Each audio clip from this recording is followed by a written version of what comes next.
Ninja World, new calendar year 99. This is the 100th year after the end of the Fourth Ninja World War. During these 100 years, the Ninja World has undergone several major changes. The first was the invasion of the Otsutsuki clan. The enemy was much stronger than the Six Paths Madara, Six Paths Obito, and Otsutsuki Kagaya. The Ninja World experienced several wars, and many ninjas died, and the civilians were not able to help. Jiraiya originally died at the hands of his disciple Nagato. However, for some reason, his soul did not go to the Pure Land, but broke free from the shackles of the sea and wandered in the ninja world. In 100 years, he witnessed too many things and felt more and more powerless. Facing the invasion of the enemy, he was powerless. Watching Konoha being destroyed, he could do nothing either. He was a step behind in everything before and did not notice before the root took action, which led to the death of Yahiko. He did not protect his disciples in the Nine Tails Rebellion, which led to the sacrifice of Minato and his wife. When the Otsutsuki clan invaded, he witnessed Naruto's tragic deeds. All of this stimulated Jiraiya. After decades of hard work, he finally came to the last step today. Jiraiya is now at the ruins of the original Whirlpool country. He floated in the air in a soul state, and a treasure walked in front of him. The appearance of a turtle looks lifelike. This is the treasure of the Otsutsuki clan Lee. It has the ability to travel through time and space. After decades of planning, this treasure finally fell into Jiraiya's hands. Since witnessing those tragedies, Jiraiya has always regretted why he didn't work harder. Regret for being weak and timid. He wanted to use the power of Lee to complete his idea. As Lee emitted a faint soft light, Jiraiya used a strange power to activate the purple samsara eye next to him. With the activation of the samsara, Lee suddenly shone brightly. The next moment, Jiraiya's soul was sucked into a vortex. In the 37th year of Konoha, on the eve of the outbreak of the Second Ninja World War.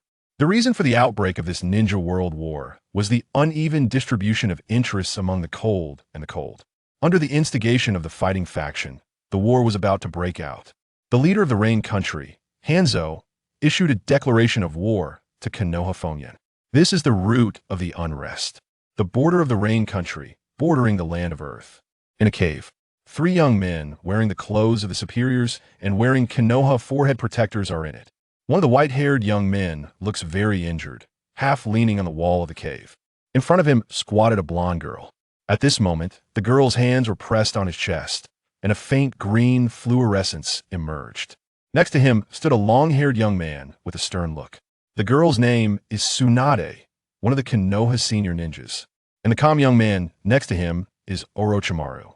As for the injured person, it was Jiraiya. The war was about to come. In order to have a clear understanding of the situation, Konoha's third-generation Hokage, Sarutobi Hiruzen, sent out his three disciples. Let them go to the front line to collect intelligence in order to deploy troops. However, just when they arrived at the front line, they were attacked. Tsunade stepped on the enemy's trap due to carelessness. Seeing that Tsunade could not react in time, the detonating tag in the trap was about to explode. Jiraiya flashed forward and hugged Tsunade in his arms, blocking the impact of the explosion of the detonating tag with his own flesh and blood. In a hurry, Jiraiya had no time to perform ninjutsu defense, which caused him to be seriously injured. As for Tsunade in his arms, she was safe and sound. And this was not over yet. Just when Tsunade caught Jiraiya's shaky body, dozens of ninjas jumped out from the side. Judging from the forehead guards and costumes they wore, these ninjas actually came from the Hidden Rock village.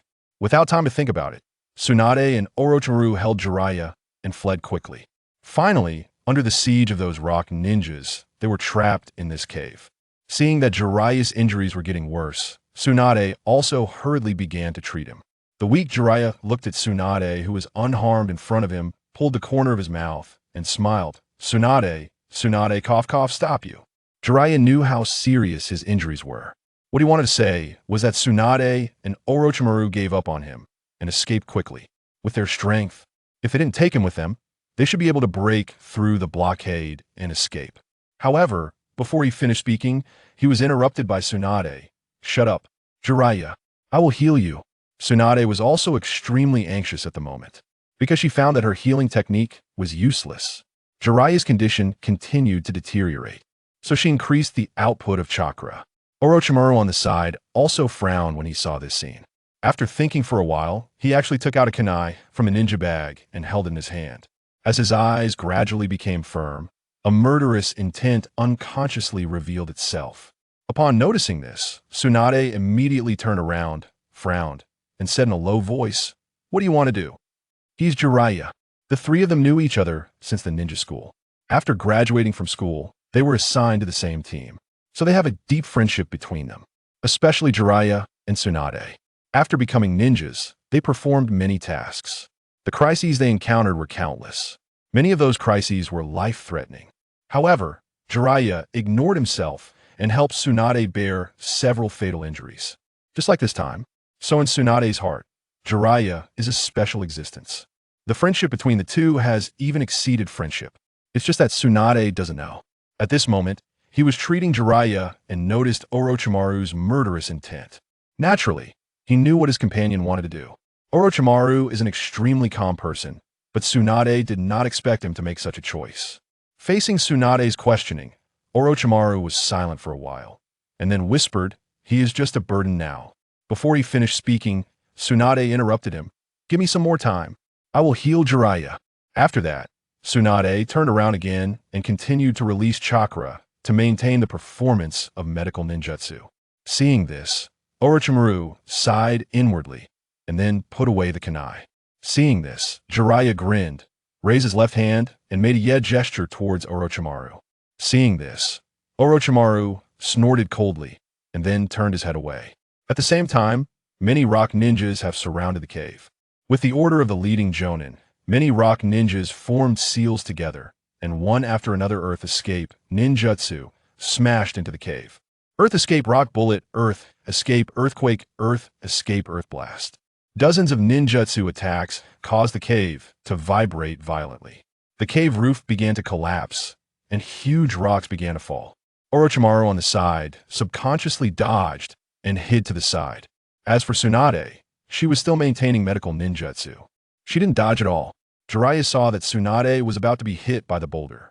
He actually recovered a little strength, pushed Tsunade down, and then lay on Tsunade's body. He used up his last bit of strength to withstand the huge stone. However, this also made Jiraiya use up his last bit of strength. Under the situation of adding injury to injury, Jiraiya spit out a mouthful of blood. All the blood sprayed on Tsunade's face. Feeling the warmth on her face, watching Jiraiya's mouth bleed, and his breath gradually weakened, Tsunade's tears instantly emerged. Quickly crawling out from under Jiraiya, Tsunade pushed away the huge rock that was pressing on Jiraiya. At this time, Jiraiya's body also fell limply to the ground. Tsunade quickly squatted down, turned Jiraiya's body over, and held him in her arms. Looking at Jiraiya, who had no breath, Tsunade shook Jiraiya's body vigorously, tears pouring down, and shouted, "No! Jiraiya, wake up!" Orochimaru, who was standing by, had come over at this moment. Looking at the dead Jiraiya, Orochimaru's killing intent completely broke out. He felt that some kind of emotion had appeared in his heart. Originally, he thought that this emotion would not appear again since his parents passed away. Looking at Tsunade's increasingly violent movements, Orochimaru said, "He is dead." Hearing this, Tsunade paused. She exhaled deeply and put Jiraiya's body down, wiped the tears from her face. Tsunade took out 2 ration pills from the ninja bag and handed one to Orochimaru. "This is my improved ration pill. It can not only be used to fill the stomach and recover, but also to provide chakra in a short time." Still before he finished speaking, Orochimaru took it and stuffed it into his mouth. "What I can do now is to send these rock ninjas to see him." Speaking of this, Orochimaru turned around first and dodged outside the mountain. Tsunade glanced at Jiraiya on the ground and murmured Jiraiya. After the voice fell, Tsunade also dodged outside the cave. Soon, there were chaotic shouts and killing sounds outside the cave. At this moment, a dark vortex appeared in the cave. A light blue light spot and the V flew out of it. After leaving the vortex, the Li quickly petrified. As for the blue light spot, it flew directly into Jiraiya's body.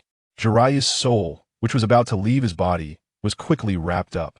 This process lasted only about 3 seconds. The light cocoon disappeared, and Jiraiya's soul reappeared. Compared with before, this soul has also changed a lot. It seems to be completely solid, as the soul merged into the body again. The heartbeat that had almost stopped unexpectedly resumed again. As the heartbeat became stronger and stronger, the blood began to circulate again, and the breathing became more and more rapid. Chapter 2. Rebirth. As a murmur escaped his lips, Jiraiya's eyelids fluttered, and after a brief cough, his eyes fully opened, drawing in several sharp breaths. He attempted to move his limbs. However, he remained gravely injured and utterly drained, rendering his arms and legs unresponsive. He gazed upward at the cave ceiling. And at that moment, the memories within his mind coalesced completely. A faint smile tugged at his lips as he realized he had unexpectedly returned to this time. Listening to the distant sounds of battle, Jiraiya understood that now was not the moment for idle thoughts. The pressing concern was to stabilize his injuries. Thus, he closed his eyes and began to harness the new power he had mastered over the course of a century, psychic energy. Psychic energy, an extension of the soul's power.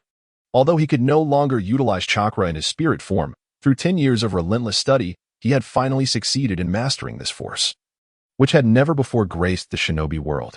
Moreover, as his psychic energy grew stronger, so too did the resilience of his soul. By the time he acquired this ability, his soul had nearly solidified. Of course, while psychic energy was formidable, it held no healing properties. Jiraiya's manipulation of this energy was solely to capture the natural energy that permeated the air. Natural energy, a unique force existing within the shinobi realm, formed the foundation of sage techniques. Only by successfully mastering sage techniques could one wield this power, though Jiraiya had achieved mastery of sage techniques in his previous life. In this moment of rebirth, this body had yet to undergo the training necessary for such abilities. Thus, to utilize natural energy, he needed to employ psychic energy as an aid. In his past life, Jiraiya had absorbed natural energy by sensing it within the void. Now, however, with the use of psychic energy, he could clearly perceive the natural energy surrounding him. As he drew upon this force, a strand of natural energy flowed into his being. Guided by his psychic energy, this strand began to circulate within him, drawing in even more natural energy. With the experience from his previous life and the assistance of psychic energy, Jiraiya's body exhibited no signs of transformation into a frog. His injuries gradually stabilized and began to heal, thanks to the abundant circulation of natural energy. This power was indeed extraordinary, possessing numerous unique effects, healing being but one of them. Approximately 15 minutes passed as the sounds of battle outside began to diminish. Jiraiya ceased his absorption of natural energy. Having fully stabilized his injuries and experienced some improvement, his physical strength and chakra had also recovered somewhat. While he was still far from regaining his full combat capabilities, he was now sufficiently prepared. And so, Jiraiya lay on the ground, eyes closed, awaiting the arrival of Tsunade and Orochimaru. His psychic energy had enveloped a vast area, and he had witnessed the end of the battle. Tsunade and Orochimaru had vanquished the nearby rock shinobi. Furthermore, the support team from Konoha had arrived. As the two parties convened, the leader of the support team caught sight of Tsunade and Orochimaru. Although both were bearing some injuries, they were not severe. He approached Tsunade, visibly exhaling in relief. "I'm so glad you're safe." Turning his gaze towards Orochimaru, he confirmed that he too was unharmed. However, as he scanned the surroundings, he appeared to be searching for someone. After a thorough inspection, he noted the absence of Jiraiya and, upon looking at Tsunade again, he discerned the sorrow etched on her face. Promptly, he inquired, "Where is Jiraiya?" Surely he. Before he could finish his sentence, he noticed tears welling in Tsunade's eyes. At that moment, his suspicions were confirmed, and he pressed further, "Where is he?" Tsunade took a deep breath, tremblingly raising her hand to point towards a cave. Witnessing this, a look of lament crossed his face. He was Sarutobi Konohamaru, a cousin of Sarutobi Hiruzen, and thus quite familiar with Jiraiya and his companions. Jiraiya, a formidable elite ninja, had not anticipated meeting his demise in such a place. Glancing around at the corpses of the rock ninjas, Sarutobi Konohamaru cursed, "Damn those rock ninjas. Who would have thought they had intentions to engage in battle? How dare they ambush our leaf ninjas?" Retracting his gaze, he sighed, "Let us first bring Jiraiya's body back to the camp." Upon his words, the two ninjas behind him responded affirmatively and then broke away from the group, heading towards the cave. A short while later, a voice echoed from within the cave. "Lord Konohamaru, you must come in." Upon hearing this, Sarutobi Konohamaru swiftly entered the cave. When he saw Jiraiya, propped up by the two ninjas, he couldn't help but chuckle. "Good lad. So you're not dead after all. Haha, the Hokage was indeed right. You are a true troublemaker."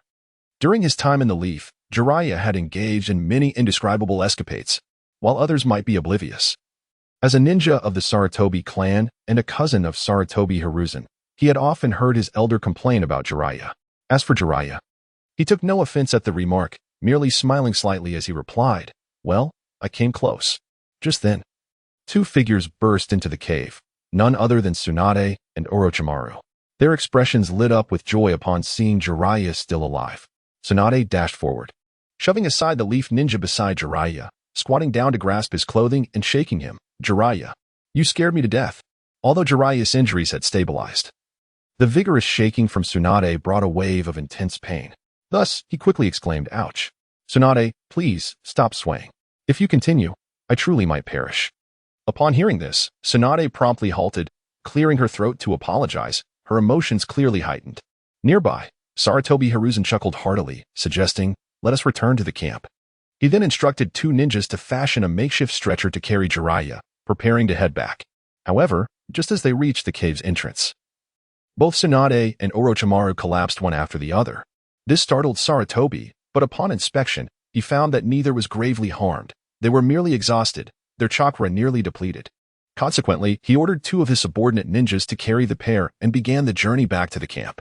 Half an hour later, the group finally arrived at the temporary encampment of the Konoha Advanced Team, which housed over 200 ninjas, yet only two possessed medical ninjutsu skills. Under the scrutiny of the medical ninjas, Jiraiya and the others were assigned to separate tents for care. Relieved to learn that both Tsunade and Orochimaru were unharmed, Jiraiya exhaled deeply and closed his eyes once more, channeling his mental energy to absorb natural energy and mend his wounds. As time passed silently, the sun dipped below the horizon, and the bright moon ascended into the night sky, casting its silvery glow upon the earth. Within the temporary camp of Konoha, most ninjas had retreated to their tents for rest, leaving only a few on patrol duty to maintain their watch. In one of the central tents, Jiraiya continued to recuperate in silence, while Tsunade sat beside his bed, lost in thought. At that moment, a soft sigh broke the silence, revealing that Jiraiya had awakened. Throughout the afternoon, he had been diligently absorbing natural energy, aided by his mental focus, allowing the process to unfold smoothly. His injuries had substantially healed. Noticing this, Tsunade's expression brightened, and she inquired, "Jiraiya, you are finally awake. How do you feel?" Since Tsunade had regained her strength, she had taken it upon herself to remain by Jiraiya's side in his tent. During this time, she had considered using her healing techniques to aid his recovery. However, upon examining his condition, she discovered that his wounds were mending at an astonishing rate. Furthermore, she sensed that he was harnessing a type of energy she had never encountered before. Hearing Tsunade's voice, Jiraiya turned to her, gazing upon her familiar face, one he had long yearned for over the decades. He smiled gently and shook his head slightly, saying, "It's nothing serious." As he spoke, he propped himself up with his hands, attempting to sit up. Tsunade quickly rose to support him, ensuring he could sit upright. Throughout this exchange, Jiraiya's gaze remained fixed on Tsunade's face, a fact she was acutely aware of. Yet, she chose not to voice her thoughts. She had noticed the reminiscence reflected in his eyes, devoid of any expression she found distasteful. With a sigh, Jiraiya inquired, "Are you and Orochimaru all right?" He was already aware of the incident when Tsunade and Orochimaru had suddenly collapsed. Tsunade smiled gently and replied, "Rest assured, both of us are fine. We merely fainted due to excessive exhaustion." Jiraiya nodded, relieved, and Tsunade looked at him earnestly, stating, "Jiraiya, you must not do this again." Jiraiya offered a slight smile, saying, "But I cannot bear to watch you get hurt." Although his tone was mild, Tsunade detected irresolute conviction beneath it. Over the years, he had consistently shielded her from danger. Until this moment, Tsunade had not realized that her feelings for Jiraiya had evolved into something deeper. When she witnessed him spitting blood, his breath and heartbeat faltering, she felt as though her heart was being tightly gripped by an unseen force. Confused by her own emotions, she struggled to find the right words to express herself. Ultimately, she murmured, "Regardless, I hope you can live on. I have lost too many loved ones already." Chapter 3. Returning to Konoha. As the conversation unfolded, Tsunade's tone was imbued with a profound sense of melancholy. Over the years, she had endured the passing of her grandfather, great-uncle, parents, and grandmother. Now, among the Senja clan, aside from Dai and Kushina, only a handful of other clan members remained. She harbored a deep-seated wish for her loved ones to remain unharmed, particularly not to witness their demise before her very eyes. Observing her despondency, Jiraiya raised a hand and gently tapped her head, reassuring her, "Do not worry. I shall live well, for I have yet to marry you." At the first part of his statement, Tsunade nodded in agreement. However, upon hearing the latter half, she immediately retorted, "You truly are something else." She completely disregarded the earlier tap on her head. After a brief pause, Tsunade inquired curiously, "Jiraiya, when you were unconscious, I noticed you were utilizing a form of energy I had never seen before for healing, with results surpassing that of medical ninjutsu. What kind of energy is this?" Jiraiya responded, "I learned this from Mount Boku. This energy is quite perilous. For now, it would be wise for you to avoid it. Once I fully master it, should you wish to learn, I can teach you." Although the effects of natural energy are remarkable, its usage carries significant risks. Without a specific training method, one could easily be petrified. Tsunade, after hearing this, nodded somewhat absently. Jiraiya, now serious, stated, "Tsunade, this is no jest," and urged her to extend her hand. Though puzzled, she complied and offered her right hand. At that moment, Jiraiya released his psychic energy, absorbed a small amount of natural energy, and concentrated it at his fingertip. He then reached out, touching her palm, transferring that thread of natural energy to her. Though Tsunade could not see the natural energy, she distinctly felt it entering her hand. Just as her curiosity piqued, she noticed her palm skin beginning to swell rapidly, revealing small gray spots. Furthermore, being adept in medical ninjutsu, she could clearly sense the rapid loss of vitality in that area of her skin. As the skin threatened to turn to stone, Jiraiya hastily reabsorbed the natural energy, restoring her palm to its normal state. With a lingering sense of unease, Tsunade remarked, "What an eerie energy. I feel as though I've encountered it before." Initially indifferent, her first-hand experience compelled her to heed Jiraiya's warning and refrain from recklessly engaging with such energy. Subsequently, she proceeded to inquire further about various matters, and Jiraiya openly shared all the details with her. As their engaging conversation continued, another individual entered the tent, lifting the curtain. It was none other than Sarutobi Konoha, who had come upon receiving word from the guards that Jiraiya had awakened. He approached to ascertain the situation, having already heard the voices of the two conversing outside the tent, thus confirming Jiraiya's well-being. Upon entering, he beheld Jiraiya, who had already propped himself up, his heart still heavy with concern. After offering a few words of encouragement for Jiraiya to rest well, he took his leave. Shortly thereafter, Tsunade did not linger long either, imparting similar advice before retreating to rest. Once Tsunade departed, Jiraiya noticed someone lingering outside the tent and chuckled, inquiring why they did not come in to join him. However, no one entered. He merely caught a faint sound of footsteps. Shaking his head, he murmured to himself, still so bashful, realizing that the one outside was none other than Orochimaru. It was evident that Orochimaru had been there for quite some time, yet Jiraiya chose not to acknowledge it. Contemplating the eventual fate of his companion stirred a sense of melancholy within him. His plans had come to fruition, and being reborn at this juncture was rather fortuitous. There were numerous changes he yearned to effectuate, and the first step began with this very companion. After a prolonged period of contemplation, Jiraiya finally closed his eyes and drifted into slumber. The natural energy he had absorbed today was sufficiently ample, and his current form had yet to undergo the training of sage techniques. Absorbing excess natural energy would only burden his body further. Thus, he resolved to rest. Time swiftly passed, and 3 days had elapsed in the blink of an eye. During this span, Jiraiya's injuries had completely healed by the end of the first day, a recovery rate that astonished all within the camp, particularly those ninjas who had accompanied Sarutobi to the cave. They were well aware of the severity of Jiraiya's wounds, and to witness such rapid recovery within 2 days was nothing short of remarkable. On the second and third days, Jiraiya and his companions returned to the front lines, exercising utmost caution and encountering no unforeseen incidents. They gathered all the intelligence they sought and, bidding farewell to Sarutobi, commenced their journey back to Konoha. After 3 days of swift travel, they finally returned to the village and presented their collected intelligence to Sarutobi Hiruzen. In the Hokage's office, the middle-aged Sarutobi was engrossed in reviewing the reports. Jiraiya and his companions stood before the desk. After perusing the intelligence, Sarutobi exhaled deeply and raised his head, questioning the trio whether IWA shinobi had also joined the conflict in the Land of Rain.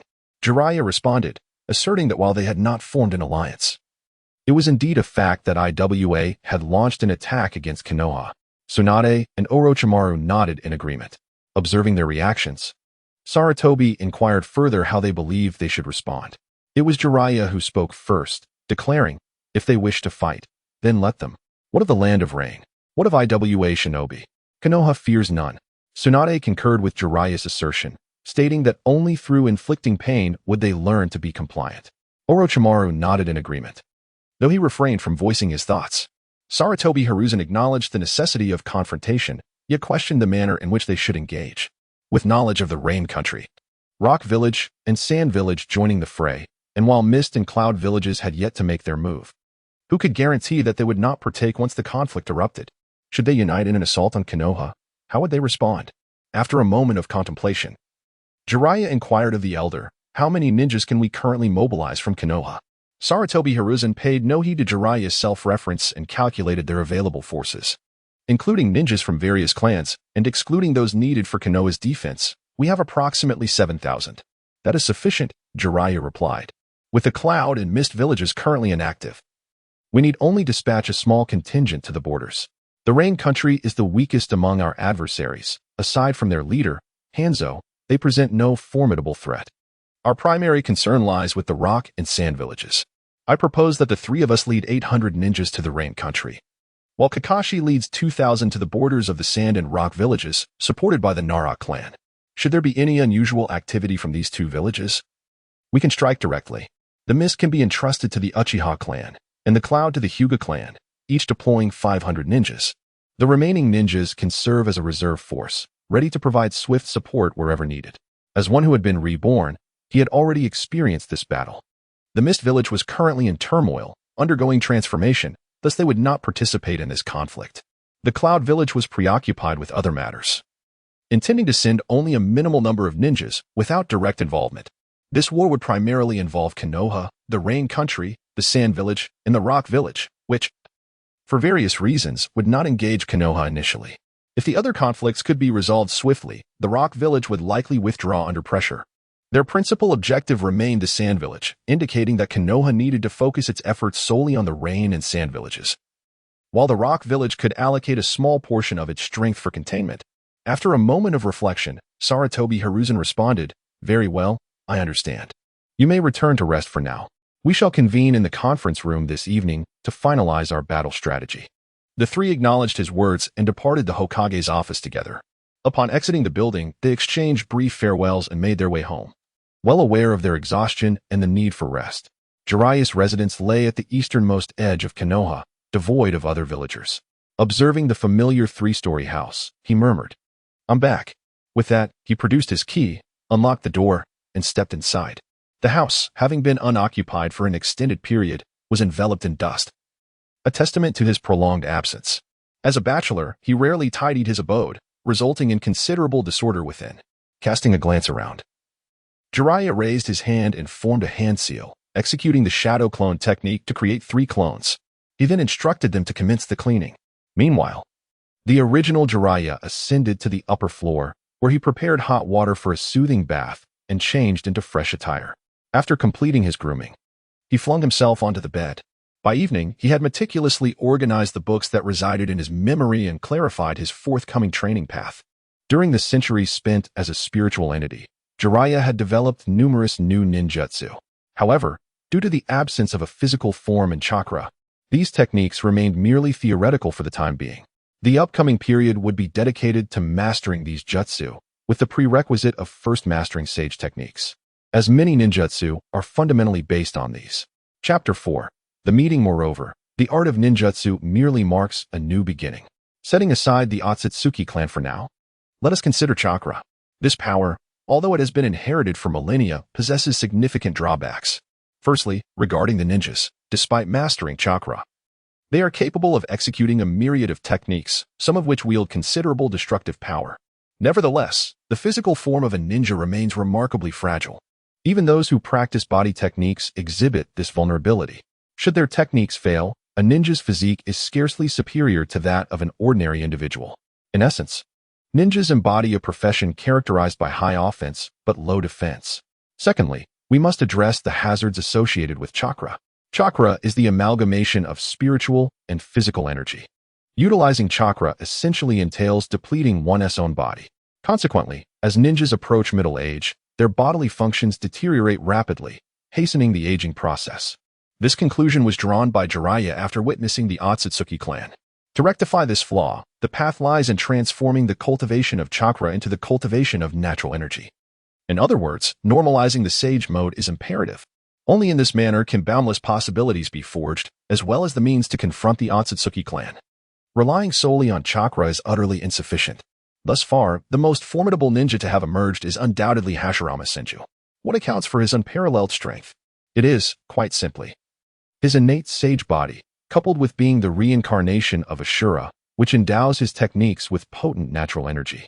Despite his might, even Hashirama falls short when facing the Otsutsuki clan. Over the past century, through relentless effort, Jiraiya has successfully developed a method to normalize sage mode.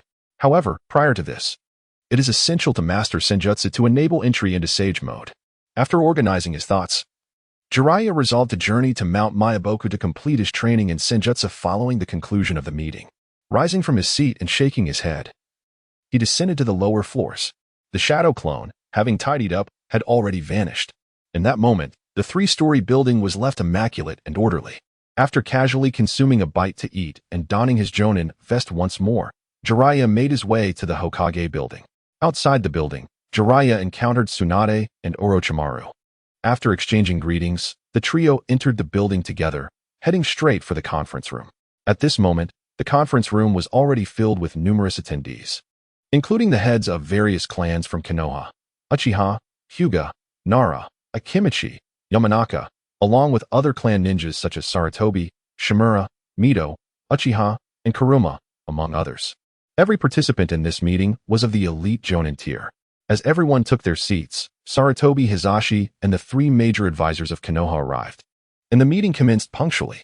After surveying the room, Sarutobi Hiruzen spoke. The purpose of gathering everyone today is to discuss the impending conflict. Previously, I dispatched Jiraiya, Tsunade, and Orochimaru to the borders to gather intelligence, and the information has now been returned. It is now confirmed that our adversaries consist of the Rain Country, Awagakure, and Suna. Before this meeting, I conferred with my three advisors regarding our stance on this war. We shall not retreat. I invite everyone to share their thoughts as we strategize together. At his words, a ninja rose to speak, voicing his support for Konoha's involvement in the battle. More ninjas joined in agreement, including the heads of various clans. With a consensus of confidence in the war effort established, the discussion shifted towards tactics. For Konoha, this task was relatively straightforward. As Sarutobi Hiruzen had not yet lost his acuity, he remained the formidable leader. The clans also felt a strong sense of belonging to Konoha, including the Uchiha clan. Within an hour, they had outlined the strategic framework for the upcoming conflict. Under Hiruzen's proposal, Jiraiya's suggestions were likewise embraced by the assembly. Hiruzen then ordered the clans and ninjas to prepare, with plans to head to the battlefield in 1 month. After solidifying the strategic plan, Hiruzen scanned the room once more and inquired, "Does anyone have additional comments?"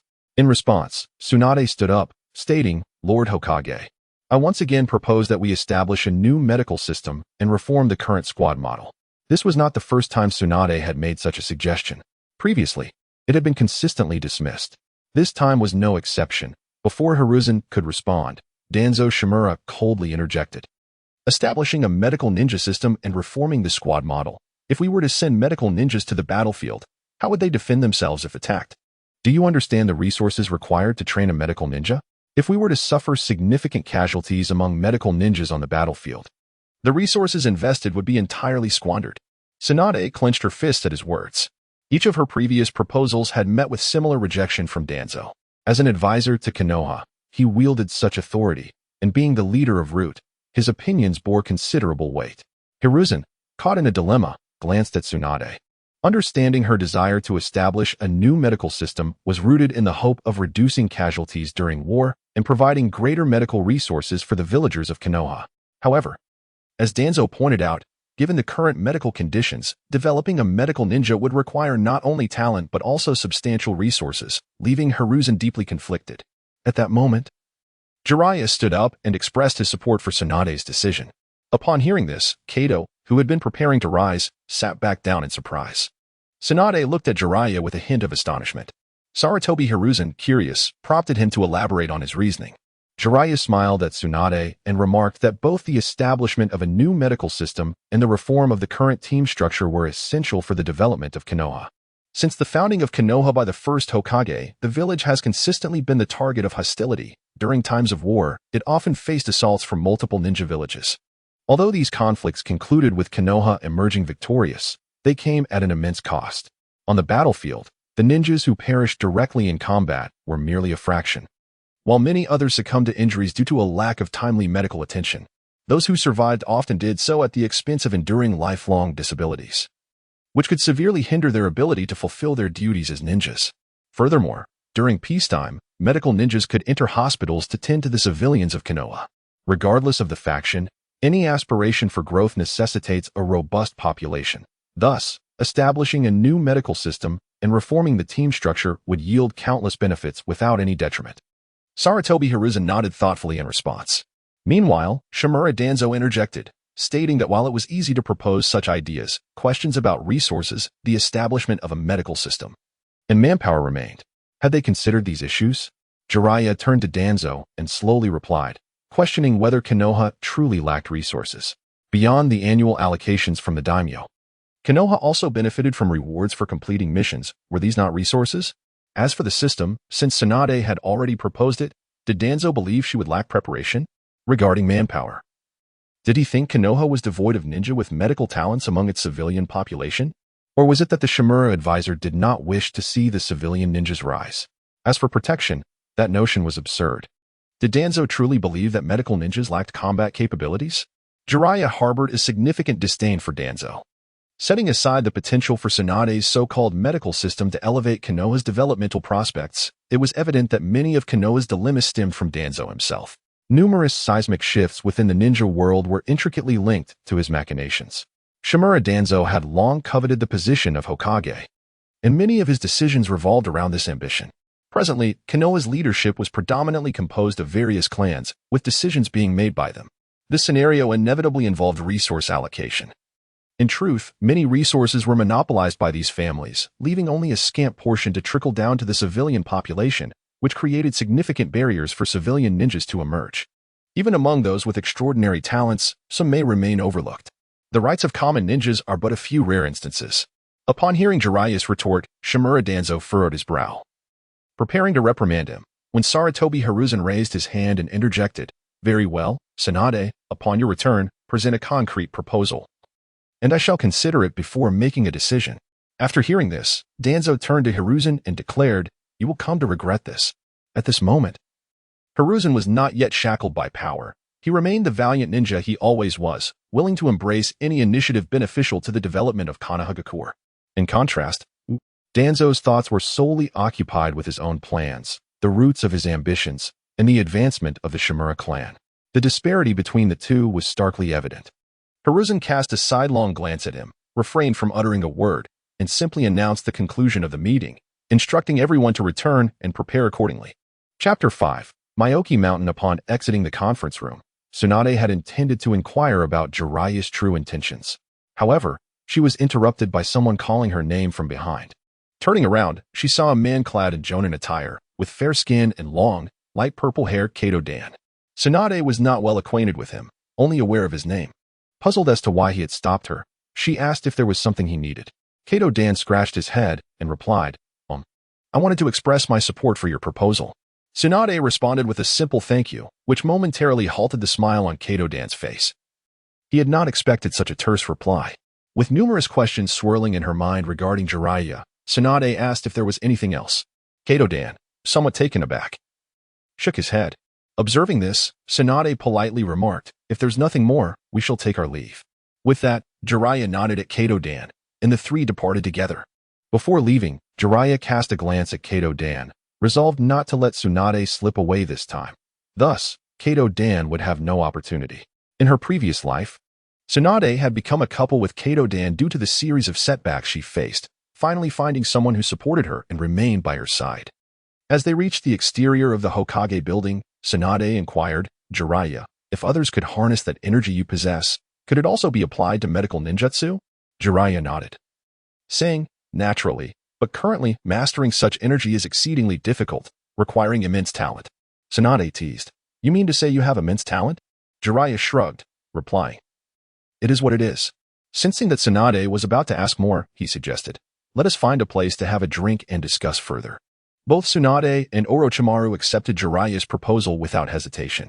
Thus, the trio made their way to the commercial district of Konoha, where a bustling night market awaited. They casually selected a tavern, ordered an array of dishes and drinks, and settled in.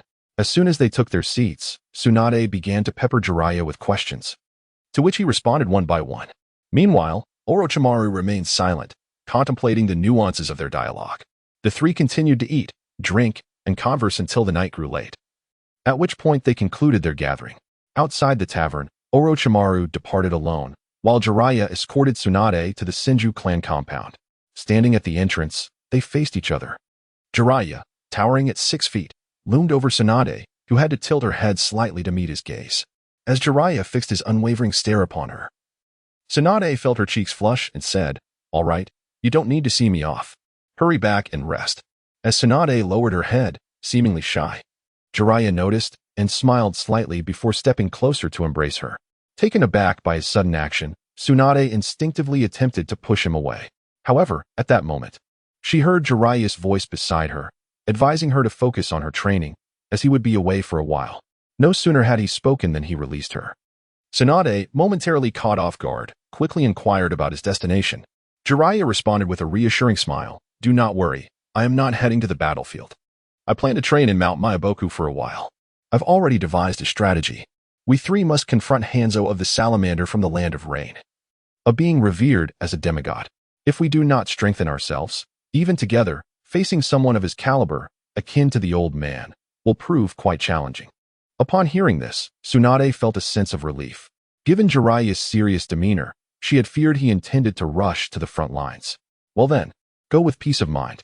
Leave the other matters to Orochimaru and me, she said, referring to the 800 ninjas they were to lead. Although their departure was scheduled for a month later, the team required some time to bond. Jiraiya nodded slightly, encouraging her, You must also strive hard. Do not let me leave you behind. With a hearty laugh, he turned to depart. Watching his retreating figure, Tsunade scoffed, You, the straggler, perhaps in your next life. Jiraiya, hearing her remark, did not turn back but merely waved his hand as he hastened forward. The night passed without incident, and the following morning, Jiraiya, having completed his morning routine, headed straight for the Hokage building. Upon arriving at the door of the Hokage's office, he did not knock, but pushed the door open and entered. Inside, Sarutobi Hiruzen was engrossed in work. Upon hearing someone enter without knocking, he immediately recognized the visitor. Without lifting his gaze, he remarked, Jiraiya, you've barged in again without knocking. Jiraiya retorted with a scoff, You're not doing anything scandalous in here. Sarutobi raised his head to glance at Jiraiya and replied, That's merely a matter of etiquette. Jiraiya chuckled, All right, I'll be mindful next time. Sarutobi shook his head, feeling quite exasperated with his disciple.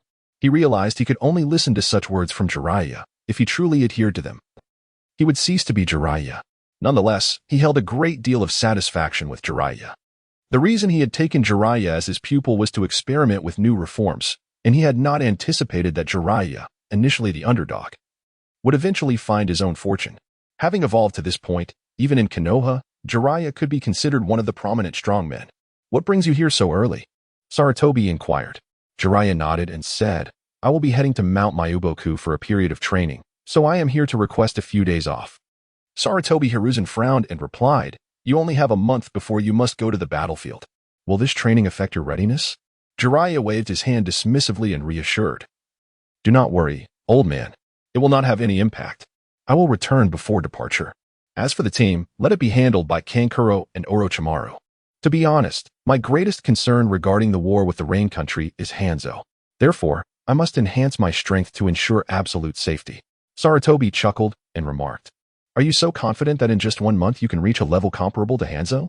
He is known as the demigod, you know. Jiraiya shrugged and replied, How would I know without trying? I have absolute confidence.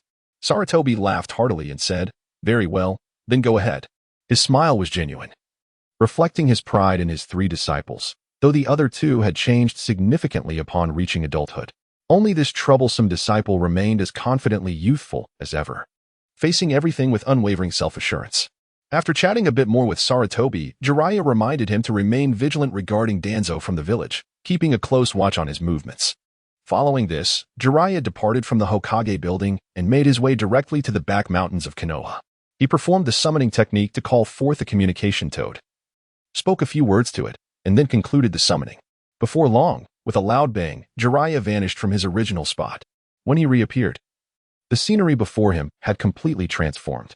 The once green forest had vanished, replaced by towering plants. He had arrived at Mount Mayuboku, and before him sat a green toad, squatting on the ground, only as tall as Jiraiya's lower leg. Upon seeing this toad, Jiraiya bowed deeply with utmost respect, addressing it as boss. This toad was none other than Fukasaku, one of the three great sages of Mount Mayuboku, and Jiraiya's true mentor. While Saratobi was merely a nominal teacher, Fukasaku was the one who genuinely imparted skills to him. The transformation he had undergone, rising from the bottom to where he was now, was inseparable from Fukasaku's guidance. Previously, Jiraiya had referred to Fukasaku as teacher, but the latter had declined that title. Since then, Jiraiya had taken to calling him boss. Fukasaku lifted his head to gaze at Jiraiya and inquired, "Little Jiraiya, I ascend T. Konoha currently preparing for war? What brings you here?" Although Mount Mayuboku was not part of the ninja world, merely existing in a small realm on its fringes, its intelligence network encompassed a significant portion of the ninja world, making them quite aware of the happenings therein. Jiraiya responded with a smile, "It is precisely because the war is imminent that I have come to Mount Mayuboku." Under the puzzled gaze of Sage Shinsaku, Jiraiya continued, "My chakra levels have reached the requisite standard. I should be able to practice senjutsu now."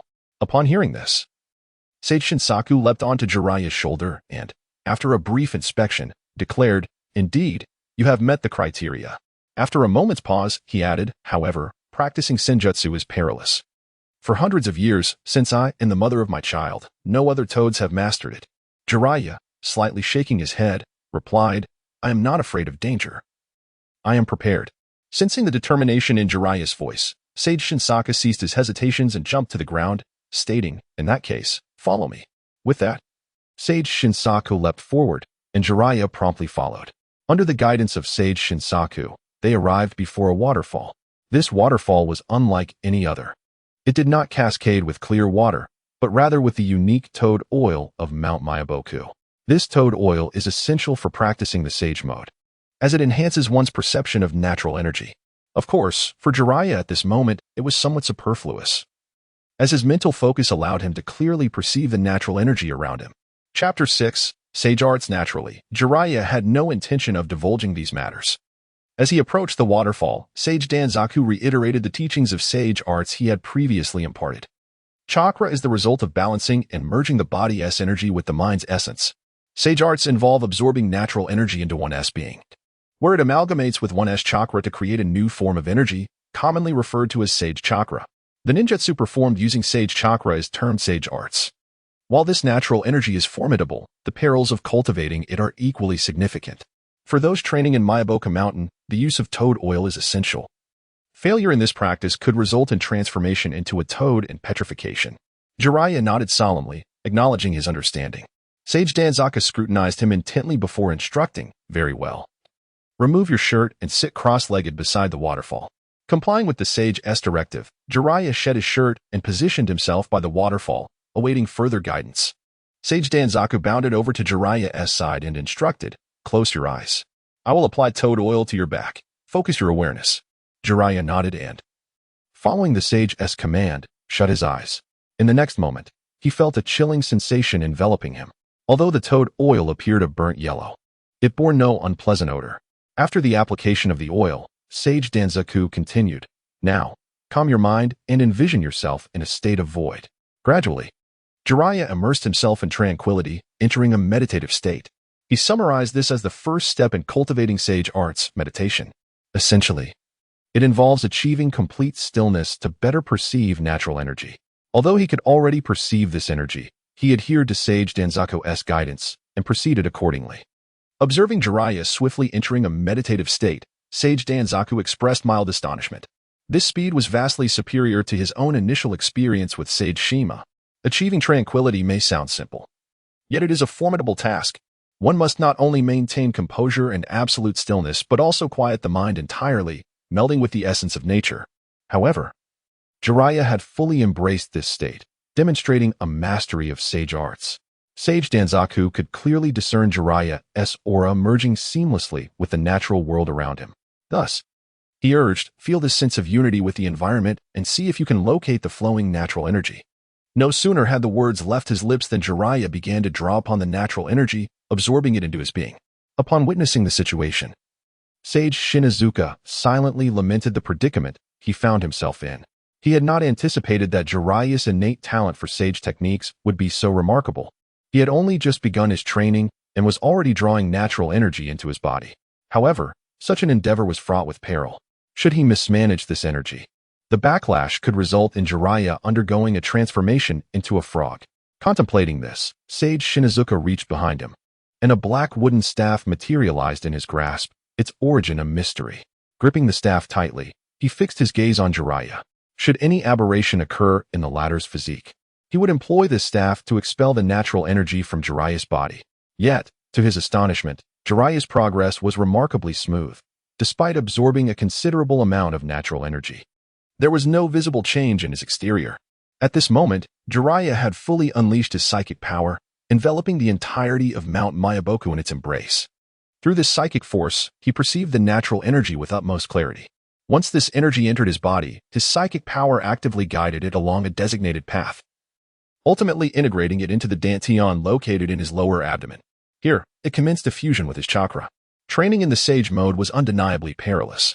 However, Jiraiya had previously mastered sage techniques. Although not in an optimal state, the absorption of natural energy had become second nature to him. Furthermore, he now possessed the aid of his psychic power, which had a remarkably versatile range of applications, suitable for both offense and defense, and was particularly adept at exploration. At this moment, Jiraiya had achieved a form of internal vision. Under the influence of his psychic power, he could distinctly observe the conditions within his body, including the flow of blood and the subtle tremors of his muscles and bones. As time progressed, Jiraiya accumulated an increasing amount of natural energy, and the fusion with his chakra proceeded exceptionally well. When the first trace of sage chakra emerged, changes began to manifest in Jiraiya's physique. He appeared slightly more robust than before, and a ring of orange shadow encircled his eyes. Witnessing this, Sage Shinazuka was astounded. The scene before him was clear evidence that Jiraiya had successfully cultivated sage chakra. If Jiraiya's earlier meditative speed had merely surprised him, then the current rapidity of Jiraiya's sage chakra cultivation left him utterly astonished. Fearing he might have misjudged the situation, Sage Shinazuka promptly examined the state of Jiraiya's body. Upon inspection, he discovered that the natural energy, upon entering Jiraiya, seemed to respond to his will with effortless precision, exhibiting no signs of chaos or rampage. The most perilous aspect of sage training was the potential for natural energy to erupt uncontrollably within the body. However, such an occurrence was conspicuously absent in Jiraiya, provoking a profound curiosity within Sage Shinazuka. At this moment, Jiraiya remained deeply engrossed in his training, rendering it an inappropriate time for inquiries. Consequently, he suppressed his curiosity and quietly awaited by the side. In such a scenario, Jiraiya was far from encountering any crisis. The task before Sage Shinzaku was simply to wait patiently for Jiraiya to conclude his training. As time elapsed, noon swiftly approached. Jiraiya had been training for 3 continuous hours, and at this moment, the orange hue around his eyes fully manifested. In the next instant, Jiraiya opened his eyes and leaped from the ground. He clenched his fist and murmured, "Is this the true power of the perfected sage mode?" In his previous life, his sage mode could only be considered complete, but not perfected. During that time, he experienced significant toad-like transformations while in sage mode. Although his strength remained formidable, it lacked aesthetic appeal, and his agility was not particularly impressive. Now, having successfully entered this flawless state, Jiraiya could genuinely sense the overwhelming potency of perfected sage techniques. At this moment, Sage Shinzaki also bounded to Jiraiya's side. "Little Jiraiya, test your newfound strength," he encouraged. Jiraiya, regaining his focus, nodded in acknowledgement and swiftly positioned himself before a massive stone statue. These statues were the remnants of toads that had failed in their sage training at Mayaboku Mountain. His speed was remarkable. A mere flicker of movement had already surpassed his previous instantaneous technique. Raising his gaze to the towering statue, which stood several meters tall, Jiraiya half-squatted and grasped its protruding surface. With a slight exertion of strength, he lifted the colossal statue effortlessly. Sage Shinzaku observed this spectacle, nodding with approval. "Excellent. It appears you have truly mastered Sage Mode. Jiraiya gently placed the statue back on the ground and reappeared before Sage Shinzaku, dissipating the natural energy within him, thus releasing Sage Mode. He then bowed respectfully to Sage Shinzaku, saying, "Thank you, my mentor." Sage Shinzaku shook his head, replying, "No, I did nothing. It is all due to your own efforts. I never anticipated that you, little Jiraiya, would possess such innate talent for sage techniques." Jiraiya slightly shook his head, fully aware of his own circumstances. While his talent was not lacking, it could hardly be deemed genius. His achievements were entirely attributed to the accumulation of experiences from his previous life. Sage Shinzaku continued, "Now that you have successfully mastered sage techniques, this afternoon I shall impart the corresponding offensive techniques to you." Jiraiya smiled and replied, "Very well, I appreciate your guidance, my mentor." Sage Shinzaku waved a paw dismissively. "Oh, no need for formalities. Let us return for a meal first. After we dine, we shall resume our training." Upon hearing this, Jiraiya's expression shifted, and a flicker of trepidation appeared in his eyes. Nonetheless, he said nothing and followed Sage Shinzaku back to their dwelling after donning his attire. Upon arrival, Jiraiya heard the voice of another sage. The old man left without uttering a word, spending the entire morning outside. "Do you not realize that I have already prepared the meal? You truly have no understanding of the hardships faced by a housewife." Upon hearing this voice of a middle-aged woman, Jiraiya's face momentarily brightened with a smile. Yet, that smile quickly faded, replaced by a sense of trepidation. Taking a deep breath, Jiraiya stepped inside. Within the room, alongside the legendary sage, there was another purple toad of similar stature. This toad was none other than Shima, the wife of Fukasaku. Jiraiya greeted her first, saying, "Sister." Upon hearing his voice, Shima paused her actions. Turning her head and confirming that it was indeed Jiraiya, she leaped in front of him, exclaiming, "Ah, it's little Jiraiya. You haven't visited in such a long time. Come, take a seat." Under Shima's warm invitation, Jiraiya cautiously sat at the dining table, eyeing the wriggling insects laid out before him. Wiping the sweat from his brow, he said, "Sister, please do not blame the boss. It was I who asked him to teach me sage techniques." Chapter 7. The frog group. The sage of Jima displayed a look of sudden realization as he exclaimed, "Ah, so it is. This means that young Jiraiya has indeed reached the standards for cultivating sage arts?"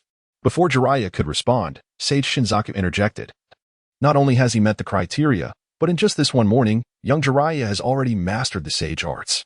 Upon hearing this, Jima's expression shifted, and he expressed disbelief. "Is that truly possible?" Sage Shinzaku nodded towards Jiraiya, who understood the cue and began to absorb natural energy. He continued until he manifested the characteristic eye markings, at which point he ceased. Seeing this, Jima rejoiced, exclaiming, "He has genuinely mastered it. It appears, young Jiraiya, that you have not been idle over the years." Jiraiya nodded in affirmation, stating, "Indeed, although I have not actively attempted to cultivate sage arts, I have always kept your teachings close to my heart, Master. My ability to settle down quickly and absorb natural energy smoothly is greatly attributed to my training over the years."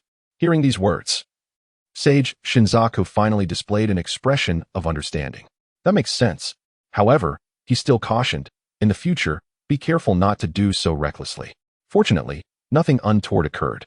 Jima concurred, nodding in agreement. Yes, while enhancing one's strength is vital, caution remains paramount.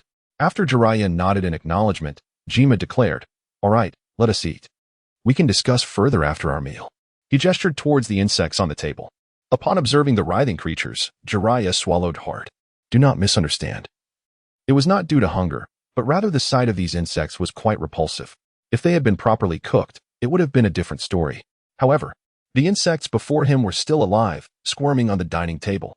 Noticing Jiraiya's reluctance to take action, Jima assumed he was merely shy and therefore personally selected a large white worm for him. The worm was as large as Jiraiya's palm, plump and unappetizing. As he gazed at the worm placed before him, beads of sweat began to form on Jiraiya's forehead.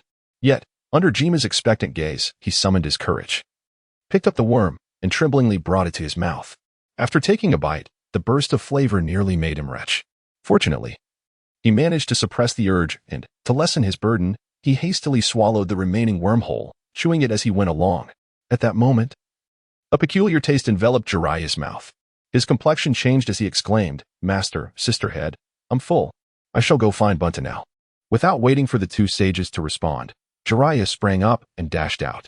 Once he had distanced himself from the sage's abode, he leaned against a large plant, squatting down to vomit until he had expelled every last insect from his stomach. Feeling somewhat relieved, he wandered off to find some clean water to rinse his mouth. Jiraiya cast a wary glance towards the enthusiastic elder sister, memories of his past experiences at Myobokuzen, where he had consumed an excessive amount of insects, flooding his mind. The insects of Myobokuzen were far from ordinary. The natural energy in this realm was significantly denser than that of the ninja world. This abundance of energy was also the reason behind the colossal size of the plants found here.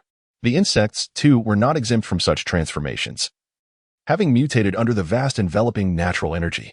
While prolonged consumption of these insects could indeed confer substantial benefits to one's health, their flavor was something that no human could endure. Had they been fried or prepared through other culinary methods, they might have been more palatable. Yet, in Myobokuzen, only frogs existed, leading to a rather unappealing practice of swallowing the insects whole. For Jiraiya, this was far from a delightful experience. After regaining his composure, Jiraiya turned and continued his journey forward. It wasn't long before he arrived at a vast lake, the nursery of Myobokuzen, which also served as a gathering place for the adult frogs of the region. Upon his arrival, he spotted the enormous frogs at the center of the lake. The legendary frog brothers, Fukasaku, Gamachan, and Gamaken. In addition, there were the iron-armed frog and the gourd frog, among others. Typically, as long as they remained in Myobokuzen, they would be found in this lake. As Jiraiya approached, the frogs took notice of his presence. He walked across the water's surface to greet the frog brothers, waving his hand in salutation. With each frog responding in kind, Jiraiya turned to Fukasaku and remarked on how long it had been since their last meeting. Fukasaku, taking a puff from his pipe, grunted, "What brings you here?" His tone was rather unfriendly, clearly expressing his displeasure towards Jiraiya. The relationship between Jiraiya and Fukasaku could be traced back to Jiraiya's very first visit to Myobokuzen. At that time, Jiraiya, having yet to sign a contract with any summoning creature, had inadvertently performed the summoning technique and found himself in Myobokuzen, where he encountered Fukasaku. From that moment on, a profound bond was forged between them, akin to siblings growing up together. After honing his skills, Jiraiya eventually departed from Myobokuzen, promising Fukasaku that he would return often or summon him to the ninja world. However, Jiraiya failed to fulfill this promise, having not visited Myobokuzen in a long while. The reason was, of course, the absence of the delectable cuisine found in Myobokuzen. Although Jiraiya had contemplated summoning Fukasaku to the ninja world, he was dissuaded by the third Hokage and Danzo Shimura, primarily due to Fukasaku's considerable size. Consequently, resentment towards Jiraiya grew deeper within Fukasaku. Observing this, Jiraiya cleared his throat and apologized. "My apologies, please do not be angry, Fukasaku." With that, he reached out to pat him on the back. In response, Fukasaku emitted a dismissive sound and turned his head away. "Oh dear, I recognize my mistakes. Rest assured, I shall make it a point to connect with you more frequently." Jiraiya reassured Wenta, giving him a gentle pat. After Jiraiya's repeated assurances, Wenta reluctantly forgave him. Thus, they engaged in conversation by the lakeside. It was only in the afternoon that Jiraiya bid farewell to the numerous toads and made his way to the waterfall. With Jiraiya's arrival, the lesson formally commenced. Seated before Jiraiya, Sage Shinsaku began. The frog kumite is an attack method associated with Sage mode, utilizing natural energy for broader perception and assault. It is an advanced physical technique. As Sage Shinsaku explained, he demonstrated the technique to Jiraiya. With the gathering of Sage Chakra, Sage Shinsaku initiated his attack, and Jiraiya observed with keen interest. The essence of the frog kumite lies in extending one's attack power through natural energy, resulting in an assault invisible to the naked eye. Upon the completion of Sage Shinsaku's demonstration, Jiraiya commenced his own practice. Through an afternoon of rigorous training, Jiraiya successfully mastered the frog kumite amid Sage Shinsaku's astonished remarks. In the evening, witnessing Jiraiya's adept use of natural energy for assault, Sage Shinsaku remarked, "Young Jiraiya, you have matured into an exceptional ninja. There is little more I can impart." Jiraiya bowed respectfully, responding, "Thank you, Master, for your guidance throughout the years." Sage Shinsaku waved his forelimbs dismissively, saying, "No need for such formality, it is my duty." After a brief pause, he inquired, "Having successfully mastered sage arts, when do you plan to return?" Jiraiya replied, "Master, I wish to remain in Myoboku Mountain a while longer. I have developed some new jutsu that I wish to fully master." Sage Shinsaku smiled and said, "Very well, then. Practice diligently." I will instruct the other toads to refrain from disturbing you. If the Great Sage Toad awakens in the coming days, I shall introduce you to him. The Great Sage Toad is the mightiest being of Myaboka Mountain. He was active during the era of the Sage of Six Paths and once guided him in the pursuit of sage arts. Having lived for a millennium, his strength is unparalleled, though he has not engaged in battle for several hundred years due to his advanced age. Beyond his combat prowess, the Great Sage Toad possesses the rare ability to foresee future events, and several of his prophecies have come to fruition. Consequently, Jiraiya, intrigued by the prospect, wondered whether the Great Sage Toad's predictions for him would have altered in this new existence. Thus, he consented to Sage Shinsaku's suggestion. The two continued their conversation by the waterfall before returning to their dwelling. For dinner, Jiraiya consumed a worm with the same trepidation as he had at lunch. Afterward, he bid farewell and departed. Another bout of nausea ensued. Once the contents of his stomach were expelled, Jiraiya swiftly made his way into the distance. Throughout the day, he had consumed merely 2 worms, both of which had since been regurgitated. At this moment, a profound hunger gnawed at his stomach, compelling him to seek sustenance. Having resided in Myaboka Mountain for an extended period, Jiraiya had managed to discover more than just insects as a source of nourishment. As night descended, he ignited a bonfire beside a tranquil pond, finding himself alone, devoid of any other toads in his vicinity. Over the flames, several sticks were skewered with insects, sizzling as they roasted. The innards of these creatures had been meticulously extracted, and amidst the fire, roots and tubers lay, forming the entirety of Jiraiya's evening repast. Certain insects from Myaboka Mountain, when kissed by the flames, exuded a subtle yet delightful aroma, their flavor proving to be quite palatable. It was through countless trials that Jiraiya had persevered in this wilderness, ultimately discovering the fare that suited his palate. Without such resilience, his endurance would have faltered long ago. Once the insects and roots were thoroughly cooked, he devoured them ravenously, leaving no trace behind. After extinguishing the fire and covering it, he made his way back to his dwelling. For the sake of convenience during his training at Myaboka Mountain, the sage had constructed a shelter for him, a structure that still remained intact to this day. Chapter 8. The conclusion of training after a night of silence. The following morning, Jiraiya, having completed his morning rituals, made his way to the waterfall. From this day forth, he would embark on the journey of mastering ninjutsu. His initial focus would naturally be on the secret techniques he had already acquired. Jiraiya possessed chakra affinities in fire, earth, wind, water, yin, and yang. Yet he notably lacked the lightning affinity. Nevertheless, he had a command over techniques corresponding to all 7 elements, with fire release and earth shield being the most formidable among them. Additionally, he had developed a series of secret techniques of his own. For the foreseeable future, his attention would be dedicated to honing these ninjutsu. Once he felt sufficiently adept, he would endeavor to demonstrate the techniques he had created. After stretching his limbs, Jiraiya officially commenced his training, starting with various fire release techniques. In his previous life, the most powerful technique he had mastered was the S-rank fire release, 5 right guards, the sole S-rank fire release technique in the ninja realm. This was a combination technique requiring fire release, wind release, and toad oil, which he found challenging to perform at present. Therefore, he began with the fundamental Great Fireball technique. The mastery of ninjutsu can be divided into several stages: introduction, mastery, proficiency, and perfection. Typically, achieving perfection is quite arduous. The benchmark for this stage is the ability to perform ninjutsu without hand seals. This signifies a method of guidance. Through a specific sequence of hand seals, one can more adeptly control the flow of chakra within their body, facilitating a smoother execution of techniques. However, upon reaching the level of perfection, one can manipulate chakra with precision, even in the absence of hand seals. In his previous existence, Jiraiya had managed to reach this level with certain techniques, though not with all. He had also developed a unique method of performing hand seals using his feet. For the upcoming period, this would be his training objective, not necessarily to master all techniques to perfection, but at the very least, to achieve a state of near instantaneous release. Soon, the area by the waterfall echoed with various rumblings, explosions, and Jiraiya's low shouts. Nearby toads were startled by the commotion. Fortunately, Sage Fukasaku had issued a decree prohibiting any toads from approaching the vicinity during this period, allowing Jiraiya to train undisturbed. This rigorous training persisted for half a month. Throughout this duration, Jiraiya continually refined his ninjutsu, only halting when his chakra was utterly depleted. Once his chakra was replenished, he would immediately resume his practice. By the end of these 2 weeks, he had fully mastered the secret techniques he initially possessed. Fire release, fireball, fire release, great fireball. Fire release, fire dragon fireball, earth release, earth flow wall, earth release, earth spike, earth release, yellow spring swamp, wind release, wind scythe. Wind release, pressure damage, wind release, turbulent wind palm, water release, water bullet, water release, water flow pillar, no seal ninjutsu, Rasengan. Ninjutsu, wild lion, ninjutsu, needle day tengu, ninjutsu needle hell, various sealing techniques, and so forth. Some lower-tier ninjutsu can now be executed without hand seals, thanks entirely to the assistance of psychic power.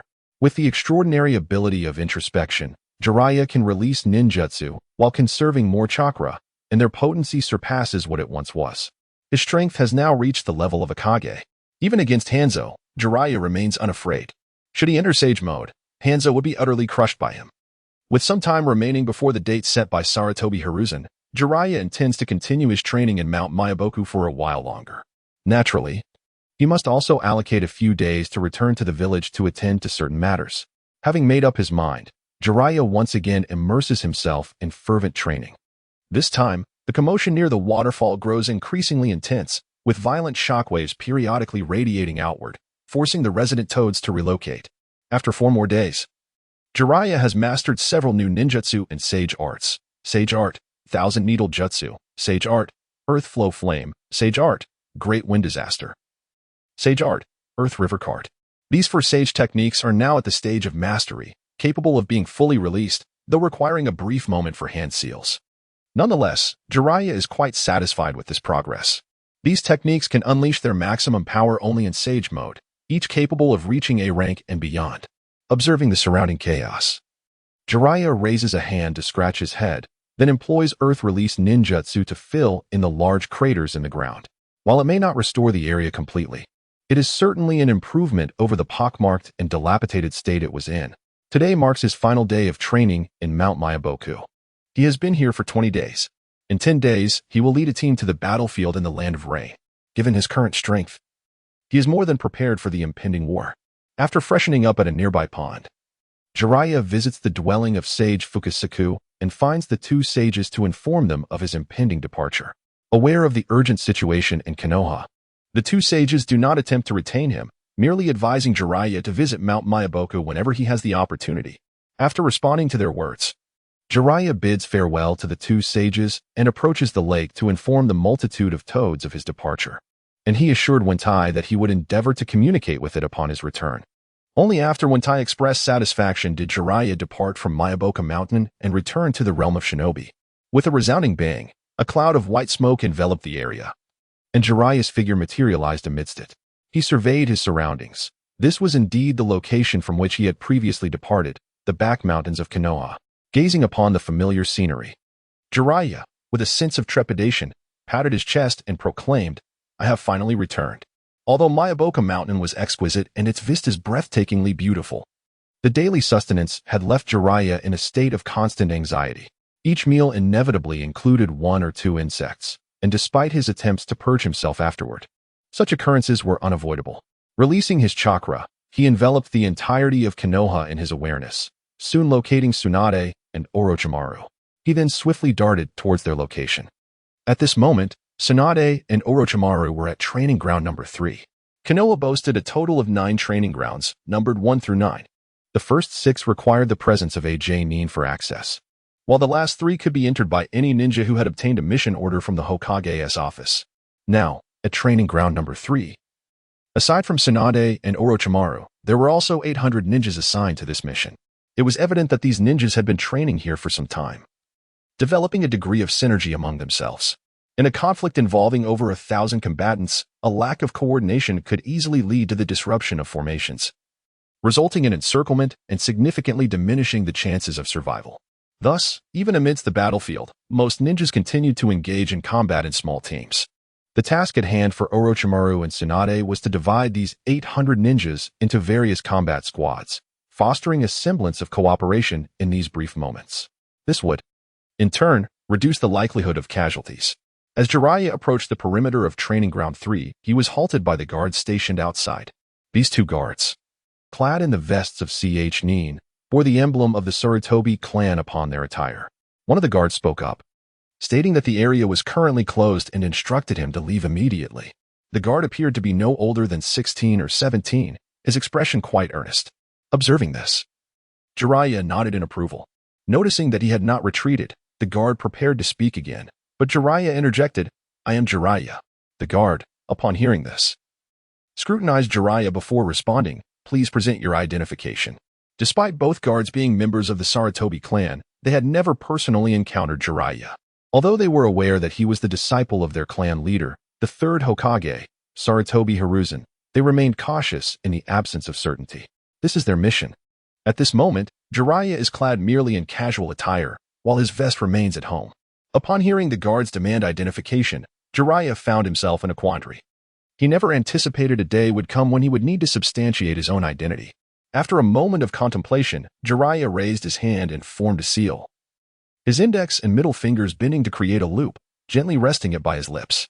Observing this, the two guards hastily retrieved their kunai from their tool pouches, assuming a combat stance. In response, Jiraiya raised his other hand in a gesture of calm, signaling them to remain composed. He then softly called out Tsunade. "I'm outside the training grounds, please come out." Although his voice was barely a whisper, it resonated in a remarkably strange manner, carried by his chakra directly to Tsunade's ears, while remaining imperceptible to others. Upon hearing the voice, Tsunade initially doubted her senses, glancing around in search of Jiraiya, but finding no trace of him. Just then, his voice echoed again, "Don't look around. It's me. I'm at the entrance, hurry out." Once she confirmed her hearing was accurate, Tsunade turned and rushed towards the entrance. Chapter 9. Training Jiraiya executed a unique form of sound transmission technique, which he had refined based on the sage art of frosh call from Sage Shima. This ninjutsu generates special vibrations through the oscillation of chakra, allowing him to project his voice over considerable distances without the concern of being overheard. The range of this sound extends as far as Jiraiya's mental energy can reach. This technique bears resemblance to the secret arts of the Mountain Clan, albeit Jiraiya's method does not rely on mental connection. Soon, Tsunade appeared within Jiraiya's line of sight.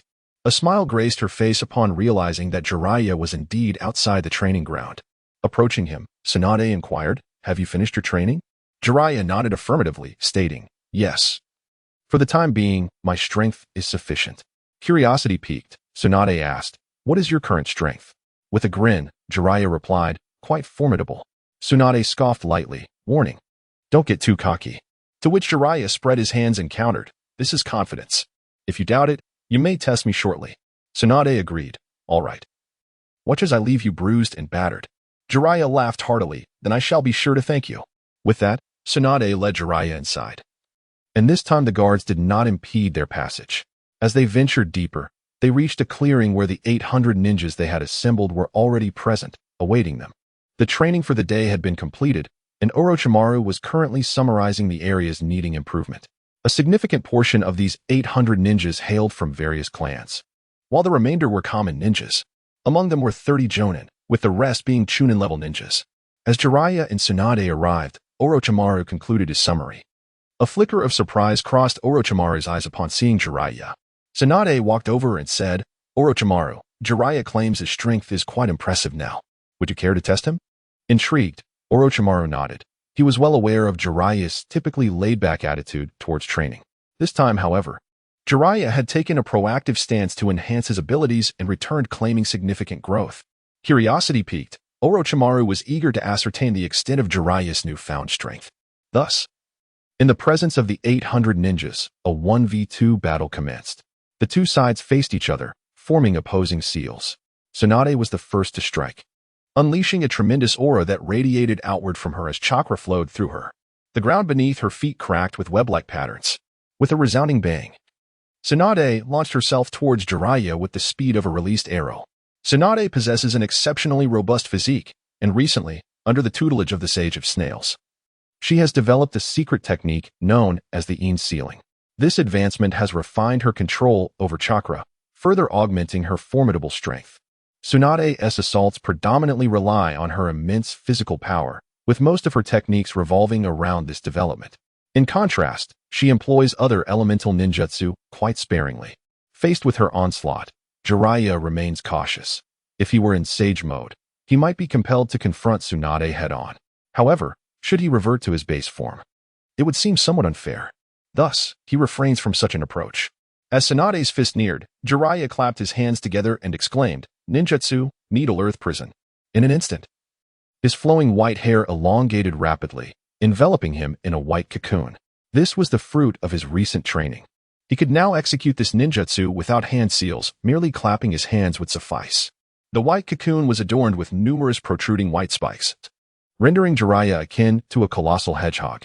He harbored no concerns that these spikes would harm Tsunade, for although she attacked with her fists, they were sheathed in a layer of chakra.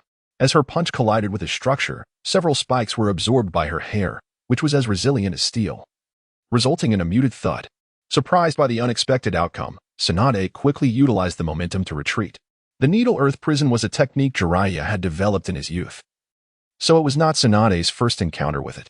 During their previous sparring sessions, her fists had shattered Jiraiya's defenses with ease. Thus, witnessing such a different result this time was astonishing. Observing Tsunade retreat, Jiraiya chuckled and called out once more, "Needle Hell." As he uttered the command, his chakra surged vigorously, causing the spikes to detach and transform into needle-like projectiles that hurtled towards Tsunade. The barrage was exceedingly dense, enveloping a vast area. At this moment, Tsunade was airborne, unable to find leverage. Just as Tsunade appeared poised to be struck, Orochimaru, who had been watching from the sidelines, reacted instantaneously. He had intended to allow Tsunade to gauge Jiraiya's current prowess, but it was evident that intervention was necessary. Surprisingly, Orochimaru felt a sense of astonishment. In their previous sparring matches, the balance of power among the three had been relatively equal. However, since Jiraiya's training at Myobokuzen, their strengths had been closely matched. Yet, each time Jiraiya and Tsunade sparred, Tsunade invariably emerged victorious, primarily because Jiraiya rarely employed his more aggressive techniques. Notably, he had never once utilized the Needle Hell. Without a moment's hesitation, Orochimaru extended his right hand, and as chakra surged, it transformed into a dark yellow serpent. The serpent elongated, wrapping around Tsunade's waist and pulling her back. Observing the jutsu unleashed by Orochimaru, Jiraiya furrowed his brow, inwardly contemplating whether the confrontation had begun. He was naturally referring to Orochimaru's Shadow Snake Hands technique. Following the death of his parents, Orochimaru had become somewhat obsessive, embarking on a quest to research various secret arts and forbidden techniques, all in pursuit of a method to achieve immortality. However, his initial direction was misguided, as evidenced by the snake-related jutsu he developed, which fundamentally altered one's being into that of a serpent. Particularly with the reincarnation technique, while it possessed certain merits, the repercussions were substantial. Each transformation weakened his mental fortitude to a degree, which explained why, when faced with Itachi Uchiha later on, he was swiftly defeated. With diminished mental strength, his resistance to Genjutsu became virtually non-existent. Reflecting on this, Jiraiya resolved to seek an opportunity to persuade Orochimaru, or perhaps guide him toward a more suitable path for his research. Once Tsunade regained her composure, she unexpectedly glanced back at Orochimaru. This marked the first time he had demonstrated the Shadow Snake Hands technique before them.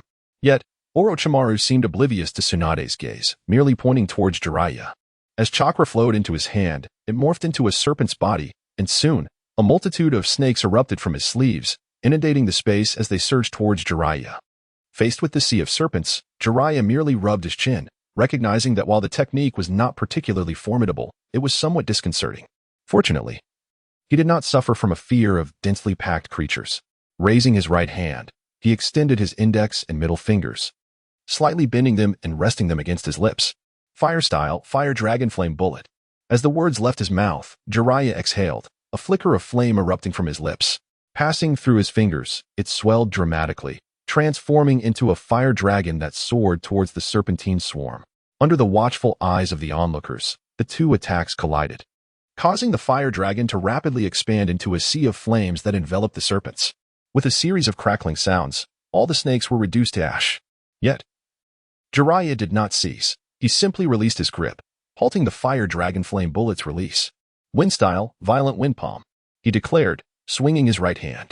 A fierce gust erupted from his motion, sweeping up the still-burning sea of fire and propelling it towards Tsunade and Orochimaru. Observing this, Orochimaru was momentarily taken aback, murmuring about the combination of jutsu. At that moment, the flames grew increasingly vigorous, fueled by the wind's force. Under this dynamic, a rapidly spinning vortex of fire manifested in the arena, measuring several meters in length, resembling a colossal funnel. As it spun at high velocity, a powerful suction began to emanate from it. Leaves drifted upon the ground, while withered branches were swept into a vortex, swiftly igniting and transforming into one with the conflagration. Orochimaru cast an appreciative glance toward Jiraiya, his robust form exuding confidence. He then bit into the thumbs of both hands, crouching down and pressing his palms against the earth. He exclaimed the summoning technique, Triple Rashomon. As his words resonated, 3 plumes of white smoke materialized before him. As the mist dissipated, 3 towering gates, each measuring over 10 meters in height, emerged before Orochimaru. Though each gate bore a different hue, they shared a singular characteristic. Their forms resembled that of malevolent demons. Jiraiya's fiery vortex collided with the first gate, effortlessly piercing through it. However, the ferocity of the flames was considerably diminished. Upon striking the second gate, it merely left a fissure upon its surface before the fiery vortex ultimately dissipated. Chapter 10. The Rope Tree Rashomon, a technique of the first Hokage, Senju Hashirama. Manifests in 9 layers, whereas Orochimaru's version comprises only 3. Rashomon serves as a formidable defensive ninjutsu, capable of withstanding significant assaults. Had it been the 9-layered version, even the tailed beast bomb would be effortlessly repelled. Regrettably, Orochimaru lacks Hashirama's unique constitution, limiting his mastery of this technique to a mere fraction of its potential. At that moment, Jiraiya heard a piercing sound slicing through the air. A fleeting glance revealed Tsunade swiftly approaching, her speed allowing her to surpass Rashomon with ease. A smirk crept across Jiraiya's face as he lifted his right foot and executed the earth release, Retsu Swamp. The ground before Tsunade began to roil violently, akin to boiling water, before collapsing to unveil the muck beneath. Tsunade halted, realizing the vast expanse of the swamp impeded her forward trajectory, forcing her to abandon her attack. As she prepared to mount another offensive, Orochimaru called out, "That's enough, Tsunade." Confused, she turned to him just as she sensed a surge of chakra emanating from her right. Turning her gaze, she beheld Jiraiya standing merely 3 meters away, clutching a blue sphere approximately 10 centimeters in diameter. An overwhelming sense of danger radiated from this orb. Tsunade remained silent, her attention shifting to another identical figure of Jiraiya positioned nearby. It dawned on her why Orochimaru had intervened. Had Jiraiya chosen to attack earlier, she would have been virtually defenseless against the potent blue sphere that instilled such dread within her. Unbeknownst to her, while she was preoccupied with the Retsu Swamp, Jiraiya had utilized the earth-submerging technique to emerge beside her. Concurrently, he had executed the body replacement technique, unnoticed due to her focus on the swamp. With Orochimaru's interruption, Jiraiya dissipated the Rasengan he had conjured. At that moment, Orochimaru's full attention was fixed upon Jiraiya, who demonstrated an adeptness in fire, wind, and earth release techniques with remarkable fluidity, scarcely utilizing hand seals, and even forming a combination ninjutsu.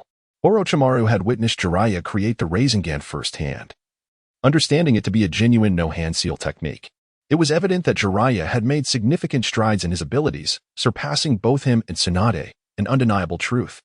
Tsunade approached Jiraiya, exclaiming, "I never imagined you could truly grow stronger." Jiraiya shrugged, spreading his arms, "I've been honest with you.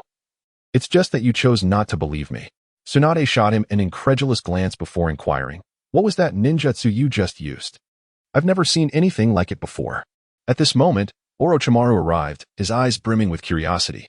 Jiraiya, noticing this, raised his right hand and conjured a Rasengan before them, proclaiming, "This is the ninjutsu I developed, the Rasengan."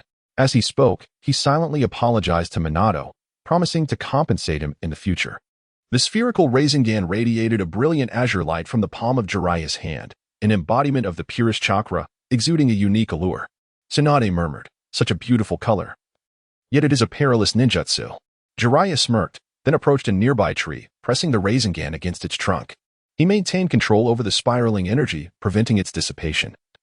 And soon a large crater formed in the tree. Orochimaru's gaze flickered, and he murmured, "Is that chakra spinning at such high speed?" After saying this, he cast a surprised glance at Jiraiya, astonished that Jiraiya could develop such ninjutsu in such a brief span of time. As for Tsunade, she remarked bluntly, "I never imagined that the underdog would surpass me one day." Jiraiya remained silent, dissipating the Rasengan from his hand. He then approached the two and inquired, How is the preparation coming along? Tsunade replied, today marks the final day of training. Starting tomorrow, we will rest and adjust before heading to the battlefield. Soon, we shall be on our way. Even ninjas have families. The remaining 10 days is precious time for them to spend with their loved ones. After all, no one knows who will return alive from the battlefield.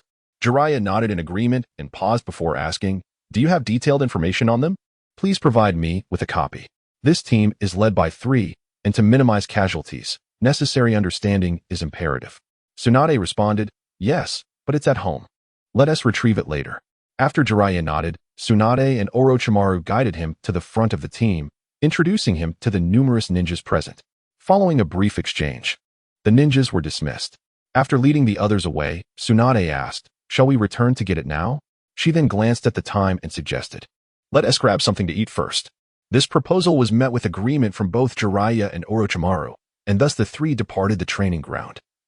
Making their way to the commercial district, after indulging in a hearty meal, they exited the izakaya. As was customary, Orochimaru prepared to leave alone. But Jiraiya called out to him. Requesting Tsunade to wait a moment, he led Orochimaru aside. With a questioning look, Orochimaru listened as Jiraiya began. I understand that the death of your parents has shaped your perspective on certain matters. This is not unusual. The things you wish to study indeed exist. But your research direction has gone astray. Upon hearing this, Orochimaru cast a surprised glance at Jiraiya. He did not anticipate that Jiraiya would bring him aside to discuss this matter. Moreover, from Jiraiya's words, it was evident that he seemed reluctant to dissuade him. Thus, he inquired, what do you wish to convey? Jiraiya replied, I merely hope you remember one thing. True strength lies in one's own power. A person possesses boundless potential. After a brief pause, Jiraiya added, furthermore, do not recklessly use others as experiments, otherwise. As he spoke, an intense aura of killing intent emanated from Jiraiya, subtly warning Orochimaru. Without waiting for a response, he turned and departed. At that moment, Orochimaru murmured the words Jiraiya had just spoken. Upon returning to Tsunade's side, she curiously asked, what did you discuss with Orochimaru? Jiraiya smiled and said, oh, you should ask Orochimaru about that. Listen closely. He continued, come, let me escort you back. With that, Jiraiya walked ahead.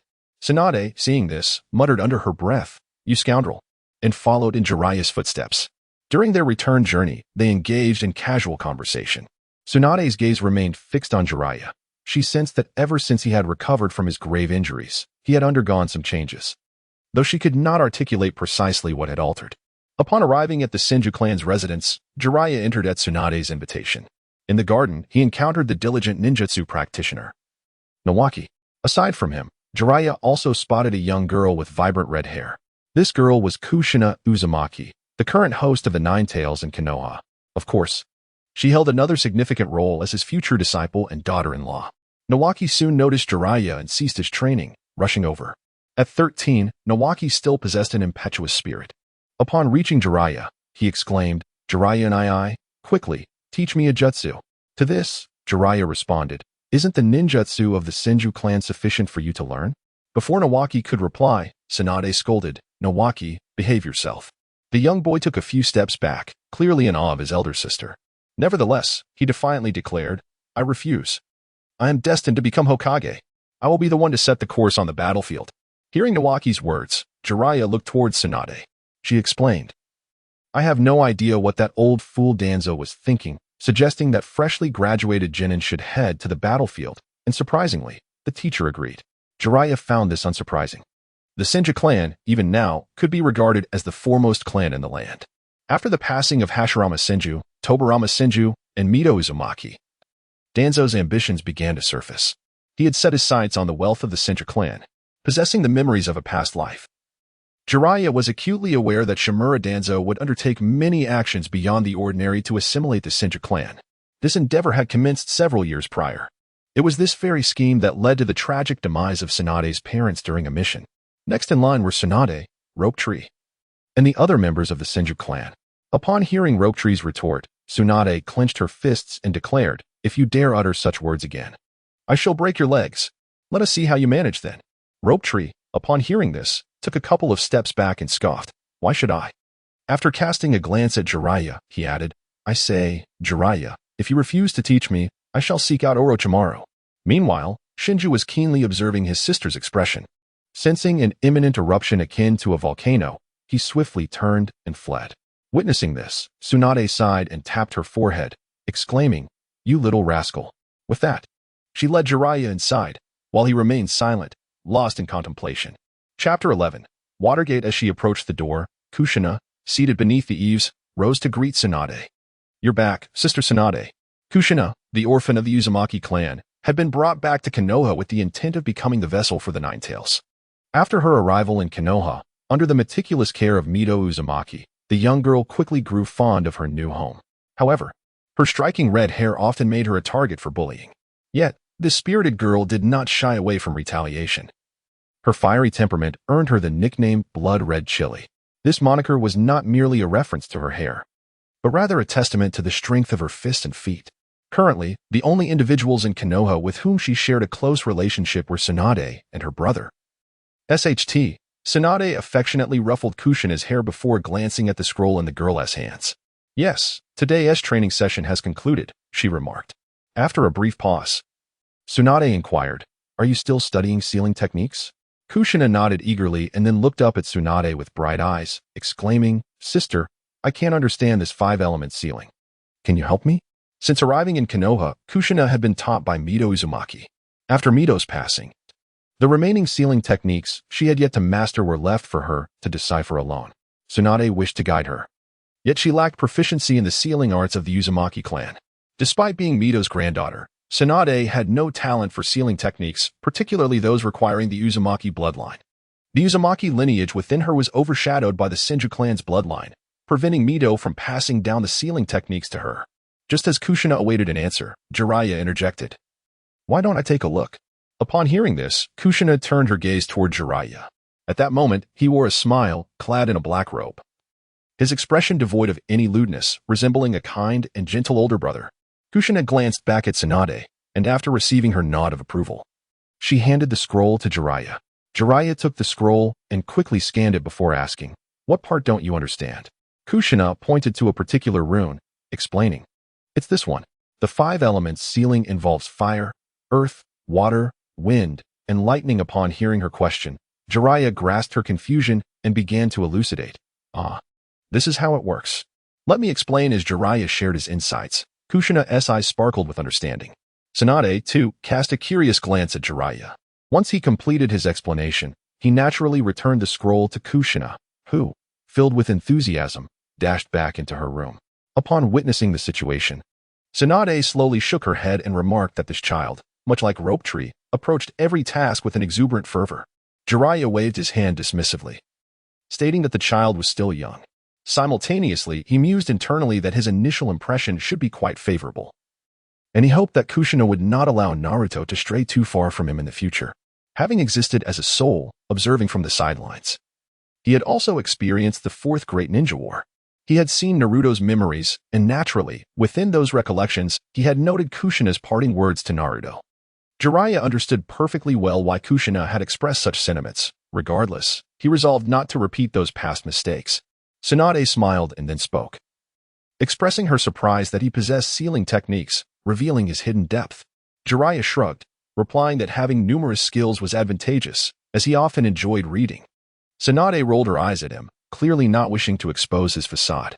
She led him into a room, where he handed over several stacks of documents. After sharing a couple of cups of tea and engaging in conversation, Jiraiya finally departed from the Senju clan's estate. Upon returning home and organizing the documents, Jiraiya set out once more. This time, his destination was the back mountain of Konoha. As he ventured deeper, he began to hear the sounds of strikes resonating through the forest. Swiftly approaching, he leaped onto a large tree. There, he spotted a young boy training ahead of him. Bathed in the silvery light of the moon, the blonde-haired youth was drenched in sweat, relentlessly throwing punches and kicks at the tree before him. This boy was none other than his future disciple, Minato Namikaze. Jiraiya felt a profound sense of guilt regarding this student. Had he not been so preoccupied with tracking Orochimaru, he might have witnessed Naruto's birth, potentially preventing the tragedy that befell Minato's family. If he had not been so gullible in believing the old man's words, Naruto's childhood would not have been so dire. Moreover, Minato had now claimed the Rasengan as his own technique. Thus, Jiraiya resolved to compensate this disciple as best as he could, aiming to alter the trajectory of his life starting from this moment. Perched atop the tree, Jiraiya observed for a while before shaking his head slowly. Though Minato was a prodigiously talented genius, a true gem yet to be polished. Even the most exceptional talents require guidance, and even the finest raw stone needs sculpting. At merely 12 years of age, Minato was in his final year at the Ninja Academy. As a commoner, he had already reached the level of a Chunin in terms of chakra. The curriculum at the academy was struggling to keep pace with his rapid advancement, resulting in him navigating his path somewhat astray. For instance, he was currently practicing taijutsu. Yet his technique exhibited certain flaws. While these issues were not significant, they could lead him down a convoluted path. Upon encountering this, Jiraiya couldn't help but sigh, pondering that had someone guided Minato from a young age, or if he had been born into a prominent family, his accomplishments would undoubtedly have surpassed the present. As he welcomed himself, Jiraiya materialized behind Minato. At that moment, Minato, engrossed in his training, abruptly halted, having sensed Jiraiya's presence. He assumed a defensive posture and swiftly turned to look behind him. Upon seeing Jiraiya, a look of seriousness crossed his face. He had not anticipated encountering anyone in the back mountains of Konoha at such a late hour. Having trained in this secluded area for several years, he had never once encountered another soul. At this moment, he was uncertain of the identity and intentions of the person before him. Noticing Minato's tension, Jiraiya smiled reassuringly and said, "Fear not. I harbor no ill will. I am also a resident of Konoha." Hearing this, the seriousness on Minato's face eased somewhat, though the chakra within him continued to circulate. Satisfied with this development, Jiraiya continued, "I merely passed by and noticed that your training method seems flawed. I wish to offer a word of advice." With that, he approached a nearby tree, clenched his fist lightly, and struck it. Although his punch appeared gentle, it produced a dull thud, and as he withdrew his fist, a distinct impression was left on the trunk. Observing Minato's furrowed brow in contemplation, Jiraiya elaborated, "Taijutsu, as the name suggests, utilizes the various parts of the body as weapons, with chakra as a supplement and strength as the foundation. The effectiveness of taijutsu hinges upon one's control over their strength." As Jiraiya explained, Minato's brow gradually relaxed. After concluding his explanation, Jiraiya pointed to the tree behind Minato and said, "Now, give it another attempt." Minato, upon hearing this, glanced at Jiraiya before turning to strike the tree once more. This time, the difference in impact was evident. The tree shook, and a shallow indentation appeared on its surface. Jiraiya, witnessing this improvement, smiled and remarked, "Well done. There is a noticeable enhancement." After turning back to Jiraiya, Minato bowed in gratitude, saying, "Thank you." Jiraiya waved his hand dismissively, stating, "It is merely a matter of adjusting your technique. Even without my input, I believe you would have mastered it in due time." After a brief pause, Jiraiya inquired, "By the way, why are you here training instead of resting at home at this hour? You still appear to be a student at the Ninja Academy, correct? Is this a task assigned by that fellow, Seda?" Seda Wataru, a teacher at the Ninja Academy and Minato's homeroom instructor, was a contemporary of Jiraiya's. Though lacking in combat prowess, he possessed a unique approach to education. Thus, after becoming a special jonin, he returned to the academy to assume the role of a teacher. Upon hearing Jiraiya mention Seda, Minato expressed his surprise, asking, "Sir, do you know Teacher Seda?" Jiraiya smiled and nodded, acknowledging, "Of course, I know him. We were contemporaries." Minato, displaying a look of realization, responded, "So that's how it is." After a brief pause, he continued, "This is not an assignment left by Teacher Konoha, but rather a personal endeavor to grow stronger." Jiraiya assessed Minato and remarked, "At your age, having such capability is quite commendable." Minato shook his head slightly and replied, however, "I feel it is still insufficient." Curiously, Jiraiya inquired, "What, then, is your purpose in seeking strength?" In a previous life, Jiraiya had posed this question to Minato, albeit years later when he had taken him on as a disciple. After contemplating for a moment, Minato answered, "Because I wish to protect Konoha and the people who matter to me." Upon hearing this response, Jiraiya thought to himself, indeed, exceptional individuals remain unchanged regardless of the time. At Minato's age, nearly all youths would respond to such a question with vague and ethereal notions, and very few could articulate a sincere desire for protection. Chapter 12. Apprenticeship. Jiraiya cast an approving glance at Minato, nodding in agreement with the notion presented. "Now that you have such aspirations, it is essential to put forth your utmost effort." Minato bowed once more, expressing his gratitude. "Thank you, my lord." Jiraiya waved his hand dismissively and continued, "I find you to be quite likable, young one. Should you encounter any challenges in your training, Do not hesitate to ask. I happen to have some time this evening to provide you with guidance. Minato had been observing Jiraiya's expressions intently. He had now ascertained that Jiraiya harbored no ill intentions towards him. The look in Jiraiya's eyes was predominantly one of approval, accompanied by an ineffable quality that Minato could not quite define. After some contemplation, Minato voiced his uncertainties regarding his training. Jiraiya addressed each of Minato's questions with clarity and precision, imparting wisdom that illuminated Minato's understanding. Compared to the teachings of Saikida, Jiraiya's explanations were far more accessible and tailored to Minato's needs, proving to be immensely beneficial for his growth.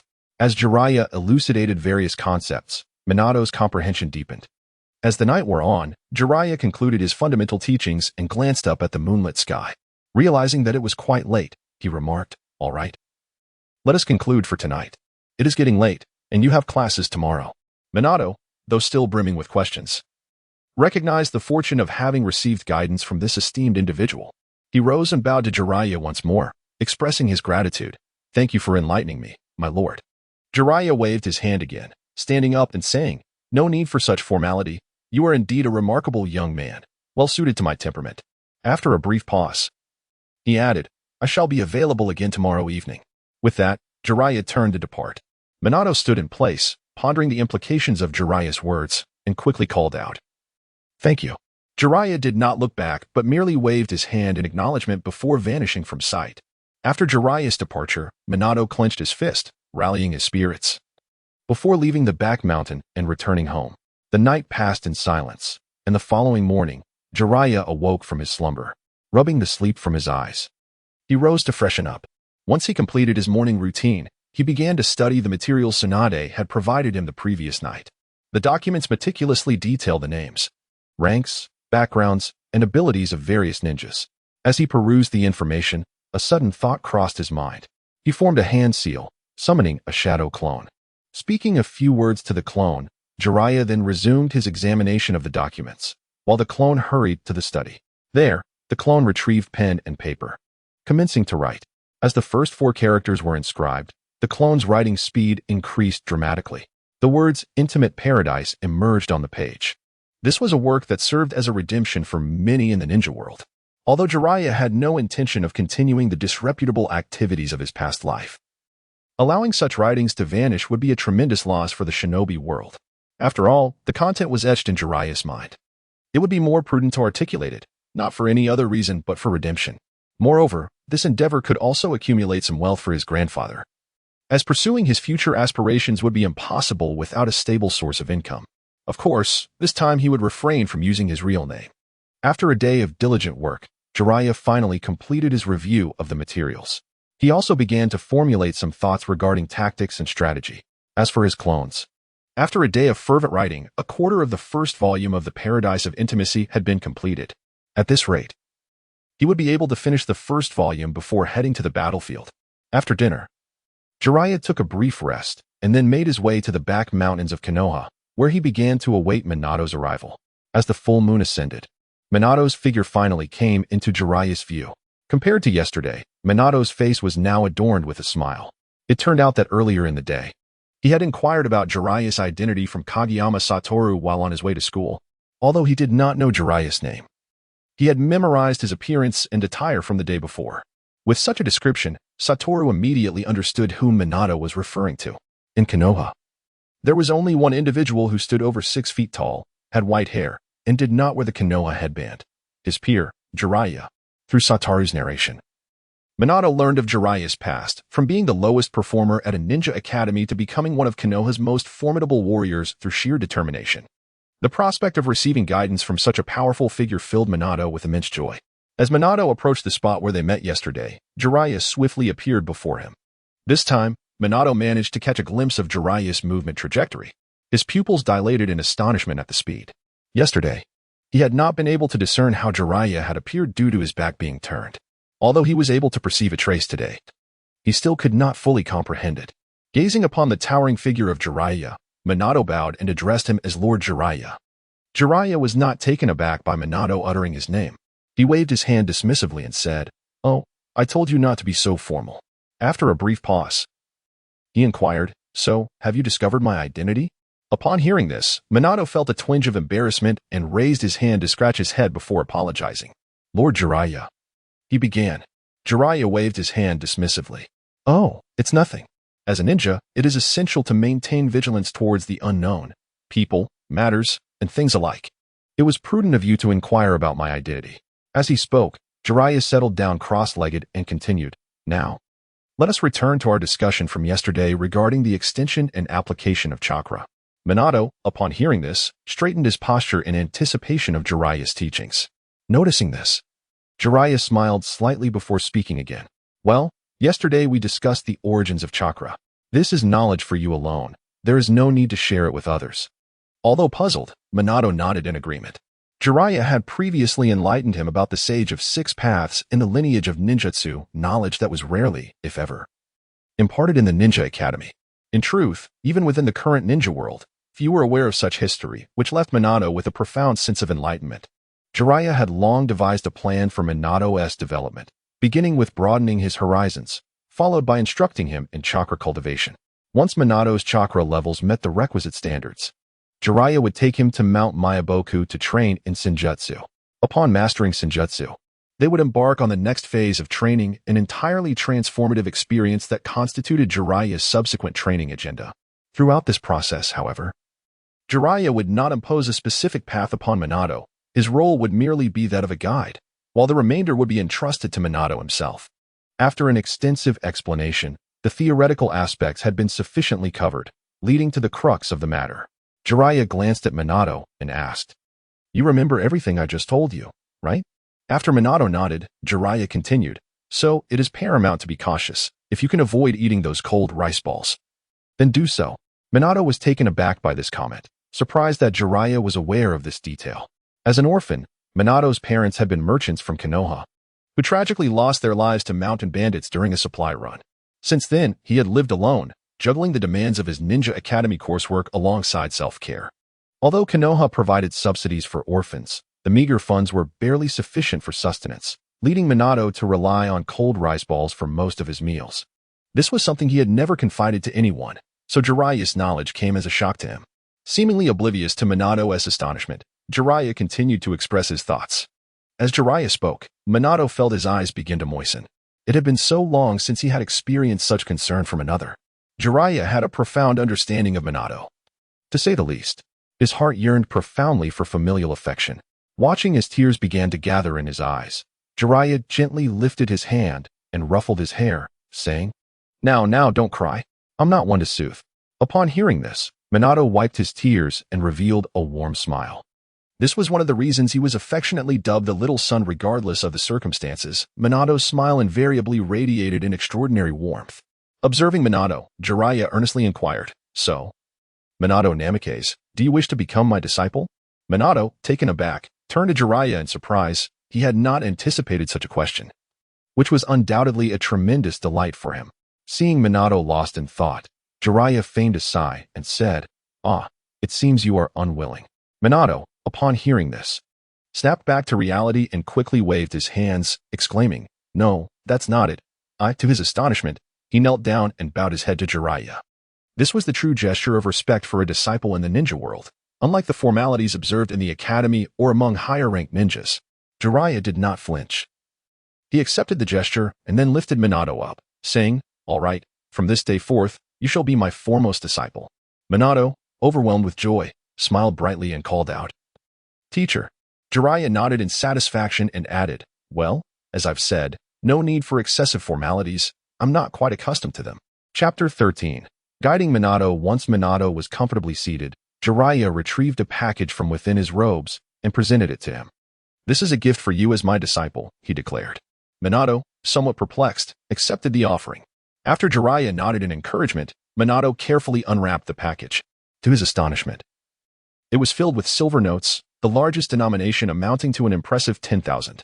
In total, the package contained approximately 100,000 silver taels, a sum ample enough to sustain Minato for a considerable time, especially given that his monthly stipend from Konoha was a mere 300 taels. In addition to the silver notes, the package also contained a tome filled with insights on cultivation, all meticulously prepared by Jiraiya, although he could continue to mentor Minato for a few more days. His journey to the battlefield would not conclude until several months later, if all went according to his plans. In the worst-case scenario, it might even take a year or two. During this interval, Minato would need to practice alone. However, with the cultivation insights in the silver notes, his training would not suffer. Nevertheless, Minato felt that such a lavish gift was too extravagant for him to accept. He quickly returned the package to Jiraiya, exclaiming, "Teacher, this is far too precious. I cannot accept it." Jiraiya, however, insisted, pushing the package back into Minato's arms. "You must accept it. The first rule of being a disciple is to graciously accept what your teacher offers. This amount is nothing to me. Tomorrow, go purchase a ninja tool pouch and some training equipment. The remainder shall serve as your living expenses. And do avoid those cold rice balls. You are still growing. And if your nutrition falters, don't blame me for expelling you from my tutelage." His playful tone warmed Minato's heart. After a moment of contemplation, Minato decided to accept the gift. Seeing his acquiescence, Jiraiya patted Minato's shoulder with satisfaction. "Now that's more like it. Don't be so formal with your teacher, or I might just become irate." Minato nodded, his eyes slightly glistening with emotion. The two then sat together, engrossed in conversation, until the time was ripe for Jiraiya to escort Minato back, reminding him to return to the back mountain at the same time the following evening. With Minato officially under his guidance, it was time to lead him on the path of proper training. The next evening, at the appointed hour, Jiraiya arrived to find Minato already waiting. He swiftly approached, appearing before the young ninja. Upon seeing Jiraiya, Minato promptly bowed in greeting. "Teacher," he said. Jiraiya nodded in acknowledgement. "Ah, you've arrived quite early." He took a moment to assess Minato, noting that today he appeared more spirited than the day before. Sporting a brand new ninja tool pouch at his waist, a hallmark of a dedicated shinobi, though it may appear to be merely the size of a palm. It has been treated in such a way that it contains an almost cubic space within, allowing for the storage of numerous items. Essentially, once one becomes a ninja, it becomes an indispensable tool. This afternoon, as per Jiraiya's suggestion, Minato ventured to the tool shop, not only to acquire a ninja tool pouch but also to purchase various training materials such as shurikens, kunai, and weighted objects. Minato, filled with excitement, scratched his head and expressed his eagerness. Jiraiya chuckled heartily, understanding his enthusiasm, and after a brief pause, declared that since they were prepared, it was time to commence today's training. Upon Minato's affirmation, Jiraiya inquired whether he had learned to climb trees. Minato shook his head in confusion. Observing this, Jiraiya proceeded to a large tree, gathered chakra at his feet, and began to walk up the trunk. With each step, he ascended until his body became parallel to the ground. Although the sight was somewhat peculiar, Jiraiya stood firmly on the tree trunk as if he were a nail driven into wood. Once he reached a height of 5 or 6 meters, he turned to Minato below and asked if he had discerned anything. After pondering, Minato replied that this appeared to be a method of chakra manipulation aimed at achieving greater precision in its control. Jiraiya nodded in satisfaction, affirming that only through precise chakra control could one enhance the potency of ninjutsu and gain better mastery over oneself. "Concentrate your chakra at your feet. Give it a try," he encouraged. Minato responded and began to channel chakra into his feet. When he felt ready, he lifted his foot to step onto the trunk. Unfortunately, his initial attempt resulted in the bark cracking underfoot. Noticing this, Minato recalibrated his chakra. After several adjustments, he attempted once more. This time, the bark remained intact, yet his foot slipped off the trunk. Following another round of adjustments, Minato began the task earnestly. He carefully placed his foot on the trunk, ensuring stability before stepping forward with his other foot. At last, he stood securely on the tree. Once he was assured of his balance, he continued to ascend until he reached a level parallel to Jiraiya. Jiraiya was exceedingly pleased with Minato's cautious approach. He never failed to impress, regardless of the situation. Although he had not practiced this technique before, he grasped the fundamentals after 2 attempts and successfully completed the tree climbing exercise. This clearly demonstrated his considerable talent. Jiraiya then encouraged Minato to practice further until he could run along the trunk as effortlessly as he could on the ground, and only then did they pause. Subsequently, he led Minato to the banks of a small river. As he approached the water's surface, he addressed Watergate, stating that this practice was akin to climbing a tree, both of which required mastery over chakra. However, in comparison to the bark of a tree, maintaining balance on the water's surface proved to be far more challenging. Observing that Jiraiya had reached the center of the stream, Watergate began to gather chakra beneath his feet. He proceeded with the same caution as before, first concentrating chakra in one foot before stepping onto the water's surface. Only after ensuring he would not sink did he extend his other foot. Yet, as the water rippled, Watergate's body began to sway slightly. When a wave surged forth, the chakra beneath his feet was insufficient to keep him afloat, causing him to plunge into the water. Noticing this, Jiraiya swiftly grasped Watergate by the collar, lifting him up to prevent him from becoming drenched. Simultaneously, he remarked that the challenge of standing on the water lies in the constant adjustment of chakra output. Give it a try. If you feel confident, I will release you, he instructed. Watergate nodded, once again concentrating chakra in his feet. He placed his foot on the water's surface, attuning himself to the waves, and quickly adjusted his chakra. Once he felt ready, Jiraiya set him down on the water. This time, Watergate was notably more cautious. He began to adjust his chakra output with every ripple on the surface, steadily maintaining his stance above the river. After he had achieved stability, Jiraiya guided him to walk upon the water. Half an hour later, Watergate was able to traverse the surface with agility. Upon reaching the riverbank, Jiraiya patted Watergate on the shoulder, remarking, "Well done. Cherish your talent and strive to transform it into strength." Watergate responded earnestly, "Rest assured, Sensei, I will not disappoint you." Jiraiya chuckled heartily and declared, "If that is the case, let us commence the next phase of training." With that, Jiraiya motioned for Watergate to come closer and bow his head. Watergate complied, and at that moment, Jiraiya ruffled Watergate's hair, indicating a shift to the right. In response to Watergate's puzzled expression, Jiraiya explained, "Next, I will impart a jutsu to you." He then raised his right hand, forming a Rasengan in his palm. Under the night sky, the vibrant blue glow of the Rasengan intensified.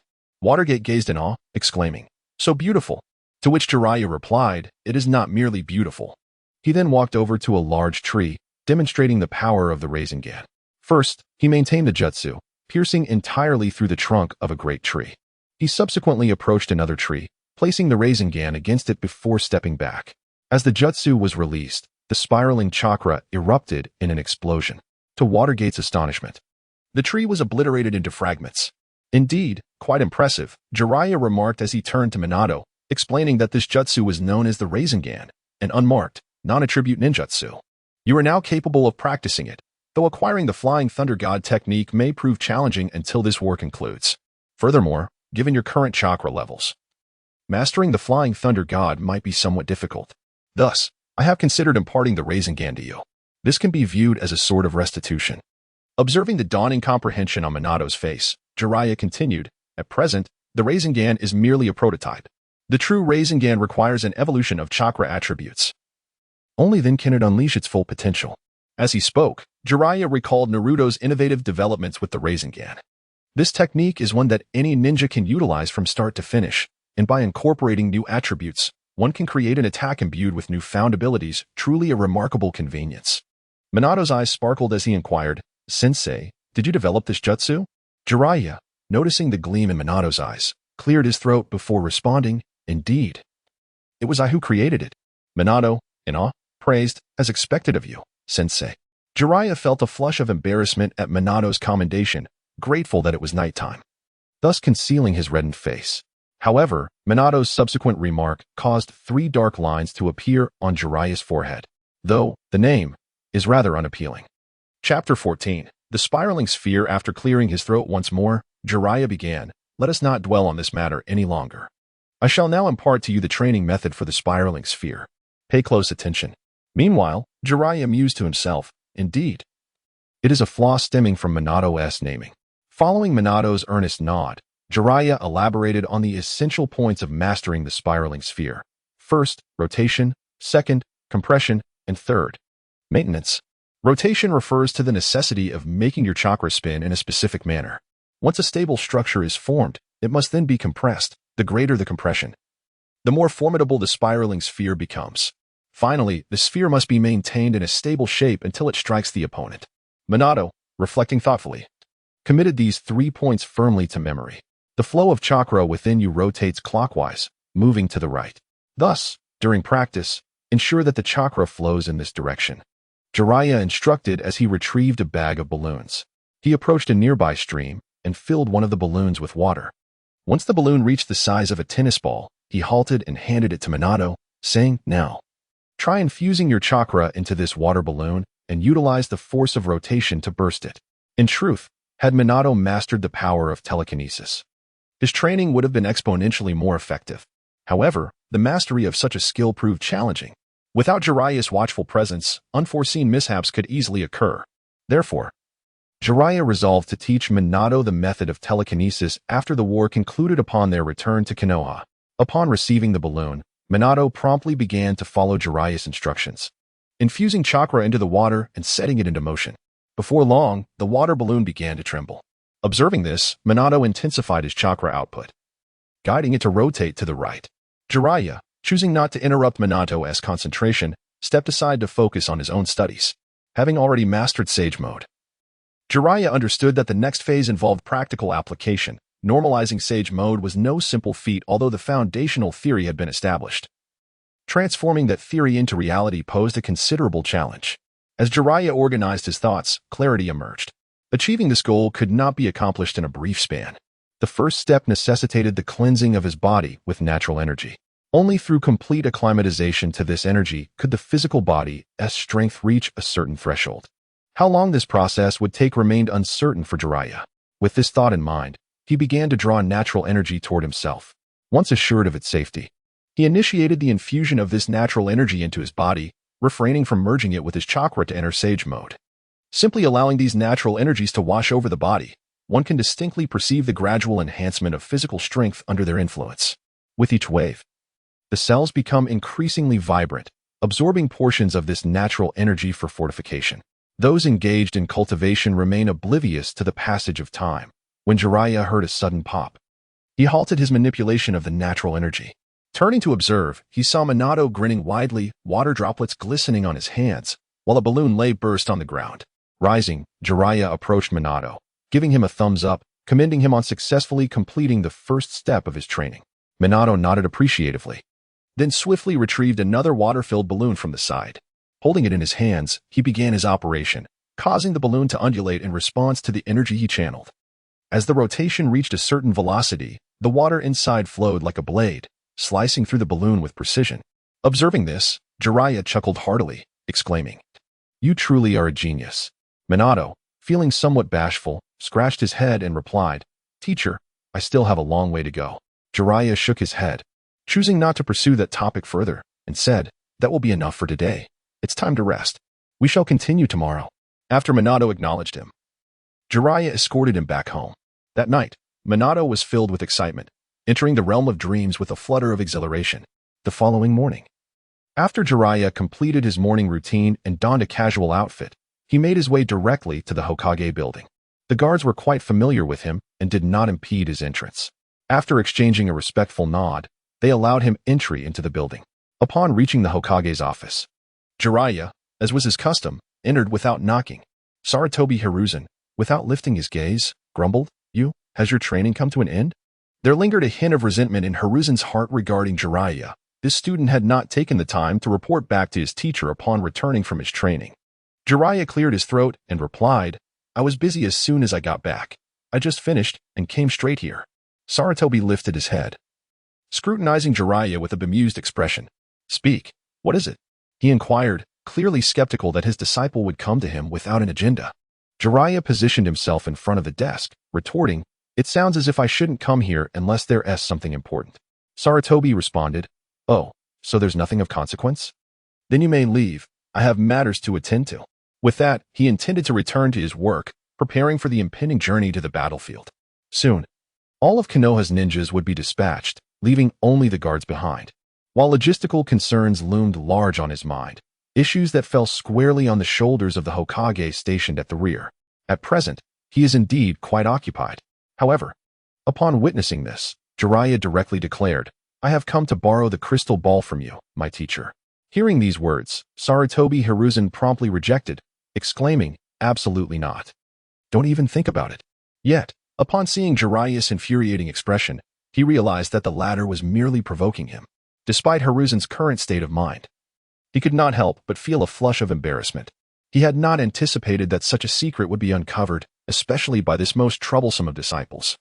Observing Hiruzen's awkward demeanor, Jiraiya slowly continued, "I say, old man, you are the Hokage of Konoha after all. If this matter were to become public, where would you hide your old face? Furthermore, You wouldn't want Lady Peepa to find out, would you? Jiraiya's face was adorned with a smile. Yet the underlying threat in his tone was unmistakable. The mere thought of his wife's wrath sent shivers down Hiruzen's spine, particularly if such a matter were to leak. His reputation would be irreparably tarnished. Thus, he raised his hand to cover his forehead and sighed. All right then, what do you wish for? You can forget about the crystal ball. It is my only source of enjoyment. If it were to be taken from me, what would I do in the future? As he spoke, Hiruzen appeared dejected, as if something of utmost importance was about to vanish. Witnessing this, Jiraiya inwardly mused that indeed, he had been corrupted by him. With arms crossed, Jiraiya announced, I have taken on a disciple. After I head to the battlefield, I would trouble you, old man, to look after him for me. As soon as Jiraiya finished speaking, Sarutobi Hiruzen inquired with great interest, a disciple? Which clan does he belong to? The revelation that Jiraiya had taken a disciple astonished Hiruzen. Among the 3 disciples he had mentored, Tsunade and Orochimaru both had experience leading teams, albeit they had not formally taken on apprentices. Only Jiraiya. Despite Hiruzen's repeated suggestions to accept 1 or 2 disciples, had consistently declined, claiming that taking on apprentices would hinder his training. Jiraiya shook his head and clarified. He does not come from a clan. He is a commoner named Namikaze Minato. Upon hearing this, Hiruzen's face registered understanding as he remarked, Ah, it is that child. Then it makes sense. Jiraiya was somewhat surprised that Hiruzen was familiar with Minato. According to the timeline, he had taken Minato as his disciple upon returning from the battlefield for the first time, prompted by Hiruzen's suggestion to evaluate Minato, which led to his apprenticeship. Back then, Hiruzen had also shared how he had discovered Minato. Now, it seemed that the timeline had advanced by nearly half a year. Thus, Jiraiya asked, Old man, do you know Minato? Hiruzen shook his head and replied, Of course not. I only possess intelligence about him. As he spoke, Hiruzen opened a drawer, retrieved a document, and handed it to Jiraiya. After receiving the document, Jiraiya swiftly perused its contents, ultimately revealing a look of realization. This intelligence, submitted by the Umbu, meticulously detailed the circumstances surrounding Minato. The situation was largely unchanged. Minato had been clandestinely escorting Kushina home each night, a routine that had persisted for several years. If one were to trace back, it could be linked to shortly after Kushina's enrollment in the academy. Once the Umbu became aware of Minato's presence, they reported the information to Hiruzen Sarutobi. Upon learning of it, the latter ordered a thorough investigation into Minato's identity, which resulted in this intelligence report. After reading it, Jiraiya couldn't help but sigh inwardly, realizing that indeed, this young fool. At that moment, Hiruzen Sarutobi inquired, What do you think of this child's talent? Jiraiya, his thoughts interrupted, responded without hesitation, Undoubtedly, Minato is a true genius. Chapter 15. The meeting. Upon hearing Jiraiya's assessment of Minato, Sarutobi Hiruzen exhibited a hint of surprise. Observing this, Jiraiya remarked that once he brought the young man to see him, all would be revealed. Hiruzen smiled and replied that he would refrain from further inquiries. After a brief pause, he added that since the boy was Jiraiya's disciple, he was effectively his grand student as well, assuring him that he would take good care of him after his departure. Jiraiya waved his hand dismissively, stating that there was no need for special attention. It sufficed to ensure that the members of Root did not come into contact with him. This precaution stemmed from the uncertainty of whether the future would mirror the trials of his previous life. He had intended to pose some questions to the great sage of the mountain toad, yet during his stay in Myaboku Mountain, the sage remained in a deep slumber. Postponing those inquiries, Sarutobi Hiruzen, slightly taken aback, nodded in agreement, promising to have the Umbu follow the boy discreetly. Jiraiya acknowledged this with a nod and proceeded to express his desire to view the sealing scrolls. At this, Hiruzen furrowed his brow, as the scrolls contained all the forbidden techniques of Konoha. Even as Jiraiya's mentor, Hiruzen could not unilaterally grant access without the permission of the other 3 advisors. Noticing Hiruzen's hesitation, Jiraiya clarified that he was not requesting immediate access but rather after the war's conclusion, believing his contributions would warrant such a privilege. Hiruzen, upon hearing this, acquiesced, stating that under those circumstances, he could indeed comply. With a smile, Jiraiya concluded that these were the 2 matters he wished to discuss. Just as he was about to take his leave, he recalled something and spoke again, requesting a hand seal that was not overly advanced, merely sufficient for access to the training grounds. Konoha boasted 9 training fields, where entry required either the village's endorsement as a true ninja or possession of a hand seal. These grounds were equipped with various training apparatuses that might seem redundant to Jiraiya and his companions. However, for the present-day Minato, they would significantly enhance his training pace, particularly in the realm of body techniques. Minato's most commendable trait lay in his reflexes and combat intelligence, enabling him to elevate his speed to unprecedented levels, continually pushing past his limits. Thus, Jiraiya's intention for Minato's development aligned with this focus. Currently, Minato's agility was still in its infancy, making the training tools available at the grounds particularly beneficial. Hiruzen, in agreement with Jiraiya's suggestion, promptly provided him with a hand seal. After engaging in further conversation, Jiraiya departed from the Hokage building. He casually sought a place to dine before making his way to the commercial district, where he procured several scrolls before returning home. The security of the Watergate has been ensured, and now it is time for SHJu. This time, SHJu's deployment to the battlefield is inevitable. Jiraiya is uncertain about the specific details surrounding SHJu's demise in his previous life, so he must make ample preparations. Upon returning home, he retrieved a blank scroll.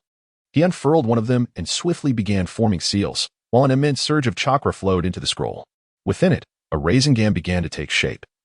Infused with a substantial amount of chakra, nearly reaching the standard of a big ball Rasengan.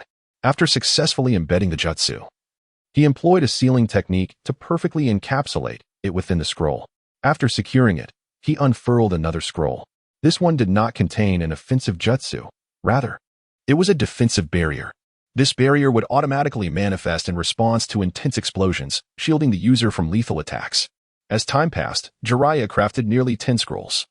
These were the fruits of his research after becoming a spiritual entity. In total, he created 12 scrolls, 3 of which were designated for SHJu, while the others were entrusted to different individuals. Jiraiya wished to create more of such scrolls, but given his current capabilities, producing these 12 was already his limit. He could feel the immense drain on his energy, his complexion paling. After organizing the scrolls, Jiraiya quickly finished the food prepared by his shadow clone. He then lay down on the bed to begin recovering his mental energy. Crafting such scrolls consumed not only chakra but also mental stamina. It was not until evening that Jiraiya finally ceased his recovery. Rising to stretch his somewhat numb limbs, he freshened up, changed into a new set of clothes, took the 3 scrolls intended for SHJu, and then stepped outside. As he reached the street, he encountered Tsunade, who was approaching him. Upon seeing Jiraiya, Tsunade hurried over and asked where he was headed. Jiraiya smiled and replied that he intended to find his disciple before seeking her out. Since they had met here, they might as well go together. Tsunade responded affirmatively and then inquired about his disciple. Yes, I just took on a new disciple. He's quite an impressive young man, Jiraiya replied. This piqued Tsunade's interest, prompting her to ask Jiraiya to lead the way. Soon, they arrived at the entrance of the Ninja Academy. Pointing at the gate, Tsunade asked, Is your disciple still in school? Jiraiya nodded. Yes, he'll be graduating this year.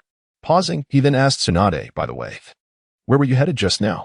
Upon hearing Jiraiya's inquiry, Tsunade let out a dismissive huff and remarked that it was none other than that stubborn boy, Rope Tree. No matter the circumstances, he was determined to venture to the battlefield, having persistently pestered Orochimaru over the past few days, eager to learn new ninjutsu. Although it is true that lower-ranked ninjas are typically relegated to logistical duties on the battlefield, the nature of war is ever-changing, and one can never predict unforeseen events. Should an emergency arise and he resort to half-baked techniques in a moment of desperation, would that not be tantamount to courting death? As Tsunade recounted the situation, Jiraiya came to understand that Rope Tree's stubbornness had ultimately swayed Tsunade into permitting his journey to the battlefield. However, she harbored concerns for his safety, prompting her to seek out Orochimaru.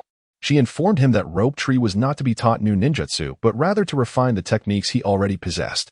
Upon hearing Tsunade's words, Jiraiya nodded in agreement. Rope Tree indeed displayed commendable talent, particularly in water techniques. Yet, his impulsiveness was a glaring weakness. If he were to master a powerful jutsu, the chaos of the battlefield could yield unpredictable consequences. At that moment, Jiraiya turned to Tsunade and noticed the necklace adorning her neck. He then spoke, I have prepared a few things for him as well. Tsunade, intrigued, inquired, Oh, what is it? Just as Jiraiya was about to respond, the doors of the Ninja Academy swung open, and students began to emerge in succession. Thus, he replied, I will share it with you later. Once Minato is out, let us go for a meal. Tsunade ceased her questioning, and the two stood in place, awaiting his arrival. Before long, Minato's figure appeared before Jiraiya's eyes. Additionally, he spotted a familiar face, Kushina. At that moment, Kushina also caught sight of Tsunade and Jiraiya. her expression lighting up as she swiftly made her way towards them. Upon reaching Tsunade, she exclaimed joyfully, "Sister, what brings you here?" Since starting school, Kushina had been escorted by a ninja from the Senju clan in plain sight, while being monitored discreetly by Umbu operatives. This was the first time she had seen Tsunade waiting at the entrance, which made her visibly excited. After all, in the current Konoha, Tsunade and Rope Tree were the only ones who could be considered her family. A hint of embarrassment crossed Tsunade's face, but she quickly composed herself. Raising a hand to ruffle Kushina's hair as she said, "I will soon be heading to the battlefield. Tonight, I will take you out for barbecue." Upon hearing this, Kushina's eyes sparkled with delight as she grabbed Tsunade's hand and hopped in place, exclaiming yay. Her joy was palpable as she playfully challenged her classmates with a glance. Over the years, terms like wild child, monster, and red tomato had gradually faded from open dialogue. Yet, whispers still persisted behind closed doors. In that moment, she was determined to prove to everyone that she was not merely a wild child. She had an elder sister. Just as Kushina was basking in her happiness, a classmate approached her from the classroom. In regard to this student, Kushina harbored a certain displeasure. To her, the gentle Minato seemed somewhat effeminate, particularly following the incident when he declared in front of their classmates his aspiration to become the Hokage. Just as she was about to speak, she observed Minato approaching Jiraiya and respectfully bowing. "Teacher," he said. Jiraiya patted Minato on the shoulder and replied, "Enough with the formalities. Let us go get something to eat." After Minato acknowledged him, Jiraiya introduced, "This is my companion, Tsunade." Upon hearing this, Minato immediately bowed again and said, "Lady Tsunade." Tsunade scrutinized Minato and, noticing his politeness and infectious smile, remarked, he seems to be a fine child."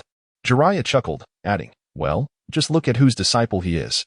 Minato, feeling a bit embarrassed, scratched his head. He then spotted Kushina and greeted her with a smile, "Kushina classmate." However, in response to Minato's greeting, Kushina pouted and turned her head away. Tsunade, witnessing this, raised her hand and lightly tapped Kushina on the head, admonishing, "You shouldn't be so rude." Upon hearing this, Minato quickly waved his hands in protest. Reluctantly, Kushina turned her head back and simply muttered an observing this scene. Jiraiya couldn't help but shake his head, silently thinking that the road ahead for Minato would be a challenging one. Chapter 16. Taking on a disciple after sending the ninja who had escorted Kushina away. The four of them proceeded to the commercial street, where they discovered a barbecue restaurant. They ordered an extravagant spread of dishes. As Minato and Kushina were yet to reach adulthood, they opted for beverages, while Jiraiya and Tsunade indulged in their second cup of sake. Before the ingredients arrived, Jiraiya unveiled several scrolls. Under the curious gazes of the trio, he explained that these scrolls contained various sealing techniques, which could be directly utilized in times of peril. Pointing to one of the scrolls, Jiraiya elaborated that it was imbued with a barrier technique. In the event of a violent energy impact, the barrier would materialize automatically, forming a protective shield. He continued to introduce each of the scrolls, and with each description, Tsunade's eyes sparkled with intrigue. She held no doubts regarding the veracity of Jiraiya's words, for she knew he would never deceive her. Upon completing his introduction, Jiraiya mentioned that such scrolls, particularly defensive ones, could be further compressed for ease of transport and usability. Tsunade, intrigued, inquired about the process of compression. Jiraiya explained that a medium was required, gesturing towards the necklace adorning Tsunade's neck. This necklace, a bequest from Hashirama Senju, bore a unique gemstone infused with potent would-release chakra. He asserted that utilizing this as a medium would be far superior to sealing it within a scroll. Without a moment's hesitation, Tsunade removed the necklace and presented it to Jiraiya. Upon receiving it, he unfurled the scroll and swiftly began forming hand seals. Meanwhile, Kushina was completely captivated by the seals inscribed on the scroll. Some of the symbols were remarkably familiar to her, filling her gaze towards Jiraiya with curiosity. As Jiraiya continued his rapid hand seals, a series of symbols began to emerge, connecting the necklace to the scroll. With the increasing complexity of the seals, the necklace became adorned with intricate symbols. "Activate," Jiraiya commanded in a low voice, as the barrier originally sealed within the scroll transferred to the necklace. He infused it with a modicum of chakra, and as the symbols fully integrated into the necklace, a smile graced Jiraiya's face. In that fleeting moment of transfer, he noticed a transformation in the nature of the barrier. It was no longer a one-time use. Even after activation, it could absorb chakra and autonomously restore itself, allowing for repeated utilization. Handing the necklace back to Tsunade, Jiraiya instructed her to present it to Shinsui upon their return, emphasizing that the necklace must never be removed from its bearer. Tsunade accepted the necklace, choosing not to wear it but to store it carefully, before turning to Jiraiya with gratitude. "Thank you, Jiraiya." Jiraiya waved his hand dismissively. "Ah, no need for such formality," he replied, before presenting the other 2 scrolls to Tsunade. As for the remaining 2 scrolls, they were handed over to Minato and Kushina. Both were taken aback by their unexpected possession.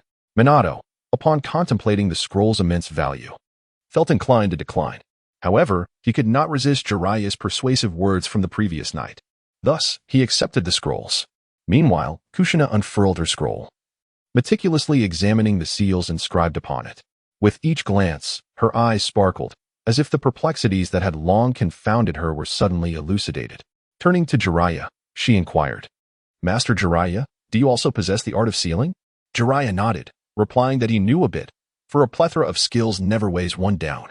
Observing Kushina's hesitance, he asked, "What is it? Do you wish to learn?" Upon hearing this, Kushina nodded vigorously, akin to a chick pecking at grains. Jiraiya chuckled, saying, "Very well. Since you wish to learn, I shall impart my knowledge to you."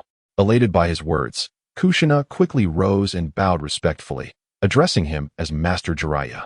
Jiraiya was somewhat taken aback by her eagerness, yet upon glancing at Minato, he decided to accept her as a disciple. He raised his hand, stating, "Then from this day forth, you shall be my apprentice." Observing Kushina's jubilance, he added, "However, Minato will be your senior brother." At this, Kushina turned to Minato and cheerfully called out, "Senior brother." In that moment, she reveled in the prospect of advancing her sealing techniques, momentarily disregarding Minato's somewhat effeminate demeanor. The aspiration to become Hokage was her fervent dream. With enhanced strength, she could draw ever closer to that esteemed position. This was Kushina's mindset. Hearing her newfound enthusiasm, Minato blushed and replied, "Junior sister." Jiraiya laughed heartily, declaring, "Since you are both my disciples, it is imperative that you foster a good relationship. The senior brother bears the responsibility of protecting his junior sister, and the junior sister must not be disrespectful to her senior brother." Kushina merely smiled and nodded, while Minato earnestly assured, "Rest assured, master, I will look after my junior sister." Jiraiya nodded with satisfaction, ready to speak again, when the dishes arrived. Thus, they all began to eat heartily. This private meal was particularly delightful for Kushina and Minato. Since being brought back to Konoha, Kushina had lived within the Sinja clan, where dining was a matter of great significance. Foods like grilled meat were considered mere snacks, making them a rarity for her. For children of their age, such treats were irresistibly appealing. Minato, meanwhile, was absorbed in nurturing his connection with Kushina, savoring the meal with great joy. After they finished eating, Jiraiya settled the bill, and, upon his suggestion, the group made their way to Training Ground 7. The training of the spiral sphere must continue for Minato. As for Kushina, before parting, Jiraiya intended to impart some of his understanding of sealing techniques to her. Upon entering the training ground, Jiraiya first handed the handplate to Minato. After Minato accepted it, Jiraiya spoke, stating that with this handplate, he would be able to access the training ground for practice. He advised Minato to familiarize himself with the surroundings before resuming his training on the spiral sphere. Minato acknowledged this with a nod, then greeted Tsunade and Kushina before swiftly darting away. Once Minato departed, Jiraiya turned his attention to guiding Kushina's training. He first inquired about any uncertainties she had regarding sealing techniques. After patiently explaining each point, he shared his own insights on the subject. Under Jiraiya's tutelage, Kushina experienced an enlightening revelation. He likened the sealing techniques to a grand tree, where the concepts served as the trunk, and the various types of techniques resembled the branches. Initially, Kushina's understanding of sealing techniques stood at a mere 3 meters in height, but after Jiraiya's elucidation, this metaphorical tree grew an additional 2 meters, allowing for the emergence of more branches. While the master and disciple were engrossed in their enlightening discussion, Minato completed a circuit of Training Ground number 7, gaining a fundamental understanding of its layout before returning to his original position. Upon seeing his return and noticing that Kushina had begun her own studies, Jiraiya rose to his feet. He then produced several balls and handed them to Minato. Minato had already mastered breaking water balloons, so now it was time for the rubber balls. These were thicker and devoid of any filling, making them significantly more challenging to rupture. This represented the second step in mastering the spiral sphere, compression. He needed to inject a sufficient amount of chakra into it and set it spinning. After absorbing his teacher's key points, Minato, filled with determination, took a balloon and moved aside to commence his training. Returning to Tsunade, Jiraiya noticed her contemplative expression and curiously asked what was on her mind. Tsunade looked at Jiraiya seriously and replied that she was reflecting on the changes he had undergone during this period. Upon hearing this, Jiraiya felt a tightening in his chest, yet maintained an air of nonchalance, asking, "What changes?" Tsunade nodded affirmatively, stating, "Of course, your strength has increased. You've developed numerous secret techniques in ninjutsu, and you've even delved into sealing techniques." After a brief pause, Tsunade's lips curled into a smirk as she added, "Jiraiya-sensei, why don't you teach me, too?" Hearing her half-joking tone, Jiraiya waved his hand dismissively, saying, "What could I possibly teach you? The Toad Sage has already imparted so much to you." Indeed, Jiraiya possessed knowledge that he could share with Tsunade, but not at present, as she had yet to meet the prerequisites for learning. At the very least, she needed to complete her sealing technique first. Observing Tsunade, Jiraiya remarked, "Everyone's path is unique. Acquiring too much knowledge can hinder one's judgment. I believe you have already charted a clear path ahead, so I shall refrain from elaborating further. Excessive words may inadvertently cast a shadow upon your journey. You need only to forge ahead along the route you have meticulously planned. After all, you are Tsunade, and I am confident you will carve out a novel path of cultivation." Frankly, had it not been for the unforeseen circumstances, Tsunade would not be in such a despondent state, and the medical system within the ninja world would have undergone a profound transformation. Jiraiya harbors considerable anticipation regarding this matter. Upon hearing his words, Tsunade nodded thoughtfully. Indeed, as Jiraiya remarked, she has already defined her course. Her aptitude for chakra manipulation is notably remarkable. Thus, as long as she diligently researches medical ninjutsu, she shall establish a new medical framework. Throughout this endeavor, she will also experience significant personal growth. In the time that followed, the two engaged in further discussions on various topics, with Jiraiya occasionally offering guidance to Minato and Kushina. It was not until the moon hung high in the sky that they finally parted ways to return to their respective homes. Chapter 17. Arrival at the battlefield. Meanwhile, Jiraiya informed Minato that Kushina was to gather at training ground number 7 at 10 o'clock the following day. It was a day of respite for the Ninja Academy, sparing the two from attending school. They would have ample time for Jiraiya to impart further teachings to them. Upon hearing this, Kushina was filled with excitement. In the past, even during breaks, she could only remain at home, with venturing outside being nearly impossible. However, now that Jiraiya had spoken, and with both him and Tsunade present, the prospect of going out was no longer unattainable. During the ensuing days, Jiraiya would provide extensive guidance to the two. Consequently, during his absence, they would be able to train independently. Beginning the next day, Jiraiya devised a training regimen for the duo. On the eve of their departure to the battlefield, Minato had finally grasped the fundamentals of the Rasengan. Although he was not yet capable of instantaneous execution and its potency was still somewhat lacking, he had at least succeeded in forming it. Both Jiraiya and Minato were quite satisfied with this progress. As for Kushina, during these days of interaction, she came to realize that Minato was not the delicate figure she had initially perceived. Rather, he possessed formidable strength. According to their teacher, Minato's current prowess might even surpass that of Jindakoda. Armed with this newfound understanding, Kushina's impression of Minato underwent a significant transformation. In the following days, Jiraiya sought out Hiruzen Sarutobi, primarily concerning Kushina. Hiruzen was somewhat taken aback by Jiraiya's decision to take Kushina as a disciple. After considering Jiraiya's proposal, he fell into contemplation. Ultimately, he resolved to acquiesce to Jiraiya's suggestion, which entailed granting Kushina greater freedom to train alongside Minato more regularly. To persuade Hiruzen, Jiraiya cited the examples of Hashirama Senju and Mito Uzumaki. Additionally, the surveillance over the past few days had confirmed that Kushina's seal was remarkably stable, ensuring that the Nine Tails would not erupt. Thus, Hiruzen agreed to lift the overt monitoring of Kushina, leaving only members of the Umbu to provide protection. As for Danzo Shimura's potential reactions, Jiraiya chose to leave that matter to Hiruzen to handle. The current Hiruzen Sarutobi remained the steadfast leader he had always been, and his commitments were not to be taken lightly. As time passed, the day of departure to the battlefield finally arrived. That morning, the area in front of the Hokage building was thronged with people. Thousands of ninjas preparing for the battlefield stood solemnly, their faces etched with seriousness, gazing up at Hiruzen Sarutobi atop the Hokage building. Behind them stood the residents of Konoha, the relatives of those about to embark on this mission, all fervently praying for the safe return of their loved ones. On this day, Hiruzen did not don casual attire. Instead, he wore a cloak and the conical hat that symbolized the Hokage's position. Looking down at the crowd, Hiruzen proclaimed with conviction, "In this war, Konoha shall emerge victorious. I await your triumphant return." Countless words pale in comparison to this unwavering conviction. As Sarutobi Hiruzen's voice resonated, the myriad of ninjas below erupted in a chorus of agreement. They were acutely aware that this war could lead to death, yet fear eluded them. Rather, their foremost concern was the stability of Konoha and the peace of the Land of Fire. Sarutobi Hiruzen raised his hand, signaling for silence. Once the crowd fell quiet, he spoke again. "According to the original plan, all squads depart." With his command, the leaders of each squad began to assemble their teams. Once everyone was gathered, Jiraiya, Tsunade, and Orochimaru shouted in unison, "Set forth," and promptly surged toward the outskirts of Konoha, followed closely by a throng of ninjas. Among the crowd stood Minato and Kushina, two young ones who, standing together, fervently prayed for their teacher's safe return. Once the multitude of ninjas had departed, Sarutobi Hiruzen instructed everyone to disperse while he proceeded to the territory of the Shimura clan. Today marked the day of the Konoha ninjas expedition.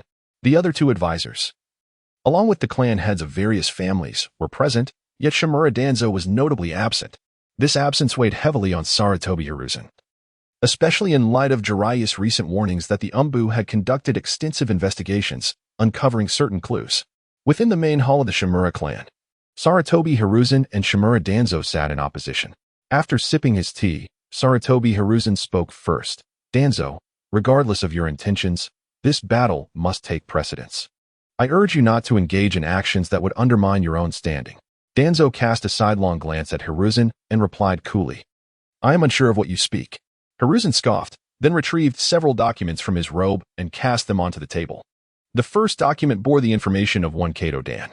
Upon seeing this file, Danzo's expression shifted momentarily before returning to its usual composure. Hiruzen declared, "No matter what schemes you are concocting, I advise you to cease them immediately. Do not forget that I am the Hokage." Danzo, with a piercing gaze, retorted, "Everything I do is for the sake of Konoha." Hiruzen chose not to engage further, rising to leave with a final remark, "Take care of yourself," before striding toward the exit. Watching Hiruzen's retreating figure, Danzo murmured, "Mark my words, Hiruzen, there will come a day when you will regret this." Both Danzo and Hiruzen were disciples of Senju Tobirama. At Tobirama's behest, they established the Root and Umbu to ensure Konoha's stability. However, as time passed, Root gradually transformed into Danzo's personal power. Through various machinations, he had rendered Root a mere instrument of his will, utilizing it to execute his designs over the years. He originally believed that these matters would remain clandestine, unnoticed by anyone. To his surprise, Sarutobi Hizashi seemed to have acquired some knowledge of it. His eyes flickered momentarily as he murmured, "It appears my training is insufficient." With that, he rose abruptly and departed for his secret base. Meanwhile, on the streets, Minato and Kushina blended into the dispersing crowd. With school closed for the day, the two could practice in solitude. They hastily made their way to the training grounds. Arriving at their usual practice spot, noticing Kushina's troubled expression, Minato inquired, "Kushina, what troubles you?" Kushina rubbed her cheeks and replied, "Teacher, my sister has left. And in a couple of days, Brother Rope will also head to the battlefield. I will be alone at home." Rope and his companions belonged to the logistics team, accompanying the main forces only when transporting supplies.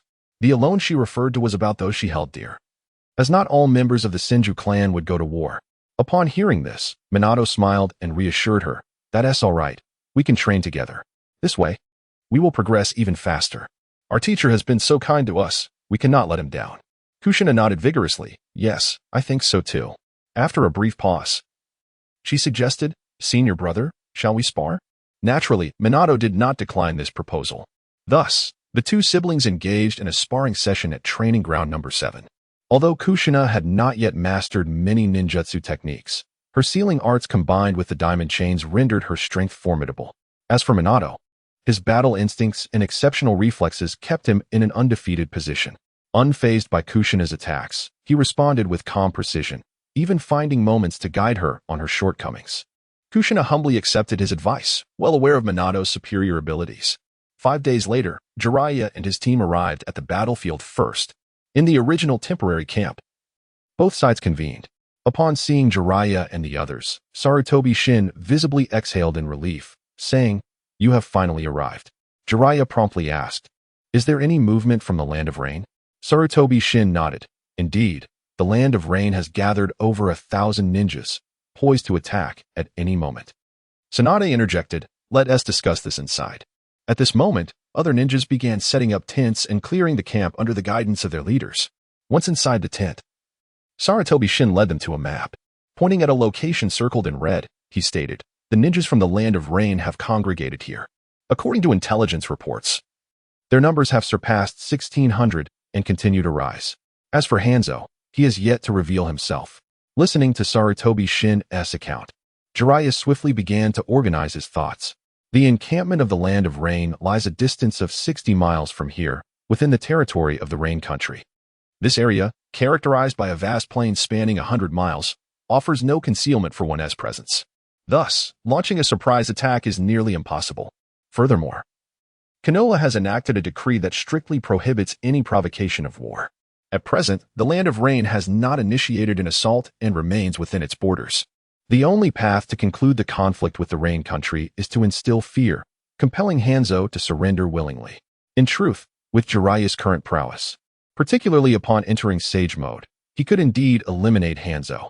However, such an act would likely provoke a full-scale retaliation from the ninjas of the Rain Country, resulting in catastrophic casualties.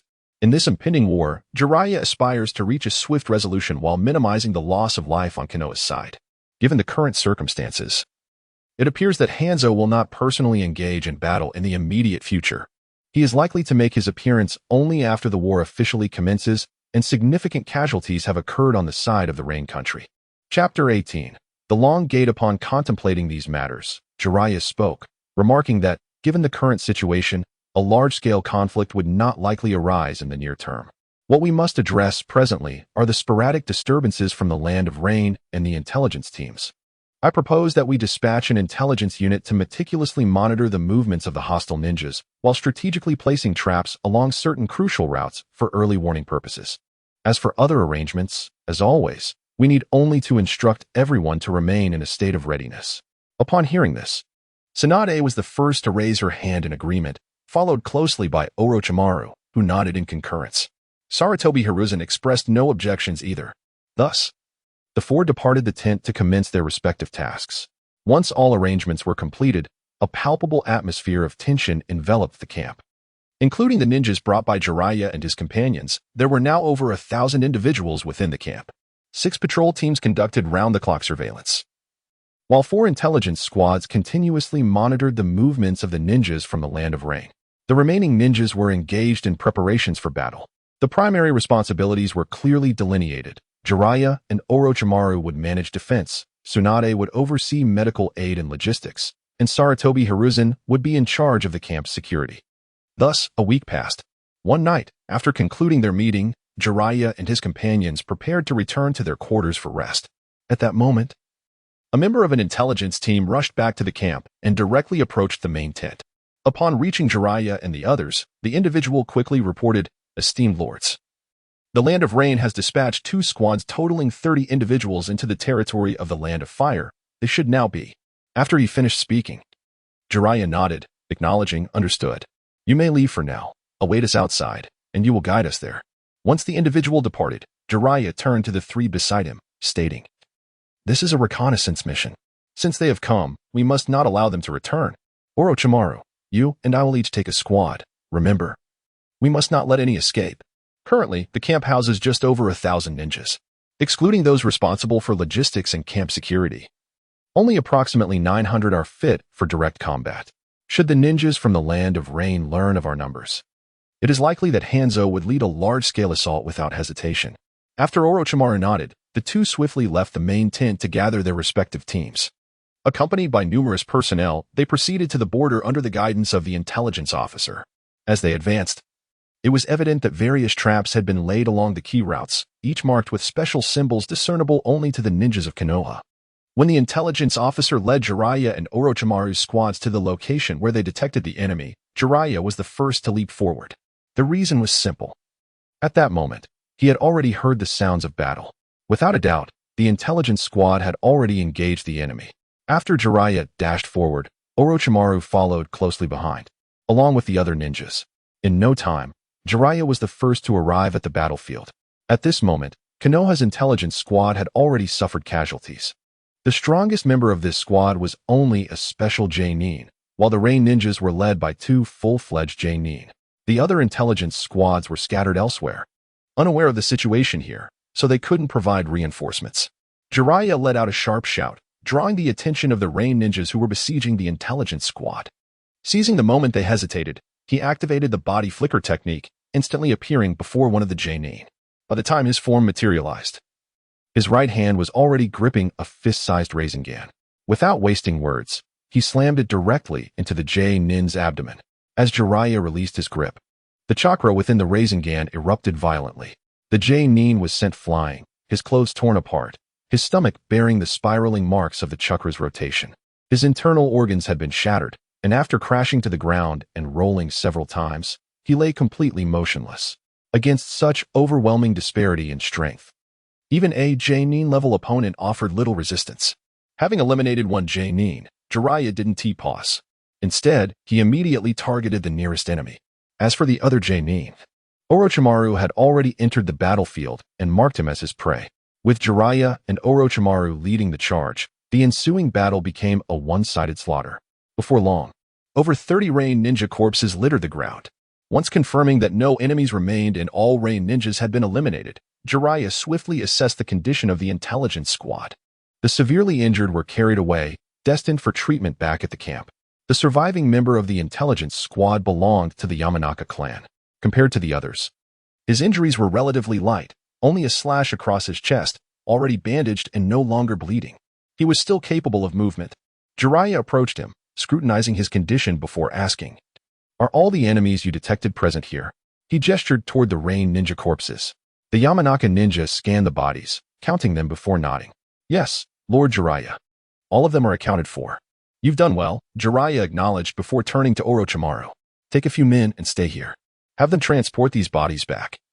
Then dispatch a new intelligence squad to stand by." Hearing Jiraiya's orders, Orochimaru frowned. "Where are you going?" Jiraiya pointed towards the direction of the Land of Rain and expressed his intention to infiltrate it. Before he could finish his sentence, Orochimaru interrupted, stating it was far too perilous. Jiraiya waved his hand dismissively, assuring him, "Do not worry, I am confident." As soon as he finished speaking, Jiraiya sprang into action, swiftly vanishing from the sight of those present. Watching Jiraiya disappear, Orochimaru retracted his leg, which had taken a half-step forward, and immediately began organizing the tasks of transporting corpses and establishing defenses. The bodies, once returned, could be entrusted to specialists who might uncover valuable insights. Upon entering the Land of Rain, Jiraiya hastened towards the encampment. Throughout his journey, he employed his psychic ability to scout the surroundings. Before long, he located the Rain ninjas' encampment. However, he refrained from entering, opting instead to utilize the Earth substitution technique to position himself 100 meters away from the camp. After meticulous observation, he confirmed that Hanzo was not present at the encampment. At that moment, over 2,000 ninjas were gathered, with slightly more than 100 being Jonin, while the rest were Chunin.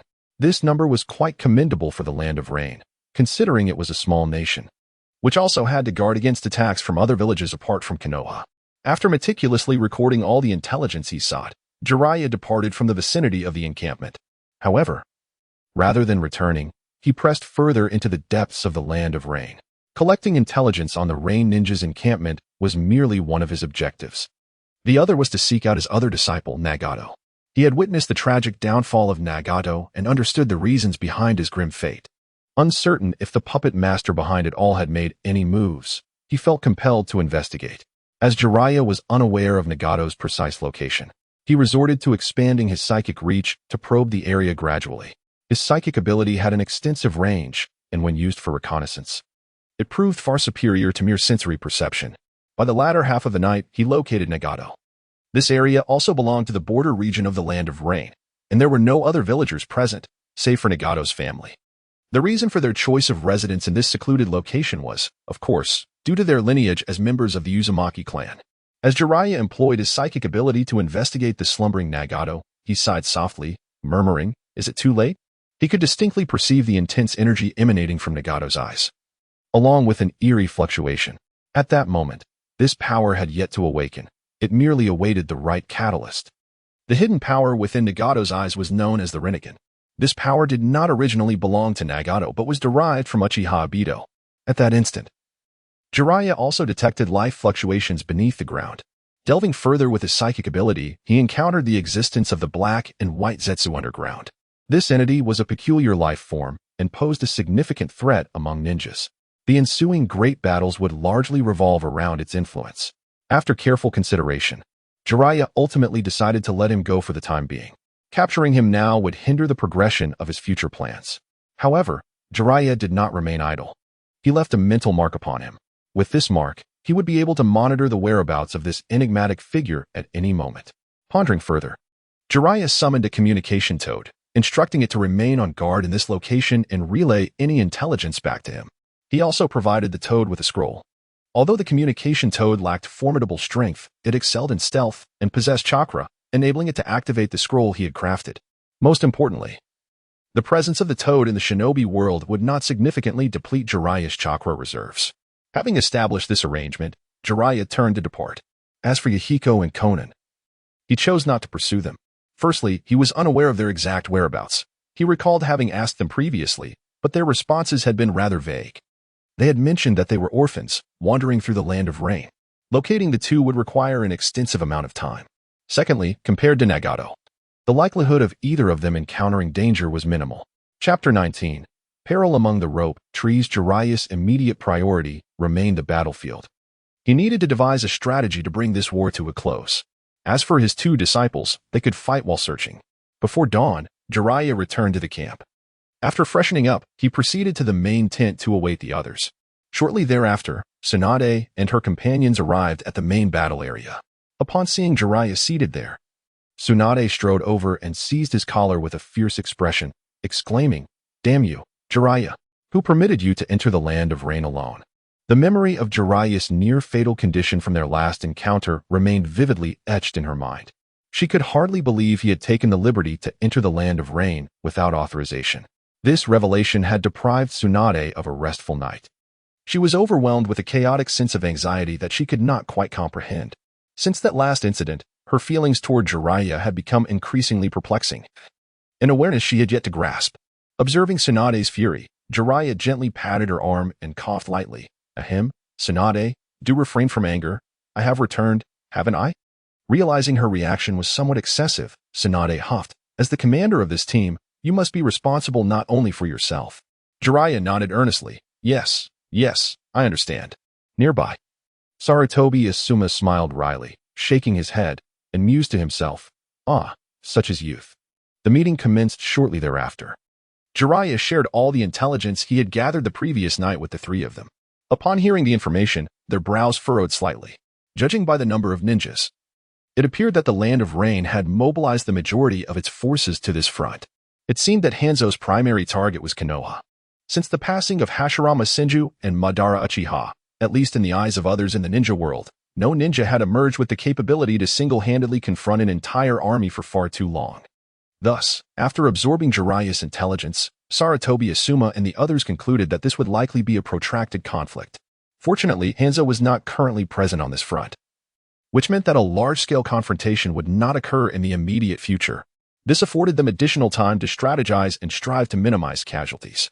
As their discussions progressed, they quickly established a tactical plan. After Sarutobi Asuma and the others departed to implement their arrangements, Jiraiya retreated to his tent to rest. Having gone a night without sleep and continuously exerting his mental energy, even Jiraiya felt a sense of fatigue. In the subsequent days, the situation at the Land of Rain remained relatively stable, with no significant developments. Occasional minor skirmishes arose but were swiftly resolved, and no major battles ensued. Konoha did not initiate a large-scale offensive during this period. Instead, they maintained a steadfast presence along the border between the Land of Fire and the Land of Rain. This cautious approach was motivated by Konoha's reluctance to instigate war. If both parties can maintain the current situation, it would be quite advantageous. Furthermore, there are no imminent opportunities for an offensive on our side, as the disparity in the number of ninjas remains significantly vast. In such circumstances, should we initiate warfare? Even a victory would come at a tremendous cost.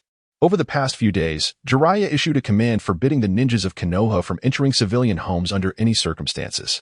Additionally, he sent a letter to Sarutobi Hiruzen, urging him to ensure the sufficiency of logistical resources, particularly food. On another front, Kakashi Hatake and several assistants convened in the main tent, where intelligence reports were laid out on the table. After reviewing the information, Kakashi spoke, "Ladies and gentlemen, Sunagakure has commenced a large-scale offensive. The worst-case scenario has come to fruition. Consequently, this war has evolved into Konoha standing alone against the other ninja villages. I implore you all to steadfastly hold your positions, adhering to our previous strategy, and further enhance our defensive measures." The others acknowledged his words and promptly departed to make arrangements. Kakashi then transcribed the intelligence into 2 copies, one to be sent back to Konoha, and the other to be dispatched to the battlefield in the Land of Rain. The task of escorting such intelligence typically fell to the logistics team in this time. The assigned squad consisted of lower-ranking ninjas. Among them was S.H. Mitsu, who was thrilled to receive the mission to the front lines of the Land of Rain. With youthful exuberance and dreams of the battlefield, S.H. Mitsu set off with his team. Days passed, yet the battlefield in the Land of Rain remained devoid of large-scale conflict. The Rain Ninja Village continued to dispatch small teams infiltrating the Land of Fire, but their operations extended beyond mere reconnaissance. At their peak, they deployed 16 teams simultaneously. Upon detecting this activity, Konoha's intelligence team promptly returned to their camp seeking reinforcements. Jiraiya, in a timely manner, dispatched a team to counter the incursion. However, several teams managed to penetrate the borders of the Land of Fire. Once within, some began to scout for Konoha's encampments, while others set numerous traps along main roads or areas they deemed significant. Although these teams were eventually discovered, a few managed to escape the borders of the Land of Fire and return to their camp. In the main tent of Konoha's ninja encampment, Jiraiya, observing Orochimaru cleaning the blood from his attire, inquired how many Rain ninjas managed to return. After a moment of contemplation, Orochimaru replied, "In comparison with the numbers gathered by the intelligence team, it appears that 4 teams have successfully escaped." Jiraiya further questioned, "Did they also gather information about our encampment teams?" Orochimaru slowly shook his head, expressing uncertainty. Jiraiya sighed and remarked that there was little to be done. The Rain shinobi had indeed prepared thoroughly for this infiltration mission. The ninjas within those squads were all adept in speed, stealth, and concealment. After a brief pause, Jiraiya continued, stating that, given the circumstances, they must brace for an impending large-scale conflict, as the Rain shinobi might mobilize en masse within a couple of days. Tsunade and the others nodded in agreement. The 4 then convened an impromptu meeting to strategize in greater detail to confront the forthcoming battle. Just as the meeting was nearing its conclusion, the 4 within the main tent were startled by a series of intense explosions. At Jiraiya's signal, Sarutobi immediately dispatched a small team to investigate the situation. Once the meeting concluded, the 4 did not rush to leave. They chose to remain in the main tent while awaiting further news. Before long, the dispatch team returned, accompanied by 3 leaf ninjas. 2 of them appeared somewhat disheveled, while the 3rd had fainted and was being carried on someone's back. Upon the return of this team, Jiraiya and the others stepped outside to assess the situation. The moment Tsunade laid eyes on the unconscious youth, she gasped and dashed forward. "Nara Shouju." Seeing the boy unconscious, Tsunade swiftly laid him flat on the ground. After a thorough examination, she confirmed that he had merely exhausted a significant amount of chakra, which brought her a sense of relief. She instructed that Shouju be taken to the medical facility, and they all returned to the main tent together. From the accounts provided by the small team and the 2 Chunin who accompanied Shouju, the 4 learned the specifics of the situation. It turned out that during Shouju's advance, they had inadvertently triggered traps set by the Rain Country squads due to a lack of vigilance. The triggering of the traps resulted in a series of explosive tags detonating. In truth, this squad was essentially comprised of Shouju alone. Due to his youthful naivety, he was unaware of the battlefield's harsh realities and acted impulsively and carelessly, even as he plunged headlong into danger. When the explosive tags were activated, a brilliant light emanated from the necklace around Shouju's neck, which then formed a protective shield around him, sparing him from the brunt of the blast. However, during the intense explosions, the formation inscribed on the necklace absorbed nearly all of Shouju's chakra to maintain the shield. By the time the explosions ceased, Shouju's chakra had been nearly depleted, leading to his fainting. After hearing their accounts, Tsunade slammed her fist on the table and exclaimed vehemently, "Just wait until you wake up. I'll deal with you then." Before their departure, she had repeatedly cautioned Shoju to exercise extreme caution on the battlefield, to avoid acting impulsively or recklessly. Little did she expect that he would dismiss her warnings so easily. Fortunately, it was the protective formation Jiraiya had mentioned that ultimately saved his life. Upon witnessing Tsunade's fury, Jiraiya instructed that the team be dispatched and arranged accommodations for the two lower-ranked ninjas. He then gently urged her, "Very well, Tsunade. Once Shinji awakens, you may give him a proper reprimand. For now, let us refrain from escalating the situation." After speaking, Jiraiya noticed Saratobi and Orochimaru beside him and stated, "Please proceed to organize the arrangements based on our earlier meeting. Additionally, deploy 2 more squads to thoroughly search the locations where the range shinobi may have infiltrated. It is imperative that we eliminate all traps." The two acknowledged his directive and subsequently departed from the main tent. Tsunade, witnessing this, momentarily subdued her anger. After exchanging words with Jiraiya, she exited the main tent and proceeded to the camp to fulfill her duties. As evening approached, having reviewed the gathered intelligence from the returning squad, Jiraiya meticulously organized the information, preparing it for delivery back to Konoha. Thus, the day's fundamental tasks were concluded. Tsunade, on her part, promptly arrived at the medical facility. Observing that Shinji's complexion had nearly returned to normal, she took a chair, crossed her arms, and settled beside him, awaiting his awakening. Chapter 20. The oncoming battle. As a prolonged dream came to an end, Shu finally awoke. His vision gradually transitioned from a haze to clarity. Gazing at the tent ceiling, a look of confusion crossed his face, while his mind replayed the events that had transpired. He turned his head to the side and fortuitously caught sight of Tsunade. In that moment, memories of the explosion resurfaced vividly.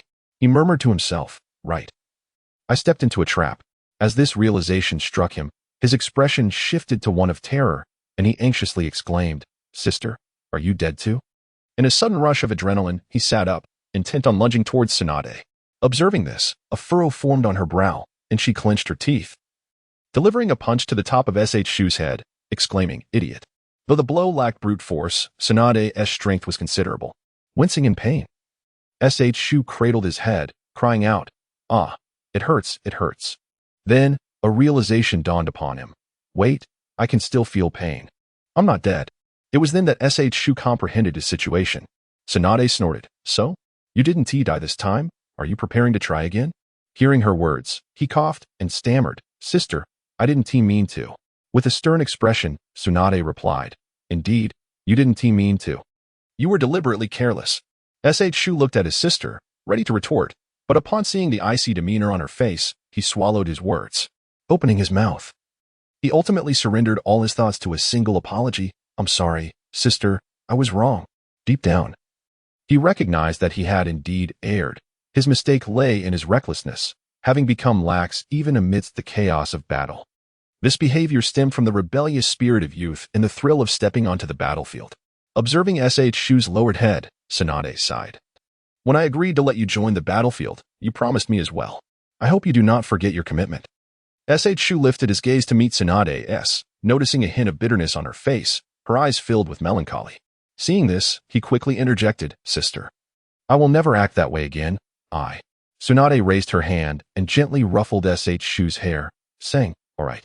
Remember not to be so careless in the future. The battlefield is not like school. Negligence here can cost you your life." As she spoke, Tsunade glanced at the necklace hanging around Shu's neck. Fortunately, Jiraiya left behind that protective formation. Otherwise, you would have been in grave danger. "Once you've rested, go find Jiraiya." At her words, the memory of the necklace's peculiar reaction during the explosion surfaced in Shu's mind. He murmured, "So that's how it was?" The siblings continued their conversation for a while longer before Tsunade eventually left the tent. Although Shu had awakened, he had yet to fully recover. After a night of silence, early the next morning, Shu, fully recovered, casually attended to his grooming before stepping out of the tent. He inquired with the patrolling squad about Jiraiya's whereabouts. Upon learning that Jiraiya was currently engaged in matters within the main tent, he proceeded to the entrance. After the guards announced his arrival, Shu entered the tent. Approaching Jiraiya, who was engrossed in paperwork, Shu called out, "Brother Jiraiya." Hearing his voice, Jiraiya looked up, scrutinized Shu, and smiled, asking if all was well. Shu shook his head, responding, "It was nothing serious, just an excessive consumption of chakra. I owe it all to you, Brother Jiraiya." With that, Shu bowed formally. Jiraiya, noticing his gesture, quickly waved his hand, saying, "Oh, come on, don't do that. You usually only act this way when you have something up your sleeve." Shanksha cleared his throat and replied, "Brother Jiraiya, I genuinely wish to express my gratitude. Had it not been for the formation you left behind, I might not have made it through this ordeal." Jiraiya patted his chest and said, "You should have said so earlier. There's no need for thanks. Setting aside my relationship with your sister, I enjoy our interactions as well. However, be mindful, that formation is not infallible. Always think before you act. You must temper your reckless nature." At this moment, Shankshu was gazing intently at Jiraiya, lost in thought. Upon hearing Jiraiya's admonition, he casually nodded. "Understood, Brother Jiraiya." Observing his demeanor, Jiraiya shook his head and said, "All right, you should rest now. Once you are fully recovered, I will assign you a new task." Shangshu's expression brightened. "Really?" After Jiraiya nodded, Shangshu declared earnestly, "No matter the task, I will see it through. Brother Jiraiya, you carry on with your work." With that, he turned and left. Time passed swiftly, and 3 months had gone by in the blink of an eye. During this period, there were no significant conflicts between Konoha and the Rain Shinobi, merely sporadic disturbances.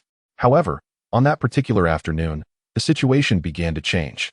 In the Rain Shinobi's camp, a figure emerged, Senri, Hanzo's aide and the second strongest in the Land of Rain, following Hanzo himself. He arrived bearing Hanzo's orders.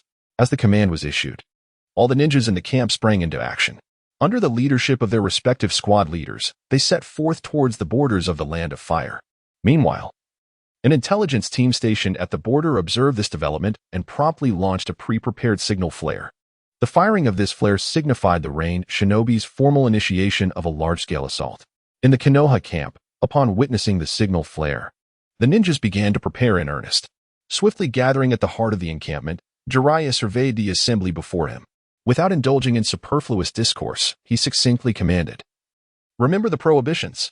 Move out. Eliminate the enemies." As his words resonated, Jiraiya propelled himself forward, closely followed by Tsunade and Orochimaru. Next came Sarutobi and the remaining Leaf Ninjas, leaving only a handful of patrol teams and logistical personnel behind. It could be said that they had emptied their nest.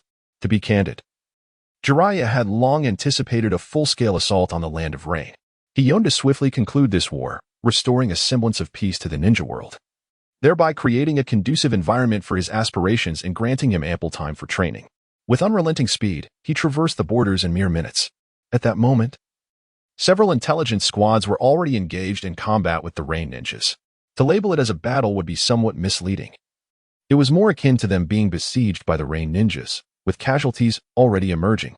In this grand offensive, nearly 3,000 ninjas from the Land of Rain had been deployed, while the intelligence squads, even when combined, numbered only in the dozens. Faced with such overwhelming force, their attempts at obstruction appeared feeble. Yet, despite the grim circumstances, witnessing their comrades fall one after another, the remaining ninjas showed no inclination to retreat. It was not that they could not withdraw, rather, they chose not to. Fortunately, Jiraiya had arrived just in time. Raising his hand, he formed a hand seal. Ninjutsu, Wild Lion's main technique. With a resolute shout, his hair rapidly elongated, transforming into dozens of white tendrils that surged into the battlefield. Not only did they intercept the assaults from the Rain Ninjas, but they also pulled all the surviving members of the intelligence squads to safety behind him. As the Rain Ninjas charged forth, Jiraiya grinned, exclaiming, "You're just in time. I've been waiting for you." With that, he formed another seal, crouched down, and pressed his hand against the ground to summon forth. With a resounding bang, a massive cloud of white smoke erupted. As the smoke dissipated, an enormous figure materialized on the battlefield. "Jiraiya, you finally summoned me." This figure was none other than Bunta. Jiraiya stood atop Bunta's head, arms crossed, declaring, "Block their advance. Don't let them break through." Now is not the time for reminiscence. A great battle loomed. Tsunade and the others could not match Jiraiya's pace and had yet to reach the fray. Thus, the task of staving off the ninja brigade fell to Bunta. Understanding Jiraiya's intent, Bunta drew forth his colossal ninja blade and cleaved forward. Seizing the moment, Jiraiya leaped to the ground and plunged into the throng of Rain Ninjas, commencing his slaughter. This battle must inflict significant pain upon the Rain Ninjas, only then would they be compelled to heed caution. And how could this pain be administered? Through ample bloodshed. Only when enough ninjas had perished would they truly grasp the weight of fear. Jiraiya was never a man of saintly disposition amidst the ravages of war. The ninjas who arrived on this battlefield were already prepared to face their demise. As he charged into the fray, he resembled a tiger amidst a flock of sheep. The average ninjas could not withstand even a single strike from him. Only the elite jonin could barely fend off his assaults. With each of Jiraiya's movements, a rain ninja would inevitably fall. After dispatching nearly 10 rain ninjas in succession, Jiraiya finally encountered resistance. It was none other than Chi Dao who intervened, accompanied by 5 other jonin. Together, these 6 launched a concerted attack against Jiraiya. Undeterred by their onslaught, Jiraiya maintained his composure, engaging them while gradually advancing towards the center of the battlefield. He refrained from employing his more devastating techniques, for the time had not yet come. Upon reaching the central position, a bloodthirsty smile crept upon his lips. He then clapped his hands and exclaimed, "Ninjutsu, hell of needles." As his words echoed, his hair elongated rapidly, resembling the mane of a white lion. Concurrently, a powerful surge of chakra erupted. Sensing the shift, Chi Dao's pupils constricted as he shouted, "Quick, take cover." Chapter 21. The massacre. Yet, it was already too late. As his words faded, long strands of hair, resembling white steel needles and measuring over 10 centimeters in length, shot forth from Jiraiya's head, soaring towards the surrounding ninjas. Empowered by chakra, these severed locks transformed into countless white saban. At that moment, Jiraiya stood at the center, surrounded by the rain ninjas. Faced with such a dense onslaught, the merchants found themselves in a precarious predicament. The chunin, caught off guard, fell victim before they could react. The air was soon filled with the sounds of piercing blades and anguished cries. Jiraiya's intention behind this assault was to alleviate the pressure on the Konoha ninjas. Positioned centrally, he unleashed a technique of vast coverage, inflicting substantial casualties among the rain ninjas in mere moments. Dozens lay wounded, and nearly 100 were rendered incapable of continuing the fight. Satisfied with the devastation wrought by his strike, a bloodthirsty smile adorned his face as he turned his gaze towards Chidu. Through his mental probing, he swiftly confirmed that Chidu was indeed the strongest among the rain ninjas. If he could eliminate him and slay a sufficient number of the rain ninjas, the remainder would surely flee. In that eventuality, Konoha could press the advantage, pursuing into the land of rain and forcing Hanzo to confront them, thereby concluding the conflict with the rain ninjas. As Jiraiya ceased the release of his needle hell, Chidu gritted his teeth, bloodshot eyes blazing with fury. With a fierce shout, he initiated the attack, prompting the nearby ninjas to follow suit and join in the assault against Jiraiya. The area around the center, now vacated due to Jiraiya's previous attack, allowed them to employ their own techniques. With a chorus of battle cries, dozens of jutsu surged towards Jiraiya from all directions. In response to this barrage, Jiraiya smirked, clapping his hands together and exclaiming, "Ninjutsu, Needle Kazashi." As his voice echoed, his flowing white hair swiftly coiled together, enveloping him within its protective embrace. Scores of jutsu collided against the white cocoon, resulting in a violent explosion. Simultaneously, Tsunade, Orochimaru, and Sarutobi led the Konoha ninjas into the fray, marking the official commencement of the battle. Over 800 Konoha ninjas, alongside Bunta, formed a defensive line, halting the advancing rain ninjas. In the heart of the battlefield, as the explosion subsided, Jiraiya released the Needle Kazashi and charged directly at Chidu. Filled with rage, Chidu did not flinch from the oncoming Jiraiya. Instead, he rapidly formed hand seals. Upon completing the final seal, Chidu shouted, "Water style, tornado." With those words, a massive water vortex materialized before him, propelled towards Jiraiya by the power of chakra. Confronted by the water vortex, Jiraiya exhibited no inclination to evade. Although this was the rain village, perpetually drenched in ceaseless rainfall, resulting in a dense concentration of water elements, he possessed unwavering confidence in his ability to counter the swirling torrent. In truth, techniques akin to tornadoes harbor a singular vulnerability, the eye that exists at their core. Whether it be a wind tornado, water vortex, or fire cyclone, breaching this central point would ultimately dismantle the jutsu. Admittedly, achieving such a feat is no trivial task, yet Jiraiya was resolute in his capacity to accomplish it. Nevertheless, he consciously chose not to pursue that strategy. Instead, he aimed to display his formidable prowess, thus enhancing his renown. As the water vortex approached, Jiraiya raised his right hand. With this motion, chakra surged fervently toward his palm. Under the watchful gaze of numerous rain ninjas, a cerulean sphere materialized in his hand, expanding rapidly with every ounce of chakra he infused. Within the span of 2 breaths, the sphere had swelled to a diameter exceeding 1 meter. As the vortex loomed closer, Jiraiya proclaimed, "Tailed Beast Rasengan." Upon uttering these words, he thrust the colossal sphere into the heart of the water vortex. The two forces collided, and under Jiraiya's command, the Rasengan erupted violently, unleashing a torrent of chaotic energy. In stark contrast to the ferocity of the Rasengan, the water vortex appeared diminutive, swiftly disintegrating into mere droplets that scattered in all directions. Meanwhile, the shockwave of energy continued to radiate outward. Without needing a command from Chidu, the surrounding rain ninjas instinctively began to retreat. As the energy dissipated entirely, a vast crater, spanning over 10 meters in diameter, marred the ground. Observing this gaping void, beads of cold sweat formed on Chidu's forehead. At that moment, he grasped the gravity of the situation. This white-haired youth before him was likely an adversary of the same caliber as their demigod leader. Casting a glance at the rain ninjas surrounding him, who now bore expressions of palpable fear, he recognized the futility of their position. With a colossal toad and hundreds of Konoha ninjas forming an impenetrable defense, he understood that victory was no longer attainable. Continuing the battle would only result in significant casualties on their side, even if they managed to eliminate a considerable number of Konoha's forces. Moreover, this white-haired youth possessed strength comparable to their leader, leaving Chidu uncertain of his ability to vanquish him. With this realization, he bellowed, "Retreat!" The rain ninjas engaged in combat with the Konoha forces, upon hearing this command, promptly began to withdraw. They were seasoned ninjas, well-versed in numerous missions and trained extensively. They would obey orders unconditionally. Jiraiya found no surprise in Chidu's decision. However, he could not allow them to escape unscathed.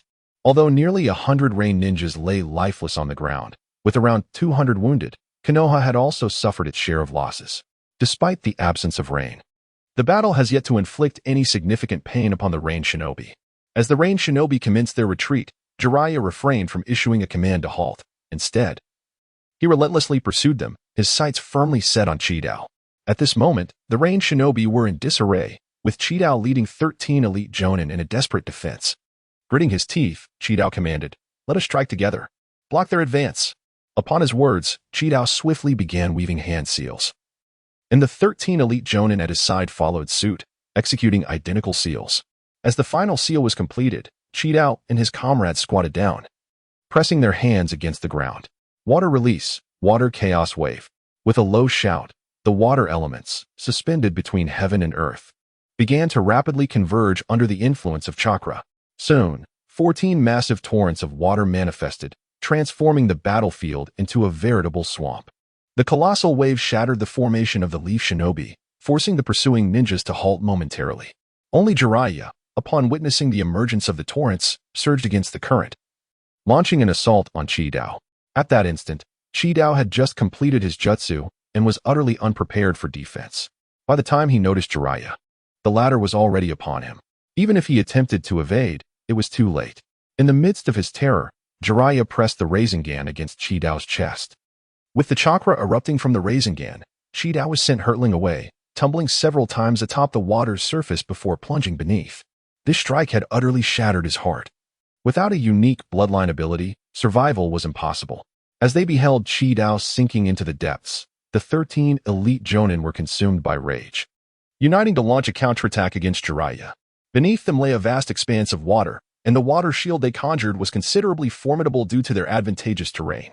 Water release, water dragon bullet. Water release, water surge wave. Water release, underflow kill. In the face of this barrage of water techniques, Jiraiya showed no intention of dodging.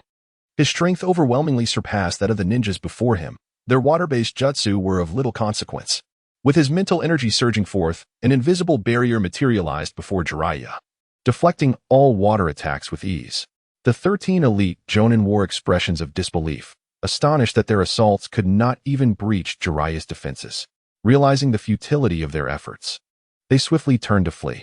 The adversary before them was no longer within their capability to confront, and given that Chidao had already issued a retreat order, their escape was justified. However, Jiraiya had no intention of letting them simply slip away. At this moment, other ninjas, under the leadership of Tsunade, Orochimaru, and Sarutobi, surged forward.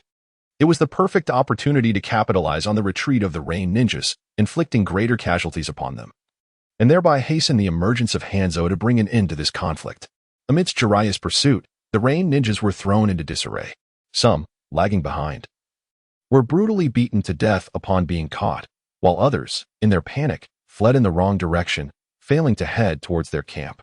The ninjas of Konoha were not inclined to allow these stragglers to escape easily. Consequently, under Sarutobi's strategic direction, pursuit teams were dispatched in squads to chase after the retreating ninjas. Such opportunities were rare, and Sarutobi was determined not to let them slip away. The chase continued until they were approximately 3 miles from the Rain Ninjas' camp, at which point Jiraiya issued the order to retreat. Advancing any further would be perilous. The area was riddled with traps, and the risk of encountering more was imminent.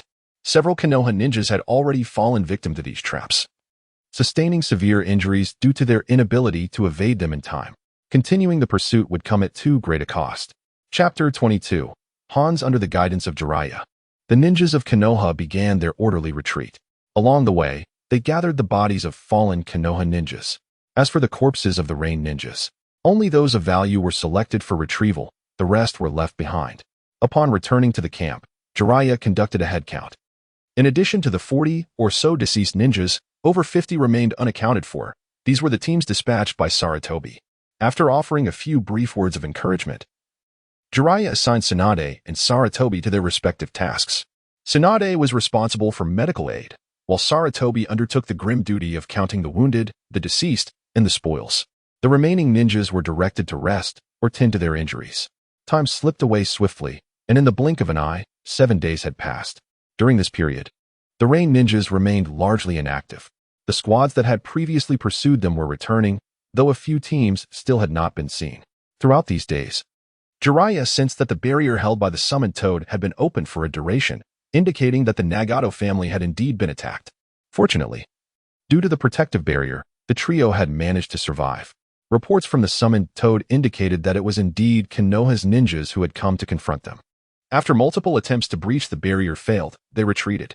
The situation there had remained calm for the past few days. Notably, 2 orphans had wandered into that area and formed a friendship with Nagato.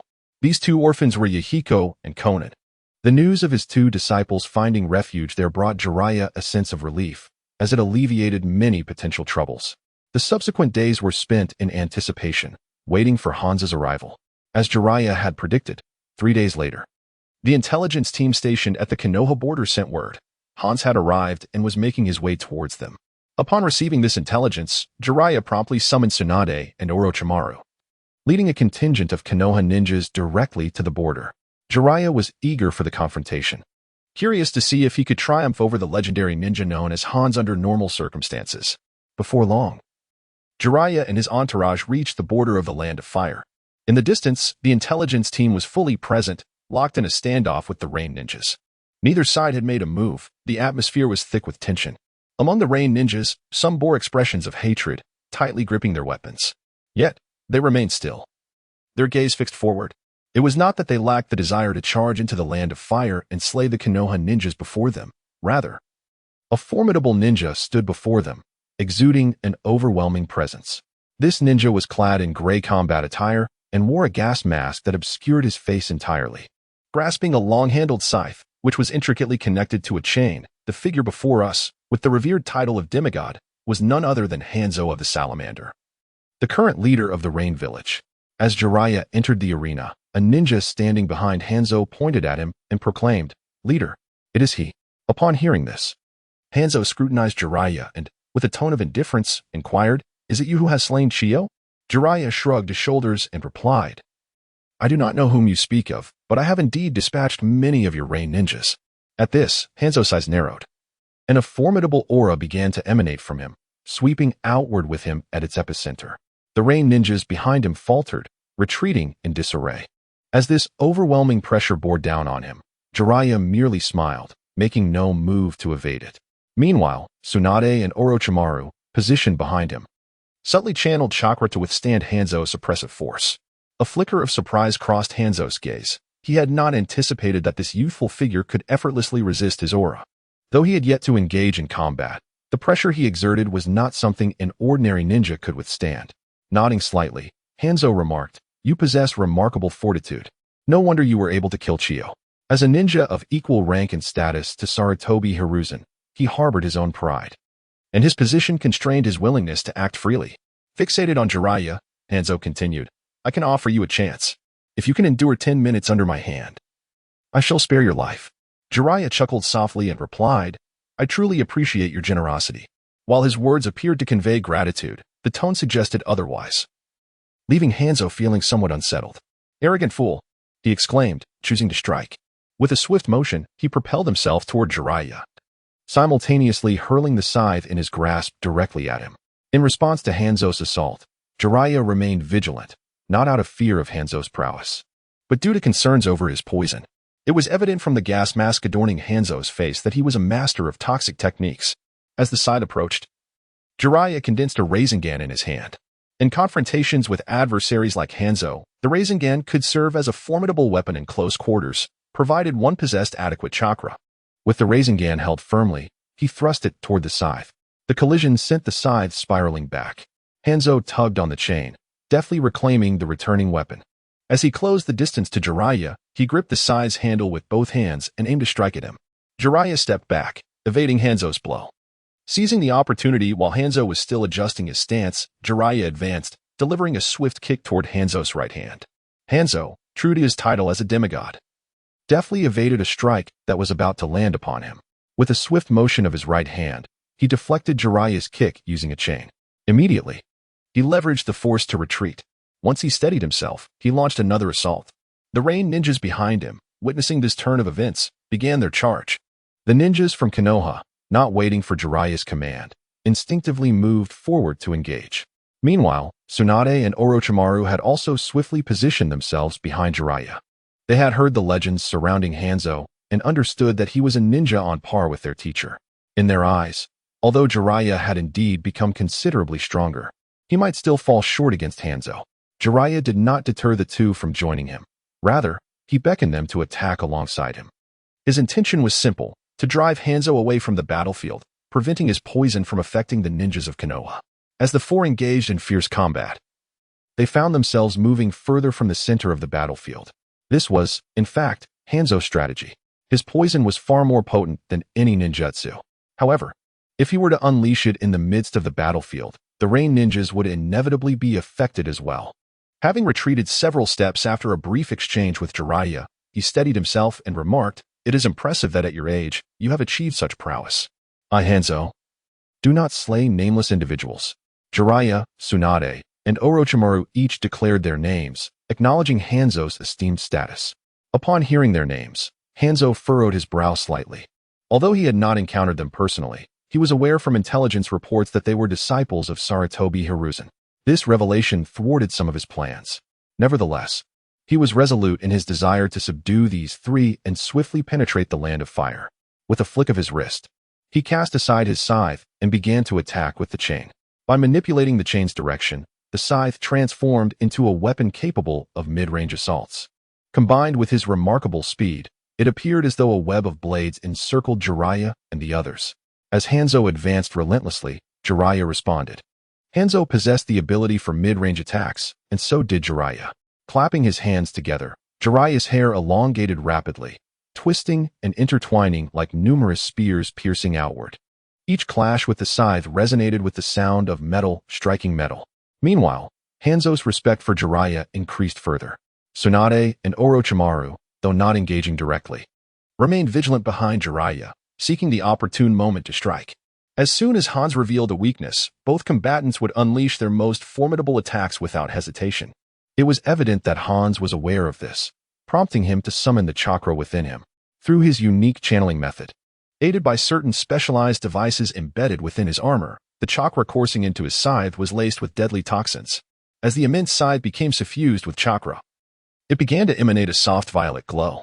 Moreover, with each strike of the scythe against Jiraiya, a faintly sweet and metallic scent wafted through the air. Upon detecting this odor, Jiraiya instinctively employed his telekinetic abilities to shield himself from it. Simultaneously, he called out to Tsunade, urging her and Orochimaru to each consume an antidote. Without hesitation, Tsunade retrieved 2 antidotes from her ninja tool pouch, handing one to Orochimaru. In their previous encounter, their ignorance of Hans's mastery of poison had led to a catastrophic accumulation of toxins within their bodies after he summoned the salamander, rendering them incapable of fighting. The acrid sweetness they had just sensed was a clear indication that Hans had commenced his use of poison. Chapter 23.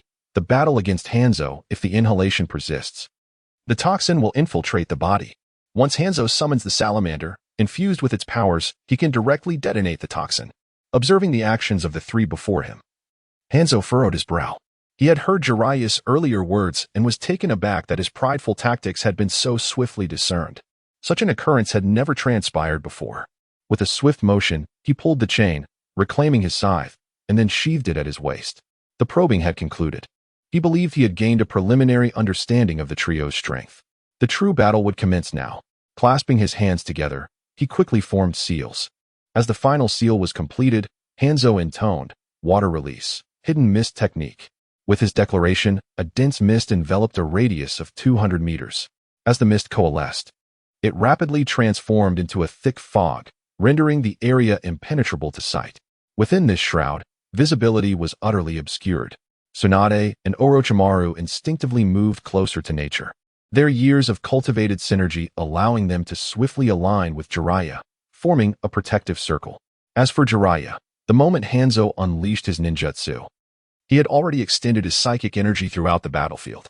Even with his eyes closed, everything around him remained vividly clear in his mind. Jiraiya distinctly observed Hanzo, after executing the hidden mist technique, swiftly scattering numerous explosive tags across the ground.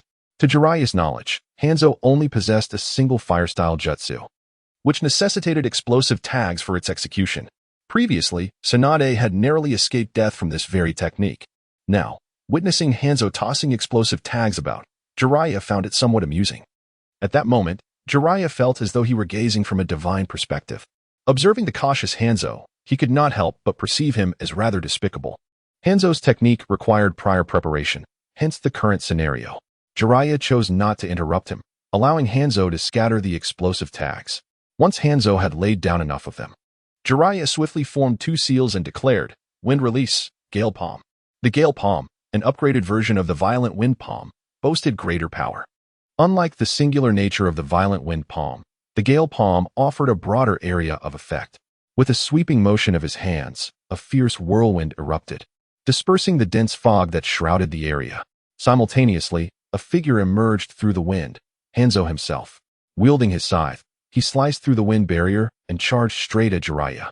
His intent simple, to exploit the moment while Jiraiya was engaged in casting his jutsu, believing it would make the assault easier. Yet, this was merely a delusion of his own making. Even as Jiraiya remained motionless, the moment the dense fog dissipated, Tsunade and Orochimaru behind him instantly locked onto Hanzo's figure. Without needing a word from Jiraiya, the two launched their assault from left and right. Jiraiya made no move to stop them. Opportunities to spar with a shinobi of Hanzo's caliber were rare. This was a perfect chance for them to gain experience and hone their skills. Of course, necessary warnings were indispensable. With a subtle movement of his lips, Jiraiya silently transmitted his voice to their ears. "Beware the traps beneath your feet." Hanzo, naturally, heard nothing. Heeding Jiraiya's caution, both became more vigilant. When they were still a dozen meters away, Orochimaru raised his right hand, and with a surge of chakra, Hidden Shadow Snake Hands was unleashed once more. His arm transformed into a massive serpent, lunging toward Hanzo. Hanzo regarded the attack with disdain. To him, the serpent's strike was painfully slow. With a swing of his sickle, he cleanly severed the snake's head. Yet instead of blood, a torrent of smaller snakes erupted from the wound, forcing Hanzo to leap back. From behind, Jiraiya frowned. He hadn't expected Orochimaru to develop this forbidden technique so early. Already, his comrade was treading the path of becoming half-man, half-serpent. It seems I'll need to have a serious talk with him soon. Faced with the writhing swarm, Hanzo remained composed, slashing through them with his sickle. But each strike only multiplied their numbers. Sever one, and more would emerge. The tactic was more infuriating than lethal. Orochimaru's abilities weren't overwhelmingly powerful, but they were undeniably grotesque. The solution to such serpentine arts was simple, a large-scale ninjutsu that could obliterate both the snakes and the caster. Yet Hanzo wasn't just contending with Orochimaru. Tsunade had closed in. With her peerless chakra control, she had already channeled energy into her legs, completing the circulation. As Hanzo dodged midair, she stomped down, bang, launching herself like a cannonball toward him. The damp earth cratered beneath her kick, a testament to its sheer force. To Hanzo, Tsunade's speed was blinding. Though he traced her trajectory, countering now was impossible. He had already been targeted by Tsunade, and even techniques like the substitution or shadow clone jutsu were rendered ineffective. Although Tsunade had yet to launch her assault, he could already sense the immense force behind her impending strike. Consequently, he hastily grasped the chain, pulling it taut in an attempt to block her blow. However, he had underestimated the strength of Tsunade's kick. The technique she was employing was known as the Heavenly Guardian Foot. The power behind it exceeded Hanzo's expectations. The taut chain was shattered upon impact. Just as Tsunade's foot was about to collide with his chest, Hanzo swiftly channeled chakra throughout his body. There was no time for a counterattack. He could only brace himself for the oncoming strike. The next moment, accompanied by a resounding crash, Hanzo was sent flying.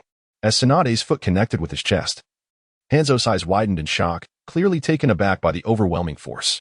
He flew back several meters before landing in a peculiar position, managing to dissipate the force of the blow. After hitting the ground, he slid backward for several more meters before finally coming to a stop. The hastily conjured chakra shield had been completely shattered, and his armor bore a distinct footprint, neither deep nor shallow, wiping non-existent sweat from his brow. Hanzo murmured about the tremendous strength, recognizing it as a form of ninjutsu. His gaze then shifted to Orochimaru, noting that the latter's techniques were equally troublesome. As for Jiraiya, he was perplexing, and it seemed he would need to take him more seriously. His remark about being unable to comprehend naturally referred to Jiraiya, who at that moment remained still, arms crossed, a glint of mockery evident in his gaze towards Hanzo. Regaining his grip on the scythe, Hanzo took a deep breath and immediately channeled chakra to fill his body. In the next instant, he moved with lightning speed towards Tsunade. Orochimaru's ninjutsu was enigmatic, and defeating him swiftly would be a challenge. Jiraiya, on the other hand, was inscrutable. However, judging by the trio's demeanor, Hanzo deduced that he was the cornerstone, thus the strongest. After analyzing the situation, Hanzo decided to target Tsunade as a breakthrough, aiming to eliminate one opponent to alleviate pressure. Moreover, while Tsunade's strength was formidable, her speed was somewhat lacking. Hanzo felt confident in his ability to handle her. As he charged toward her, Tsunade understood his intentions, letting out a cold snort before launching a punch in his direction. She was no pushover to be easily subdued. Facing Tsunade's fist, Hanzo, now aware of her capabilities, dared not take the blow head-on. Instead, he planned to leverage his speed to strike her down. As he entered her attack range, Hanzo inhaled deeply, channeling chakra into his scythe. With the faint purple toxin beginning to spread once more, Hanzo proclaimed, "Sword technique, Iato slash." In an instant, his speed surged even further. The figure moved like a streak of silver light, the scythe in hand aimed swiftly at Tsunade's waist. Taken aback by the remarkable speed, Tsunade found evading the strike to be a formidable challenge. Moreover, her knowledge of defensive ninjutsu was rather limited. Nevertheless, she was not without means to counter such an assault. With a swift motion, she lifted her right foot and forcefully stomped it onto the ground. Boom! A massive crater instantly formed beneath her, sending debris flying in all directions. Among the scattered earth were fragments of sand and stone, which, under such tremendous force, possessed considerable striking power. The largest of these stones, under Tsunade's intent, soared directly towards the scythe aimed at her. Observing this, Hanzo had no choice but to redirect his attack from Tsunade to the flying projectile. At such proximity, even a mere clod of earth could inflict significant harm if struck. After cleaving through the dirt, Hanzo flicked his left hand, causing the chain attached to his scythe to transform into a sinuous dragon, coiling towards Tsunade. He intended to execute a two-stage Iaijutsu attack, which required the chain's coordination. However, his adversary was not solely Tsunade. As the chain was unleashed, Orochimaru made his move. Chapter 24, the battle against Hans. His right hand transformed once more into a serpent, deftly maneuvering towards the chains, entwining around them and altering their trajectory of attack.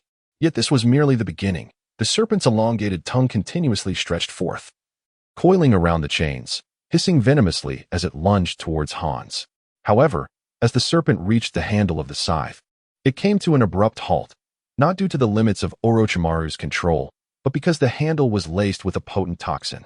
In Hans's grasp, this toxic substance seemed almost negligible. Yet the moment the serpent made contact, it swiftly began to corrode, spreading its effects to other parts of its body. Observing this, Orochimaru hastily withdrew the serpent. Simultaneously, a glint of intrigue flickered in his gaze as he regarded Hans. Licking his lips, Orochimaru murmured, "What a fascinating toxin indeed." To him, Anything that could augment his power or provide new avenues of research was a treasure, and Hansa's poison was no exception. With this thought in mind, he swiftly moved to Tsunade's side, suggesting, "You attack, I'll control the field, while Jiraiya provides support." Tsunade nodded in agreement and promptly launched her assault. Their synergy was remarkable, and for a time, they engaged Hans with equal fervor. Naturally, Jiraiya's assistance was indispensable whenever the duo found themselves in peril. He would employ his Wild Lion's main technique to extricate them from danger. Thus, the three worked in concert, and for the moment, Hans struggled to gain the upper hand against Orochimaru and Tsunade. After yet another clash, Hans leveraged the momentum to retreat, creating some distance. Exhaling a heavy breath, he regarded the trio with a composed expression and remarked, "Well done. It has been quite some time since such a combination has emerged in the shinobi world. Your abilities are commendable, and your coordination is impressive. Should you survive today, you may establish yourselves as the legendary three ninjas of Konoha." Ninjas place great emphasis on reputation. The higher one's renown, the more likely they are to receive prestigious missions. Furthermore, those with ambitions of becoming a leader of a village require substantial recognition. Hansa's words acknowledged not only the strength of the three, but also their seamless collaboration.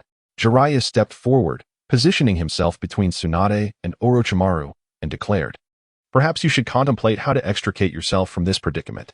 Upon hearing this, Hansa's expression darkened, his eyes blazing with fury. He had not anticipated such insolence from Jiraiya.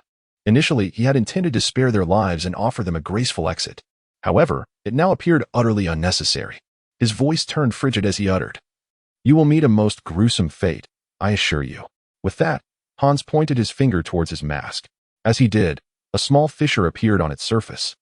He inserted his finger within, biting down, causing blood to seep forth. With a swift formation of hand seals, Hanzo crouched down, pressing his hand against the ground and uttering a low incantation for the summoning technique, Mountain Pepper Fish. This summoning technique is not exclusive to the Hidden Leaf. It is a skill that nearly all ninjas in the shinobi world possess. The potency of a summoning technique is determined by the contract signed with the summoned beast. Just as Sarutobi Hiruzen has the Monkey King, Tsunade commands the Slug, Orochimaru has the Myriad Snakes, and Jiraiya is accompanied by various toads. Hanzo's summoned beast is known as the Mountain Pepper Fish, a colossal, eyeless salamander, modeled in shades of gray and white, measuring approximately 50 meters in length.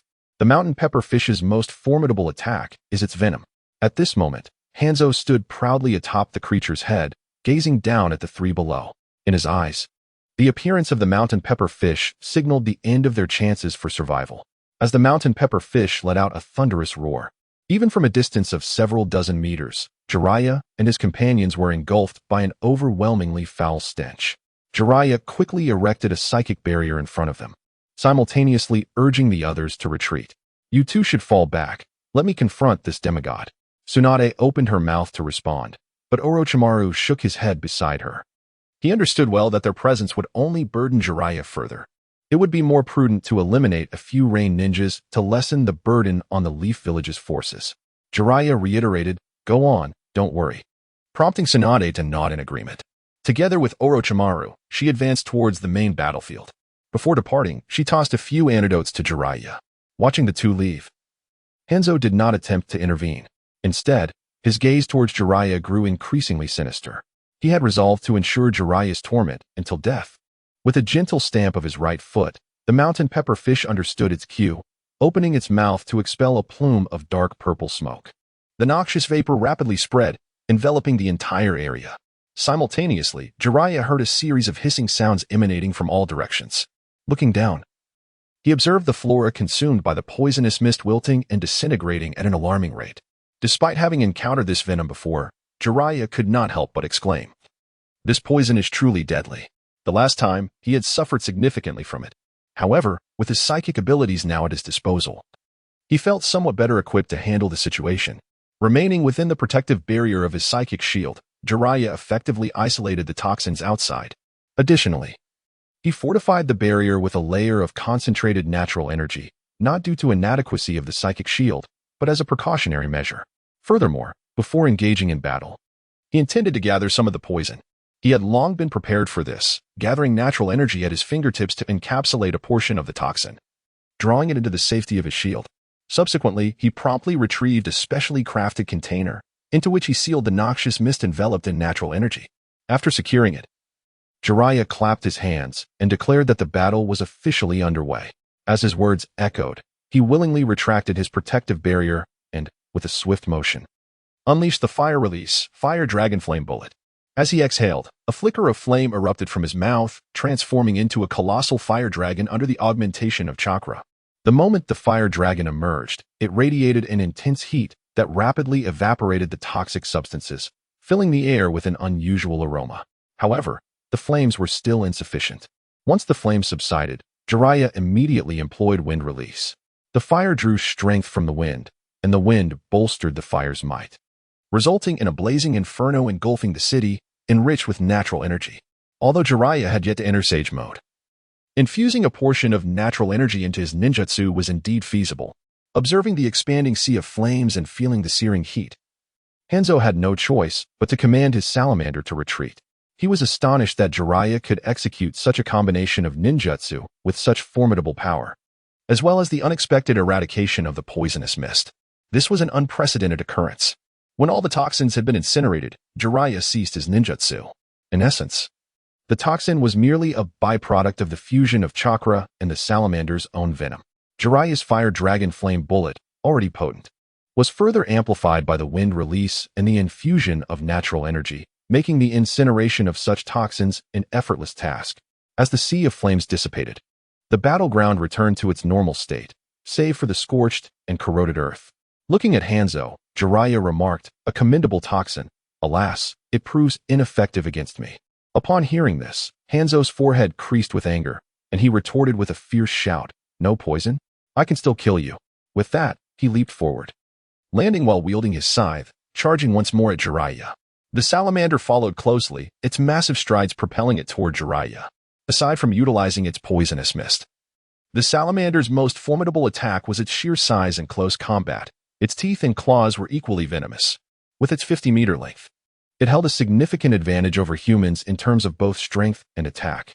As the duo approached, Jiraiya remained vigilant. Had he faced Hanzo alone, he would have tested the extent of his power in his normal state. However, given the presence of the salamander, he knew he had to enter Sage Mode. With a series of hand seals, Jiraiya softly uttered the command release. At that moment, a resounding thud emanated from his tent within the camp. Almost instantaneously, on the battlefield, Jiraiya sensed a surge of energy within him, the very essence of natural energy. Natural energy and the chakras within the body coalesced, giving rise to the Sage Chakra. In that fleeting moment, Jiraiya's appearance underwent a transformation, most notably upon his visage. The two crimson tear marks, previously extending 2 centimeters in length, vanished without a trace. In their stead, vibrant orange eyeshadow emerged. Furthermore, his aura shifted dramatically. Upon entering Sage Mode, Jiraiya unleashed an extraordinarily potent presence that exuded a palpable pressure. Advancing towards Hanzo. Sensing this overwhelming force, Hanzo instinctively halted his assault. He gazed at Jiraiya, his mouth agape in disbelief, exclaiming, "How is this possible?" The pressure radiating from the assassin Jiraiya surpassed anything he had previously encountered. Clenching his teeth, he muttered to himself, "He must have consumed some secret technique. I refuse to believe your power has escalated to this extent." With that, he charged once more at Jiraiya, this time with even greater speed. In the blink of an eye, he had closed the distance between them. Grasping the hilt of his blade, he uttered a low command, "Sword technique, Iato." As the words left his lips, he swung his scythe, unleashing a silvery chain that sliced through the air, hurtling towards Jiraiya. Chapter 25. Hanzo's defeat. The current assault could be perceived as a manifestation of blade energy. This luminous arc of steel materialized instantaneously before Jiraiya, who responded by clenching his fist and striking forth. Yet this was no ordinary punch, it was an extension of the frog kata, channeling natural energy into an invisible force that shattered the blade's radiance upon impact. To Hanzo's astonishment, he could not perceive this intangible counterattack. Once again, this young adversary had evoked within him a sense of incredulity. There was no time for contemplation now. Hanzo resolved to unleash his full might. All traces of condescension had vanished. He now recognized Jiraiya as a shinobi truly capable of standing against him alone. With a flicker of movement, Hanzo repositioned himself as his summoned creature. The salamander lunged forward, its massive foreclaw descending upon Jiraiya. Though confident in matching its brute strength, evasion proved the wiser choice. Sidestepping the strike, Jiraiya steadied himself, his palm now cradling a spiraling sphere of chakra, the Rasengan, glowing with an ethereal azure hue. The orb expanded to the size of a human head, its beauty belying its lethality. As the salamander's claw struck the earth, Jiraiya pressed the Rasengan against its limb. A deafening explosion ensued, followed by the creature's agonized shriek. The unleashed energy tore through scales and flesh, scattering gore in its wake. Even the bone beneath bore deep fractures. Though it held intact, collapsing in torment, the salamander writhed upon the ground. Hanzo's fury ignited. This companion of many battles had never before suffered injury, its toxic mists typically ensuring swift victory. Yet now, its mangled leg teetered on the brink of severance, rendering it combat ineffective. To leave it exposed to further harm would be fatal. With a swift decision, Hanzo released the summoning, returning the creature to safety. Now facing Jiraiya directly, Hanzo's wrath erupted. "Brat, your life is forfeit," he roared, sheathing his sickle before weaving a rapid sequence of hand seals. Water release, great river formation. Above the battlefield, a colossal sphere of water coalesced 3 meters aloft, rupturing to unleash a deluge that transformed the terrain into a submerged domain. Yet Hanzo did not relent. His hands already flowed into another set of seals. Water release, water clone. 6 clones emerged from the surface of the water, swiftly encircling Jiraiya. As they converged, the clones began forming hand seals. Water release, water binding. Together, the 6 clones executed the seals, and 6 towering water columns erupted like swimming dragons, entwining around Jiraiya. As the 6 columns merged, a colossal sphere of water manifested, with Jiraiya ensconced within. However, the gaseous bindings did not directly ensnare his form. Rather, they were kept at bay by a force of telekinesis. This water sphere possessed a unique suppressive power, akin to sealing techniques. Yet what truly captured Jiraiya's attention was the poison lurking within the water. Hans had masterfully fused his toxic arts with ninjutsu, rendering the water venomous. Observing Jiraiya succumbing to the effects, a smile crept across Hans's face. However, just as he prepared to finish off Jiraiya, an immense wave of energy surged forth, causing the water sphere to explode. Jiraiya reappeared, landing firmly on the water's surface. This time, he did not hesitate but instead initiated an offensive, witnessing his swift movements. Hans's pupils contracted, silently acknowledging the speed of his opponent. Jiraiya surged forward, each hand wielding a Rasengan.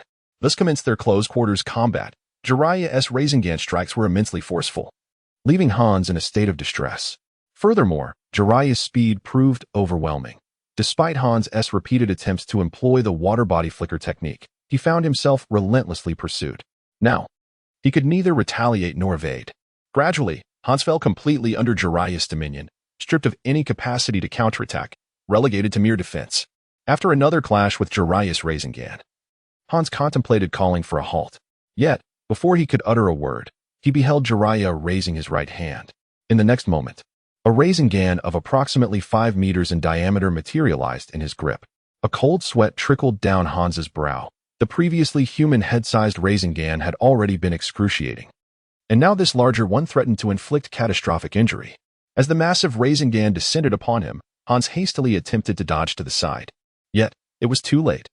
Just as he prepared to evade, Jiraiya detonated the Rasengan and swiftly retreated. With the energy unleashed, an expansive radius of several dozen meters was engulfed, including Hans. The tremendous show had it not been for his quick reflexes. Upon realizing the inevitability of his capture, he swiftly concentrated all his chakra into a protective shield, thereby warding off the explosive impact. Otherwise, he would have been mere carrion by now. Yet, even so, his chakra shield was ultimately torn asunder. The force of the blast inflicted considerable injuries upon him, compounded by the excessive depletion of his chakra. His consciousness remained intact solely due to his formidable strength. Approaching Hanzo, Jiraiya inquired, "How do you find my capabilities, O demigod?" As he spoke, Jiraiya bent down to lift Hanzo. At that moment, he was able to assess Hanzo, recognizing that while his prowess was commendable, it was predominantly rooted in poison. Should the toxin be neutralized, he would be rendered utterly defenseless. This action left Hanzo wide-eyed in astonishment, as he suspected Jiraiya sought to humiliate him. Drawing in several deep breaths, he weakly uttered, "Kill me." As a leader of a faction, he could face death in battle, but he could not tolerate humiliation. However, Jiraiya's subsequent actions bewildered him further. Jiraiya assisted him to his feet and subsequently infused him with a surge of energy. With this newfound vitality coursing through him, Hanzo felt a semblance of recovery and could barely maintain his stance. This prompted him to question, "What do you intend to do?" Jiraiya shrugged nonchalantly, assuring him, "Rest assured. I harbor no desire to insult you. In fact, I hold your strength in high regard." Hearing Jiraiya commend his abilities caused Hanzo's countenance to flush with embarrassment. Fortunately, the presence of his gas mask concealed his shame, or else he would have suffered a great loss of face. "What I desire is quite simple," Jiraiya stated earnestly. "To bring an end to this war." A look of realization crossed Hanzo's face as he comprehended why Jiraiya possessed the means to vanquish him yet refrained from doing so. If Jiraiya were to slay him, the Rain Shinobi on the battlefield would surely fight to the last against the Leaf Ninja, harboring a mutual desire for mutual destruction. Noticing Hanzo's silence, Jiraiya continued, "I am unaware of any agreements between your Rain Shinobi, Earth Shinobi, or even Sand Shinobi. Nor do I fully grasp your motivations for instigating this war. My sole hope is to see it concluded swiftly. As the leader of the Rain Village, your followers include not only ninjas but civilians as well. In such warfare, it is the civilians who suffer the most, especially those in border regions. I trust you do not wish for them to be disillusioned with you, do you? Moreover, should this war persist, the Rain Village is bound to face inevitable defeat. Rather than later signing unequal treaties as a vanquished foe, it would be prudent to seize this moment, while your defeat remains concealed, to proactively end this conflict." As Jiraiya spoke, Hanzo engaged in deep contemplation. Indeed, as Jiraiya articulated, compared to the Leaf Village, their greatest advantage lay in the presence of their formidable salamander, a potent weapon against ordinary ninjas. A typical elite ninja, upon inhaling the toxin of the salamander, would find themselves rendered exceedingly weak, if not dead. This circumstance is precisely why Hanzo dared to declare war on Konoha. He initially believed that Sarutobi Hiruzen would remain passive. After all, no one could withstand the venom of the salamander. To his astonishment, however, a variable appeared in the form of Jiraiya. Not only was he immensely powerful, but he also possessed the remarkable ability to dispel the toxic mist with ease. Hanzo pondered that even if the situation were to repeat itself, the outcome would remain unchanged. Moreover, alongside Jiraiya, there were Tsunade and Orochimaru. Though their prowess did not rival that of Jiraiya, their synergy could pose a significant challenge without the salamander's assistance. Hanzo doubted he could subdue them swiftly. In contrast, his own side boasted little more than a handful of elite ninjas. The balance of power was indeed precarious. Continuing the conflict would undoubtedly lead to defeat in due course. Furthermore, this war had been initiated with startling haste, lacking a thorough assessment of Konohagakure's true capabilities. He indeed held an agreement with the Sand Ninja, which had instilled him with the confidence to commence hostilities. Yet, it appeared that matters were not progressing smoothly on that front. Otherwise, according to their original plan, they would have already invaded the Land of Fire. Chapter 26. Persuasion. Observing Hans lost in contemplation, Jiraiya chose to refrain from interrupting his thoughts, allowing him the space to deliberate. After weighing the pros and cons, Hans ultimately made the crucial decision to acquiesce to Jiraiya's proposal to cease hostilities. With a preliminary consensus reached, the two men wasted no time and directly proceeded to the battlefield. At this moment, Jiraiya remained in sage mode, granting him a significant speed advantage over Hans. "Stop." Accompanied by the use of the frog call technique, Jiraiya's voice resonated throughout the area, reaching the ears of every ninja present, bolstered by his chakra. Upon hearing this call, all the ninjas instinctively halted their actions. The wide-ranging sound technique employed through the frog call possessed a certain intimidating effect. As their gazes converged on Jiraiya, the Konoha ninjas displayed expressions of excitement and eagerness, while the Rain ninjas exhibited a mix of panic and trepidation. With Jiraiya's appearance, they questioned the fate of their leader. Hans, had he succumbed to Jiraiya's prowess? Tsunade could not help but laugh heartily, exclaiming, "Well done, Jiraiya." However, in the next moment, a figure emerged in the distance. Drawing closer, the crowd soon recognized this individual as none other than Hans himself. With Hans now standing beside Jiraiya, the Rain ninjas once again exhibited a renewed fighting spirit.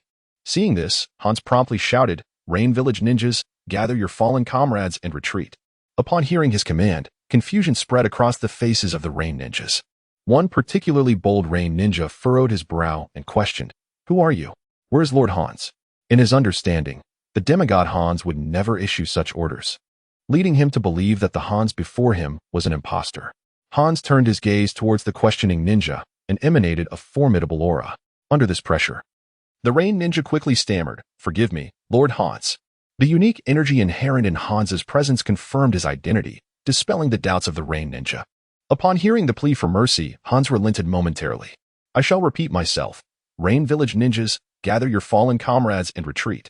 With this declaration, the Rain Ninjas dared not delay and promptly set about their tasks.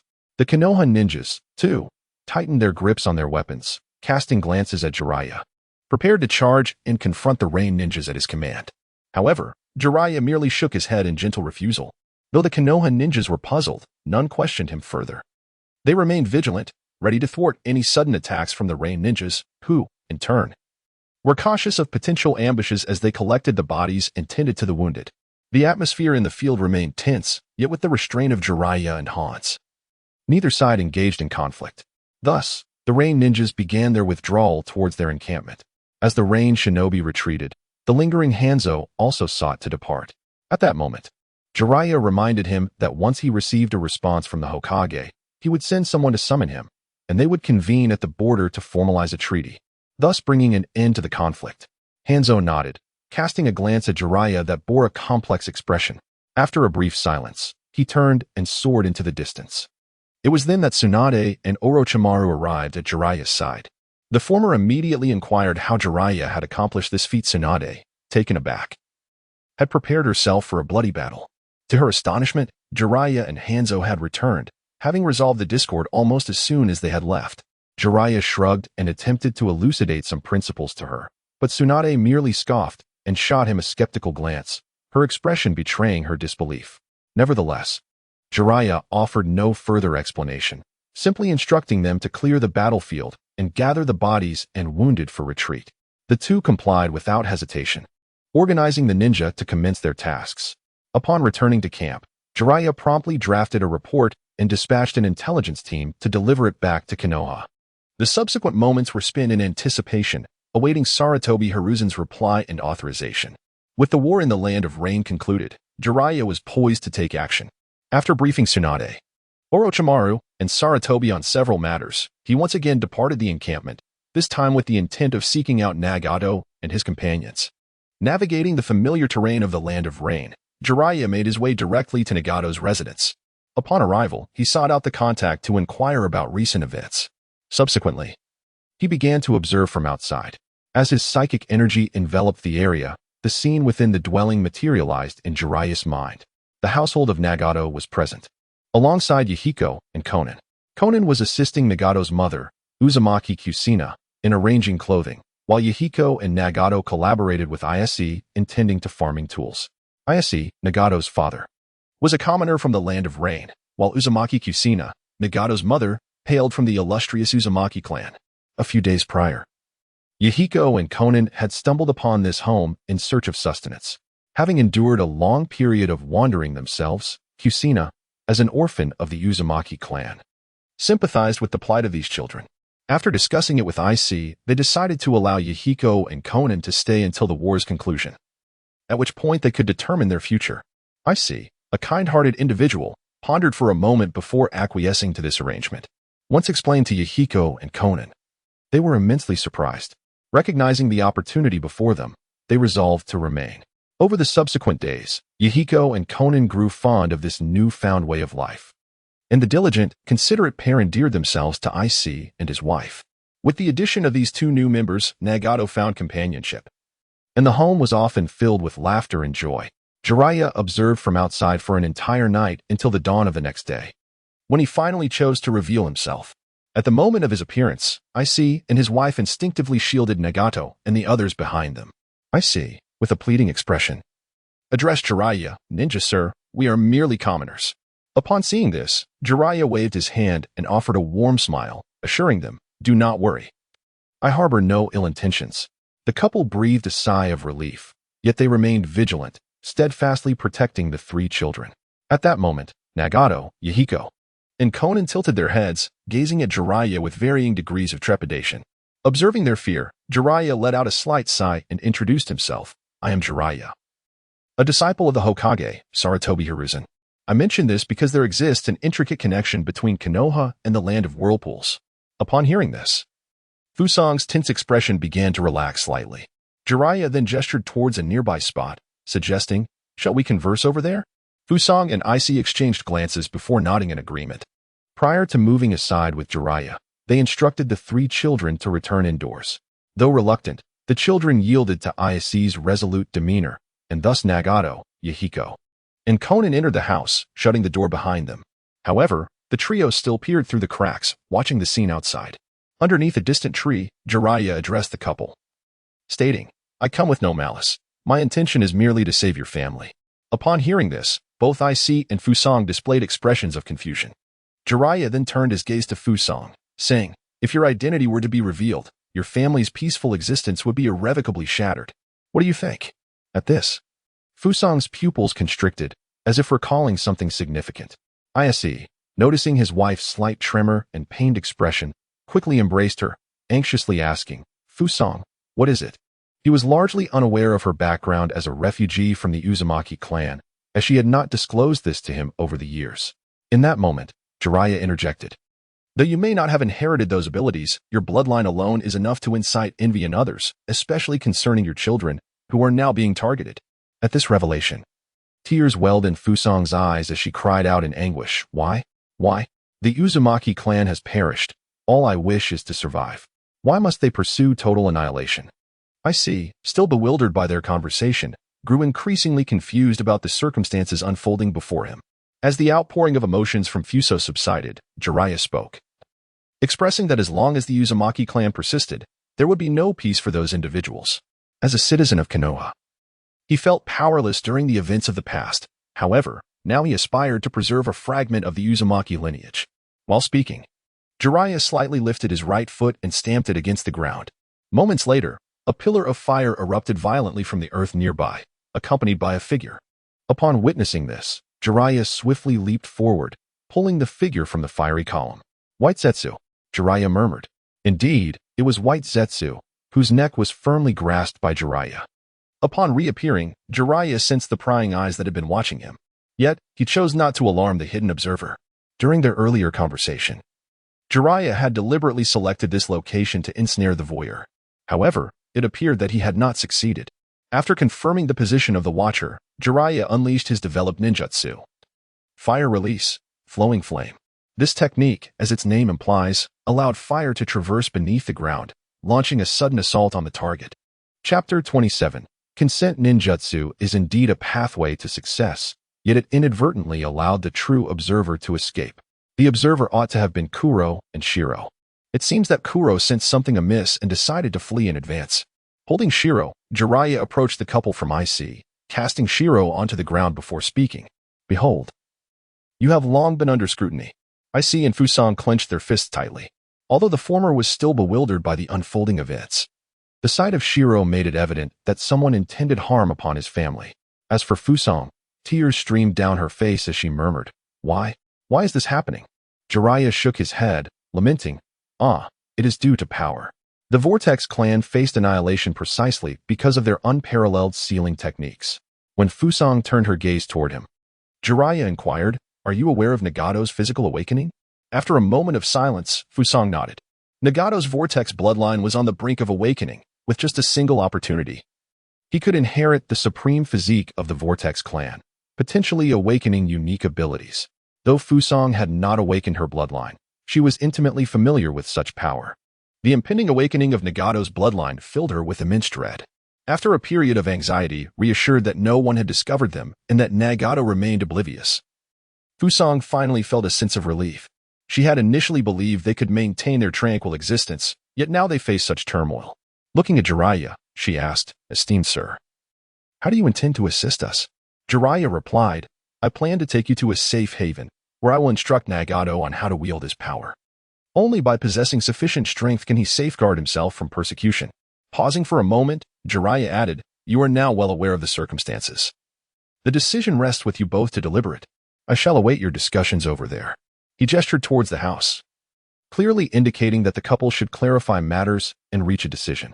As Jiraiya approached the front of the house, he noticed three figures peering through the crack in the door. He knocked gently, saying, "Come out. I wish to converse with you." The trio, visibly startled, quickly recoiled, their faces reflecting fear. Jiraiya chuckled softly, shaking his head before reassuring them in a gentle tone, "Your parents have consented. I harbor no ill intentions." After uttering these words, Jiraiya positioned himself outside, patiently awaiting their response. Soon, faint whispers of discussion emanated from within. Once the conversation concluded, the door opened, revealing Yahiko, followed closely by Konan, with Nagato shielded behind them. Although Yahiko's face was also etched with trepidation, he nonetheless extended his arms, seeking to protect the two behind him. As they approached Jiraiya, Yahiko swallowed hard and cautiously asked, "Ninja-sama, you truly will not harm us?" Observing his demeanor, it was evident that he had endured considerable hardships during his time of wandering. His cautious appearance evoked certain memories in Jiraiya's mind. Among all his disciples, Minato was the most exemplary and the one he took the greatest pride in. Nagato and Konan also filled him with a sense of pride. Yet, the ones who resonated with him the most were Naruto and the present Yahiko. Both of these disciples possessed a unique quality that naturally inspired those around them. To speak of nothing else, Yahiko was indeed the true founder of the Akatsuki organization. At this moment, he remained as he had been in Jiraiya's memories. Even when faced with crises, he would shield his companions behind him. Jiraiya lifted his hand and gently ruffled his hair, assuring him, "Rest easy. I harbor no ill will towards you." Jiraiya's tone was remarkably gentle, and coupled with the warmth of his palm, it bestowed a sense of comfort upon Yahiko. As he lowered his hand, Jiraiya inquired, "Did you often get beaten before?" Yahiko nodded and began to recount his experiences. Throughout this narrative, Jiraiya refrained from interrupting, occasionally offering affirmations. Gradually, Yahiko shared the tales of his and Konan's years of wandering. With Yahiko leading the conversation, Konan joined in, occasionally adding her own insights. By the time they finished, even Nagato was in tears. Observing this, Jiraiya raised his hand and gently patted each of their heads, saying, "Do not worry. Such things will not happen again." His voice was resolute, and upon hearing this, the three of them felt an inexplicable sense of hope blossom within them. While Jiraiya engaged in conversation with the trio, Fusang disclosed her background and concerns to IC. After listening, IC fell into a contemplative silence. He turned to the front of the house and asked Fusang, "Can we trust this ninja?" Fusang shook her head and replied, "I do not know. But from what I can see, he truly means us no harm." Moreover, the relationship between Konoha and the land of Whirlpool has been quite amicable in the past. Gaining their trust as mere newcomers to Jiraiya is unlikely, even considering his identity as a disciple of Konoha's Hokage. However, after weighing the pros and cons, IC finally spoke. "Alas, at this point, there are no other options left. We must comply with this gentleman." A flicker of worry crossed Fusang's eyes, yet she resolved to follow her husband. Their current location had already been uncovered. Lingering here would lead to inevitable doom. Even if they managed to escape, should anyone discover Nagato's unique nature, they would face relentless pursuit or imprisonment. Given the present circumstances, accompanying Jiraiya was undoubtedly the wisest choice. After reaching a consensus, the couple returned to Jiraiya's side. Bowing respectfully, IC addressed him, "Ninja Lord, we are willing to accompany you." Jiraiya nodded with a smile, assuring them, "Rest easy, I shall protect you." After a brief pause, he continued, "This matter should be addressed without delay. Please gather your belongings and have a bite to eat. Shortly, I will escort you away." IC and Fusang expressed their gratitude once more before leading Nagato and the others back into the house to prepare. Once they had entered, Jiraiya summoned two toads and spoke a few words to them. After they nodded in understanding, they transformed into a cloud of white mist and vanished. At that moment, Jiraiya created a shadow clone and acknowledged it with a nod. Before long, with a resounding pop, he disappeared from the spot. When he reappeared, he found himself in Miyaboka Mountain. Here, Sage Fukasaku and Sage Shima were present, the very location where the natural energy resided. In addition to the original dwelling, several new structures had emerged. Jiraiya greeted them with a smile. "Thank you for your hard work, my esteemed seniors." Sage Fukasaku waved his front paw dismissively, saying, "Don't mention it. We are delighted to assist you." Inquiring about the number of visitors, he asked, "How many are coming this time?" Jiraiya replied, "Currently, there are only 5. I entrust their care to you." Sage Shima reassured him, "Do not worry, young Jiraiya. I will prepare delicious food in advance." Jiraiya chuckled. "That won't be necessary. Simply bringing them to Miyaboka Mountain is already a considerable favor, and I wouldn't dare trouble you further." Sage Shima smiled. "It's no trouble at all. I can manage a few more visitors." Upon hearing this, Jiraiya quickly exchanged glances with Sage Fukasaku, who understood and joined in persuading. After much discussion, Sage Shima finally relented, allowing IC and the others to fend for themselves regarding food. After conversing with the two sages for a while longer, Jiraiya returned to the shinobi world. Deciding to send Nagato and the others to Mayaboka Mountain was a conclusion Jiraiya reached after careful consideration. Remaining within the shinobi world posed dangers at every turn, including in Konoha. Leaving aside Kagaya and Uchiha Bito, the presence of Danzo alone was enough to deter Jiraiya from this notion. Should that old rogue learn of Nagato's lineage and the dormant Rinnegan, it would surely lead to chaos. By relocating Nagato and the others to Mayaboka Mountain, several advantages emerged. First, their safety would be significantly ensured, as neither Kagaya nor Uchiha Bito could locate that place. Second, even in Jiraiya's absence, Sage Fukasaku and Sage Shima could provide guidance to Nagato and his companions. Third, the abundant natural energy of Mayaboka Mountain would facilitate Nagato in developing his own power, potentially allowing him to fully integrate the Rinnegan into his abilities, transforming it entirely into his strength. Although the Rinnegan originated from Uchiha Bito, Nagato, drawing from the lineage of the Uzumaki clan, could wield its power. However, each use placed a tremendous burden upon him, gradually sapping his vitality. Returning the Rinnegan to Uchiha Bito was an impossibility. In the forthcoming moments, Jiraiya sought a method to fully transform the Rinnegan into Nagato's power. Upon Jiraiya's return to the ninja world, Ayase and the others had already tidied up and had a light meal, awaiting outside. As he arrived, Jiraiya addressed the group, stating, shortly, "I shall escort you to a location devoid of others, inhabited solely by the Frog Clan. Do not worry. Among them are two of my esteemed mentors who will temporarily care for you. I have pressing matters to attend to in the ninja world, and once I have concluded my tasks, I will come to find you. Do you understand?" IC and Fusang nodded, though a flicker of concern was evident in their eyes. In contrast, Nagato, Yahiko, and Konan wore expressions of eager anticipation. Observing their reactions, Jiraiya refrained from further discussion and summoned a contact frog, issuing his instructions before dispelling the summoning. Concurrently, he enveloped the group in his chakra. In a brief moment, a resounding pop echoed through the city, and the figures of the group vanished from their previous location. Chapter 28. Signing the agreement after escorting several individuals to Myogi Mountain. Jiraiya introduced them to one another and ensured they settled in comfortably. He then engaged in conversation with the two sages, inquiring about the Great Toad Sage. Upon confirming that the Great Toad Sage would not awaken in the near future, Jiraiya returned to the ninja world. Upon his arrival, he made his way directly to the camp. However, as he entered the encampment, a furious voice erupted, "Jiraiya!"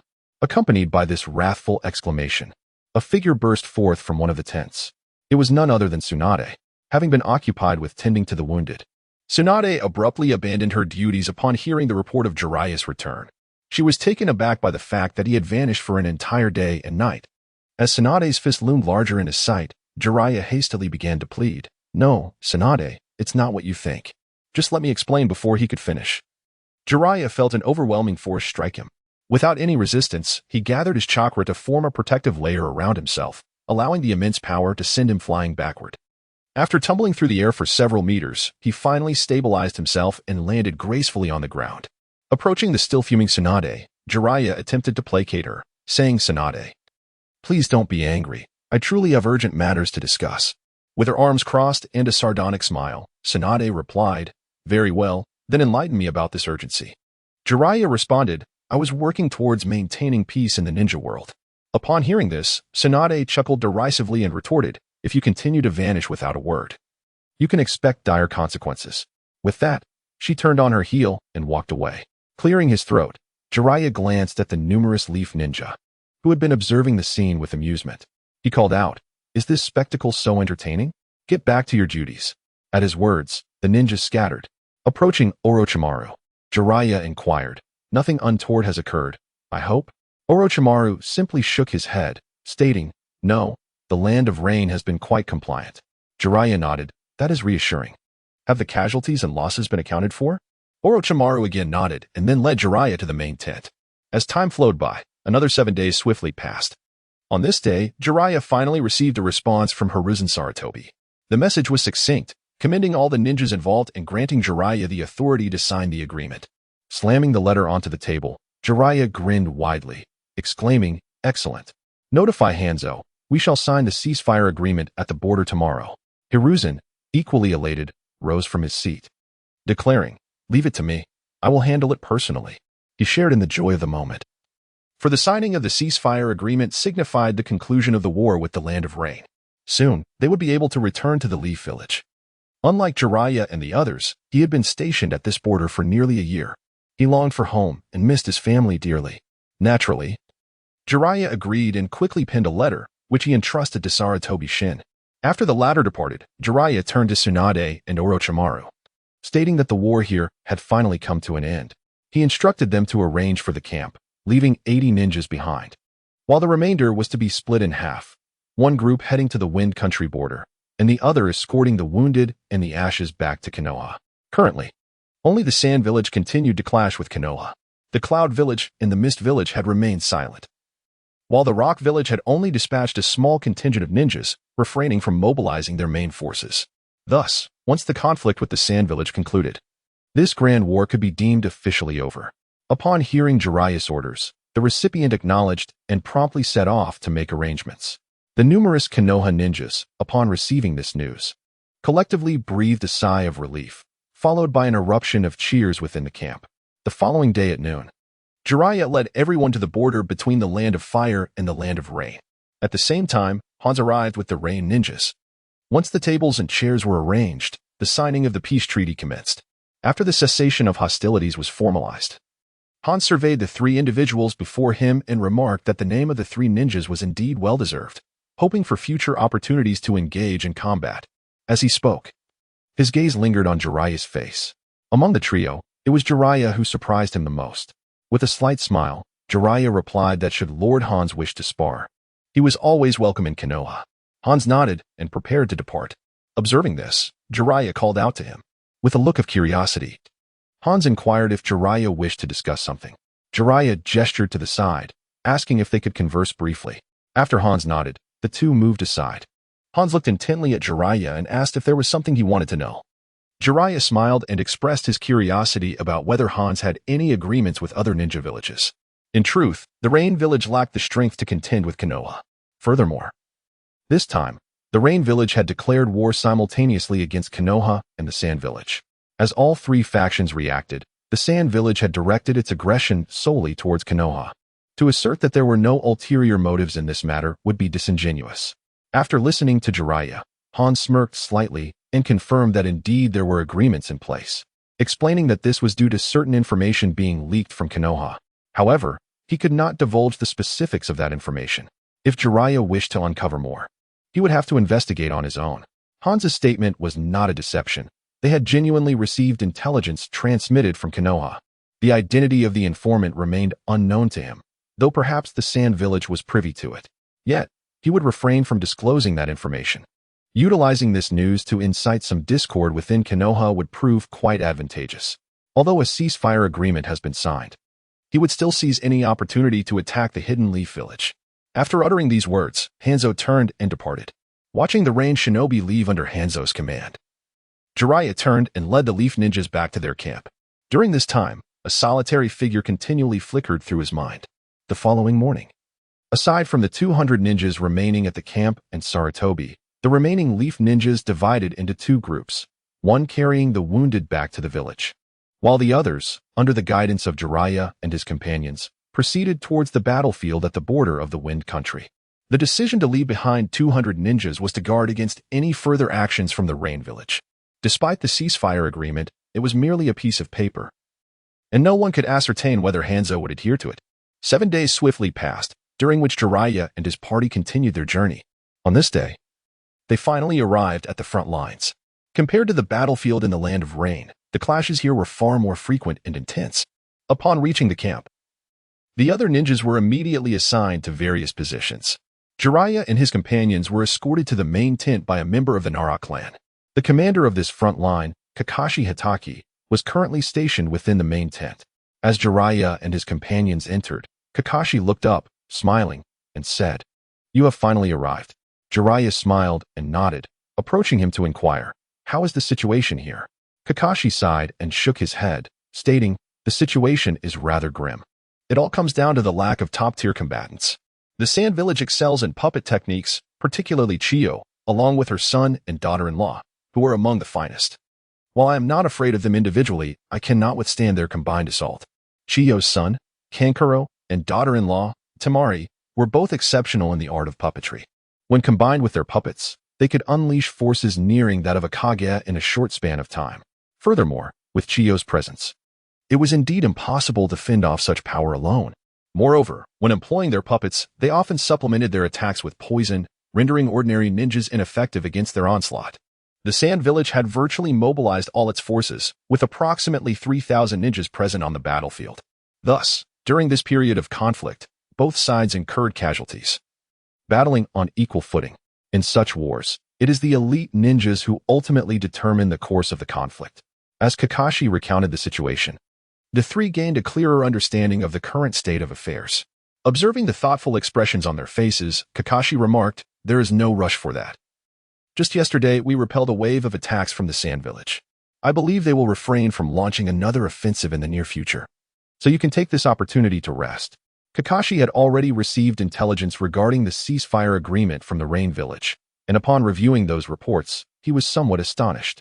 Having initially expected that the battles in the Rain Village would be conclusively settled, I never anticipated that it would be the situation over there that concluded first. Moreover, the intelligence indicated that Jiraiya seemingly triumphed over Hanzo, and he, along with his companions, was bestowed with the title of the legendary Three Ninjas of Konoha. The trio, his juniors by several years, prompted him to express his delight, exclaiming how swiftly they had developed. "I shall watch over you now, Konoha's legendary Three Ninjas," he remarked. And with a hearty laugh, Kakashi Hatake joined in the merriment. With the addition of these three and the ninjas they had brought, he felt a renewed confidence in swiftly resolving the ongoing conflict and returning to the village. Jiraiya waved his hand dismissively, stating, "They are merely empty titles." After a brief pause, he continued, "By the way, Kakashi, please compile a list of the ninjas from Sunagakure that we need to be cautious of. Let us convene this evening to determine our next course of action." Kakashi naturally had no objections to this and nodded in agreement, subsequently arranging for Jiraiya and his entourage to retire and rest. Chapter 29, The Battle of Chiyo. As dusk descended following their evening repast, Jiraiya and his companions made their way to the main tent, signaling the commencement of the meeting. The initial segment of this assembly primarily focused on the strategic deployments of the Sand Village, as well as the intelligence gathered throughout numerous skirmishes. It was explicitly noted that the Sand Village possessed a deadly toxin, which had been utilized on their puppets, rendering them lethal upon contact. Numerous leaf ninjas had already succumbed to this venom. In response, Jiraiya inquired whether any samples of the toxin were available. He firmly believed that Tsunade could devise an appropriate antidote in a remarkably short time frame. However, the outcome revealed that no samples could be procured. The latter half of the meeting involved discussions regarding forthcoming strategies. Ultimately, it was decided that the current deployments would remain unchanged, with the newly arrived ninjas assigned to suitable positions. As for Jiraiya and his companions, their objective was to confront Chiyo and her entourage. As the night wore on, the following day dawned with the sharp sound of a whistle echoing through the camp. Jiraiya swiftly arose, donned his gear, and proceeded to the main tent.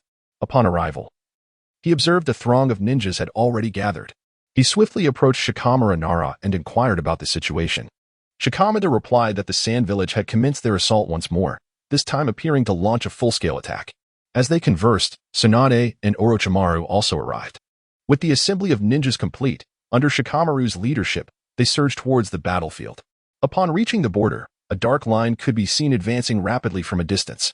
As they drew nearer, the figures of sand ninjas became increasingly discernible, their numbers estimated to exceed 3,000.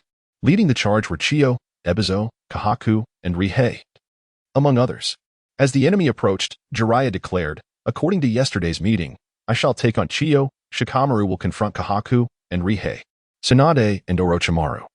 You have the freedom to act as you see fit, aiming to minimize casualties among our comrades." The others nodded in agreement. As the sand ninjas crossed into the land of fire, Shikamaru raised his hand and shouted, "Warriors, follow me to battle." With that, he darted forward, targeting Kahaku and Rihei. Jiraiya quickly followed suit, setting his sights on Chiyo. As they launched their assault, Chiyo's forces swiftly responded.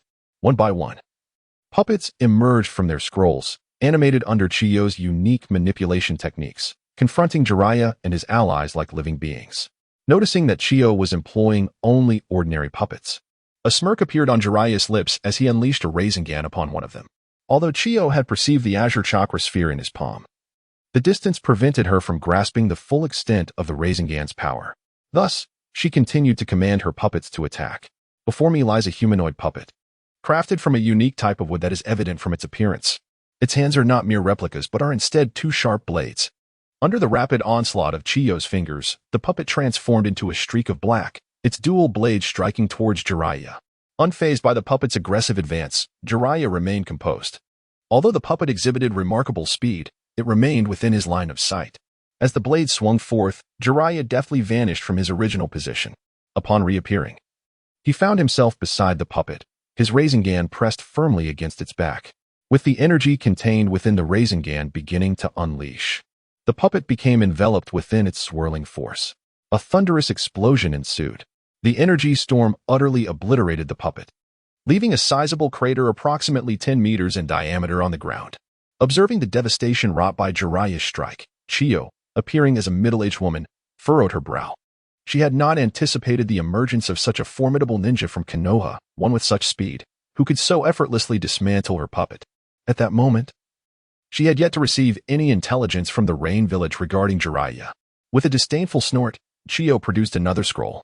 As she performed a series of hand seals, 10 puppets materialized in her grasp. These were the pinnacle of puppetry in this era, the Chikamatsu 10, crafted by her ancestor, the master puppeteer Bunzaman. Each puppet was equipped with distinct weapons, ninja tools, and offensive techniques. Now, under Chiyo's command, the 10 appeared on the battlefield, eliciting gasps of awe from the Suna ninjas present. As fellow puppeteers, they were naturally envious of the Chikamatsu 10. Had they not been engaged in battle, they would have yearned to observe these exquisite creations up close. Under Chiyo's expert manipulation, the tallest of the puppets surged forward, closely followed by a slender puppet resembling a bamboo stalk. Another, somewhat shorter puppet veered off to the side, while 3 others, all similar in appearance, positioned themselves strategically in front of Chiyo. Additionally, a bull-headed puppet stood beside her, while a horse-faced puppet occupied the left front. As the initial 2 puppets lunged toward Jiraiya, the horse-faced puppet raised its arms. Subsequently, its fists detached, hurtling toward Jiraiya, connected by 2 iron chains. The Chikamatsu 10, comprising 10 puppets, was divided into 4 distinct groups: assault, defense, binding, and guard. The assault group, as the name suggests, was tasked with attacking, represented by the 2 puppets charging at Jiraiya, along with 2 others capable of long-range assault. The defense group, consisting of the 3 puppets positioned not far from Chiyo, could combine their powers to execute a technique known as 3 treasures absorption, which allowed for wide-range attacks as well as the absorption of ninjutsu for defense. Binding, constraining, controlling. Besides the horse-faced figure, there exists a puppet capable of unleashing chains from its crown to attack and restrain. The guardian, the bull-headed puppet, possesses formidable close combat abilities. The puppet master has devoted all their training in ninjutsu to the mastery of secret techniques, resulting in a combat capability that pales in comparison to other ninjas. Thus, such defensive measures are deemed necessary. As the chains surged toward Jiraiya, the 2 foremost puppets had already lunged, one to the left and one to the right, aiming to strike Jiraiya. The distant attacking puppet opened its chest cavity, revealing intricate mechanisms within. Under Chiyo's command, slender steel needles, akin to strands of hair, shot forth, assailing Jiraiya. Observing the seamless coordination of these puppets, Jiraiya displayed a look of admiration. The art of puppetry indeed possesses its merits. Jiraiya conjured a psychic barrier, successfully thwarting the chains and the hidden weaponry. Subsequently, he concentrated chakra into his hands, forming a Rasengan to counter the close-range attacking puppet.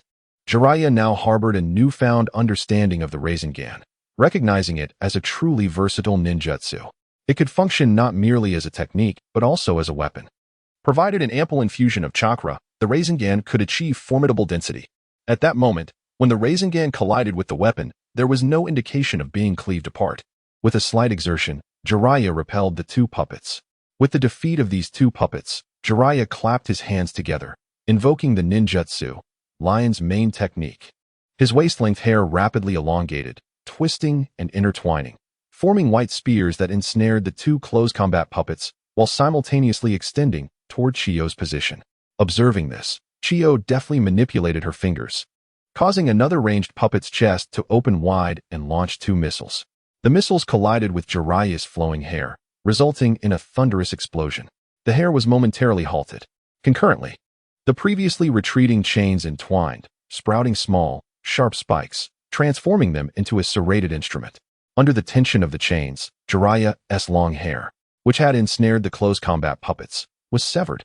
The 2 puppets regained their freedom and launched an assault on Jiraiya. Witnessing this, Jiraiya released his grip and retracted in summary. These 2 puppets have lost their capacity for close combat. Chiyo gritted her teeth and summoned the 2 puppets back to her side. At that moment, Jiraiya lowered his right hand, chakra gathering in his palms. Wind release, gale palm. As Jiraiya waved his hands, a tempest materialized out of thin air, sweeping forward. The flames, fueled by the wind, blazed with even greater intensity. The wind, empowered by the fire, coalesced into a swirling vortex, engulfing the flames and forming a fiery tornado. With immense force, it surged toward Chiyo. Upon witnessing this, surprise flickered in Chiyo's eyes. Nevertheless, her movements did not falter under her command. The 3 puppets swiftly began to weave hand seals. Before the fiery tornado could reach its target, the seals were completed. A phenomenon resembling a black hole emerged at the center of the 3 puppets, emanating an overwhelming gravitational pull. 3 treasures absorb. Chapter 30. The defeat of Chiyo under the immense gravitational pull. The fire dragon whirlpool began to contract, its chakra being drawn into the black hole. The whirlpool rapidly diminished until it was completely consumed. Jiraiya, witnessing the event, clapped his hands and remarked, "Not bad, old lady Chiyo." Upon hearing this, Chiyo's expression turned cold. She flicked her right hand, reversing the rotation of the black hole. Despite being a grandmother, she, as a woman, detested being addressed in such a manner. Simultaneously, a beam of energy erupted from within the black hole. Jiraiya, noticing this, chuckled softly before swiftly dodging to the side. The energy struck the very spot where he had just stood. A thunderous roar echoed as the ground was left with a deep crater. Within that energy beam, Jiraiya sensed a familiar sensation. Steadying himself, he launched an attack. With a powerful push from his feet, he propelled himself toward Chiyo like a cannonball, a large Rasengan forming in his right hand. As Chiyo manipulated the chains to assault him, the Rasengan met the chains head-on, shattering them. However, this also caused Jiraiya's momentum to wane. Just as he regained his footing, the long-range puppets began to unleash hidden weapons and missiles. Jiraiya, seeing this, immediately evaded. But this time he lightly stamped his foot on the ground. Continuously flickering his form, he evaded the attacks while channeling chakra into the earth. When the preparations were nearly complete, Jiraiya stomped forcefully, sending a surge of flames into the ground, igniting the chakra he had previously infused. Fire style, flowing flame. With an explosive burst of fire, a pillar erupted from the earth, engulfing the 3 puppets that had executed the 3 treasures technique. Alarmed, Chiyo hastily pulled the 3 puppets out of the fiery circle. However, the explosive force of the flowing flame surpassed that of the fire dragon flame bomb. Under the intense heat, the 3 puppets were rendered useless. At that moment, Chiyo contemplated retreating, realizing that if the battle continued, her elite puppeteers might perish here today. Although the puppets had sustained severe damage, they could be repaired if taken back. If the fight persisted, unforeseen calamities could arise. Just as her furious gaze turned toward Jiraiya, a piercing cry echoed nearby. "No, Ryuhei." This voice was painfully familiar. It belonged to her son, Kahaku. Turning her head, she saw Ryuhei collapsed in Kahaku's arms, alongside a puppet that had been cleaved in 2. Standing before them was a ninja wielding a short blade, Kakashi Hitaki. Without Chiyo's assistance, even in a 2-on-1 scenario, Kakashi swiftly dispatched Ryuhei in a matter of moments. Chiyo, witnessing this, intended to rush over, but was obstructed by Jiraiya. The trio of puppets has been utterly vanquished, leaving no trace of their existence, and the close combat puppet has also been destroyed. Jiraiya's advance has consequently become significantly more manageable. Observing this, Chiyo hastily maneuvered other puppets to assault Jiraiya in a bid to impede his offensive charge. Concurrently, on a nearby battlefield, the essence of Ryuhei has entirely dissipated, with breath and heartbeat having ceased altogether. In a fit of despair, Amber let out a piercing cry of denial, followed by a fierce glare directed at Kakashi Shumao. Exclaiming vehemently, "I shall end your life." In response to his fervent outburst, Kakashi Shumao remained silent, swiftly forming hand seals. Kakashi's secret technique, Heavenly Thunder Fury. The Kakashi clan, though a part of the Leaf Village, is sparsely populated, lacking the prominence of larger clans. Nevertheless, this clan possesses remarkable prowess in swordsmanship and lightning shield ninjutsu. As Kakashi completed his seals, an expansive area above was swiftly enveloped by ominous clouds. Soon after, a formidable bolt of lightning rent the sky, descending toward Amber. Amber's countenance shifted as he raised his right hand, summoning a towering puppet that leapt into the air to intercept the lightning. However, beneath the ferocious strike, the puppet was swiftly reduced to ashes. Simultaneously, Kakashi Shumao darted forward, plunging his ninja blade into Amber's chest. With a sickening sound, the dagger pierced through. And with a twist of his wrist, Kakashi shattered Amber's heart before rapidly retreating. Overwhelmed by bitterness and hatred, Amber collapsed to the ground. The magnitude of Kakashi Shumao's technique had drawn the attention of numerous ninjas, including the Sand Ninjas, among whom was the elder Kurizumi. He had not anticipated that this assault would result in the loss of his nephew and niece-in-law. Turning to see Chiyo, who was being forced to retreat by Jiraiya, he gritted his teeth and commanded, "Sand Ninjas, fall back." As his words resonated, the Sand Ninjas began to flee, while the Leaf Ninjas, under the leadership of Tsunade and Orochimaru, commenced their pursuit. Meanwhile, on the battlefield between Jiraiya and Chiyo, witnessing Amber's demise plunged Chiyo into madness. Her singular desire was to eliminate Jiraiya before her. Yet, in the face of her growing disorientation, Jiraiya remained remarkably composed, even more so than before. At this juncture, Chiyo had lost 7 puppets, leaving only 3 intact. Just then, Kurizumi appeared beside Chiyo, grasping her arm and urgently imploring, "Sister, we must retreat." Upon hearing this, Chiyo clenched her teeth and shook her head defiantly. Kurizumi, recognizing her obstinacy, urged, "Amber is dead, and Ryuhei has perished as well, but Scorpion still lives. If you suffer any further misfortune, what will become of him?" At these words, the madness in Chiyo's eyes dissipated as she glanced at the lifeless bodies of Amber and Ryuhei, recalling her little grandson at home. Gritting her teeth, she resolved to withdraw. However, when she caught sight of Jiraiya pursuing her, she steeled herself and commanded the 7 damaged puppets to charge towards him. Subsequently, she detonated the puppets, unleashing a tremendous explosion. The brother and sister swiftly turned and hurried towards the borders of the Land of Wind. Tsunade, who had been chasing the Sand Shinobi, noticed Jiraiya being engulfed by the explosion of the puppets and immediately darted over. Just as she was about to call out, a figure emerged from the flames. It was Jiraiya. Although the explosion appeared fierce, it had not inflicted any harm upon him. At the moment of detonation, he had conjured a protective barrier, emerging unscathed. Seeing this, Tsunade let out a sigh of relief and prepared to continue her pursuit of the Sand Shinobi. Jiraiya, observing the situation, bid them to retreat. Tsunade glanced at the Sand Shinobi, who were nearing the edge of the Land of Fire, and nodded in agreement. The Leaf Ninjas did not pursue far. After driving all the Sand Shinobi out of the borders, they halted their chase. Thus, standing with weapons in hand along the border, they waited until the Sand Shinobi were out of sight before sheathing their weapons and erupting into cheers. This marked the first significant victory since the war began. The number of Sand Shinobi slain today surpassed the total from the previous days, including 2 who had previously caused them considerable casualties. Allowing the cheers to continue for a while, Shikamaru finally ordered the troops to clean the battlefield, treat the wounded, and bury the Sand Shinobi's bodies on site. The bodies of the Leaf Ninjas were to be transported back to camp for cremation, with their ashes returned to Konoha. As the battlefield was cleared, the time had reached noon. Without further ado, only a few small teams remained, while the majority of the ninjas returned to the camp. In the main tent, only Shikamaru, Jiraiya, Tsunade, and Orochimaru were present. Shikamaru gave Jiraiya a thumbs up, praising him for his commendable performance, remarking on how he had forced Chiyo into such a predicament.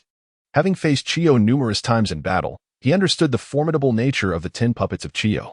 He had not anticipated Jiraiya's ability to dismantle so many in such a brief span of time.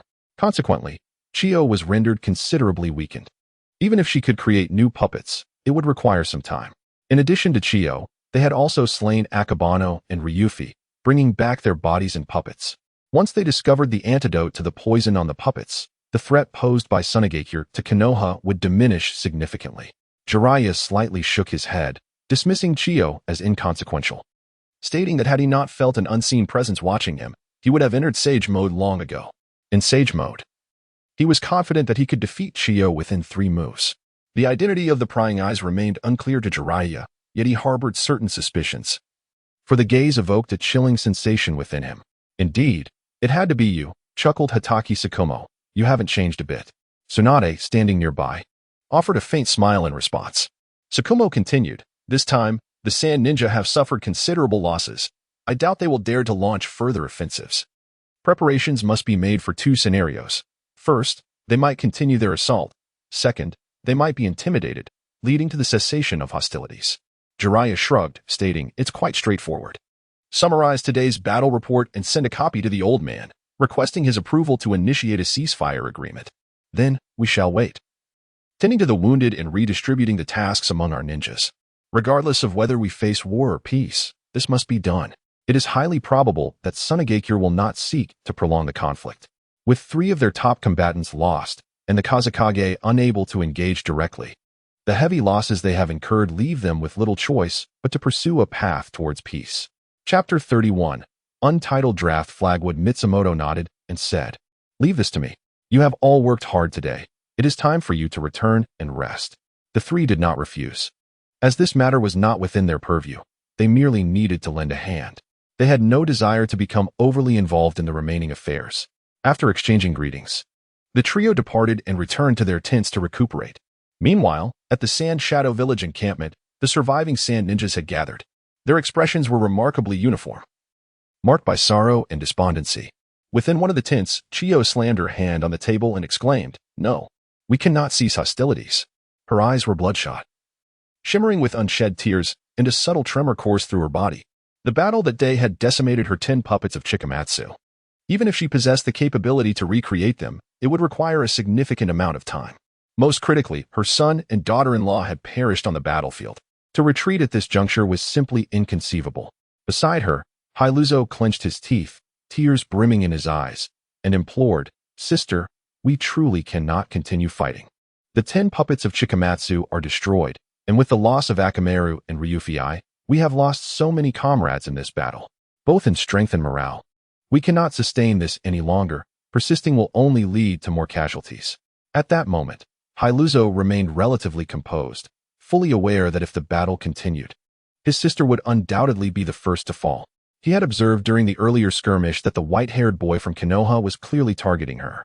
Had it not been for the puppet explosion that momentarily shielded them, it was likely that they would not have returned at all. The feeling that boy evoked in him was unsettling. However, Chiyo was entirely consumed by rage, unable to heed his words. She continued to shout for the assembly of troops to launch another assault, seeking vengeance for her son and daughter-in-law. Hailuzo, witnessing her state, sighed deeply, shaking his head, and instructed 2 ninjas to keep a close watch on her. He then hastened to a nearby tent to compose a comprehensive report detailing the day's events, his perspective on the war, and his recommendations, ensuring it was dispatched to the Sand Shadow Village with utmost urgency. Upon his return, he found Chiyo had collapsed. Alarmed, he rushed to her side. Fortunately, her fainting spell was merely the result of overwhelming sorrow and anger, with no other complications. He arranged for her to be taken back to rest while he commenced his own tasks, attending to the wounded, compiling a list of the deceased, and organizing defensive strategies. Time passed swiftly, and in the blink of an eye, 7 days had elapsed. On this day, Hailuzo finally received a response from the Wind Shadow. Upon reviewing Hailuzo's report, the Wind Shadow promptly convened a meeting to inform the many advisors of the contents of the report. After a thorough examination, the advisors unanimously expressed that the war should come to an end. Continuing hostilities would undoubtedly lead to even greater casualties for Sunagakure. After careful consideration, the Kazekage also resolved to conclude the conflict.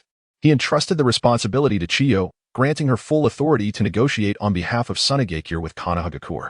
Upon receiving this news, Chiyo visibly exhaled in relief. In recent days, she had been preparing for battle, and regardless of the Kazekage's decision, she would support him wholeheartedly. Naturally, if a peaceful resolution could be reached, that would be even more desirable. During these days, Chiyo regained her composure, and upon reflecting on the current losses, she realized that continuing the fight was no longer feasible. Thus, she buried her sorrow deep within, allowing Chiyo to reach out to Konoha to discuss potential resolutions. As for revenge, she intended to take a personal approach against Kakashi Hatake and Jiraiya, though that would not occur immediately. Chiyo gathered numerous jonin to relay the Kazekage's orders and sought their opinions. As anticipated, the merchants lacked the confidence to continue fighting and expressed a strong desire to end the war. Consequently, Chiyo initiated contact with Konoha. Meanwhile, on the side of Konoha, they had received a response from Hiruzen Sarutobi the day prior. He had delegated the authority to finalize the agreement to Kakashi Hitaki. At this moment, the atmosphere within the Konoha camp was notably lighter and more cheerful compared to Sunagakure. The fighting spirit among the numerous ninjas remained resolute. At noon, the Sand Ninja envoy entered the Konoha camp, seeking peace. Both parties agreed to convene in 3 days at the border to discuss the terms of a ceasefire agreement, essentially a negotiation. Once the day for the discussions was confirmed, the tasks of Jiraiya and his companions were deemed complete. After ensuring everything was in order, Jiraiya, Tsunade, and Orochimaru gathered all the injured and commenced their return to Konoha. Due to the presence of the wounded, their journey back was considerably slower, taking a full fortnight to arrive at Konoha. Upon safely placing all the injured in the hospital for more comprehensive treatment, the 3 of them departed the hospital and made their way to the Hokage Tower. At the office's entrance, Jiraiya sensed the cheerful aura of Hiruzen Sarutobi. He realized that the latter was already aware of their return. Thus, he pushed the door open and entered. As the trio stepped into the office, Hiruzen greeted them with a smile, inquiring, "You're back?" His face radiated a sense of relief and pride as he regarded them, his eyes reflecting the sentiment that they had all grown. Jiraiya and his companions exchanged smiles and nodded in acknowledgement. Hiruzen then led them to a nearby lounge area. After they took their seats, he smiled and began, "You have truly embarked on your journey. The legendary 3 ninjas of Konoha, indeed deserving of the title." He then turned towards Jiraiya, saying, "Especially you. Who would have thought you could defeat Hanzo and Chiyo one after the other? I still vividly recall the days when I had you tied to a post." The memories of that time lingered in his mind.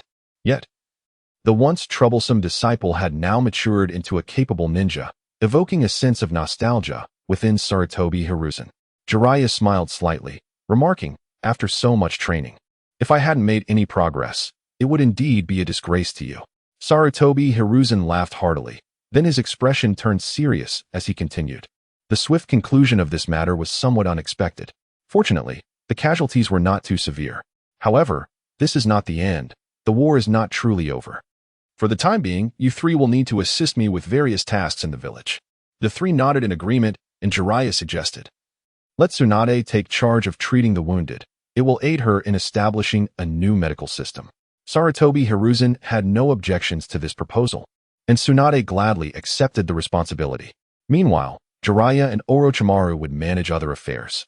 After assigning their tasks, the 4 engaged in conversation for a while longer before Sarutobi Hiruzen dismissed them to commence their duties. Jiraiya remained behind to report on another matter. Once Tsunade and Orochimaru departed, Sarutobi Hiruzen inquired with curiosity, "Is there anything else you wish to discuss?" Jiraiya nodded, stating, "2 matters. First, old man. Issue a warning to Danzo to know his limits.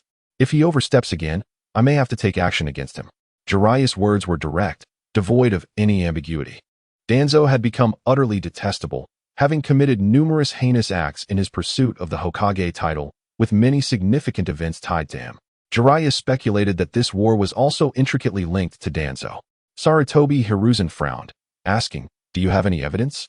Jiraiya shook his head. "He will deny it regardless. Just convey my message to him as it is." After a moment of contemplation, Sarutobi Hiruzen nodded, "Very well. I will handle this and pay Danzo a visit when I can." Jiraiya responded affirmatively, then continued, "The second matter pertains to the sealing scroll we discussed earlier. If possible, I would like to have it now." Sarutobi Hiruzen smiled slightly. "Are you particularly interested in the forbidden techniques contained within?" Jiraiya shrugged, replying, "To say I'm not interested would be a falsehood." Sarutobi Hiruzen chuckled, then turned towards a cabinet. Approaching it, he swiftly performed a series of hand seals. With a flash of light, he opened the cabinet and retrieved a massive scroll from within. He entrusted it to Jiraiya and Sarutobi Hiruzen, also informing Jiraiya of the method to open the barrier inscribed on the scroll. Indeed, a barrier exists upon the scroll. Without the means to lift the barrier, the scroll remains inaccessible. Even if one were to resort to brute force, the scroll would shatter along with the barrier. Jiraiya let out a sly chuckle, stowed the scroll away, and departed from the Hokage's office. After Jiraiya's departure, Sarutobi Hiruzen appeared lost in thought. After a moment, he sighed and murmured, "Danzo. Could it truly be you? With those words, he too left the Hokage building, heading towards the Shimura clan. Some matters needed to be addressed directly, otherwise. If Jiraiya were to uncover any incriminating evidence, Danzo would be finished. Sarutobi Hiruzen was quite familiar with Jiraiya. Once he spoke, his words rarely changed. Thus, he could only hope that his old friend would recognize the reality of the situation, pull back from the brink, and refrain from undertaking any further reckless actions. Over the years, Sarutobi Hiruzen had been aware of certain clandestine activities orchestrated by Shimura Danzo. However, out of respect for his former teacher's instructions and their shared bond, he had chosen to endure in silence. Chapter 32, Master and Apprentice Sparring Before long. At the land of the Shimura clan, Sarutobi Hiruzen encountered Shimura Danzo. The arrival of Sarutobi Hiruzen took Danzo by surprise, as he had been supervising the construction of the root base. Observing Hiruzen, he inquired, "What brings you here?" Hiruzen gazed at him with a complex expression and replied, "Danzo, it would be prudent to cease your actions." Upon hearing Hiruzen's words, Danzo felt a pang of anxiety and retorted, "I have no idea what you are implying." He suspected that Hiruzen had discovered his new base's establishment. Hiruzen fixed his gaze upon him and stated, "I am aware of your ambition to become Hokage. Should you compete through legitimate means, I would support you. However, do not resort to underhanded tactics, or you shall understand the consequences." Hiruzen refrained from conveying Jiraiya's sentiments, as doing so would irreparably strain the relationship between Jiraiya and Danzo, which would be detrimental to Konoha's progress. After absorbing Hiruzen's warning, Danzo exhaled in relief. This was not the first time he had received such a caution. As long as his new base remained undiscovered, he feared nothing else. He scoffed, asserting, "Everything I do is for the betterment of Konoha." Witnessing Danzo's unwavering obstinacy, Hiruzen sighed and remarked, "Take care of yourself," before turning to depart. Danzo stood rooted, his eyes flickering with resolve. Moments later, he declared vehemently, "All my actions are for the advancement of the village. I will not regret them, no matter the cost." Meanwhile, after leaving the Hokage office, Jiraiya glanced at the time. It was nearly time for Minato and Kushina to finish school, so he made his way to the school entrance to wait. As the bell rang, students streamed out of the building, greeted by their parents who came to escort them home. Once the majority of students had departed, Jiraiya finally spotted Minato and Kushina, who emerged, animatedly conversing. It was evident they were sharing joyful tidings. Having not seen each other for several months, both had undergone noticeable changes. With the financial assistance provided by Jiraiya, Minato appeared more robust, shedding his previously frail appearance, and his complexion had brightened considerably. Kushina's smile radiated warmth, reflecting genuine delight. Just as Jiraiya was about to call out to them, he noticed Minato had already spotted him. Minato softly uttered "teacher," and promptly rushed over, with Kushina quickly following suit. Upon reaching Jiraiya, both bowed respectfully. Observing this, Jiraiya affectionately patted each of their heads and said, "There is no need for such formalities." Both chuckled, and then Kushina inquired, "Teacher, what brings you back? Has the battle concluded?" Jiraiya smiled and nodded, saying, "Yes, it's finished. Come, let me take you all to enjoy some delicious food." Upon hearing this, Kushina jumped with joy and exclaimed, "Hooray!" Minato, standing nearby, also wore a smile. At that moment, a ninja approached, adorned with the emblem of the Senju clan on his attire. This individual was the Senju ninja responsible for escorting Kushina daily. Although Kushina could now train alongside Minato, she would still have a similar escort to ensure her safe return home after their lessons. The escort bowed respectfully before Jiraiya. Before he could speak, Jiraiya interjected, "All right. You may return now. I will see Kushina home." The escort hesitated for 3 seconds before respectfully responding, "Yes, Lord Jiraiya," and then promptly turned to leave. Watching the escort depart, Kushina clenched her fist and exclaimed, "Yay! Finally, I don't have to be followed by that shadow." Although Kushina understood that the escort was assigned by the village to ensure her safety, no one enjoys having someone trailing behind them constantly.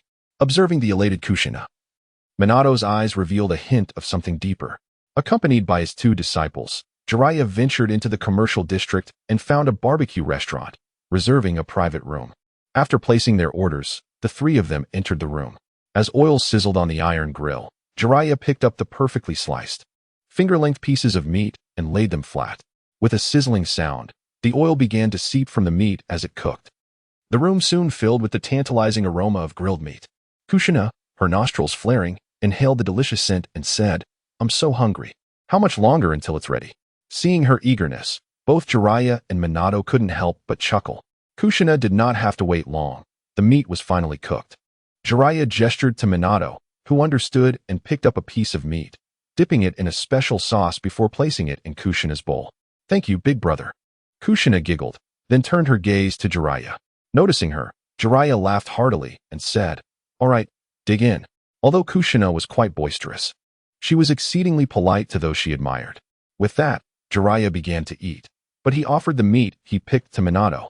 Minato expressed his thanks, and soon the three of them indulged in a delightful feast. The atmosphere at the table was remarkably relaxed as Jiraiya listened to his two disciples recount amusing stories from their time at school. Occasionally, he would respond, but for the most part, he played the role of a good listener. Amid laughter and joy, the meal came to an end. Afterward, Kushina, momentarily disregarding decorum, patted her stomach and declared, "Ugh, I'm full."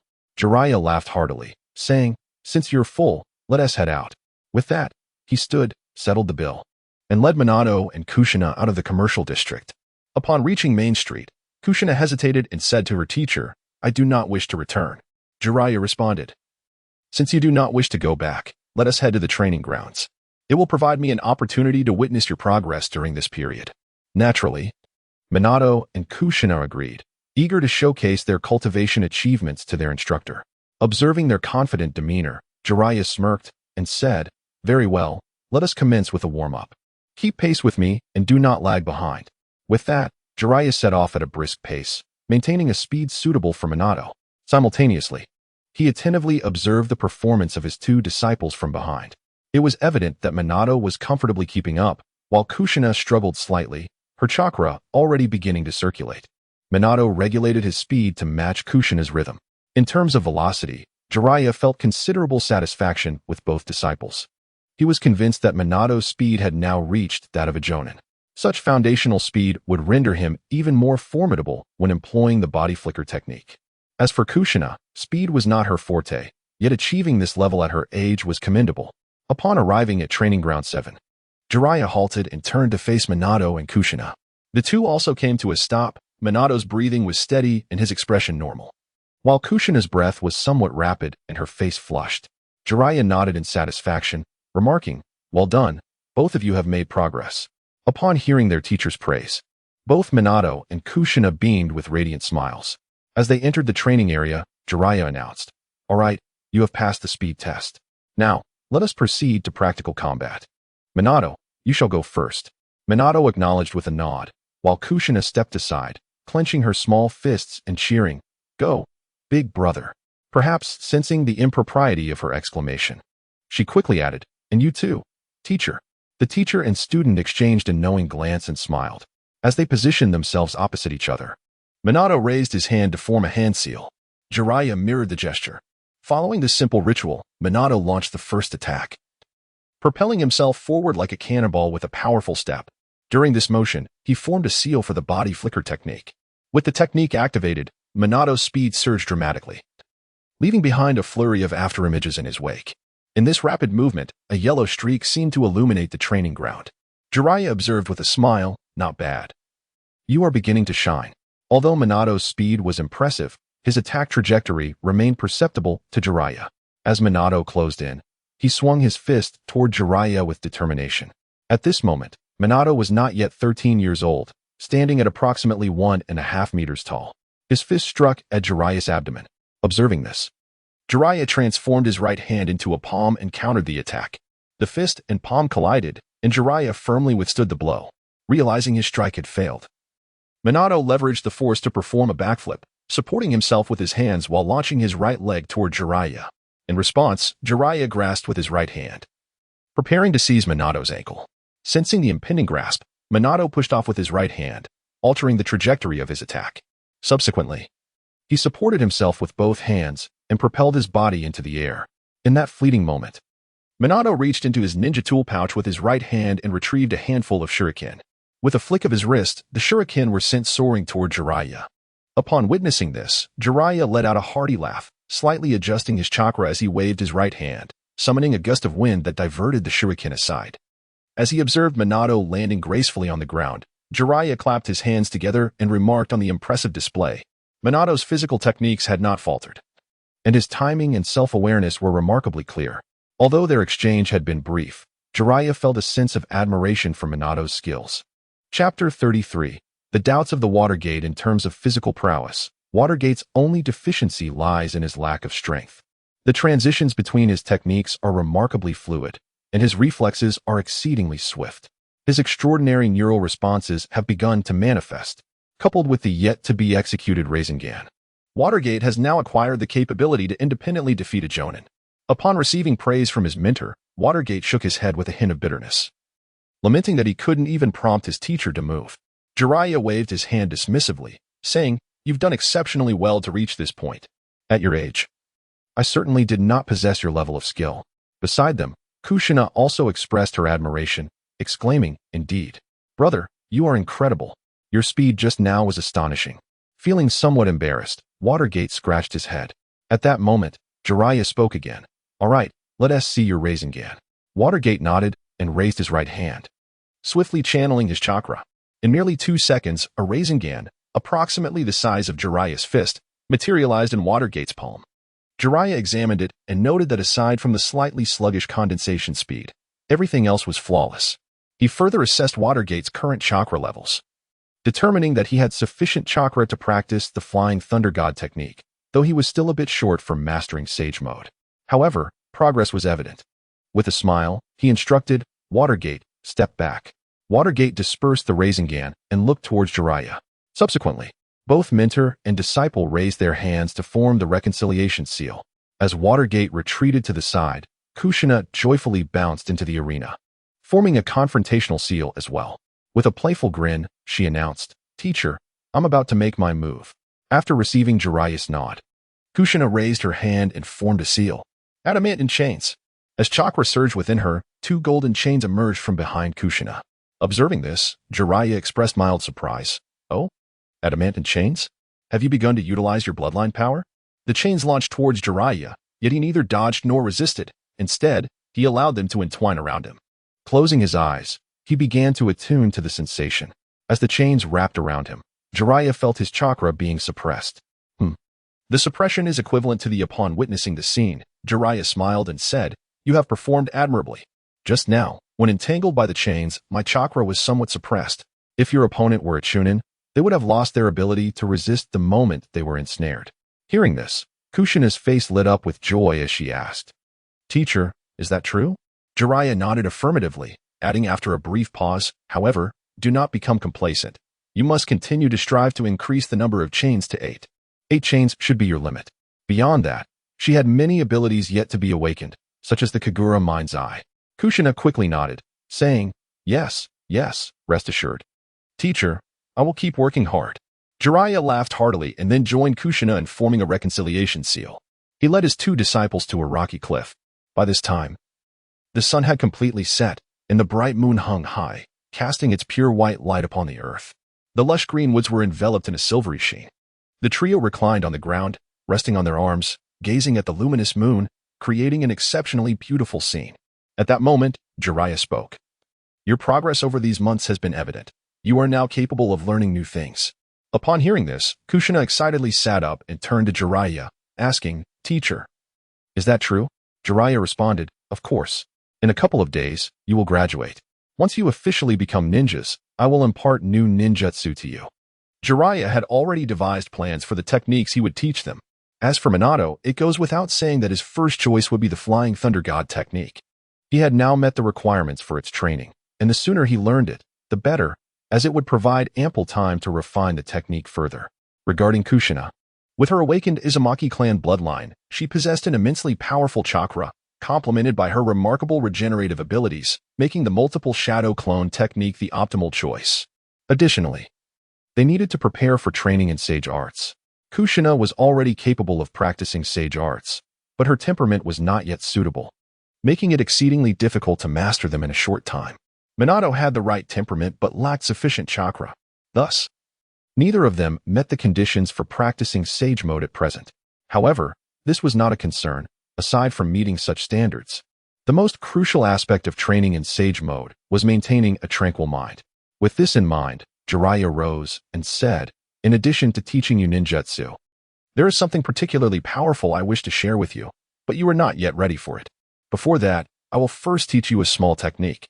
Upon hearing this, both students immediately became intrigued, their eyes filled with a thirst for new knowledge as they turned to Jiraiya. Seeing their eagerness, Jiraiya settled into a cross-legged position and instructed, "Come, sit with me, cross-legged, close your eyes, inhale, exhale, and allow yourself to find calmness. Listen closely to your breathing and heartbeat, and imagine yourself entering a realm of nothingness." As Jiraiya spoke, the two gradually fell into a meditative state. At this moment, Jiraiya finally opened his eyes, carefully scrutinizing the two individuals before him. Judging by their current states, it was evident that Minato possessed a greater innate talent in this regard. Sitting cross-legged, he was diligently attempting the exercises as per Jiraiya's guidance.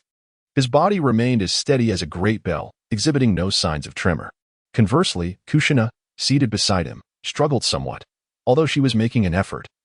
Her posture was less than ideal. She fidgeted occasionally, shifting her hands and feet. The differences in their personalities and temperaments were laid bare at this moment. After the two had made their attempts, Jiraiya called for a halt. As they opened their eyes, he spoke. "The purpose of learning this is to eventually grasp more advanced techniques, so there is no need for haste. Dedicate half an hour each day to practice. If one day you find yourselves perceiving something extraordinary within that void, be sure to stop immediately and inform me. Do you understand?" Both nodded vigorously, indicating their comprehension. Observing this, Jiraiya turned to Kushina and emphasized, "Especially you, be sure to remember this. Do not act recklessly."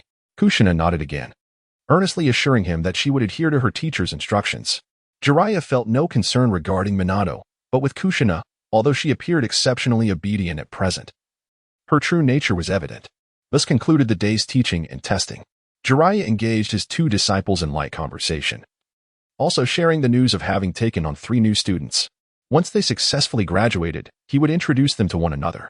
This news delighted both Minato and Kushina, particularly the latter, as it meant she would have junior disciples of her own. The 3 of them enjoyed a lively and cheerful dialogue. And witnessing the innocent smiles of his disciples, Jiraiya resolved, come what may, to prevent any adverse events from transpiring. Uncertain of how the prophecy would unfold in this rebirth, he vowed not to pass any of those burdens onto his disciples. As time drew near, Jiraiya escorted the 2 young ones from the training ground, first delivering Kushina back home before proceeding to Minato's residence. Upon arriving at the foot of Minato's building, Jiraiya patted his shoulder and advised, "Rest well when you return. Remember, balance diligence with relaxation." Minato nodded but did not turn away. Instead, he wore an expression that suggested he had more to say. Noticing this, Jiraiya inquired curiously, "Is there something else on your mind?" Minato nodded, then, with determination, said, "Teacher, what I wish to ask concerns Kushina." Jiraiya smiled slightly. "Ah, you finally mustered the courage to ask. I thought it would take a bit longer." Minato, puzzled, replied, "Teacher, do you already know what I intend to ask?" Since their first encounter, Minato had been captivated by this fiery girl, and through years of discreet observation, he had unearthed several intriguing aspects about her. For instance, despite her seemingly carefree demeanor, there was much more beneath the surface. Yet, deep within her heart, she remained somewhat fragile, yearning for certain things. Moreover, the most significant revelation for Minato was that Kushina lacked true freedom, or rather, only possessed a semblance of it. The guardians who escorted her daily, along with the covert protectors, served as ample evidence of this. Each time he caught a glimpse of the desolation in Kushina's eyes, Minato felt a pang of sorrow. He perceived her plight as unfortunate.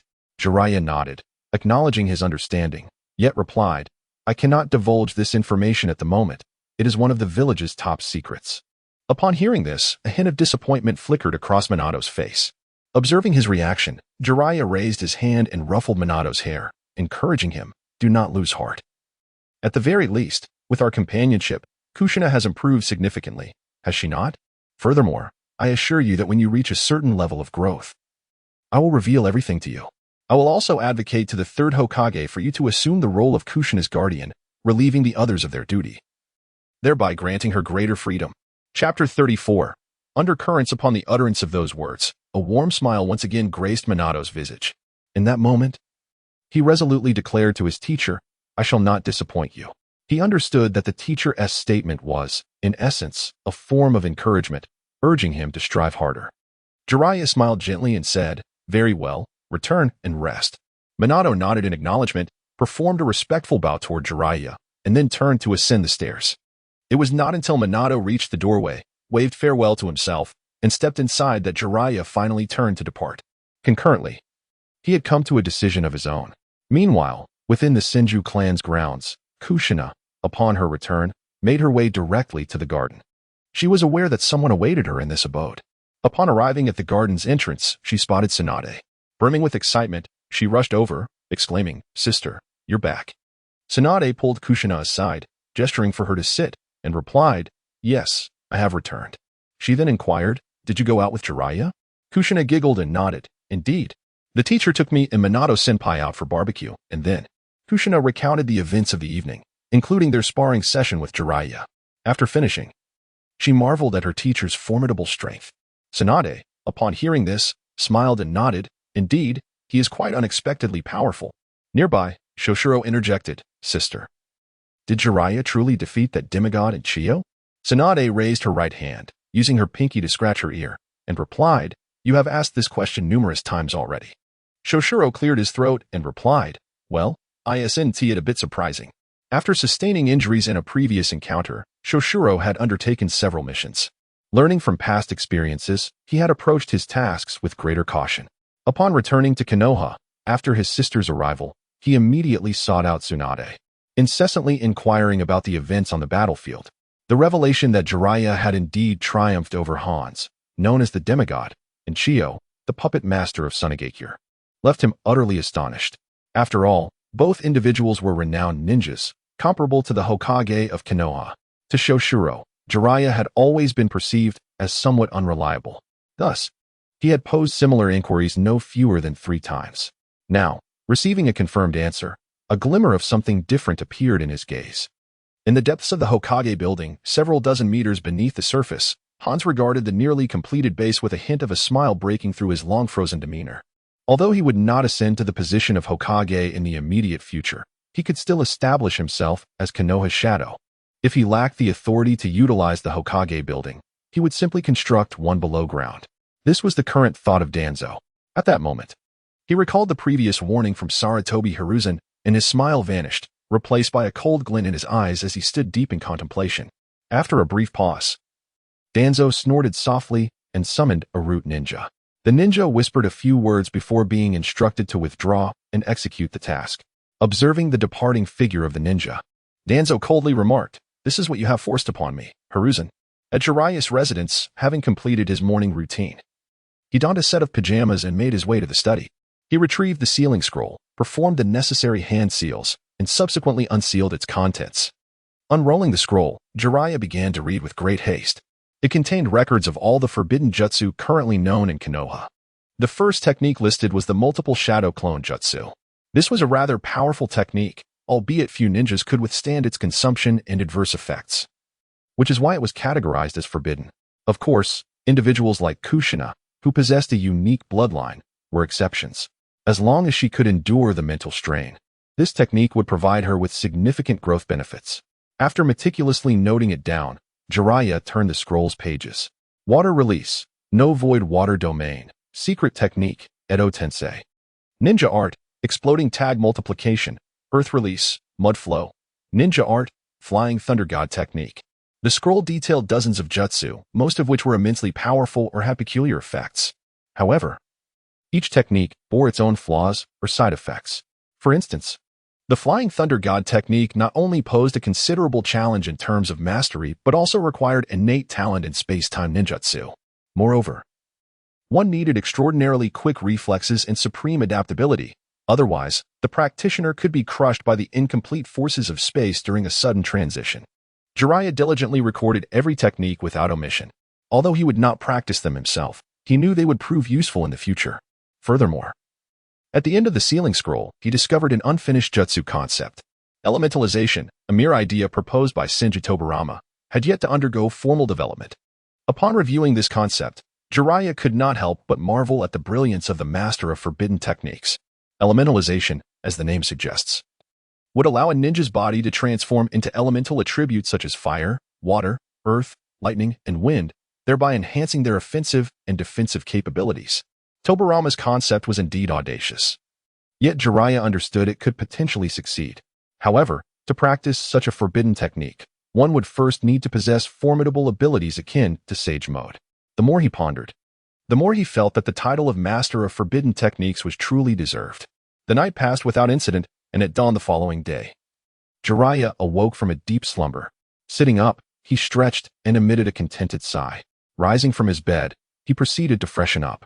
After a period spent on the battlefield with inadequate rest and nourishment, his first sleep at home was remarkably rejuvenating. After completing his morning routine, he left a shadow clone behind to continue the creation of Ica Paradise before departing from his home. The first volume had already been submitted for review, and Jiraiya was confident that a response would arrive soon. On his way, Jiraiya purchased some breakfast, and after enjoying his meal, he made his way directly to the Hokage building. He greeted the guards and, with ease, proceeded to the Hokage's office. As before, he pushed the door open without hesitation. At that moment, Sarutobi Hiruzen was engrossed in paperwork, dealing with matters related to the battlefield. Hiruzen was overwhelmed with the workload. Without needing to look up, he recognized who had entered and immediately spoke. "It's rare for you to arrive this early. Come, assist me with some documents." After learning of Jiraiya's current strength, Hiruzen began to contemplate new possibilities. Initially, he had regarded Orochimaru as the rightful successor to the position of Hokage. However, with Jiraiya's sudden rise, he wished to assess whether Jiraiya possessed the qualities necessary for the role. If he showed potential, Hiruzen would not hesitate to allow his two disciples to compete for the title of Hokage. Upon hearing this, Jiraiya quickly waved his hands in refusal, saying, "I'm not cut out for that." Hiruzen raised his gaze to Jiraiya, smiling as he asked, "What? You wouldn't want to see your poor teacher so overworked?" Jiraiya shrugged and replied, "Well, being Hokage comes with its burdens." Hiruzen slightly shook his head and remarked, "You rascal." Jiraiya was well aware of Hiruzen's intentions, but had no aspirations for the Hokage position himself. Not only him, but even Tsunade and Orochimaru did not wish for their successors to take on that role. Jiraiya certainly did not want Tsunade to bear such a heavy load. While the current Hokage managed well, once he took action, the demands of the position would multiply exponentially. He recalled Naruto, who had once been so exhausted that a mere blow could render him unconscious. As for Orochimaru, his talents lay in research. He should be allowed to flourish in that domain. And Minato, his destiny should not be confined to the Hokage role. His focus ought to be on the path of cultivation, where his astonishing talents could truly shine. He deserved to achieve greater heights. To be candid, Jiraiya's ideal candidate for Hokage was Shinosuke. This individual possessed qualities akin to Naruto and had successfully returned from the battlefield alive. With careful nurturing in the future, he could emerge as an exceptional successor to the Hokage. Naturally, Jiraiya could not openly express these sentiments. He could only cultivate Shinosuke quietly until the time came to present him as a suitable candidate. Casting a glance at the documents on Hiruzen's desk, Jiraiya spoke, "Old man, let us pause the work for a moment. We ought to have a conversation." Hiruzen, taken aback, queried, "What do you wish to discuss?" His surprise was palpable. Jiraiya rarely initiated conversations in such a manner. Typically, when Hiruzen sought Jiraiya as company, the latter would respond with a flippant attitude, which had often caused Hiruzen considerable distress. Yet today, Jiraiya approached him with the intent to converse. After setting aside the paperwork, Hiruzen rose and led Jiraiya to the lounge area. Jiraiya prepared 2 cups of tea before taking a seat, further heightening Hiruzen's astonishment. He never anticipated that one day he would savor the tea brewed by Jiraiya. Thus, he directly inquired, "What is it that you wish for me to do?" At that moment, he sensed that Jiraiya surely had something that required his assistance. Jiraiya smiled gently and replied, "Not much, just a few matters." After Sarutobi Hiruzen nodded, Jiraiya continued, "The first matter is that Kushina has become my disciple. As you are already aware, upon my return yesterday, I tested her and Minato's abilities, and both surprised me greatly." Sarutobi Hiruzen, intrigued, asked, "Oh, is that so? What are the specifics?" Jiraiya responded, "Kushina has already mastered the ability of the adamantine chains, which possess formidable restraining power. Anyone of Chunin rank or below, once ensnared by these chains, will instantly lose their combat capability." Chapter 35, Collaboration. Amidst the astonished gaze of Sarutobi Hiruzen, Jiraiya continued, "And then there's Minato. That young man truly excels. He possesses extraordinary talents, capable of dispatching ordinary Genin within mere moments. Those Genin, lacking any exceptional bloodline or unique abilities, will find themselves utterly powerless against Minato's swift assaults. Sarutobi paused his tea drinking, taken aback. Is that so? Jiraiya nodded affirmatively. Indeed. Minato's innate gifts are the most formidable I have ever encountered. His future accomplishments are boundless. Understanding Jiraiya's temperament, Sarutobi realized that such praise could only stem from the profound impact Minato had made on him. Haha, splendid. I never imagined this little fellow would be so remarkable.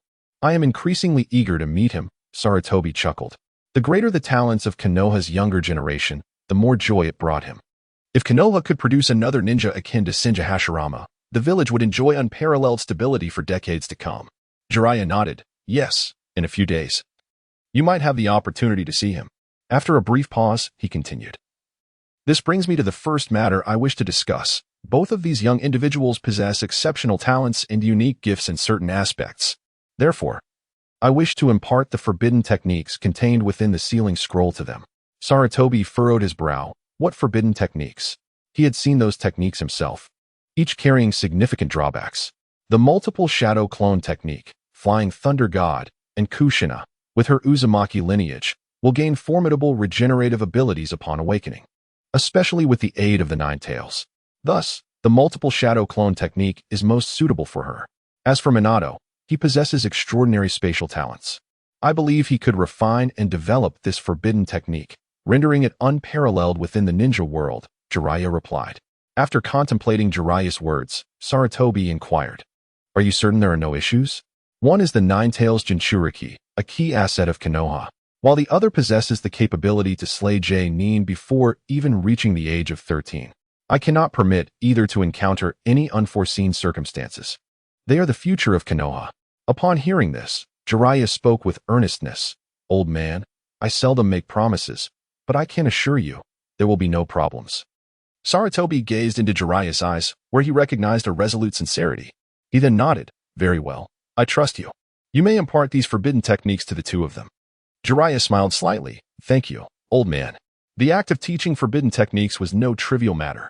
Beyond gaining Sarutobi's consent, the three ineffectual advisors also held decision-making power. However, since Sarutobi had already given his approval, Jiraiya would handle the necessary arrangements. The second matter I wish to address is my desire to assume the role of leading Nin for the upcoming mission, Jiraiya stated slowly. Upon hearing this, Sarutobi Hiruzen's expression subtly shifted. So, who are the members you have selected for your team? Minato, Kushina, Uchiha-en, and Jiraiya, came the reply. Minato and Kushina required no elaboration. Both were his disciples, and appointing them as the leading jonin was undoubtedly justified. As for Uchiha-en, he was also a prodigious youth, and Jiraiya had his own reasons for selecting him as the team leader. Upon receiving this answer, Sarutobi Hiruzen displayed a countenance of resigned understanding. He raised a hand to massage his temples and inquired, What about the third matter?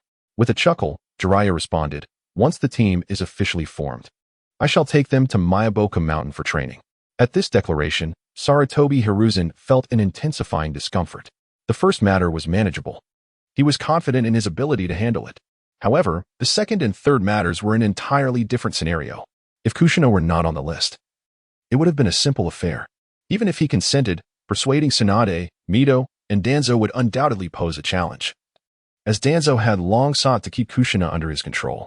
Observing the situation, Jiraiya interjected, Although Kushina is the host of the Nine Tails, she is also a leaf ninja.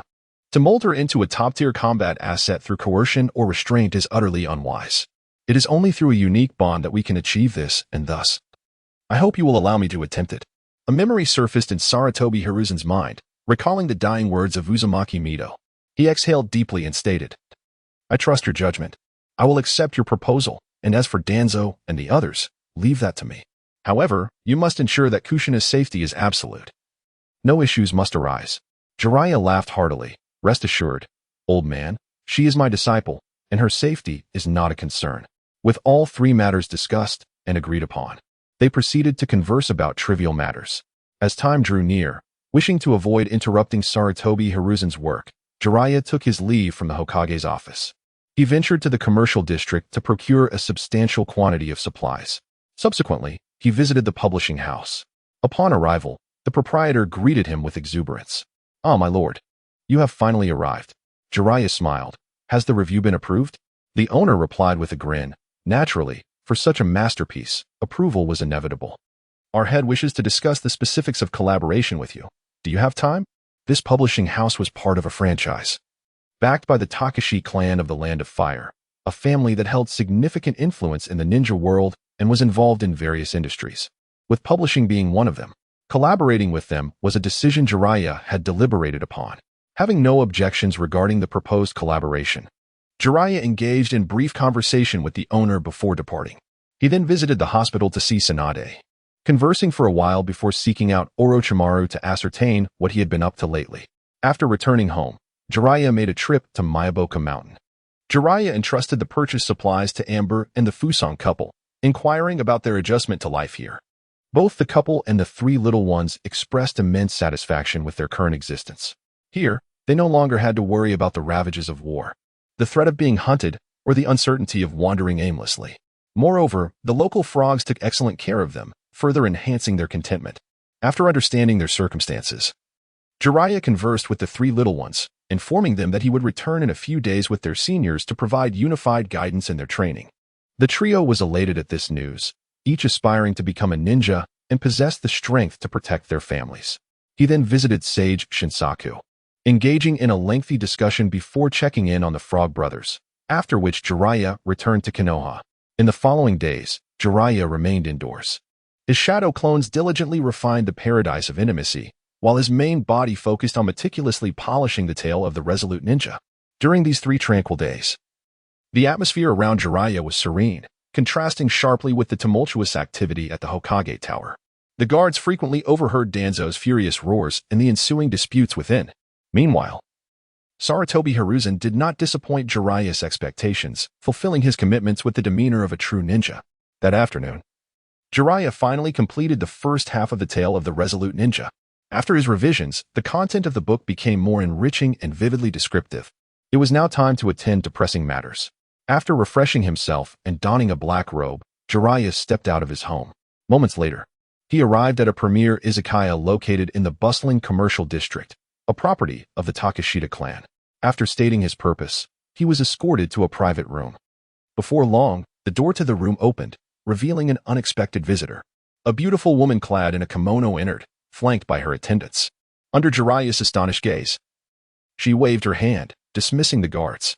She then bowed slightly and addressed him. "Is it so surprising, Lord Jiraiya, to see a woman in your company?" Jiraiya felt a twinge of embarrassment, clearing his throat. Indeed, he was well aware of the content depicted in the paradise of intimacy. He had anticipated the arrival of a middle-aged man, yet here stood a mature and captivating woman who recognized him. With a charming smile, she introduced herself. "Allow me to introduce myself. I am Takeshita Hitomi, the sister of the Takeshita clan leader. I have been hearing much about your exploits, Lord Jiraiya.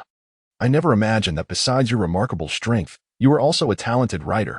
I have read your novel, and the depictions are exceedingly vivid." With a playful wink and a meaningful smile, she added to Jiraiya's discomfort. He coughed awkwardly again and replied, "Miss Takeshita, please take a seat." After Hinata Takeshita took her seat, Jiraiya poured her a cup of tea. Upon expressing her gratitude, she inquired earnestly about the nature of the collaboration Jiraiya envisioned. Jiraiya replied that he would provide the manuscript, while the responsibilities of typesetting, production, promotion, and sales would rest with them, with profits divided at a ratio of 4-6. After taking a sip of her tea, Takeshita expressed a preference for outright purchasing the copyright from Jiraiya. Jiraiya gently shook his head, stating that he would not sell the copyright, as it pertains to a series of works. Surprised, Takeshita asked if Jiraiya meant to imply that there would be additional works in the future. Jiraiya nodded affirmatively, to which Takeshita regarded him with an unusual look, remarking on Jiraiya's unexpected talent and the richness of his experiences. Chapter 36. The first class. Jiraiya coughed once more, stating, "Let us set aside that matter for now and discuss our collaboration." Akatsuki Hitomi nodded in agreement, subsequently articulating her own demands. For the ensuing duration, the two engaged in deliberations regarding the distribution of profits and other pertinent issues. Ultimately, they reached a consensus. Jiraiya granted the sales rights to the Akatsuki clan, with profits shared in a ratio of 30-70, Jiraiya receiving 30, and the Akatsuki clan 70. Furthermore, the Akatsuki clan was required to ensure the confidentiality of Jiraiya's identity. The work, Intimate Paradise could only be published under his pseudonym, with his true name remaining undisclosed under any circumstances. In return, the Akatsuki clan stipulated that Jiraiya must agree to sell Intimate Paradise exclusively through them. Although conceding a portion of the profits, Jiraiya felt immense satisfaction. Even with only 30, it represented a substantial income.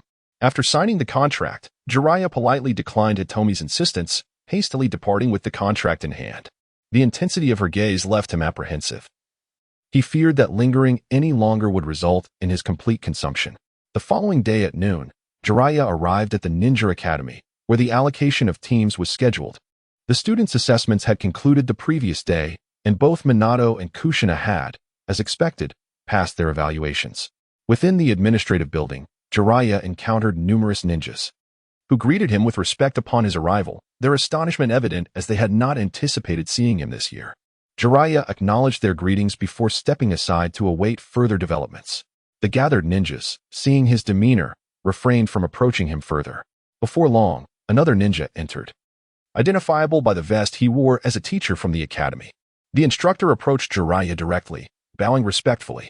"Lord Jiraiya, by the authorization of Lord Hokage, you are to lead the first class." As he spoke, the instructor handed Jiraiya a slip of paper.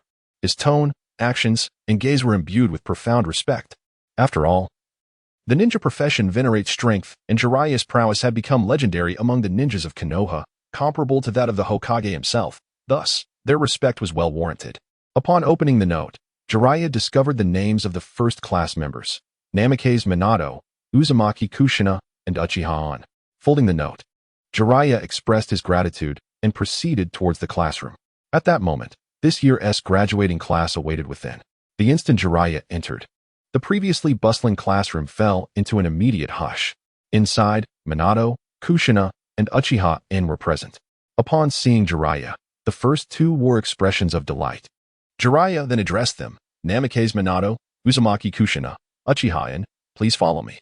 The trio complied, departing the classroom alongside Jiraiya. As soon as they emerged, Minato was the first to speak, expressing his surprise that their leading jonin was none other than Jiraiya. After becoming Jiraiya's apprentice, Minato had diligently sought information about his mentor from various sources. He was well aware that Jiraiya had a tendency to act independently, often disregarding even the orders of the Hokage based on his own whims. Now, unexpectedly, he found himself under Jiraiya's guidance.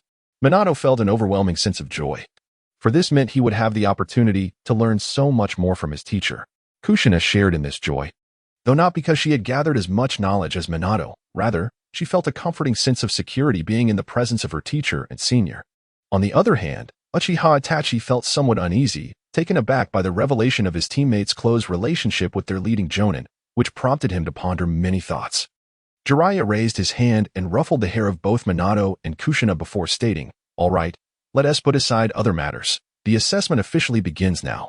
From this moment on, you must keep pace with me and remain within a 30-meter radius as we head to Training Ground 7.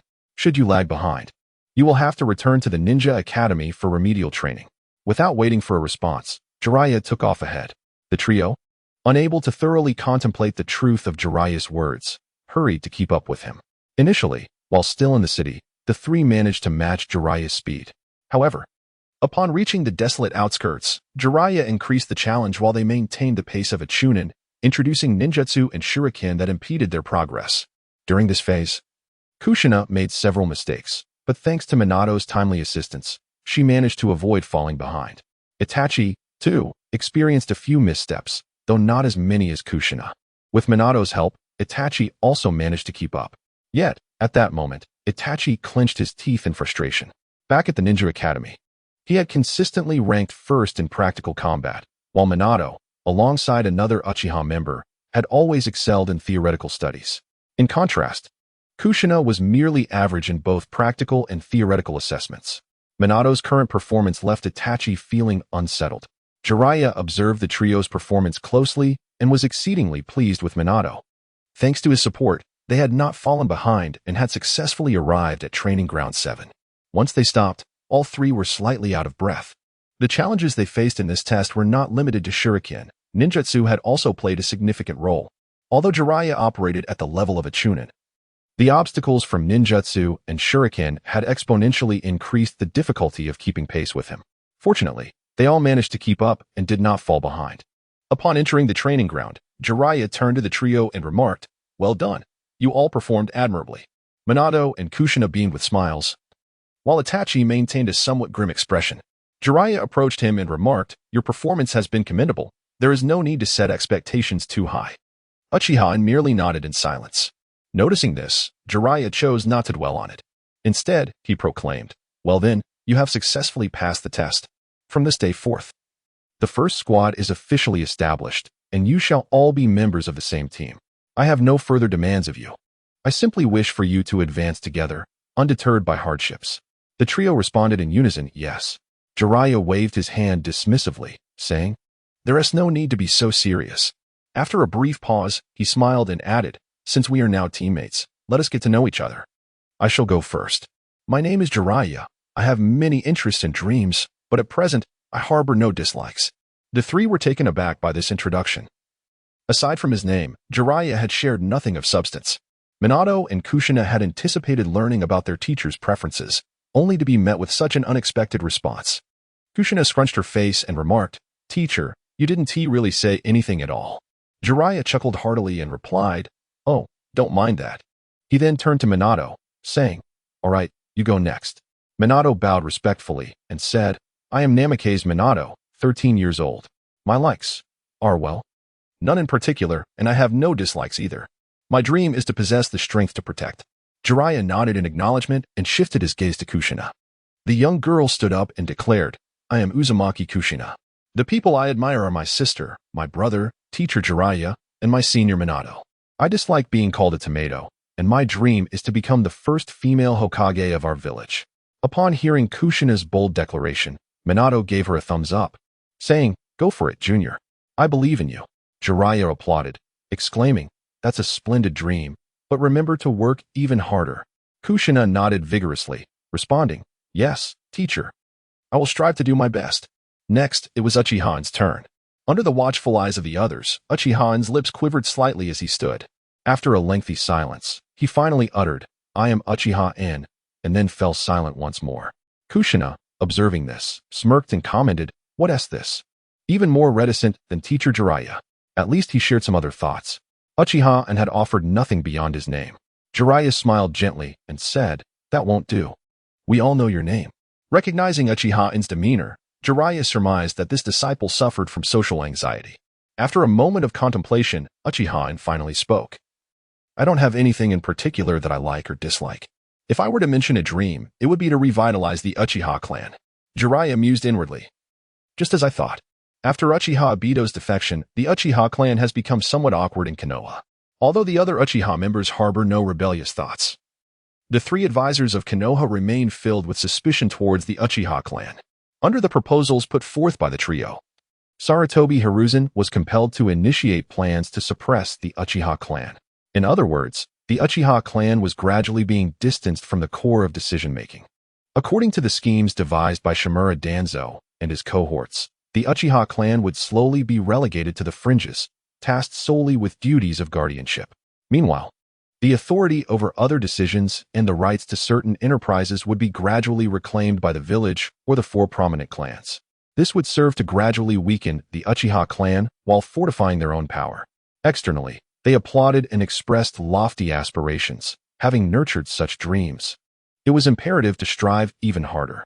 As your leading Jonin, I extend my best wishes for you all to realize your ambitions.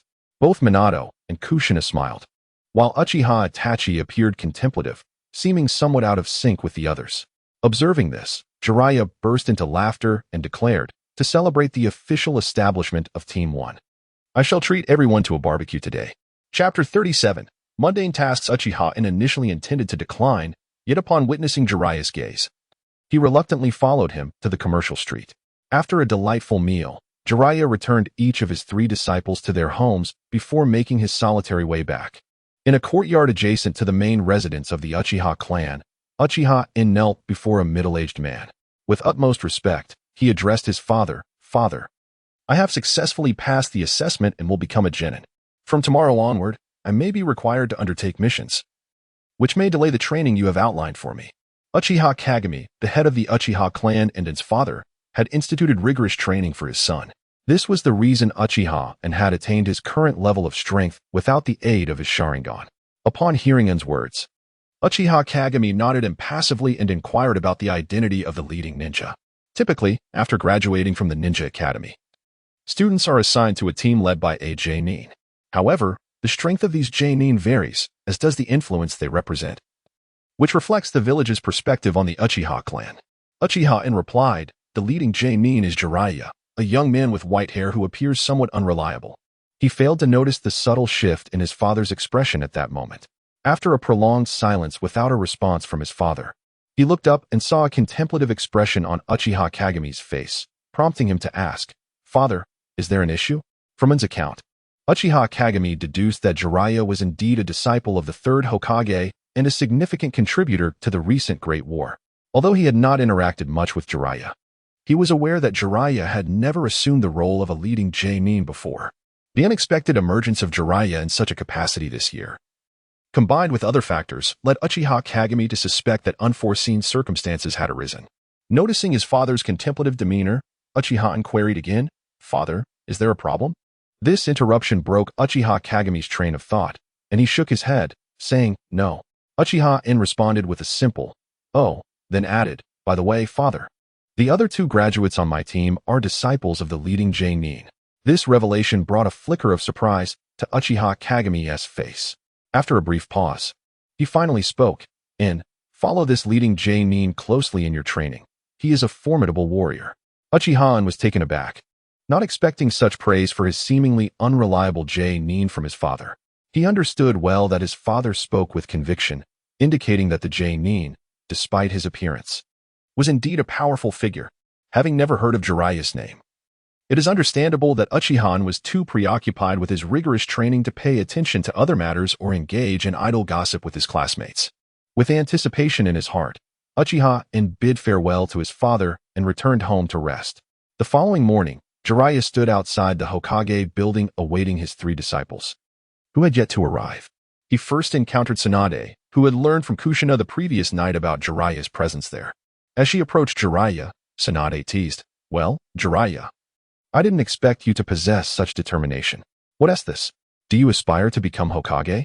Jiraiya waved his hand dismissively, replying, "Oh, it's just the Hokage position." Tsunade chuckled, scrutinizing Jiraiya with an expression that conveyed disbelief. Noticing her reaction, Jiraiya chose to shift the conversation, inquiring, "By the way, why are you here so early?" Tsunade raised the documents in her hand, stating, "The preliminary plans for the medical system have been drafted. If you have no objections, I am ready to implement them." "Curious," Jiraiya responded. "Oh, is that so? Let me take a look." Upon hearing this, Tsunade handed the documents to Jiraiya. As he swiftly perused the pages, the clarity of Tsunade's plans became increasingly vivid in his mind. After finishing, Jiraiya returned the documents to Tsunade, saying, "The planning is quite commendable, but there are some deficiencies. For instance, in terms of talent cultivation, we should not only recruit those with innate abilities but also consider civilians interested in the medical field. Although they may not become medical ninjas, they can be trained as healthcare personnel, thereby augmenting the medical resources available to the civilians of Konoha." Tsunade pondered this, nodding thoughtfully, and her gaze towards Jiraiya underwent a subtle transformation. Meanwhile, Jiraiya remained oblivious, continuing to elaborate on his insights. "Teacher, Lady Tsunade." It was only when a voice called out nearby that Jiraiya paused. He looked up to see Tsunade's delicate face before him. Both had become so engrossed in the new plans that they had unconsciously leaned closer together, their foreheads nearly touching. At this moment, Tsunade lifted her gaze and, upon meeting Jiraiya's earnest stare, her cheeks flushed as she exclaimed, "What are you staring at?" Jiraiya coughed awkwardly, stammering, "Nothing." With a huff, Tsunade stepped back, moving to the side. It was then that they noticed Minato standing behind them. Jiraiya smiled and asked, "Have you eaten yet?" Minato nodded, replying, "Yes, I have, teacher." "Good." Jiraiya responded, "Then let us wait here. Once Kushina and Uchiha arrive, I will take you to receive your mission." Minato nodded again and greeted Tsunade before they waited together. Tsunade responded and said, "Then I shall take my leave." After speaking, she turned and swiftly made her way into the building, her pace noticeably quicker than usual. Soon after, Kushina and Uchiha arrived. Compared to her usual self, Kushina exhibited some changes today. The ninja headband was neatly worn on her forehead, and her attire had transformed from casual wear to a combat-ready outfit. Additionally, her face radiated with a sense of longing. Observing her demeanor, Jiraiya silently mused that if she were to learn the true nature of their mission, she would likely be quite disappointed. As a prerequisite for taking them on training excursions, Jiraiya had to assign them a considerable number of D-rank missions. Only after accruing a substantial amount of completed tasks would they be allowed to venture outside. He led the trio into the mission hall to accept 5 assignments. 1. Eliminate the black bear. Recently, a small village outside of Konoha had been plagued by the relentless intrusion of a black bear. Despite numerous attempts, the villagers had been unable to drive the creature away. In desperation, they pooled their resources to enlist the help of Konoha's ninjas to slay the bear. 2. Clear the river.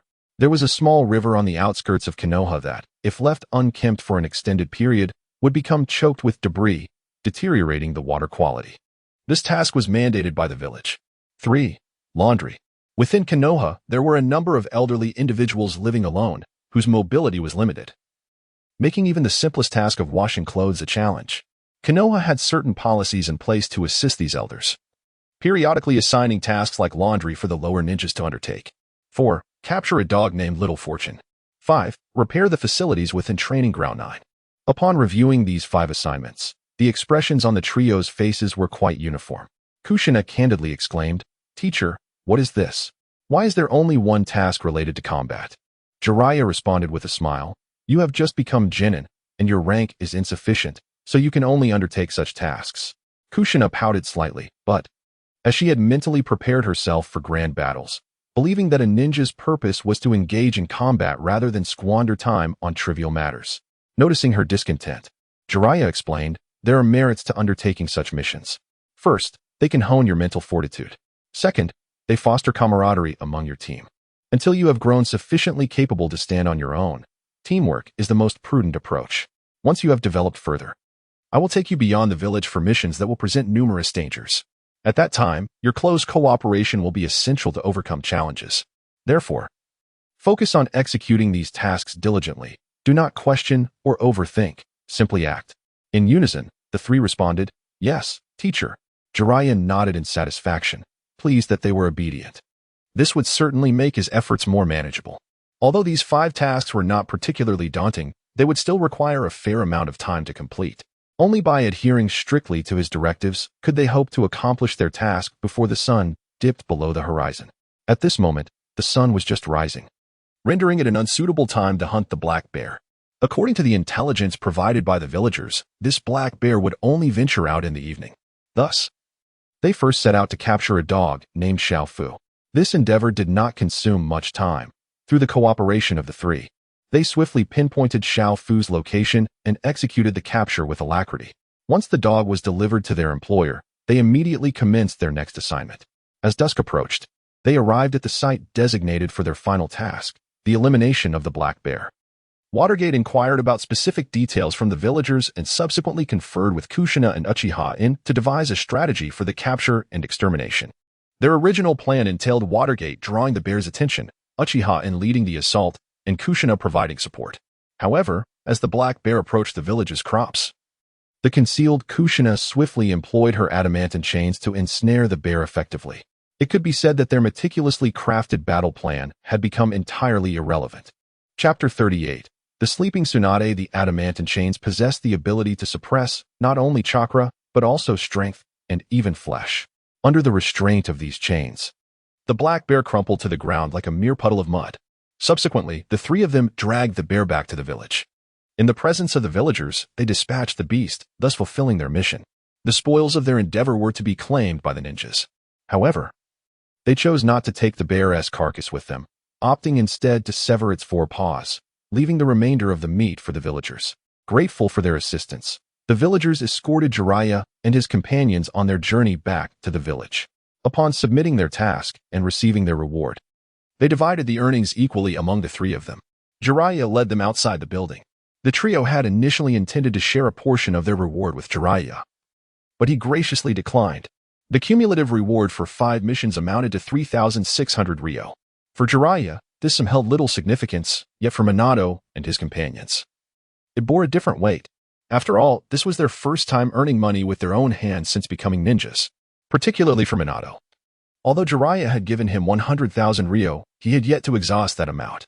However, his ongoing training necessitated considerable resources. Given Minato's character, he could not continuously rely on Jiraiya's support. Thus, it was imperative for him to begin accumulating funds from this point forward. Gazing at the sun, which was nearing the horizon, Jiraiya remarked, "Well, it's about time, let us call it a day. To celebrate your inaugural mission, allow me to prepare a meal for you." Upon hearing this, Minato smiled, while Kushina exclaimed, "Yay." For her, the act of eating was secondary. What truly delighted her was the opportunity to spend time with her teacher and senior. However, Uchiha exhibited a look of reluctance. Observing this, Jiraiya encouraged, "We are now a team. Naturally, you must partake in such activities. As for your family, you can inform your father that it was my request." Reluctantly, Uchiha replied, "Yes, teacher Jiraiya." Jiraiya chuckled heartily. "That's more like it. Come, let us go buy some ingredients. Feel free to express your culinary desires. Today, the teacher treats." With that, Jiraiya led the trio to the market, where they procured various ingredients before returning to his home, as it was their first visit to Jiraiya's residence. The three were filled with curiosity. Noticing their intrigue, Jiraiya said, "You are welcome to explore. I shall be in the kitchen preparing the meal." With that, he ventured into the kitchen, becoming engrossed in his culinary tasks. After receiving Jiraiya's permission, Minato and his companions began to wander about the house. The vivacious Kushina touched and examined everything, while Minato was captivated by a manuscript resting on the living room table. He picked it up and began to peruse its contents, soon becoming engrossed in the narrative. The manuscript was none other than the unfinished volume of Jiraiya's Tales of Resilience. An hour later, Jiraiya had prepared a grand feast. Kushina took a moment to survey the spread, finding nothing particularly extraordinary, and then proceeded to the kitchen to lend a hand. Meanwhile, Uchiha appeared somewhat at a loss. Upon entering the living room, Jiraiya found Minato absorbed in his reading. He approached and gently patted Minato on the shoulder, saying, "Let's dine first. This novel isn't finished yet, but I shall show it to you once it is complete." Minato set the manuscript aside and inquired, "Sensei, is this novel based on your own experiences?" Jiraiya slightly shook his head, replying, "No, it is more a reflection of my inner self." Minato nodded thoughtfully and then joined Jiraiya in the dining hall. After their meal, the three helped Jiraiya tidy up, politely declining his offer to escort them home, and then went their separate ways. The following morning, the four of them returned to the Hokage building. Today, they were entrusted to select their own missions. For the ensuing week, they engaged in tasks around the clock. Each night, Jiraiya would carve out some time to visit Myaboka Mountain. Before long, a week had swiftly passed. On this particular evening, outside the Hokage building, Jiraiya addressed the trio, saying, "You've all worked hard during this period. Your mission quotas have been sufficiently met, and you may now pursue other endeavors." Kushina clenched her fist in excitement, exclaiming, "Hooray! We can finally undertake different types of missions." Minato and Uchiha also displayed expressions of eager anticipation. Observing their enthusiasm, Jiraiya raised a hand to calm them, saying, "However, rather than undertaking missions, I would like to take you all on a training journey. Are you willing?" At this, surprise illuminated their faces, especially Minato and Kushina, who recalled Jiraiya's previous words. Noticing their eager expressions, Jiraiya continued, "But this time we must leave Konoha for approximately half a month." Upon hearing this, Kushina's expression shifted dramatically from joy to astonishment. She had not anticipated an opportunity to leave the village. Since her arrival in Konoha, she had not stepped outside its confines, which felt like a cage to her. Minato appeared contemplative, while Uchiha seemed troubled, feeling unable to make such a decision independently. Sensing his hesitation, Jiraiya advised, "Go and consult your father. If he agrees, meet me at my home tomorrow morning, and I will take you all for training. If he does not, I shall still teach you a ninjutsu upon our return." Although Uchiha was not his direct disciple, Jiraiya felt a sense of responsibility since In addressed him as sensei. Uchiha replied affirmatively, and Jiraiya waved his hand, saying, "All right, you may all return now. Let us gather at my house at 9 tomorrow." The trio respectfully bid farewell, and Uchiha departed alone, while Minato escorted Kushina back to the Senju clan's residence. Throughout their journey, the two disciples engaged in lively discussions about the destination their master intended to take them for training. Naturally, it was primarily Kushina who spoke, while Minato merely listened, occasionally chiming in with a comment. After departing from the Hokage building, Jiraiya once again made his way to the bustling commercial street. He sought out a ninja tool shop, where he procured several chakra test papers and other training resources. Subsequently, he proceeded to the Konoha hospital, where Tsunade had been tirelessly working to enhance the medical system and implement her innovative medical ninjutsu, often remaining there until nightfall before returning home. Upon arriving at the hospital, Jiraiya headed straight to the laboratory. Upon entering, he beheld Tsunade seated beside the experimental table, her hands pressed against her temples. Although her back was turned to him, Jiraiya could sense her exhaustion. Otherwise, she would have surely noticed his entrance. He stilled his presence and approached her quietly, gently prying her hands away from her face.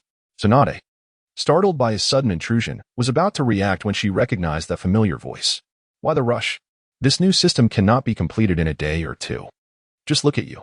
You are utterly worn out, Jiraiya remarked, his voice laced with concern. While massaging her temples, he channeled a portion of natural energy, converting and infusing it into her body. Realizing it was Jiraiya and detecting the worry in his tone, Tsunade smirked slightly, choosing silence as she closed her eyes. Relishing this rare moment of relaxation, gradually she leaned back against the chair, resting her head on Jiraiya's abdomen.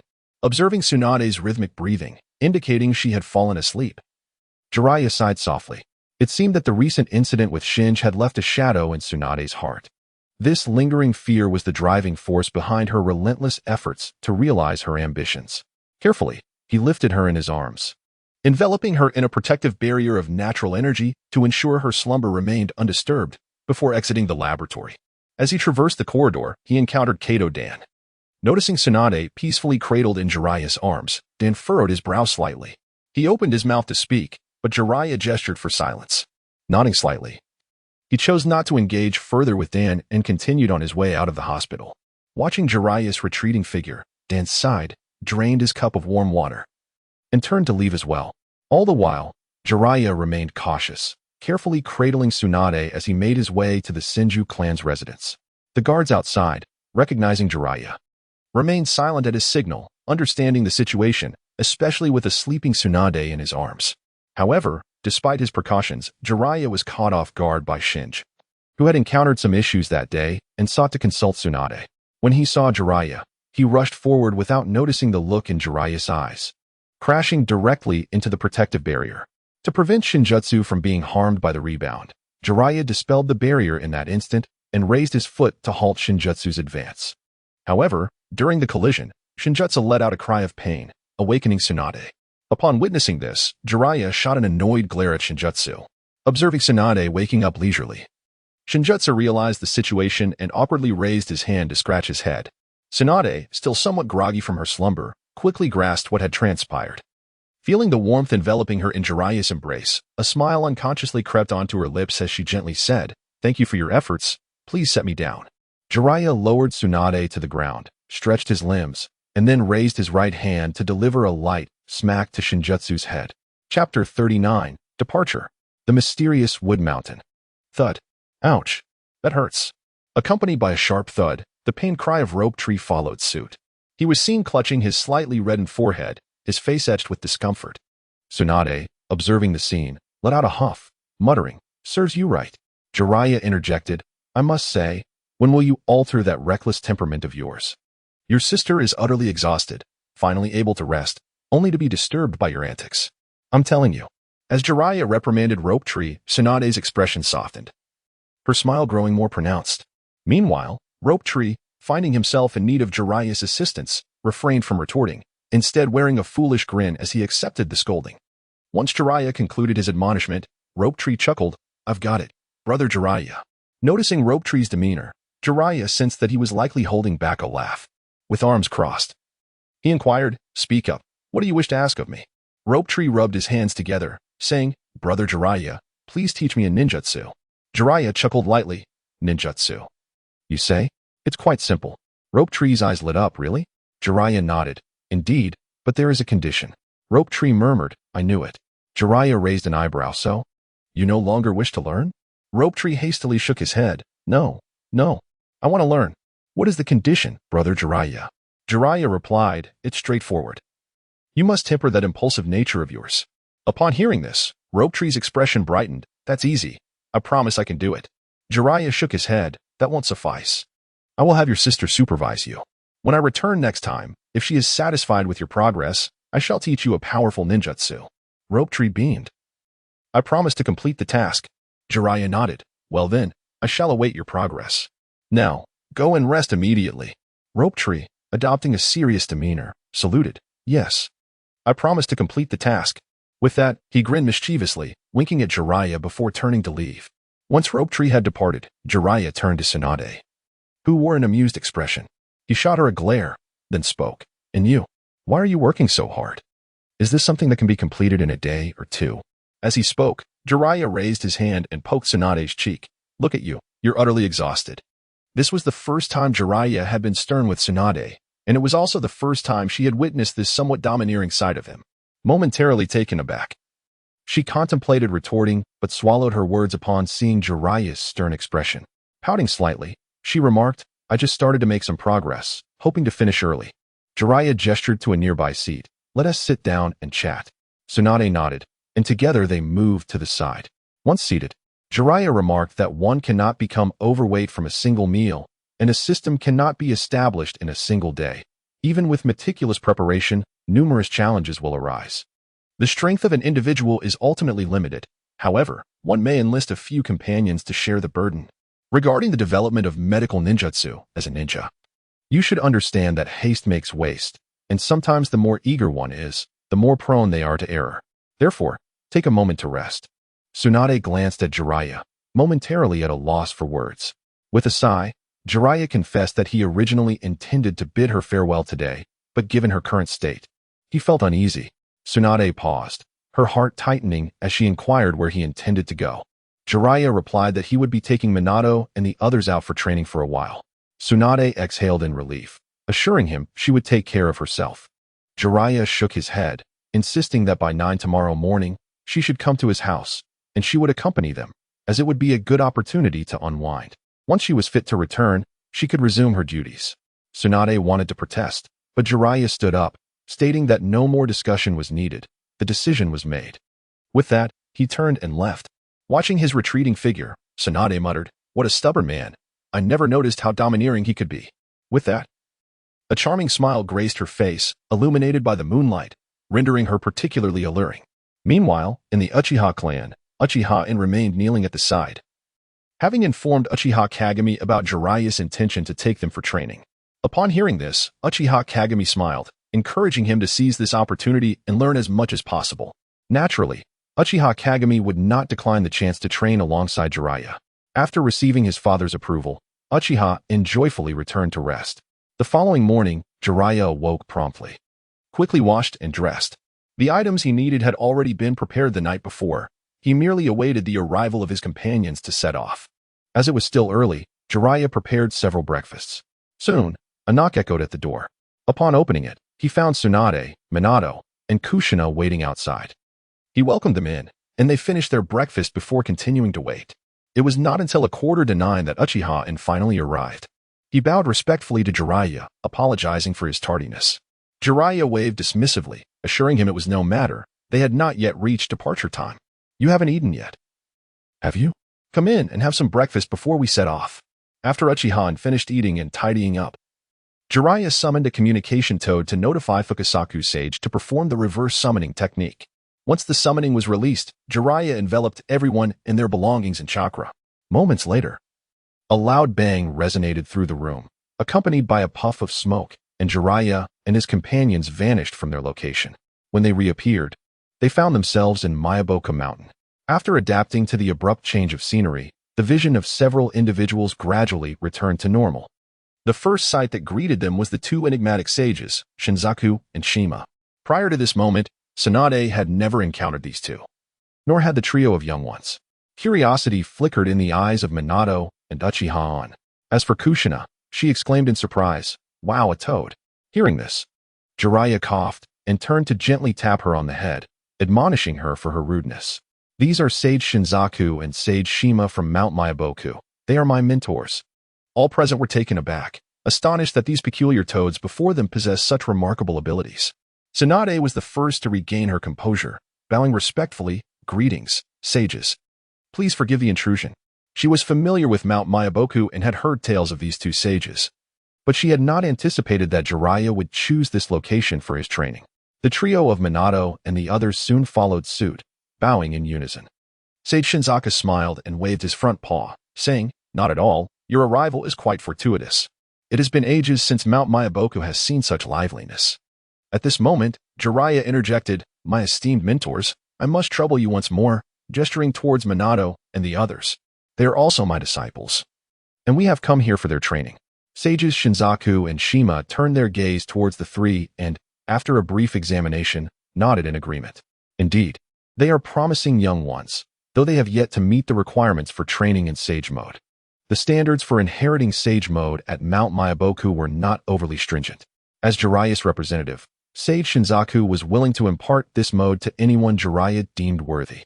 Upon hearing this, Tsunade and the others displayed expressions of intrigue, mentally noting the term Sage Mode. Jiraiya smiled, adding, "They possess other training methods." Sage Shinzaku appeared enlightened and then addressed the group. "Very well, follow me. I shall lead you to your accommodations."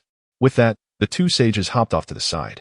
Seeing this, Jiraiya gathered his companions, carrying their belongings as they followed suit.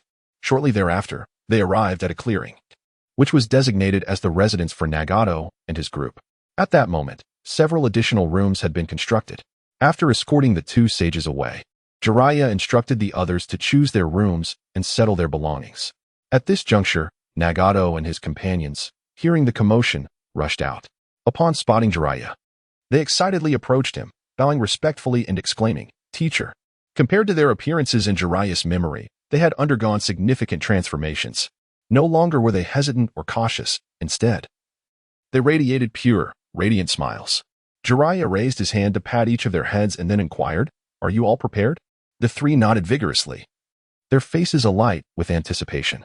Jiraiya chuckled heartily and declared, "This time, I shall formally impart to you the methods of cultivation. You must be prepared to endure hardship." The three individuals responded with solemn expressions, affirming, "Yes, sensei." Jiraiya smiled once more and instructed them to wait aside. At that moment, Tsunade cast a questioning glance towards Jiraiya. He whispered, "I will explain in detail later." Just then, a startled exclamation from Kushina broke the moment. Upon hearing her, everyone rushed over. To their astonishment, they found Kushina excitedly asking Fuseo, "Auntie, are you also a member of the Uzumaki clan?" Fuseo turned to Kushina, her fiery red hair framing her incredulous face, and replied, "Little girl, you too?" Kushina nodded vigorously, exclaiming, "Yes, Auntie. This is wonderful. I never expected to meet a fellow clansman. I thought I was the last one left." Overwhelmed with disbelief, Fuseo grasped Kushina's hand and said, "Child, let us return and converse." In that moment, Fuseo was filled with exhilaration, momentarily disregarding everyone else as she led Kushina back into the house. Chapter 40. Warmth. Everyone turned their gaze towards Jiraiya, who casually spread his arms and suggested they engage in conversation.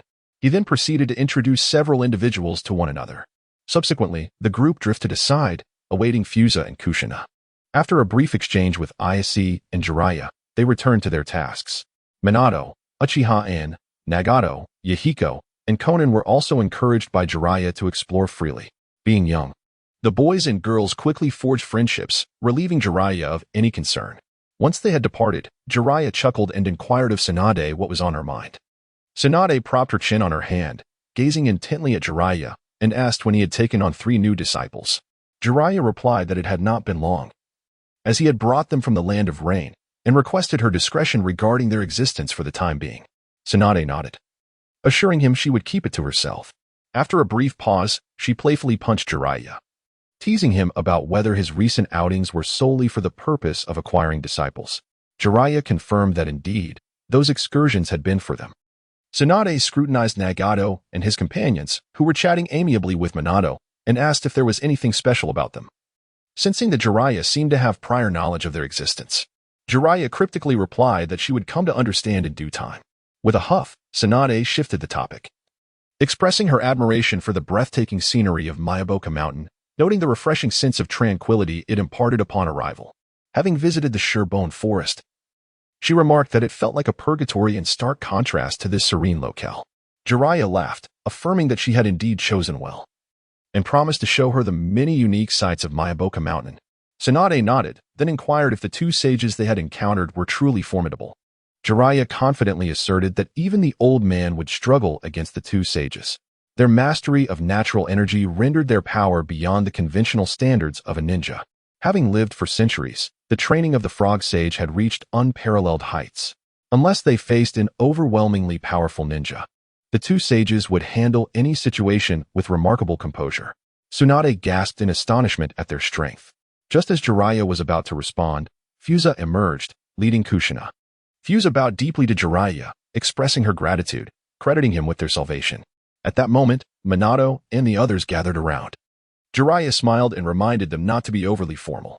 Fusa shook her head, insisting that she was referring to Kushina, revealing in surprise that she was her cousin.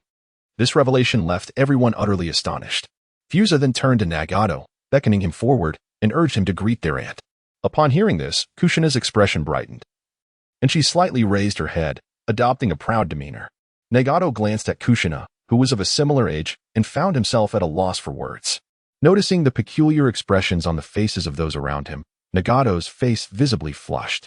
Jiraiya, observing the scene, playfully flicked Kushina's forehead, exclaiming, "You're quite the troublemaker." The gentle admonishment caused Kushina to temper her rebellious attitude.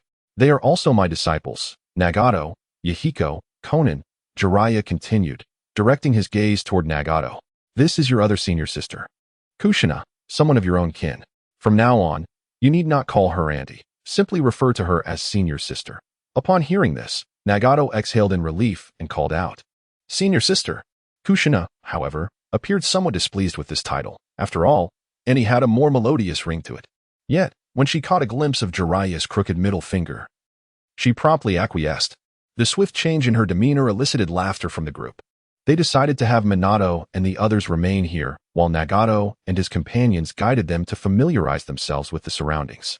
This time, they intended to stay until they completed the training tasks set by Jiraiya before returning to Konoha. In the future, they would frequently visit this place. Thus, it was essential for them to become acquainted with the area. As the enthusiastic youths ventured off into the distance, Jiraiya and Tsunade strolled toward another direction. Along the way, Tsunade admired the scenery around her. The towering grass, leaves the size of houses, and palm-sized insects all filled her with wonder. Before long, Jiraiya led Tsunade to the Toad Oil Waterfall. Observing the flowing liquid, Tsunade remarked, "I never expected the water in Mount Mayaboku to be this color." Jiraiya smiled and replied, "This isn't water, it's toad oil, a rather unique substance." Tsunade's face lit up with understanding upon hearing this. Jiraiya pointed to a platform ahead and recounted the hardships he endured during his training in Sage Mode. As he spoke, Tsunade listened and laughed, appearing exceedingly joyful. Once Jiraiya finished his story, Tsunade curiously inquired, "Jiraiya, what is Sage Mode?" Rather than providing a direct answer, Jiraiya closed his eyes and began to gather Sage Chakra.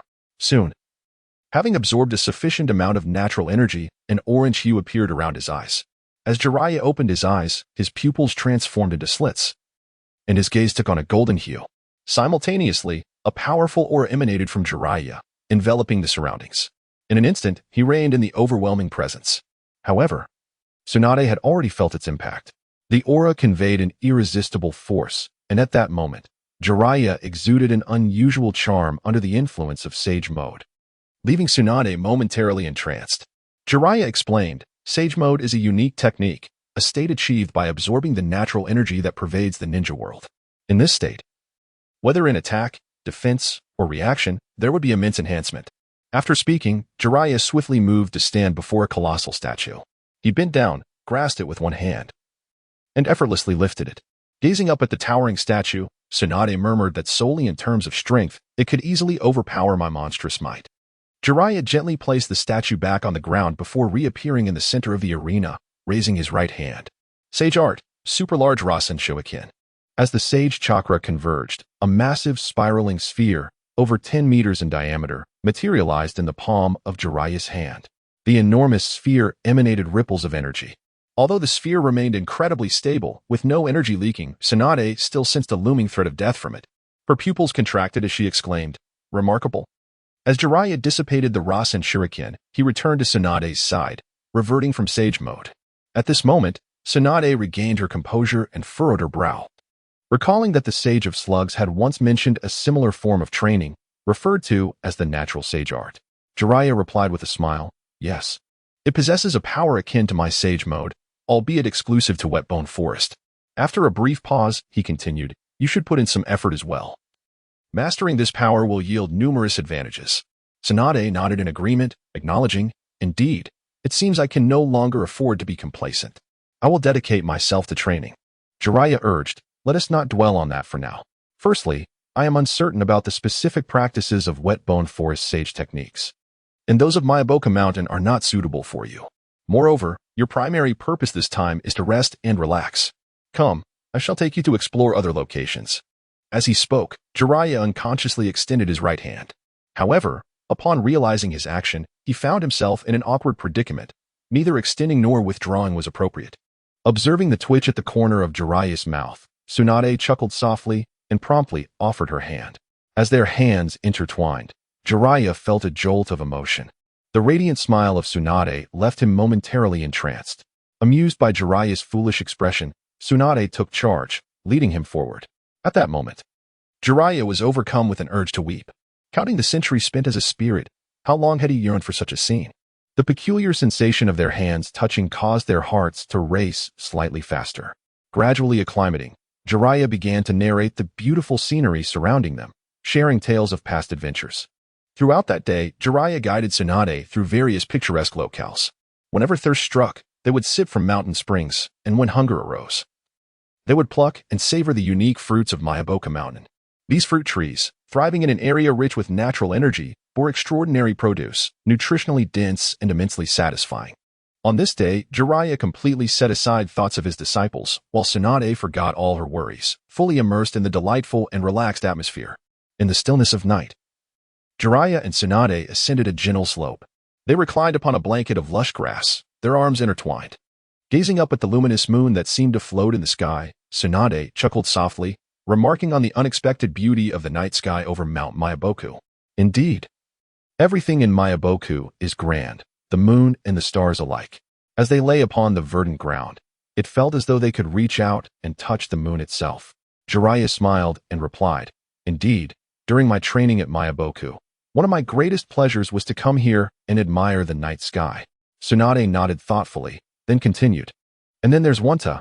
I never imagined he would have grown so much after all these years. Her voice gradually diminished, and upon turning to look, Jiraiya discovered that Tsunade had fallen asleep. It was no surprise, given the intensity of her work over the past days and the exhaustive excursions of the day. In such a moment of relaxation, slumber was only to be expected. Chapter 41. The beginning of training. Gradually rising to his feet, Jiraiya gently caressed Tsunade's cheek. Internally relieved that he had arrived just in time. As he had done previously, he tenderly lifted Tsunade and returned to their quarters. After laying her down on the bed and covering her with a blanket, Jiraiya gazed at Tsunade's peaceful face for a moment before turning to leave and closing the door softly behind him. The following morning, Jiraiya was awakened by the sound of knocking. Rubbing his sleepy eyes, he dressed and opened the door, revealing none other than Tsunade. She appraised him from head to toe. Chuckling lightly, you are indeed a master. Your disciple has been waiting for you. Jiraiya laughed heartily, assuring her that it was perfectly fine for them to wait a little longer. Tsunade playfully kicked him, admonishing, compose yourself and hurry to freshen up. With another chuckle, Jiraiya turned and entered the room to wash up, with Tsunade following suit. As she surveyed the room, confirming there were no unpleasant odors and that everything was neatly arranged, Tsunade nodded in satisfaction. Once they had both completed their morning routines, they stepped outside. The 6 individuals who had been engaged in cheerful conversation immediately stood up straight, their demeanor shifting to one of formality. Noticing this, Jiraiya raised an eyebrow at Tsunade, who playfully punched his arm before stepping aside. At that moment, the 6 disciples bowed in unison, earnestly greeting him. Good morning, teacher. Jiraiya's lips twitched in amusement, and he cleared his throat, responding, very well. However, please refrain from such formalities in the future. The 6 replied in unison, acknowledging his request. Jiraiya then declared, from today onward, our training officially commences. First, Nagato, Yahiko, Konan. Your task during this period is to gather your chakra. The 3 responded eagerly, yes, teacher. Jiraiya nodded approvingly before addressing Minato and his companions. instructing them to wait on the sidelines as he began teaching their junior colleagues about chakra refinement. The three complied and moved to stand beside Tsunade. At that moment, Tsunade sat comfortably in the pavilion, resting her chin on her hand, observing Jiraiya's teaching with keen interest. On previous visits, Jiraiya had provided some foundational training manuals for Fuso to guide the trio in their studies. Although Fuso was not a ninja, she possessed ample knowledge from her past studies to effectively instruct them. Turning his attention to Nagato, Jiraiya inquired, "Nagato, can you tell me what chakra is?" Stepping forward confidently, Nagato replied, "Teacher, chakra is a form of energy comprised of physical energy and spiritual energy." His response was articulate and precise, earning Jiraiya's approval and encouragement before he was instructed to step aside. Jiraiya then posed the same question to Yahiko and Conan, who both answered correctly, clearly demonstrating the effort they had invested in their training. Once all three had responded, Jiraiya retrieved several cushions from nearby. After instructing them to sit cross-legged, he urged them to begin the process of refining their chakra. As the three individuals closed their eyes and began their attempts, Jiraiya unleashed his psychic energy, flowing into their bodies to assist in the fusion of two forms of energy. Psychic energy has a remarkably broad application, effortlessly guiding others in their cultivation. Under Jiraiya's guidance, the trio successfully refined their first strand of chakra. Once the initial step was taken, the subsequent process became significantly simpler. After retracting his psychic energy, Jiraiya instructed them to remember the sensation they just experienced and to attempt to refine more chakra. As the three became fully immersed in their chakra refinement, Jiraiya turned to Tsunade, requesting her to keep a watchful eye. Upon her nod of agreement, Jiraiya led Minato and the others into the nearby forest. First, it was Kushina's turn. She had primarily focused on sealing techniques, with little practice in other ninjutsu. Even the fundamental skills of tree climbing and water walking were foreign to her. Thus, her immediate priority was to master these basics. As for the multiple shadow clone technique, it was exceedingly simple, requiring just a single hand sign, allowing for gradual practice. Under Jiraiya's guidance and demonstration, Kushina began her attempts at climbing trees. Next, Jiraiya brought Uchiha into a different spot. Standing opposite each other, Jiraiya inquired, "What ninjutsu have you mastered thus far?" Uchiha replied, "I've learned the fire release, great fireball technique, body flicker technique, and basic taijutsu, as well as shuriken manipulation." Jiraiya nodded, contemplating that Uchiha had only grasped basic ninjutsu, which were low in rank and lacking in power. With this thought, Jiraiya produced a piece of chakra test paper, suggesting that Uchiha infuse it with his chakra. Uchiha complied and squeezed the test paper, channeling chakra into it. With a sudden pop, the paper ignited. Uchiha was visibly startled and promptly discarded the paper. Observing this, Jiraiya remarked softly, "An extreme singular fire attribute, I presume?" Uchiha confirmed, acknowledging that his chakra was indeed a pure fire attribute, albeit of an extreme nature. Such a chakra attribute would enhance the damage of his fire release techniques. With a smirk, Jiraiya stated, "Excellent, an extreme fire attribute. During this period, I shall impart fire attribute ninjutsu to you. For every technique you master, I will teach you another." While he could not guarantee proficiency in other elemental attributes, Jiraiya was confident that he could cultivate Uchiha into the pinnacle of fire techniques. After all, he was the only ninja in the shinobi world who had mastered S-rank fire techniques, not to mention the forbidden fire ninjutsu he had developed over a century. Upon hearing this, Uchiha bowed deeply and expressed his gratitude. "Thank you, Jiraiya-sensei." Jiraiya helped him up and offered, "If you wish, you may also become my disciple." Given Uchiha's commendable performance during their time together, accepting him as a disciple posed no issue. Uchiha was momentarily taken aback, then knelt and bowed his head in respect to Jiraiya. Jiraiya did not shy away, accepting Uchiha's gesture of apprenticeship. In a large family of ninjas, there is a heightened emphasis on etiquette. After the formal initiation ceremony, Jiraiya assisted Uchiha into his feet. "The ninjutsu I am about to impart to you is known as fire release, fireball. This technique is rather elementary. It involves transforming chakra into oil and igniting it with fire release as it is expelled. It possesses a decent level of power, classified as a C-rank ninjutsu. Once you have mastered this, I will teach you its advanced version. The sequence for hand seals is," Jiraiya explained, and Uchiha diligently memorized every detail. Next came the demonstration. As a massive fireball erupted, Uchiha felt the intense heat emanating from within. Though this fireball was merely a C-rank technique, its strength surpassed that of similar level techniques, such as the Great Fireball, by an immeasurable margin. Gazing at the dissipating flames, Uchiha murmured, "So powerful." Jiraiya patted his shoulder, saying, "All right, it's your turn now. Remember the key to refining the oil that I shared with you." Uchiha nodded, stepping forward. He swiftly formed hand seals and began to manipulate his chakra to extract chakra oil. By the time he completed the seals, he had already produced some oil in his mouth. As he expelled it, he ignited it with fire release. With a whoosh, a small flame erupted from Uchiha's mouth. Observing the diminutive flame, he felt a tremor at the corners of his mouth, astonished by the vast difference in power. Seeing his struggle, Jiraiya reassured him. "Do not be anxious. The important thing is to be able to release it. Every journey begins with a single step. Believe in yourself. You will surely succeed." Uchiha responded with determination, "Yes, teacher. I will continue to strive." Jiraiya smiled. "Very well. Continue your practice. I shall guide Minato." After Uchiha acknowledged him, Jiraiya moved aside to instruct Minato. In a secluded area, Jiraiya sat cross-legged, and Minato joined him. Jiraiya retrieved the meticulously recorded Flying Thunder God technique from his ninja tool pouch. Turning to Minato, he smiled and said, "Minato, you were fortunate." With a puzzled expression, Minato listened as Jiraiya inquired, "Do you remember how you responded when I asked you about your area of expertise?" Without hesitation, Minato replied, "Speed." Jiraiya nodded, "Correct. But not entirely. Beyond speed, your greatest asset lies in your reflexes. The ninjutsu I have prepared for you is called the Flying Thunder God technique, a space-time ninjutsu. This technique will grant you an unparalleled speed that others can scarcely comprehend. If you master it and develop it further, you shall become the swiftest ninja in the world." Minato, taken aback by this revelation, quickly replied with a serious tone, "Thank you, teacher." He recognized the effort Jiraiya had invested in this teaching and resolved not to disappoint him.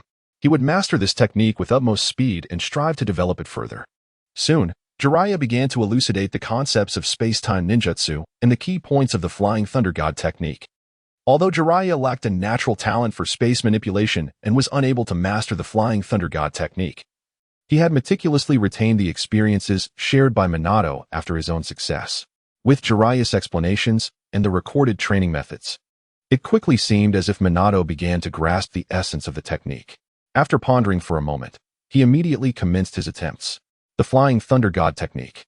Being a spatial ninjutsu, fundamentally relies on the mastery of spatial nodes to facilitate teleportation. Therefore, the initial step is to perceive and seek out these nodes. As Minato closed his eyes in concentration, Jiraiya smiled softly. Rising from his seat, he created 3 shadow clones. One remained to watch over Minato, while the other 2 ventured forth to guide Kushina and Uchiha Bido in their training. Chapter 42. The Awakening of Bloodline. Upon Jiraiya's return to the pavilion, Nagato, Yahiko, and Konan were still engaged in the refinement of their chakra. The trio's pace had markedly accelerated, and an increasing amount of chakra began to coalesce within their bodies. Sitting beside Tsunade, Jiraiya remarked, "You've worked hard." Tsunade scoffed lightly, "I never imagined you had acquired the art of flattery." With a subtle smile, Jiraiya replied, "Isn't this merely a display of courtesy?" Tsunade shot him a sidelong glance and inquired, "I am somewhat curious about the ninjutsu you imparted to Minato and the others." Jiraiya responded, "Kushina is currently still mastering tree climbing and water walking. Once her control over chakra improves, I will teach her the multiple shadow clone technique." At the mention of this technique, Tsunade's brow furrowed slightly. She was well aware of the drawbacks associated with it, having been developed by her great-grandfather. She then asked, "Are you certain there will be no issues?" Jiraiya shook his head and assured her, "Rest easy, there will be no problems. The Uzumaki clan's bloodline has awakened, and Kushina's regenerative abilities are formidable. What she must learn is to acclimate to the chaotic memories that arise upon dispelling her clones." Tsunade pondered for a moment before nodding in agreement. Indeed, the Uzumaki bloodline was remarkable. She recalled her grandmother's tales of how she had walked out with her child immediately after giving birth. At this juncture, Jiraiya continued, "Kushina yearns for freedom. Yet due to her identity, freedom remains a luxury for her. She must grow stronger, ceaselessly, to attain the power to realize her dreams." The reason Kushina aspired to become Hokage was that, in her understanding, the Hokage represented the pinnacle of strength. Only by being the strongest could others refrain from imposing restrictions on her freedom under various pretenses. Sighing, Tsunade acknowledged the plight of the Jinchuriki. She knew well that even her grandmother had not enjoyed true freedom in her later years. The 3 advisors would frequently visit the Senju clan for various reasons. probing the stability of the sealing techniques from all angles. Moreover, they subtly expressed a desire for the Uzumaki clan to remain confined within their walls. If the wife of the first Hokage experienced such constraints, one could only imagine Kushina's situation. What about Minato? What ninjutsu did you teach him? Tsunade inquired further. Jiraiya replied, the Flying Thunder God technique. Initially, Tsunade was taken aback, but after a moment of contemplation, memories of this technique surfaced in her mind. It was also a forbidden technique developed by her great-grandfather. Jiraiya, are you truly certain there are no issues? This technique can be lethal, Tsunade questioned. Her brow furrowed in concern. Jiraiya waved his hand dismissively, assuring her, do not worry, there will be no issues. That kid Minato possesses an extraordinary talent for space-time ninjutsu. If anyone can master this technique, it is undoubtedly him. Even without my guidance or the benefit of experience, he succeeded in his training. With the experience he has now acquired, it is believed that he will soon grasp the fundamentals. Tsunade, well aware of Jiraiya's temperament, knows he would never jest with the safety of his students. Consequently, she refrains from further commentary. Observing the situation, Jiraiya continues, as for Uchiha Yahiko, his Sharingan has yet to awaken, so I am imparting to him the techniques of fire release. Tsunade nods in agreement, then surveys Jiraiya with a smile, remarking on her surprise that he is genuinely instructing his disciples. Reflecting on Jiraiya's previous impulsiveness, she now sees a confident and meticulous individual, leading her to feel increasingly reassured by his transformation. Thus, the two engage in conversation while monitoring Nagato and his companions as they refine their chakra. Eventually, after half an hour, the trio reaches their limits. At their tender ages, with Nagato being the eldest at merely 11, their endurance thus far is commendable. The first to awaken is Nagato, who has been experiencing discomfort in his eyes since extracting chakra. Rising, he approaches Jiraiya and expresses, Teacher, my eyes feel strange. Am I unsuitable for training? His voice is laden with concern. Jiraiya reassures him to remain calm, then uses his psychic abilities to assess the situation. At that moment, the chakra Nagato has refined instinctively converges toward his eyes, where it is absorbed by the Rinnegan implanted within. From the current circumstances, it is evident that the awakening of the Rinnegan requires a substantial amount of chakra. Jiraiya is uncertain of the specifics surrounding Nagato's previous awakening of the Rinnegan, but it is undoubtedly linked to Kaguya and Uchiha Madara. Given the current rate at which the Rinnegan absorbs chakra, Nagato is unlikely to endure long enough for the Rinnegan to awaken before being drained completely. After careful consideration, Jiraiya decides to activate Nagato's Uzumaki bloodline at this moment. Once the bloodline awakens, his chakra capacity will surge dramatically. Furthermore, during this activation, the power of the bloodline can be fused with the Rinnegan, allowing it to become a true source of strength for Nagato.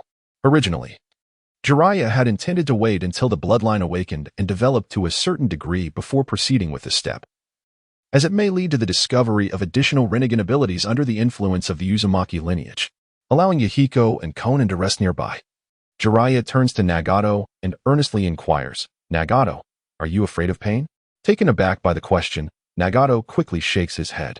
More than pain, he fears the lack of power to protect his family. Jiraiya smiles, rises, and pats his shoulder, saying, good, then you may continue to sit cross-legged and refine your chakra. Leave the rest to your teacher. With a chuckle, Minato closes his eyes and resumes his chakra refinement. Jiraiya channels his psychic energy into Nagato's body, traversing through his meridians and enveloping him entirely. In this state, the condition of Minato's meridians and blood vessels becomes vividly clear in Jiraiya's mind. In such a state, Jiraiya was able to perceive the power concealed within Nagato. At this moment, that power was dispersed throughout his body. What Jiraiya needed to do was to use his psychic abilities to draw Nagato's chakra, guiding it toward the scattered remnants of his bloodline power, amalgamating them together. While this task may sound straightforward, it proved to be exceedingly challenging. Without his psychic abilities, Jiraiya would have been unable to accomplish it. Over the course of a century spent wandering in a spiritual form, he had yet to fully comprehend the essence of this psychic power, which resembled a force birthed from the mutation of the soul. Its applications were vast, yet Jiraiya remained uncertain about how to cultivate it. Otherwise, he would have readily imparted this power to his disciples, each of whom was a prodigy in their own right, including Yahiko and Konan. They all possessed the potential to change the world. Take Minato, for example. Had it not been for Kushina and the prophecy left by the great sage, he would not have perished during the Nine-Tails incident. If given time and opportunity to continue his growth, Even Jiraiya could scarcely fathom the heights he might have reached. Similarly, Nagato, even without the Rinnegan, possessed an abundance of potential due to his strong Uzumaki heritage. Kushina, as the Jinchuriki of the Nine Tails, was already on the cusp of surpassing the boundaries of the Hokage. Should she successfully master the power of the Nine Tails, her ascent to strength would be effortlessly achievable. Uchiha Itachi, bearing the bloodline of the Uchiha clan, would experience a rapid elevation in strength upon awakening his Sharingan. After all, he was regarded as a genius even among a clan renowned for its prodigies, Yahiko and Konan, the former possessing qualities that would allow him to achieve great distances even without bloodline power, and the latter, with her paper jutsu, a fusion of water, earth, and yang, could, with a clear mindset and diligent development, create techniques that would reign supreme in the ninja world. Under Jiraiya's guidance, the latent bloodline powers within Nagato began to slowly merge. Nagato himself was continuously refining his chakra, and at a certain moment, he sensed an unusual transformation within him. The refinement of his chakra was escalating at an astonishing rate, and the quantity of chakra within him surged instantaneously. Moreover, new and unprecedented concepts began to manifest in his mind. At that moment, Nagato involuntarily whispered, "Gold, diamond, chains." As his words fell, four chains emerged from within him, displaying a dark purple hue, swirling around Nagato. Beside him, Yahiko and Konan gasped in astonishment, utterly surprised by the miraculous phenomenon of chains erupting from his body. Tsunade, standing nearby, also expressed her surprise. Although she was unaware of the specific method Jiraiya employed to awaken Nagato's bloodline, such a technique had never before appeared in the ninja realm. With the emergence of the chains, Nagato's Uzumaki bloodline officially awakened.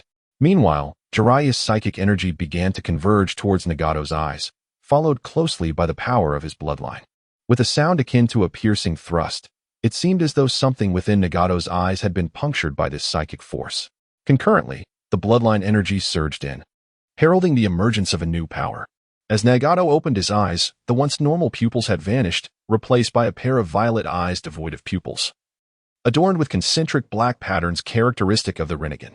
With a resounding roar, an overwhelming shockwave radiated outward from Nagato's center, sweeping across the surroundings. Observing this, Jiraiya retreated to the side, choosing not to intercept the surge, allowing it to expand freely. Noticing Jiraiya's withdrawal, Tsunade directly inquired, "What is this?" She was well aware of the capabilities of the Uzumaki clan, yet this particular eye was entirely unfamiliar to her. Chapter 43.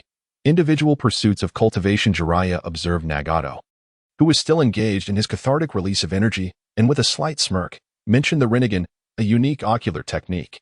Upon hearing these three syllables, Tsunade furrowed her brows, delving into her mind for any information regarding the Rinnegan. After much contemplation, however, she found herself bereft of any valuable knowledge. Noticing her perplexed expression, Jiraiya began to elucidate that this technique transcends both the Sharingan and Byakugan, originally possessed by the Sage of Six Paths, whose secrets date back over 1,000 years, thus leaving Tsunade in the dark. Upon listening to Jiraiya's account, her astonishment only deepened. She had not anticipated that he would be so well-versed in such ancient matters. "You, of all people, possess such extensive knowledge. You truly know how to keep secrets," she mused, reflecting on their time together and realizing just how much insight Jiraiya harbored. Unable to suppress her admiration, she expressed her thoughts aloud. Jiraiya, with a nonchalant shrug, boasted about the merits of extensive reading. Tsunade rolled her eyes at this display and redirected her attention towards Nagato. At that moment, Ayase and Fusang, who had been inside the room, also sensed the energy fluctuations and emerged to investigate. Upon seeing the chains behind Nagato, Fusang exclaimed in astonishment, "The adamantine chains. The bloodline has awakened." She was taken aback that Nagato had awakened his bloodline ability at such a young age, especially one as formidable as the adamantine chains. A mix of joy and concern washed over her. Meanwhile, not far from this location, within the depths of a forest, Kushina, where the seal was located, had a vibrant orange fox resting in the dimensional space. Upon detecting the surge of energy, the fox stood up abruptly, exclaiming, "The Rinnegan?" "Old man." It was unexpected for him to encounter this familiar energy after a millennium. His exclamation startled Kushina, who was climbing a tree, causing her to lose her footing and tumble down. Gritting her teeth, she rose and scolded, "Darn fox. Here to cause trouble again." As she moved, several chains manifested in the ceiling space, tightly binding the Nine Tails within. After crashing to the ground, the Ninetales let out a furious roar, "You wretched girl." He was growing weary of this, noting that even the previous Uzumaki Mito had not been as bothersome as this girl, despite having no stake in the matter. She consistently laid blame at his feet. This was not the first occurrence. Whenever Kushina faced difficulties in her training, she would similarly ensnare the Ninetales with the adamant chains as a form of lesson. The Ninetales had reached his limit, yet found himself powerless. This sealing technique was impeccable, combined with Kushina's adamant chains, rendering him unable to unleash his full might. At that moment, he resolved that once he freed himself, he would undoubtedly devour Kushina. Meanwhile, Jiraiya's clone also sensed something amiss. With a smile and a shake of her head, she remarked that this little girl was truly something. Observing Kushina, who had resumed climbing the tree, her clone refrained from saying much, merely reminding her to be mindful of her chakra levels. In the hidden underground base of the Rain Shinobi village, an elderly man, frail and with hair as white as snow, suddenly spat out a mouthful of blood. "How is this possible?" he exclaimed in horror. Beside him stood a half-black, half-white humanoid creature, who quickly inquired, "Lord Madara, what has happened?" Indeed, this elderly figure was Uchiha Madara, the original master of the Rinnegan. However, after the seal he had left behind was pierced by Jiraiya's psychic power, his connection to the Rinnegan was utterly severed. Following Nagato's departure to Mount Myaboku, his link to the Rinnegan had been sporadic at best. To his astonishment, it had now completely vanished, and according to the feedback he received, he had entirely lost the Rinnegan. Those eyes that once belonged to him had now passed into another's possession. Turning to the black and white entity, Madara bellowed, "Go find it. Locate the Rinnegan." The creature hesitated for a moment before swiftly merging into the earth to commence its search. After its departure, Uchiha Madara clenched his teeth, his chest rising and falling rapidly. He had not anticipated such a complication so early in his plans. This was his hope for rebirth, and he could not afford to treat it lightly. Meanwhile, at Mount Myaboku, as the energy dissipated, Nagato rose to his feet. He could distinctly perceive the changes within himself. The chakra within him had multiplied several dozen times compared to before and was still steadily increasing. Additionally, he felt an elevation in his vitality. More importantly, he had received insights regarding the Rinnegan, including its name and certain abilities. Observing him closely, Jiraiya and the others chose not to interrupt. After a moment, Nagato exhaled deeply, shook his head, and swiftly approached Jiraiya, exclaiming, "Master, I have grown stronger." Jiraiya smiled and patted his shoulder, replying, "Of course, for your bloodline power has awakened. What abilities have you obtained from your insights?" "The adamant and sealing chains, the Kagura's heart eye, and some ninjutsu." The former two were gifts from the Uzumaki clan's bloodline, while the latter comprised abilities that complemented the Rinnegan. Upon hearing this, Jiraiya nodded with satisfaction. The Kagura's heart eye was indeed a remarkable ability, and he was surprised that it had awakened all at once. Looking into Nagato's eyes, Jiraiya began. "Try to deactivate the Rinnegan now. Keeping it active continuously can cause significant harm to your body, especially since you are only in the initial stages of integration. Thus, in your daily life, you can completely retract it. Activate it only during battles or when necessary." Under Jiraiya's guidance, Nagato quickly mastered the opening and closing of the Rinnegan. His eyes returned to their normal state once again. Subsequently, Jiraiya earnestly advised him to diligently practice those secret ninjutsu techniques. As for other matters, once he fully mastered these abilities, the knowledge would naturally be imparted to him. After Nagato's response, Jiraiya did not permit him to rest, and turned his attention to Yahiko and Konan. He retrieved the chakra test paper, allowing both of them to assess their chakra attributes. Yahiko exhibited affinities for lightning, wind, and water, with lightning being the most pronounced. This posed a challenge for Jiraiya, who had only mastered a couple of low-level lightning release techniques. Moreover, the sealing scroll contained no forbidden jutsu related to lightning release. After some contemplation, he decided to first teach Yahiko the 2 lightning release techniques, followed by several wind and water techniques. Once Yahiko had fully grasped them, Jiraiya promised to bring lightning release techniques on his next visit to Myaboku Mountain. He entrusted Yahiko with the necessary tasks and encouraged him to practice diligently. Next, it was Konan's turn. Her paper jutsu also required integration. With such assistance, the attributes of water, earth, and yang fused together, giving birth to an entirely new attribute. Observing her hands inadvertently transform into sheets of paper, Konan was visibly startled, her eyes glistening with tears as she looked at Jiraiya. Noticing her distress, he took the time to explain thoroughly and teach her how to control the use of the secret technique.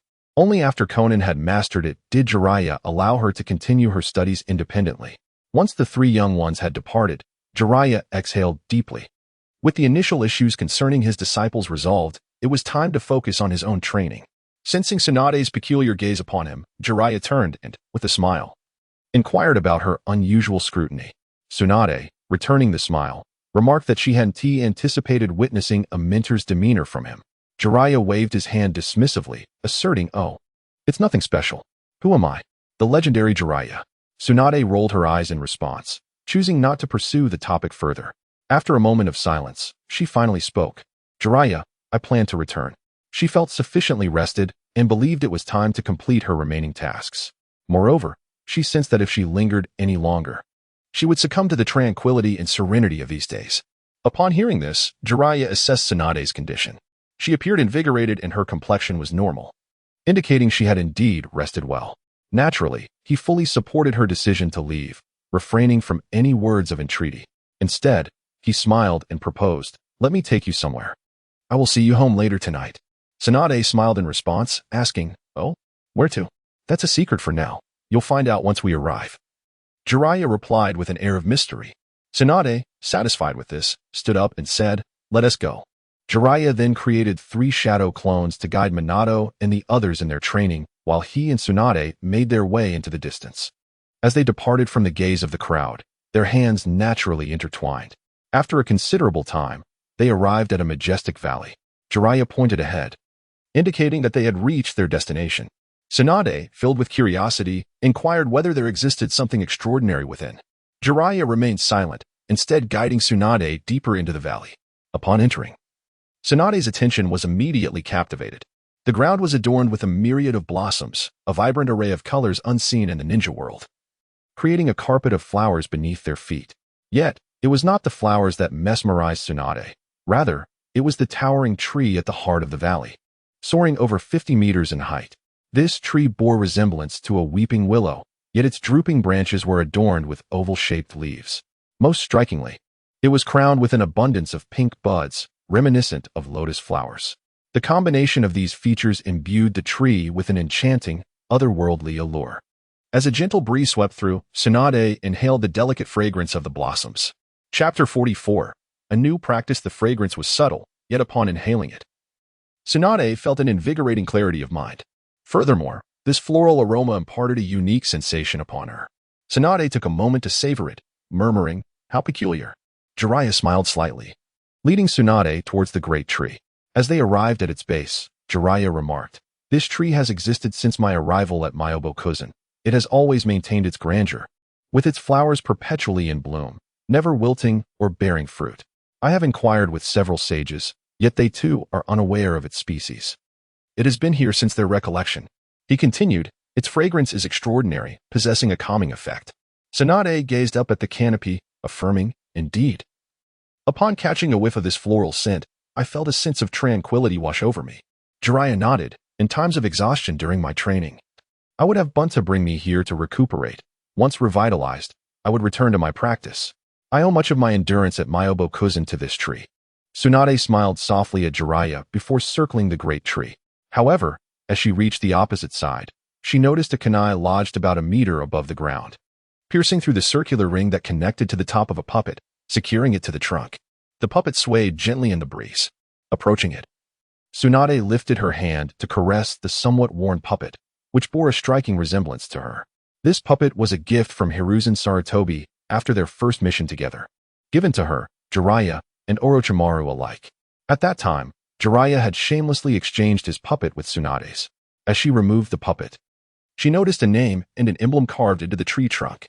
Jiraiya, the name and symbol were now entirely blackened, suggesting they had been etched there for many years. Gently running her fingers over the name and emblem, Tsunade's eyes glimmered with emotion as she murmured, "You rascal."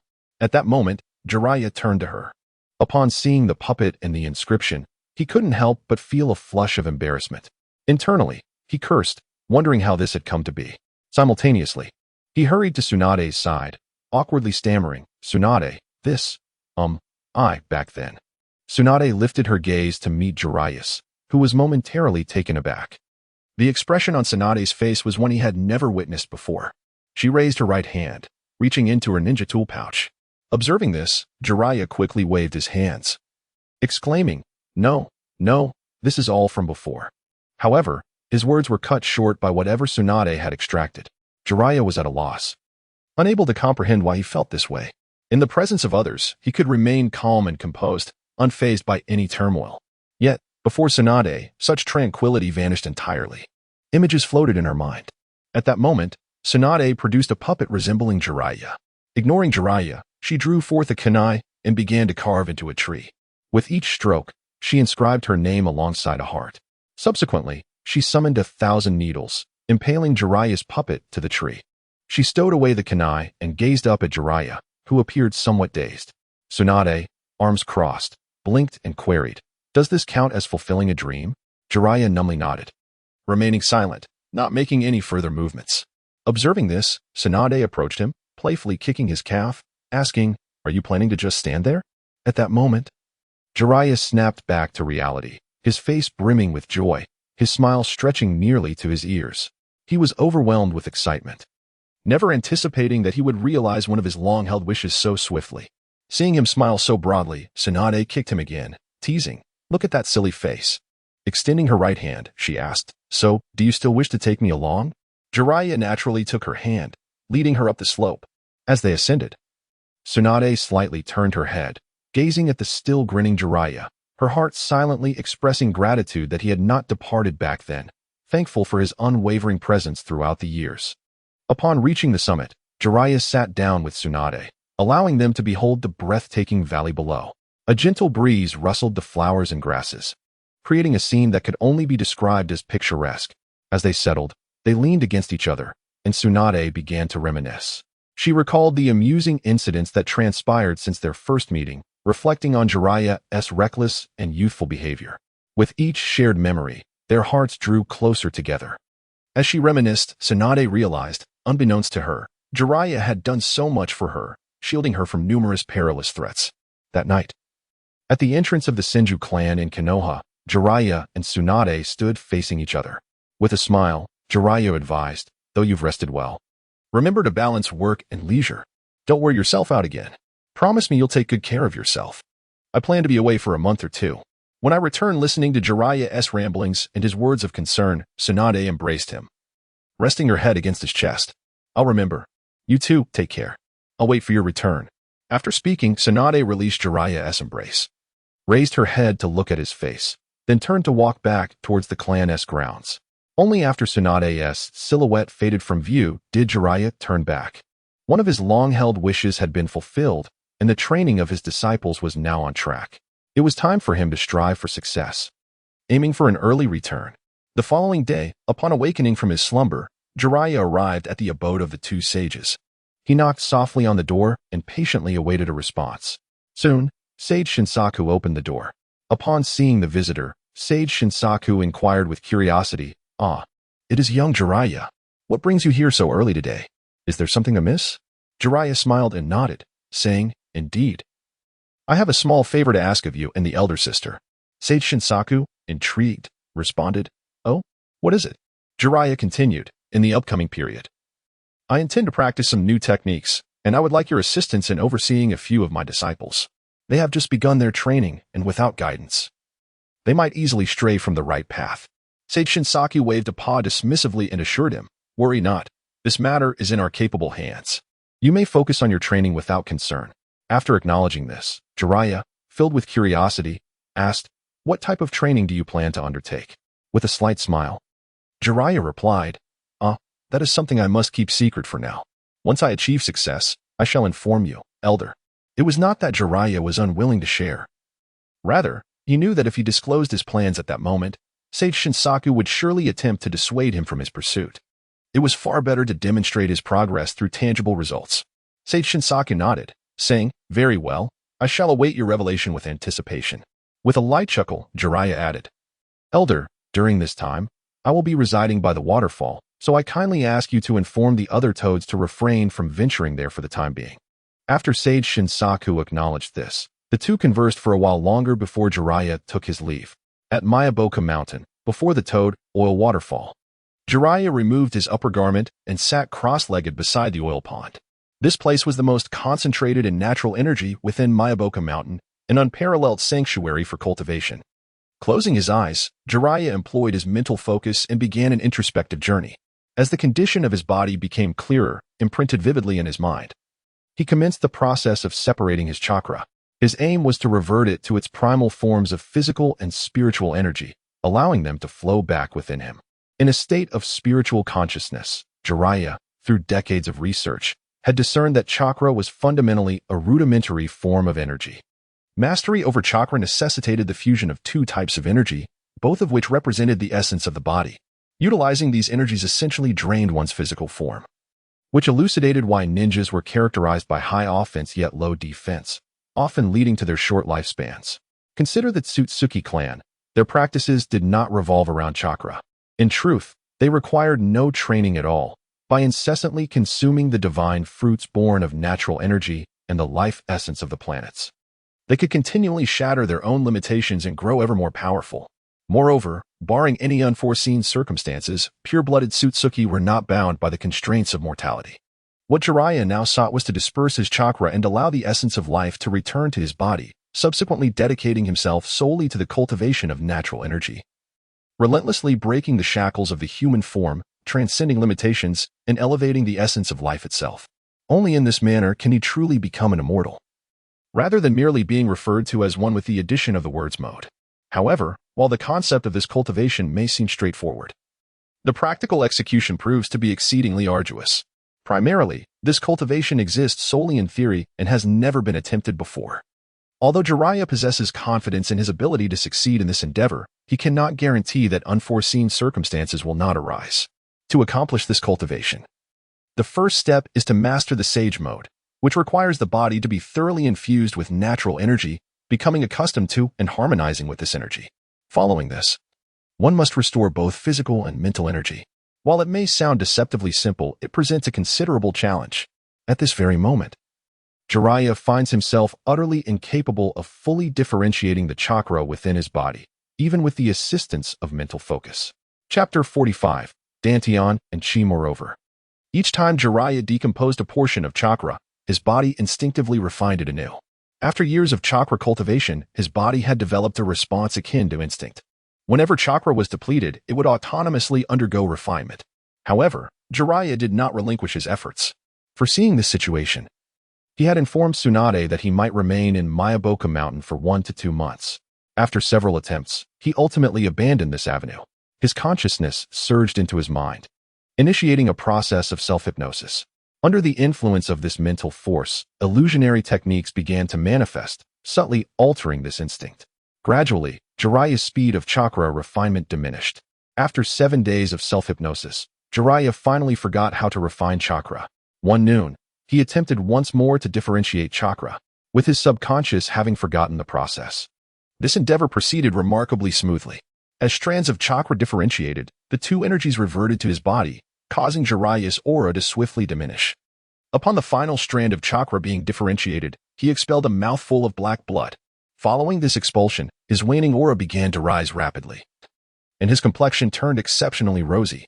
Soon, his momentum ascended to a certain peak, eventually stabilizing and retracting into his being. His complexion gradually returned to normal.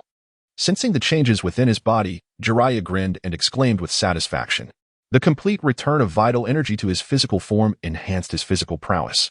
At that moment, he felt as though he had discarded a burden weighing several meters from his back. After stabilizing his mind, Jiraiya commenced the next phase of his training. Taking a deep breath, he closed his eyes once more. His mental force surged forth, drawing natural energy to converge around him. As the natural energy entered his body, guided by his mental force, it washed over his skin and flesh, ultimately merging into his meridians. Thereafter, he directed this natural energy along specific pathways within his body to complete a cycle and release some energy, cleansing his bones, and so forth. However, as the chakra coursed through his meridians for a distance, Jiraiya's expression suddenly shifted. A swelling appeared on his arm, as if something were attempting to break free from within. Recognizing the situation, Jiraiya swiftly expelled all natural energy. Only when the last trace of natural energy departed did his arm return to normal. Opening his eyes, he exhaled in relief, acknowledging the timely reaction. It seemed that one could never afford to be careless. With another closing of his eyes, Jiraiya resumed his previous actions, this time with heightened caution, fully immersing himself in the practice. As the natural energy flowed through his meridians, the dispersed energy continually cleansed his physique, gradually fortifying his constitution. On the first day, the second day, the third day. By the 10th day, Jiraiya finally succeeded in channeling natural energy throughout his body's meridians, completing a full cycle that ultimately converged in his lower abdomen's dantian. The dantian, originally a reservoir for chakra, is a term Jiraiya encountered in an ancient tome. With the completion of the first cycle, a wisp of energy emerged within Jiraiya's dantian. This golden wisp appeared immensely precious, and although it was but a single strand, it harbored an extraordinarily formidable energy. As the first cycle concluded, the flow of natural energy accelerated, and the golden essence within the dantian multiplied. By the 13th day, Jiraiya found that during each hour of his training, natural energy could complete 36 cycles within his body. At this juncture, any further training would result in a sensation of swelling pain in his meridians, indicating that he had reached the limits of his physical capacity. To increase the speed of these cycles further, an enhancement of his physical prowess would be necessary. However, Jiraiya was undeterred, for with each cycle of natural energy, a cleansing force washed over his body, gradually augmenting its strength. Throughout these days of training, Jiraiya expelled toxins from his system after each session, harmful substances that had long accumulated within him. With the expulsion of these toxins, Jiraiya underwent remarkable transformations. His physique became increasingly perfect, his muscles tightened, and his features deepened in definition. The unsightly lump beside his nose fell away completely, and the 2 red tear marks beneath his eyes vanished entirely. His once white long hair now flowed more gracefully than ever. On the 25th day of his training, Jiraiya immersed himself in the circulation of natural energy. As he completed the final cycle, he perceived what seemed to be the sound of shackles breaking within him. Upon hearing this, Jiraiya's heart soared with joy. He had transcended the limits of human capability, elevating his physical strength to an entirely new echelon. After completing 36 cycles of natural energy, Jiraiya dared to continue. As expected, this time, he felt no swelling pain in his meridians. He completed an additional 11 cycles, totaling 49 in all, before that familiar sensation returned. When Jiraiya ceased the operation of natural energy, the golden essence within his dantian surged dramatically, nearly filling the dantian to capacity. Simultaneously, an overwhelming aura erupted from within Jiraiya, cascading outward in all directions. The golden gas in his dantian exploded forth, shooting a brilliant column of light into the heavens. This tremendous commotion drew the attention of many beings in Mount Myaboku. Meanwhile, in another training area, Sage Fukuzaka gazed in astonishment at the soaring column of light, exclaiming, "Is this the place where young Jiraiya trains?" At that moment, Sage Shima leaped beside Sage Fukuzaku, anxiously inquiring, "Old man, could something be wrong?" Sannin Shinozaki slightly shook his head, indicating his uncertainty. Young Jiraiya expressed his desire not to disturb him. "No, I must go and see," he insisted, leaping towards that direction. Observing this, Sannin Shirmama halted the training of Minato and the others before swiftly catching up to Sannin Shinozaki, and the couple proceeded together towards the source of the commotion. The towering beam of light persisted for over 10 seconds, gradually dissipating as the overwhelming aura of nature receded, ultimately fading away completely. At this moment, Jiraiya remained in a meditative state, immersed in his inner perception. He distinctly perceived that, following this breakthrough of limits, his meridians, blood vessels, bones, and even flesh had undergone significant enhancement. His meridians had widened, his blood vessels had become more resilient, and the blood flowing within them appeared a deeper shade of red. The vitality within his flesh had surged, and his bones had strengthened, acquiring a subtle golden hue. While engaged in this introspection, he sensed a presence approaching. Concluding his inner vision, Jiraiya released his mental energy to scan the area, spotting Sannin Shinozaki and Sannin Shirmama approaching him with expressions of concern. Retracting his mental energy, Jiraiya chuckled softly and shook his head, thinking to himself, "Ah, big brother and sister, still the same." He reminisced about a few years prior during his training in Myaboka Mountain when the 2 sages had shown him such profound care.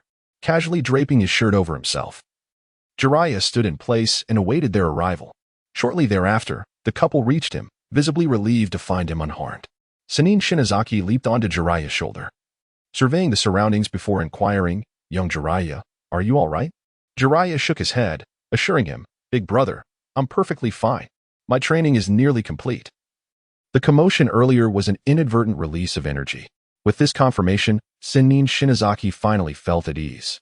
It was then that he noticed Jiraiya's transformation. Sennin Shirmama also hopped onto Jiraiya's other shoulder, poking his cheek with her forepaw and asking, "Young Jiraiya, how is it that you appear so youthful?" Jiraiya replied, "Sister, this may be a fortuitous side effect of this training." Intrigued, Sennin Shirmama responded, "Oh, is that so? How remarkable. Pray tell, young Jiraiya, how did you achieve this?" Jiraiya explained, "Sister, this is an entirely new method of training. Once I refine it completely, I shall share the technique with you." Nodding thoughtfully, Sennin Shirmama remained silent, continuously appraising Jiraiya. It became evident to both sages that Jiraiya had transformed beyond mere youthfulness. His physique appeared more upright, and the previously lingering lewdness on his face had vanished entirely, presenting an ethereal aura. Most importantly, as the two sages perched on his shoulders, they both sensed an absence of chakra within Jiraiya. Sennin Shinozaki, astonished, exclaimed, "Young Jiraiya, where has your chakra gone?" Jiraiya chuckled lightly and said, "It's all settled." His nonchalant reply, however, stirred a tempest within the heart of Sage Shimizu. The chakra dissipated, yet one could still live? Glancing at Jiraiya, he thought, yes, one could. And perhaps even thrive. But how was this possible? At that moment, Sage Shimizu was utterly perplexed. Of course, he refrained from asking. For Jiraiya had just mentioned that his training was still incomplete. He would share the methods once it was perfected. Just as Sage Shimizu was about to speak, a voice echoed in his mind. His expression brightened as he turned to Sage Shimako, exclaiming, "Mother, the great sage has awakened. Let us make our way there." Upon hearing this, Sage Shimako was equally elated, springing to her feet and heading towards the palace. Observing this, Sage Shimizu shook his head and then turned to Jiraiya, saying, "We shall head over first. Please freshen up and change your attire. Once you arrive, make sure to seize the opportunity to inquire about anything you wish. For the great sage has awakened with great difficulty."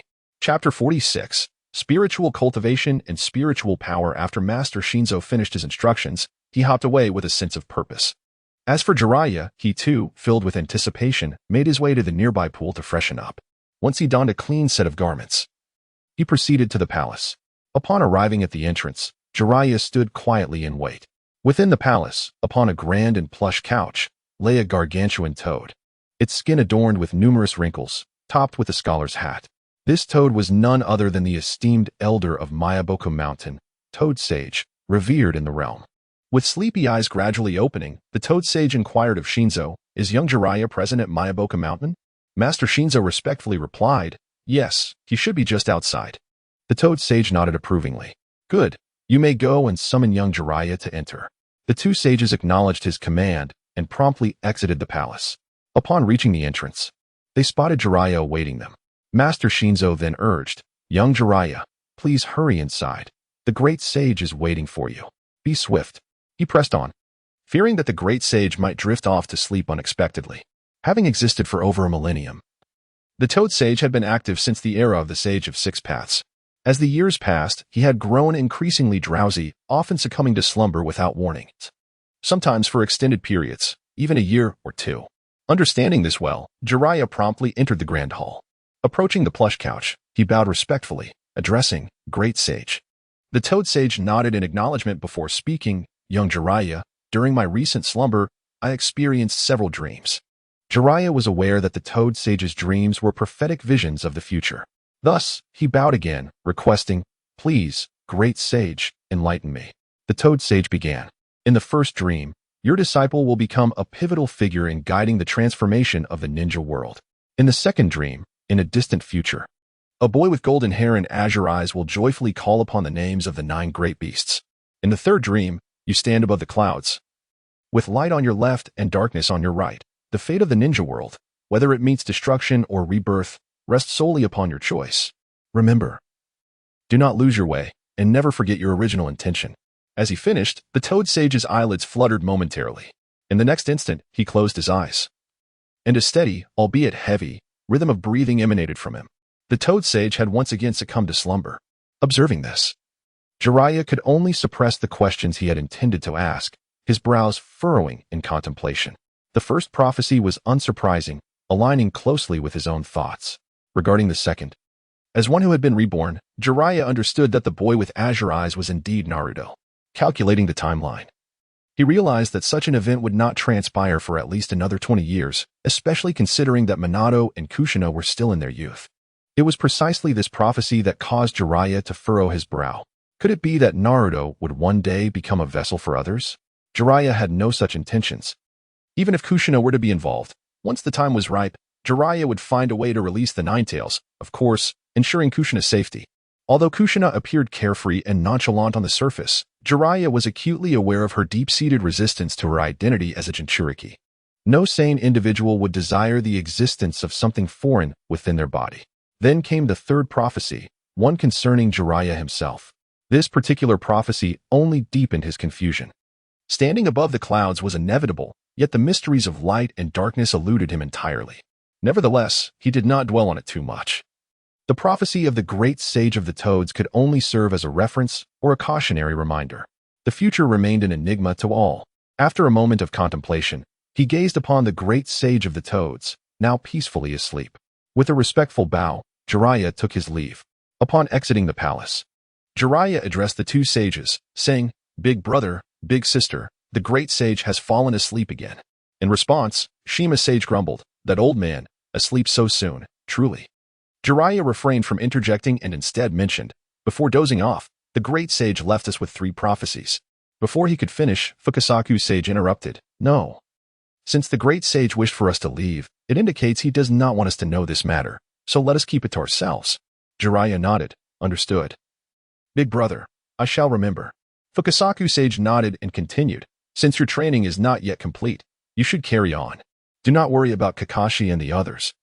They are all quite capable." Hearing this, Jiraiya's lips curled into a slight smile. "Thank you for your assistance, big brother, big sister." With that, each sage departed in separate directions. Returning once more to the edge of the waterfall, Jiraiya felt that he could momentarily conclude his training.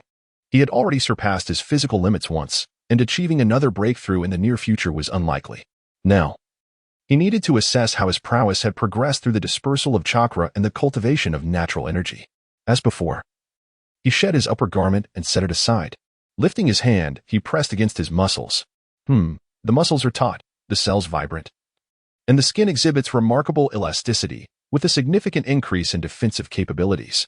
At this thought, Jiraiya's mind sparked. He produced a kunai, gripping it firmly as he began to channel golden chakra, filling his entire being. This caused a faint golden glow to emanate from his body. Once prepared, Jiraiya held the kunai in his right hand and thrust it toward his left arm. Clang! The kunai did not pierce his left arm, but was instead blocked. Observing this, Jiraiya exerted more force. Once again, the same outcome ensued. Controlling his strength to the peak of a normal human, he finally managed to leave a white mark upon his arm. The white spot quickly faded, and the skin returned to its normal state. Jiraiya, with a chuckle, mused that this was quite splendid. In such a condition, even if an ordinary person were to strike him, it would not be fatal. Of course, this situation was limited to mere mortals, as ninjas were inherently different. However, he felt no disappointment. On the contrary, he was exceedingly satisfied. Having just embarked on this path of cultivation, he believed that as his training progressed, his physical strength would only intensify. Jiraiya was confident that, in due course, it would not be impossible to withstand ninjutsu merely with his physical form. Stowing away his kunai, he proceeded to test his speed and strength. In his normal state, his speed had already reached its previous pinnacle. The same could be said for his strength. Even without the golden chakra, he could effortlessly lift the massive statue beside him. When utilizing the golden chakra, both his strength and speed experienced a remarkable enhancement, surpassing even that of his sage mode. Next, he turned his attention to ninjutsu, beginning with the Rasengan. With a mere thought, the golden chakra surged into his palm, and soon, a Rasengan the size of a human head manifested in his hand. Sensing the energy contained within the Rasengan, Jiraiya nodded in satisfaction. Its power exceeded that of the great Rasengan from his sage mode. After dissipating the Rasengan, he prepared to experiment with other ninjutsu. However, he soon found himself regretting his decision after releasing a great fireball. The potency of his ninjutsu, when unleashed with this newfound strength, was overwhelmingly amplified, and it imbued the technique with additional capabilities. The flames erupted forth, expanding dramatically due to the enhancement of his chakra. What was once a mere fireball now transformed into a veritable sea of flames, engulfing a vast area before him. The temperature of the fire soared significantly, and as it burned, it detonated with explosive force. This was the characteristic imparted by the chakra explosion. Watching the inferno spread before him, Jiraiya hurriedly extinguished the flames with a mud release, Hades swamp. Following that, he employed another earth release technique, quake of the earth, to cover the swamp. The scene returned to its ordinary state. Jiraiya breathed a sigh of relief. He had clearly sensed that had he not intervened, the flames would have continued to blaze, reminiscent of the Uchiha clan's Amaterasu. Thus, he had gained a preliminary understanding of its strength. Consequently, he refrained from further attempts to release ninjutsu. After breaking through a limit, his body had undergone substantial enhancements in every aspect: physical strength, power, speed, mental fortitude, and even neural reflexes. At long last, he had achieved a state of constant sage mode, and his power had officially reached the level of a super shadow. He finally possessed the qualifications to challenge that clan. Seated cross-legged beside the oil pond, Jiraiya commenced the task of naming this new path of cultivation. After dismissing several titles, he christened this journey Spiritual Cultivation, while the golden energy was designated as Spiritual Power. Upon completing this designation, Jiraiya resumed his practice, this time delving into several secret techniques and ninjutsu. The ninjutsu and secret arts he had previously mastered had become second nature, executed effortlessly with a mere clap of his hands and a spoken command. It was time to explore new realms of knowledge. Meanwhile, within the depths of the forest, Minato stood in an open glade, his kunai in hand and his eyes closed, as if in search of something elusive. In an instant, he abruptly opened his eyes, and at that moment, his figure vanished from sight. When he reappeared, he had carved a deep gash into a large tree nearly 100 meters from his original position with his kunai. Steadying himself, Minato's eyes sparkled with delight as he proclaimed, "The Flying Thunder God technique has finally been mastered." Chapter 47. Return to one side. Dozens of Kushina appeared in the arena, either crouching, sitting, or standing, engaged in animated discussions. In the distance, Uchiha-in was practicing the great fireball technique. Nagato, Yahiko, and Konan were also immersed in their respective training. Everything was flourishing. However, Jiraiya remained unaware that upon completing his transformation, the barriers of this world had begun to show signs of fracture. Yet, these fissures quickly mended themselves. 3 days passed, marking the 28th day of Jiraiya's training.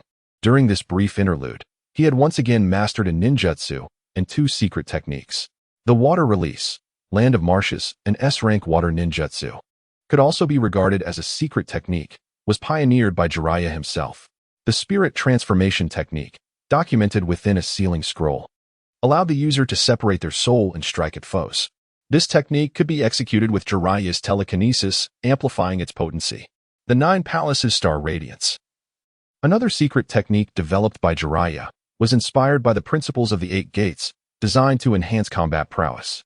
Although its augmentation might not rival that of the 8 Gates, it boasted a significantly lower backlash. Even when all 9 palaces were activated, the user would merely experience temporary weakness, devoid of life-threatening risks.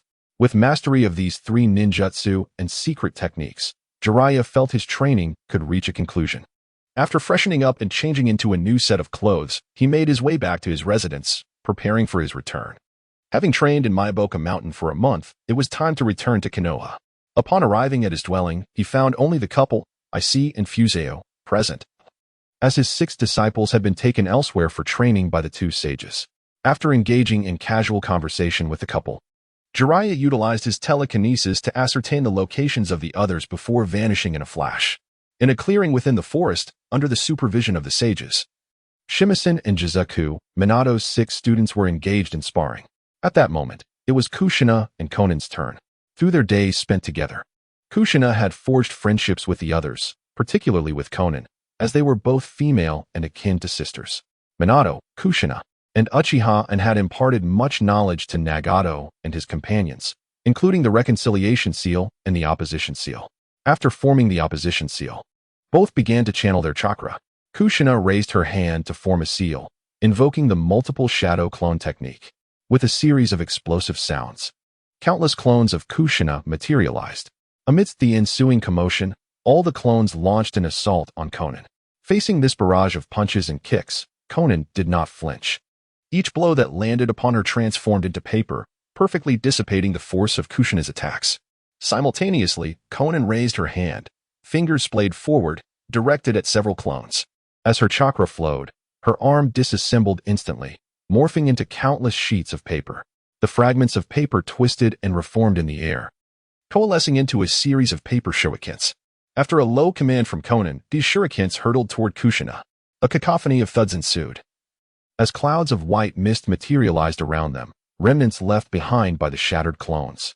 Observing her clones being so effortlessly dismantled, Kushina could not help but smirk slightly. Alas, until now, she had yet to master any offensive ninjutsu. Thus, her combat style primarily consisted of physical strikes and the use of adamantine chains. As she watched her clones dissipate, Kushina muttered, "These worthless clones. They serve no purpose beyond learning." Having mastered various shadow clones, she had experienced the progress that this technique could facilitate in her studies, a fact that brought her considerable satisfaction.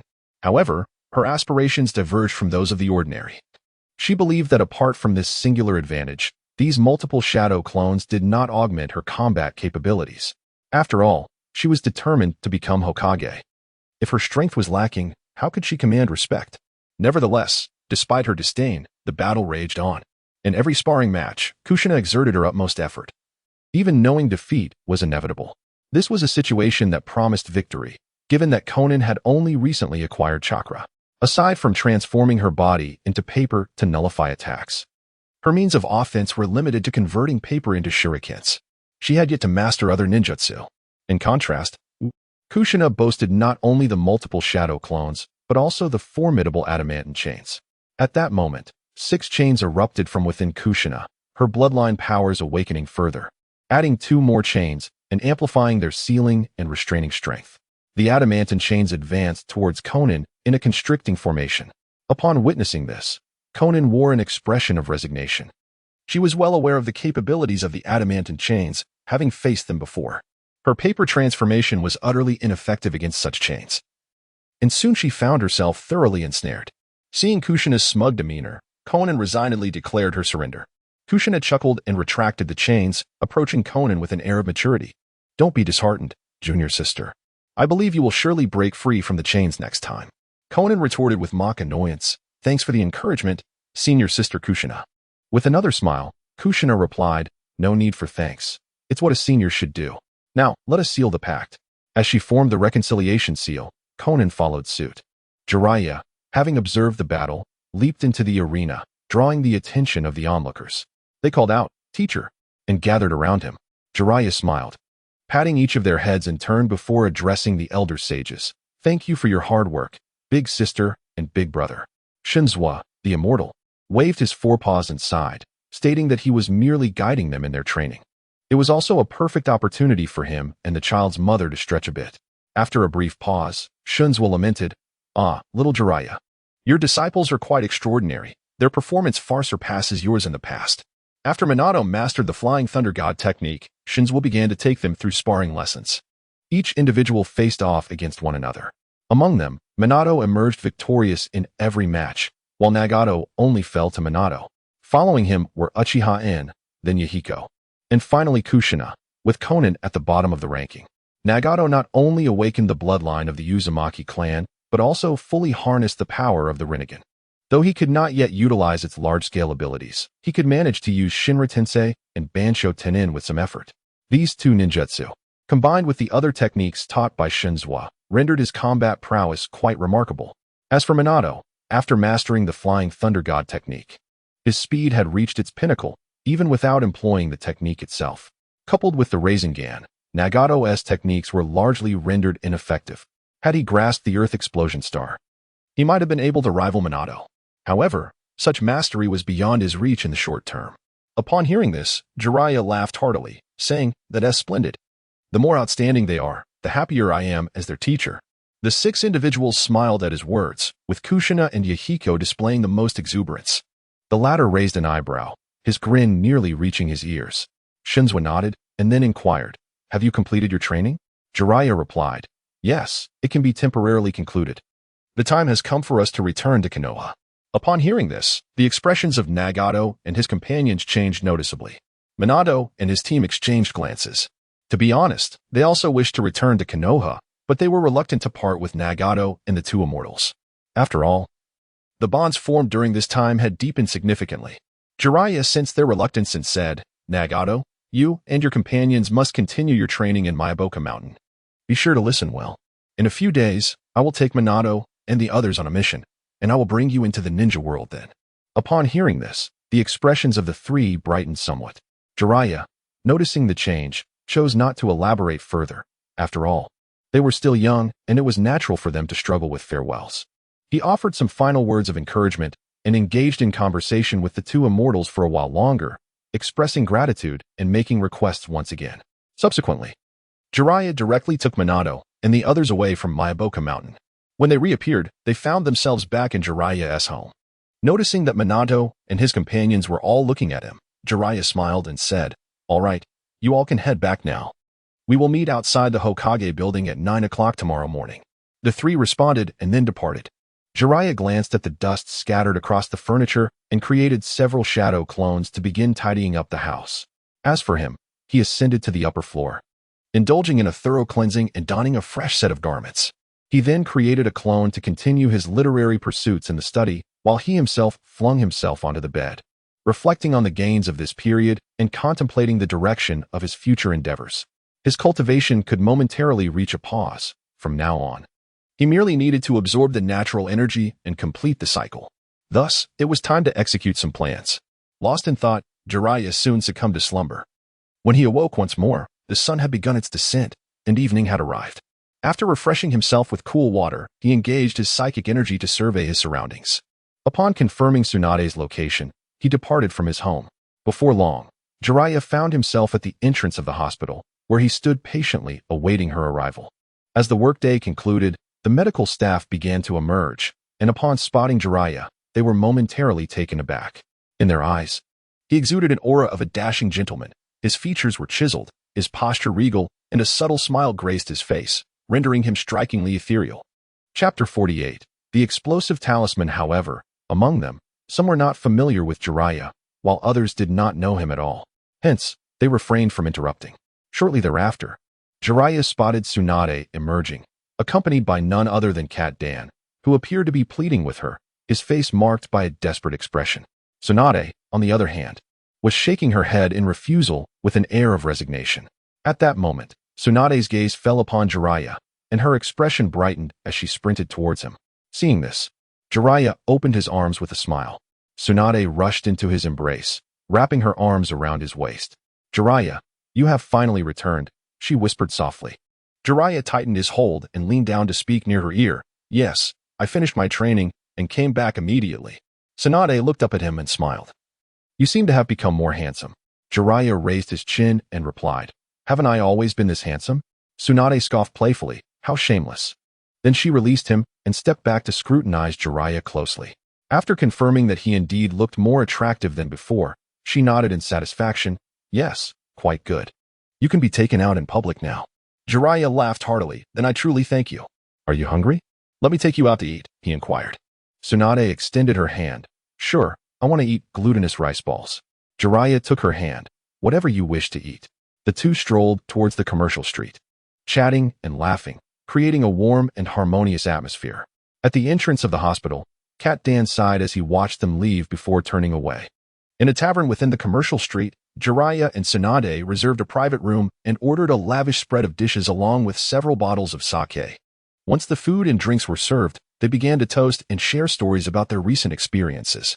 Over the course of nearly a month, Tsunade had successfully established a new medical system. The medical framework in Konoha had been reformed, and some ninjas had already begun to learn various healing techniques and medical knowledge. Upon returning to Konoha, Tsunade heeded Jiraiya's advice to balance work and rest, gathering some assistants who helped her swiftly build and launch the system. Although minor issues occasionally arose, they were resolved quickly. Jiraiya also shared his own training progress during this time. After enjoying a hearty meal and settling the bill, they held hands and strolled through the streets, purchasing a few items. As the moon hung high in the night sky and the hour grew late, Jiraiya escorted Tsunade home. "Jiraiya, how strong are you now?" Tsunade asked curiously. After pondering for a moment, Jiraiya smirked. "Very strong. Do you believe I could make the old man cry?" As Jiraiya raised an eyebrow, he alluded to the old man. naturally referring to Hiruzen Sarutobi. Tsunade, upon hearing this, inquired uncertainly, "Really?" Jiraiya nodded affirmatively, stating, "Of course. When have I ever deceived you?" Tsunade then remarked, "Is the spiritual cultivation you mentioned truly that formidable?" Jiraiya responded, "Indeed. It is a path that transcends the training of ninjas." After a brief pause, he continued, "Now that the new medical system has been established, you should also consider enhancing your strength. Not to mention, spiritual cultivation can extend one's lifespan and preserve youth, leading to perfection in both appearance and physique." Under Jiraiya's enticing words, Tsunade's eyes sparkled with interest. "Is that true?" she asked. Jiraiya shrugged. "Am I not a living example?" Tsunade, with a serious expression, declared, "All right. After I complete my current tasks, I shall travel to the Surebone Forest for training. I will not emerge until I have succeeded." Jiraiya quickly cautioned, "Do not be too hasty. While I am unsure of the nature of the sage arts in the Surebone Forest, it undoubtedly requires mental fortitude. Remember, haste makes waste. Do not act impulsively." Tsunade nodded. "Rest assured, I understand." At that moment, they had reached the entrance of the Senju clan. Coming to a halt, Jiraiya playfully pinched Tsunade's cheek and said, "All right, stop pondering and go rest." Tsunade nodded, took a few steps forward, then turned back, swiftly pecking Jiraiya on the cheek before darting inside. Jiraiya, amused, touched his cheek and returned home with a smile. Meanwhile, in the Uchiha clan, after dinner, Uchiha Kagami and Uchiha arrived at the study. Uchiha shared the recent events and his training accomplishments with his father. Upon hearing this, Uchiha Kagami felt a sense of pride, especially upon learning that Jiraiya had taken his son as a disciple. He advised Uchiha En to diligently follow Jiraiya and cherish this rare opportunity. The night passed without incident. The next morning, Jiraiya arose and made his way directly to the Hokage building. His first destination was, of course, the Hokage's office. As before, he did not knock, but pushed the door open and entered. This time, Hiruzen Sarutobi appeared startled. Wiping the crystal ball, he exclaimed, "Who?" Jiraiya approached, feigning irritation. "Old man, have you resumed your old habits?" Hiruzen then recognized the visitor as Jiraiya. Sighing in relief, he chided, "How many times must I tell you to knock before entering?" Jiraiya scoffed. "Knock, so you can prepare yourself." He gestured toward the crystal ball and continued, "Come on. You're the Hokage, renowned as the hero of the ninja world. How could you?" Hiruzen's face flushed as he retorted, "This is work." Jiraiya, with a knowing look, "Quit? So your work consists of peering into women's baths? It is still morning. Who would venture to the bathhouse at such an early hour?" The blush on Sarutobi Hiruzen's face distinctly suggests that he has been privy to certain clandestine matters. This crystal ball was originally crafted by Senju Tobarama for the purpose of surveilling the Uchiha clan. However, once it fell into the hands of Sarutobi Hiruzen, its target of observation shifted. Contemplating this, Jiraiya resolved to intervene on behalf of this old rogue. With that thought, Jiraiya unleashed his psychic energy, enveloping the crystal ball and piercing through it, thereby dismantling the barrier within. Unbeknownst to him, the crystal ball was rendered inoperative. Simultaneously, he committed the layout of the barrier to memory. Consequently, Sarutobi Hiruzen could no longer utilize the crystal ball for his voyeuristic endeavors. Hiruzen did not pursue the topic further, but instead inquired if the training had concluded.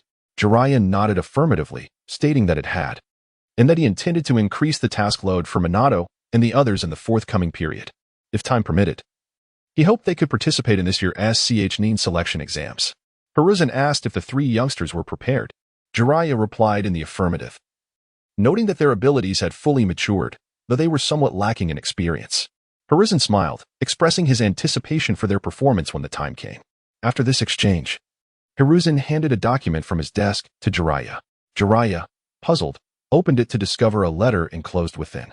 This correspondence was penned by the third Raikage, addressed to Hiruzen, indicating that the village of Kumogakure intended to collaborate with Konoha in hosting the CH9 exams.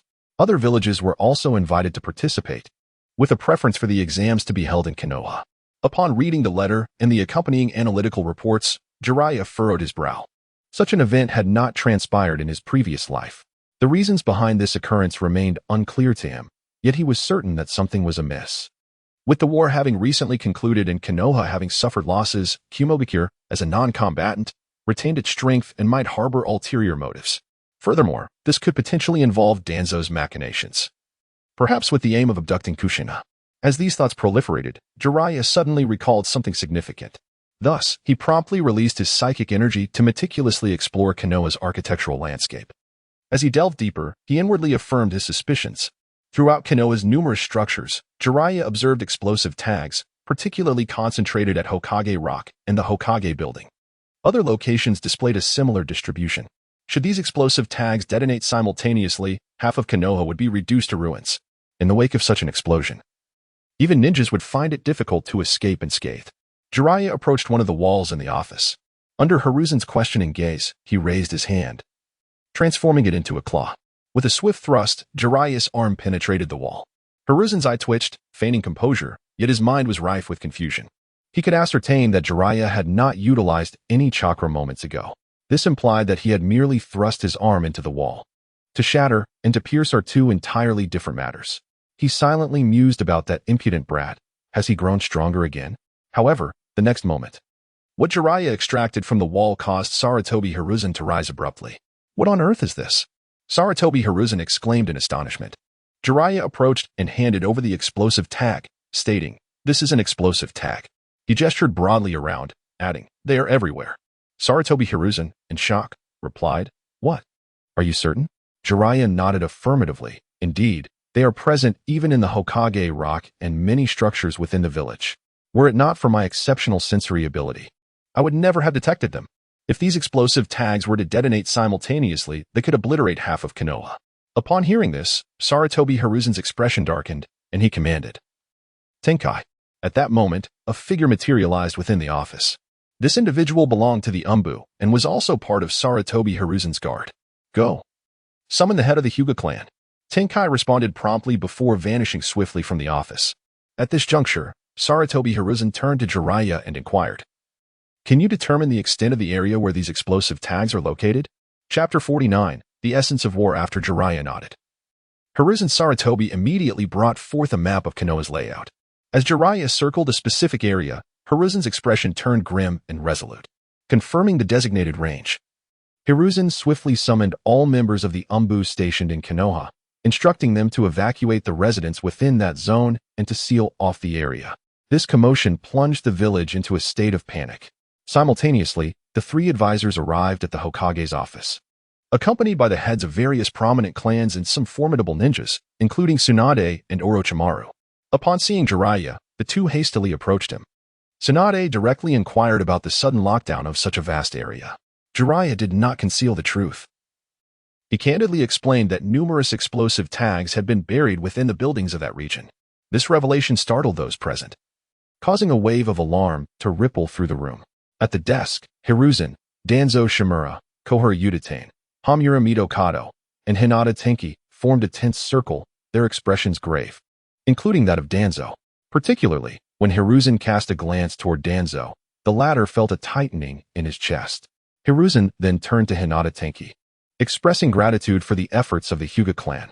The Byakugan possessed the unique ability to perceive the locations of the explosive tags within the buildings.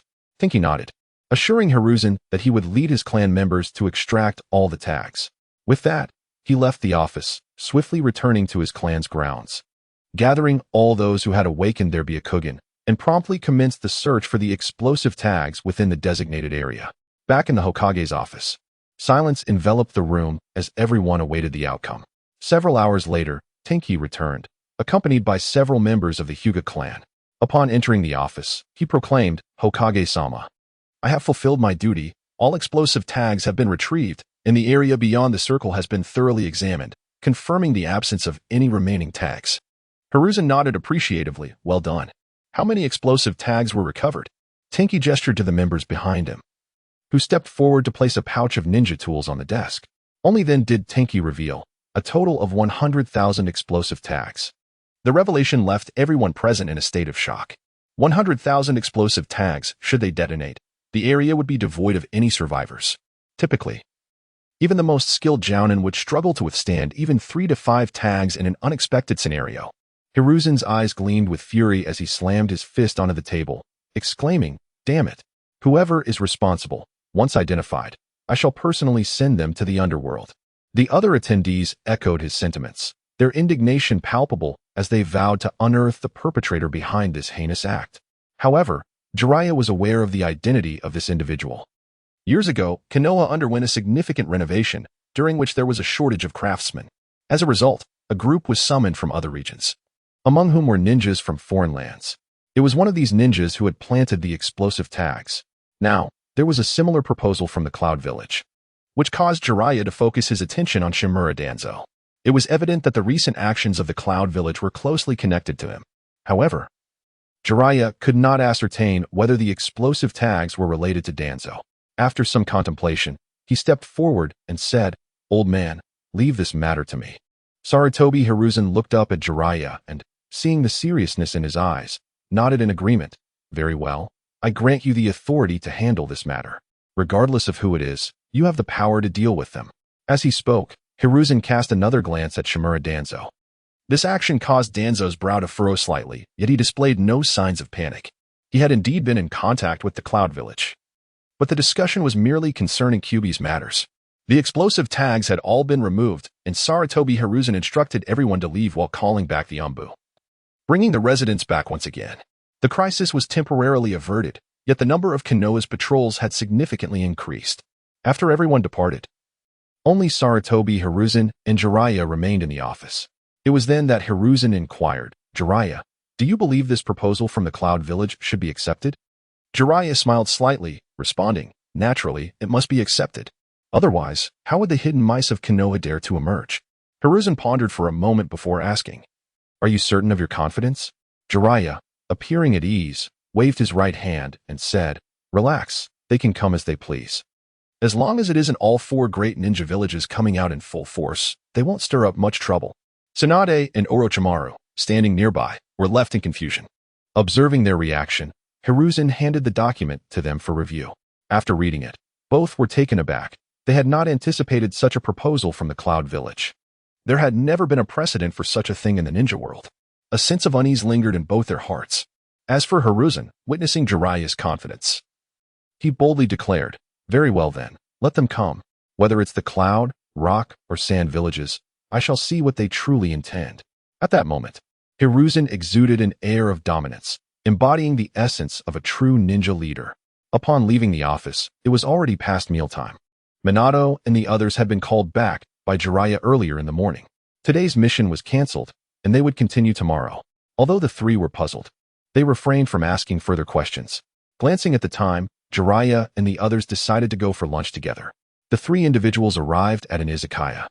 Once seated in a private room, Tsunade sighed and lamented, "The Great War has only just concluded, and yet turmoil arises once more. What are these people thinking? Is it not preferable to live in peace? Why must there be bloodshed?" As a medical ninja, Tsunade harbored a deep aversion to warfare. Acutely aware of the suffering it engenders, displacement, destruction, and loss of life, Jiraiya interjected, "It is driven by self-interest. Humanity is an inherently complex creature. Time, place, and even one's environment continually mold our nature." Though the first Hokage's formidable strength and humble demeanor temporarily quelled the chaos, granting the shinobi world a decade of tranquility, human nature is insatiably greedy. Few are content with their status. Once something is acquired, the desire for more inevitably follows, especially among those in power. The wars of yore were fundamentally rooted in the pursuit of profit. Such scenarios are difficult to avoid. Tsunade sighed once more, fully aware of this reality, yet feeling powerless to amend it. At this moment, Orochimaru regarded Jiraiya with an intriguing expression, surprised that this underperformer could articulate such profound thoughts. Tsunade lamented, "But this is truly troubling. Is there no resolution?" Jiraiya replied, "Of course there is a solution. However, implementing it poses considerable challenges and may even lead to widespread disdain." Tsunade looked at him quizzically, prompting Jiraiya to continue. What if the first Hokage had not distributed the tailed beasts among the villages but, instead, united with Uchiha Madara to consolidate the power of the nine-tailed beasts and unify the shinobi world? Would the circumstances be more favorable? The struggle for resources spans from nations down to families and individuals.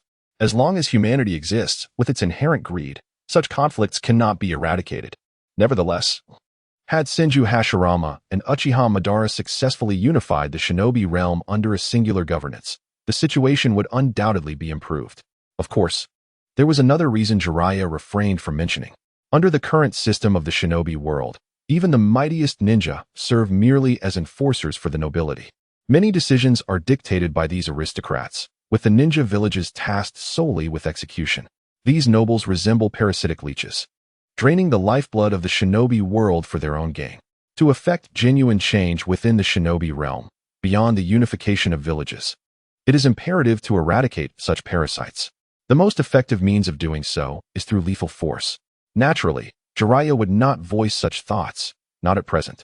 He awaited a moment, a chance to act. The meal was laden with gravity. Despite Jiraiya's efforts to uplift the atmosphere, Tsunade and Orochimaru remained encumbered by their contemplations. After dining, Tsunade departed for the hospital. Jiraiya turned to Orochimaru and suggested, "Let us find a place to converse." Orochimaru did not decline, and the two made their way to the mountains behind Konoha. After settling into a cross-legged position, Jiraiya directly inquired about Orochimaru's potential collaboration with Shimura Danzo. Orochimaru remained silent, gazing blankly at Jiraiya. Observing this, Jiraiya understood the unspoken truth within. With a sigh, he spoke, "I am aware of your relentless desires. However, some paths are inherently misguided. I am uncertain of the specific stage your research has reached, yet I must implore you to refrain from excessively altering your own body. It is vital to recognize that no creature can truly compare with the essence of the human form." As he spoke, Jiraiya demonstrated a flicker of spiritual energy, which piqued Orochimaru's curiosity. Following Jiraiya's explanation, Orochimaru resolved to delve into the study of this newfound power. Chapter 50. Bloodshed. Observing the hasty departure of Orochimaru, Jiraiya slowly shook his head. In his previous life, Orochimaru was obsessed with immortality, subjecting his body to chaotic modifications.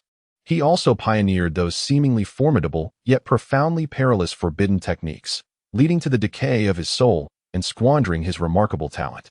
With such memories lingering in his mind, Jiraiya naturally wished to prevent his companion from embarking on this misguided path that could take decades to escape. Thus, he resolved to occasionally remind Orochimaru and monitor his research progress, ready to enlighten him should any errors arise. Given Orochimaru's innate aptitude for scientific inquiry, if he were to tread the right path, he might indeed uncover something extraordinary. The following morning, Jiraiya arrived early at the Hokage building. He first visited the Hokage's office to inform Sarutobi Hiruzen of his plans to investigate the explosive tags, providing a detailed timeline. Shortly thereafter, Jiraiya awaited outside the building. As Minato and the others arrived in succession, Jiraiya led them aside. Before they undertook their mission, there were several matters he felt compelled to discuss with the trio. Turning to face them, Jiraiya began, "The mission we are to undertake today is somewhat exceptional, and I must speak plainly." Kushina, curious, inquired, "Sensei, what sort of mission is it? Will we be able to leave the village?" Both Minato and Uchiha displayed expressions of intrigue. Jiraiya nodded, affirming, "Yes, you may leave the village." Upon hearing this, Kushina's eyes sparkled with delight as she exclaimed, "Yay, that's wonderful." Observing her excitement, Jiraiya raised a hand to temper the enthusiasm, adding, however, "This time, you will be required to draw blood." At these words, Kushina halted her movements, murmuring, "Draw blood? Kill someone?" Jiraiya confirmed, "Indeed, kill." Kushina hesitated momentarily, whispering, but. Sensing her trepidation, Jiraiya sighed gently, "As ninjas, you must endure what ordinary people cannot. Taking a life is an essential part of your training. It is a necessary path toward becoming competent ninjas. While I cannot speak for all aspects, I can assure you that those we are sent to eliminate are deserving of such fate. In the missions assigned to Konoha each year, a series of assassination and extermination tasks are left for the graduating ninjas, serving as the final hurdle on their path to adulthood. Among these targets are bandits and criminals from various nations, each bearing the weight of multiple lives lost. These individuals, one could argue, are not worth mourning. The trio exchanged glances, a silence enveloping them. After a moment, Minato took the initiative to speak, declaring, "Sensei, I will go." Uchiha followed suit, voicing his agreement. Seeing their resolve, Kushina gritted her teeth and declared, "I will go too." During her wanderings in the ninja world, she had witnessed many corpses and seen acts of murder. Yet she had never taken a life herself. Thus, the prospect of this mission proved to be a daunting challenge for her. However, after extensive training at the Ninja Academy, she was acutely aware that this was a compulsory lesson. Jiraiya nodded and rubbed his hand over the doorframe, saying, "All right, don't overthink it. Let us first accept the mission. Perhaps after reviewing the mission briefing, new ideas will emerge." Upon arriving at the mission hall, Jiraiya instructed the three to wait while he went to select a task. After a thorough evaluation, he chose a C-rank mission to eradicate a band of mountain thieves. Approaching the trio with the mission briefing in hand, Jiraiya handed it over. The three of them gathered closely to examine the details. The briefing revealed that this band of thieves consisted of 11 members, none of whom were ninja. Nevertheless, the heinous acts committed by these marauders stirred a profound anger within them. The report indicated that the band had established their stronghold approximately 10 days' journey from Konoha, near the village's outskirts. This band of thieves had committed numerous atrocities, robbing passing merchant caravans and indulging in murder for pleasure. Moreover, they had slaughtered several small villages in the ninja world. Even settlements of 4 or 5 households could be termed villages. Upon finishing the briefing, the expressions of the three were grim, particularly Minato, whose parents had tragically fallen victim to bandits while on a supply run. At that moment, Kushina also felt no resistance. She too yearned to exact vengeance on these brigands. Noticing their resolve, Jiraiya inquired, "What is your decision?" In unison, the three responded, "Sensei, we will go." Jiraiya nodded, granting them an hour to prepare before meeting at the village entrance, where he would await their arrival. The trio acknowledged him once more before departing. Meanwhile, Jiraiya made a brief visit to the hospital to discuss matters with Tsunade. This journey would require at least half a month, and upon his return, the Chunin exams would be imminent. At the village entrance, Jiraiya completed the departure registration and stood patiently. Soon enough, Minato and his companions arrived, each carrying a pack filled with essential items for their journey. Additionally, their ninja tool bags contained various combat equipment, such as shuriken, kunai, explosive tags, and more. With the group assembled, they set off without delay. After approximately half a day's travel, Jiraiya instructed the three to wait while he made a trip to Mount Miyaboku to bring Nagato and his companions along. Whether it was 3 or 6, it was preferable to seize this opportunity to allow them to complete this developmental task in one go. Initially, upon learning that their mission involved killing, the three had reservations. However, after viewing the mission briefing, their sentiments mirrored those of Minato and his companions, filled with righteous indignation, declaring that these mountain thieves deserved no mercy. Thus, the 7 embarked on their mission journey. Along the way, Jiraiya also inquired of Minato whether he could leave flying thunder god marks along their route. The answer obtained was affirmative. Among the experiences imparted by Jiraiya, the techniques of the flying thunder god, including its second and even third phases, were undoubtedly encompassed. The second phase of the flying thunder god pertains to the method of utilizing the flying thunder god marks and the philosophy behind its practice. Although Minato's mastery of the flying thunder god remains immature and is not yet applicable in high-stakes combat, he can still easily leave a mark in a designated location.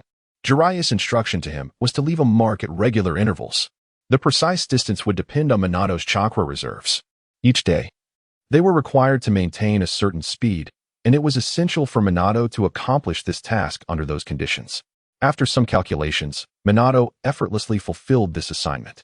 At this moment, Jiraiya reminded Minato to leave some flying thunder god marks in various locations whenever he ventured out for future emergencies. Although Minato felt somewhat perplexed, he refrained from asking further questions and began to execute Jiraiya's directives. 10 days later, the 7 of them finally arrived at the area frequently frequented by the bandits. Upon reaching the location, Jiraiya stated that this mission would be executed by them independently, without his intervention, and encouraged them to commence their actions. With that, Jiraiya leaped gracefully onto a large tree and settled against its trunk. Observing this, Minato and the others gathered together to deliberate on the execution of their plan. The first step was to ascertain the bandits' hideout. This location was merely a common haunt, as the mission briefing suggested that they might reside in the surrounding area, though the exact position remained unclear. However, this posed no challenge for the group. After a moment of contemplation, Minato addressed Nagato, inquiring about the range of his heavenly eyes. Throughout their time together, they had developed a mutual understanding of each other's abilities. Naturally, Minato was aware of the heavenly eyes. Nagato responded, "The range extends to 800 meters from my position." After a brief pause, he asked, "What do you require of me, Minato?" Minato explained, "Among the 6 of us, only you possess the ability to scout, so you need to use your heavenly eyes to investigate this area for any traces of the bandits. We will then follow the clues to locate their lair and eliminate them." Nagato confidently replied, "I understand, brother." With that, he activated his heavenly eyes, meticulously searching for any possible signs around them. Through his diligent examination, he eventually discovered some hoof prints. Although these prints had been present for some time, They were sufficient for their purpose. Following the trail of hoofprints, Nagato led the group to the left. Along the way, the hoofprints became increasingly organized and clearer. An hour later, they arrived at the foot of the mountain. From there, a path led up towards the mountainside. After a brief investigation, Nagato confirmed that the bandits were indeed located at the mountainside. With the location established, the 6 of them continued their ascent towards the mountainside without delay. Certainly, to avoid alarming the snake and allowing it to escape, Nagato kept his eyes sharp and vigilant throughout the journey. They successfully arrived at the mountainside. Watergate and his companions soon laid eyes upon the encampment. Although referred to as a stronghold, it was merely a collection of logs and wooden boards hastily assembled into a structure. At that moment, only 3 bandits were present in the courtyard, indulging in drink and boasting of their exploits. As for the other bandits, after a thorough investigation, Nagato confirmed they were all inside the building. Within this encampment, besides this band of brigands, there were also other individuals, several women confined within a room. Their garments were tattered, and their bodies bore faint scars. Their hands and feet were bound, and their mouths stuffed with rags. These women, without exception, exhibited vacant stares and an aura of despair. Nagato relayed all the gathered information to his companions. Kushina, Yahiko, Uchiha-in, Konan, and Tenkai all turned their gazes towards Watergate, observing their expressions. Watergate inquired of Nagato if there were any alternative routes for escape. Nagato shook his head, indicating there was only the singular path leading down the mountain. Chapter 51. Heavy among the bandits. There were no ninjas, merely ordinary individuals. Furthermore, their numbers were few. Thus, there was no necessity for covert operations under the cover of night.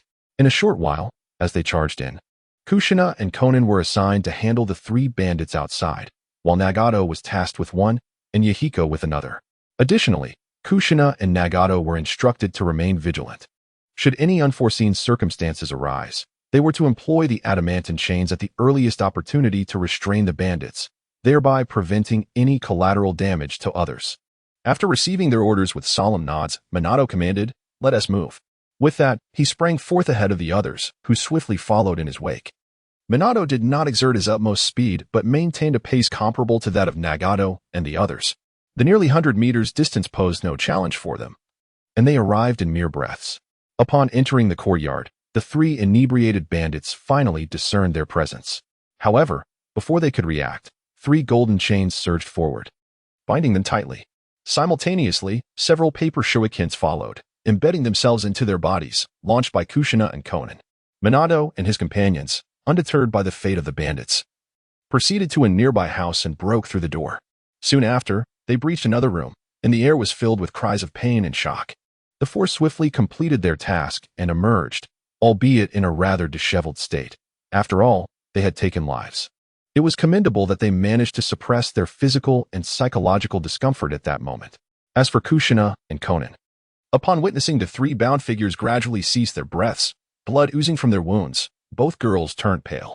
Retracting the adamantine chains, Kushina rushed aside, retching violently. Observing this, Konan also succumbed to her nausea. The boys, including Minato, exhibited signs of unease, their trembling hands betraying their inner turmoil. Amidst Kushina's retching, she muttered to herself that these people deserved death. Yes, they all deserved it. Killing them would save many others. As she regained a modicum of composure, she straightened her posture and turned to gaze at the 3 lifeless bodies, forcing herself to confront the grim sight. Seeing Kushina in such a state caused a pang of pain in Minato's heart. However, they were aware that they had been saved, yet this rescue arrived somewhat belatedly. At this moment, Minato found himself perplexed. Observing the dazed individuals before him, he spoke, "We have come to rescue you. The bandits have been vanquished. You are now safe."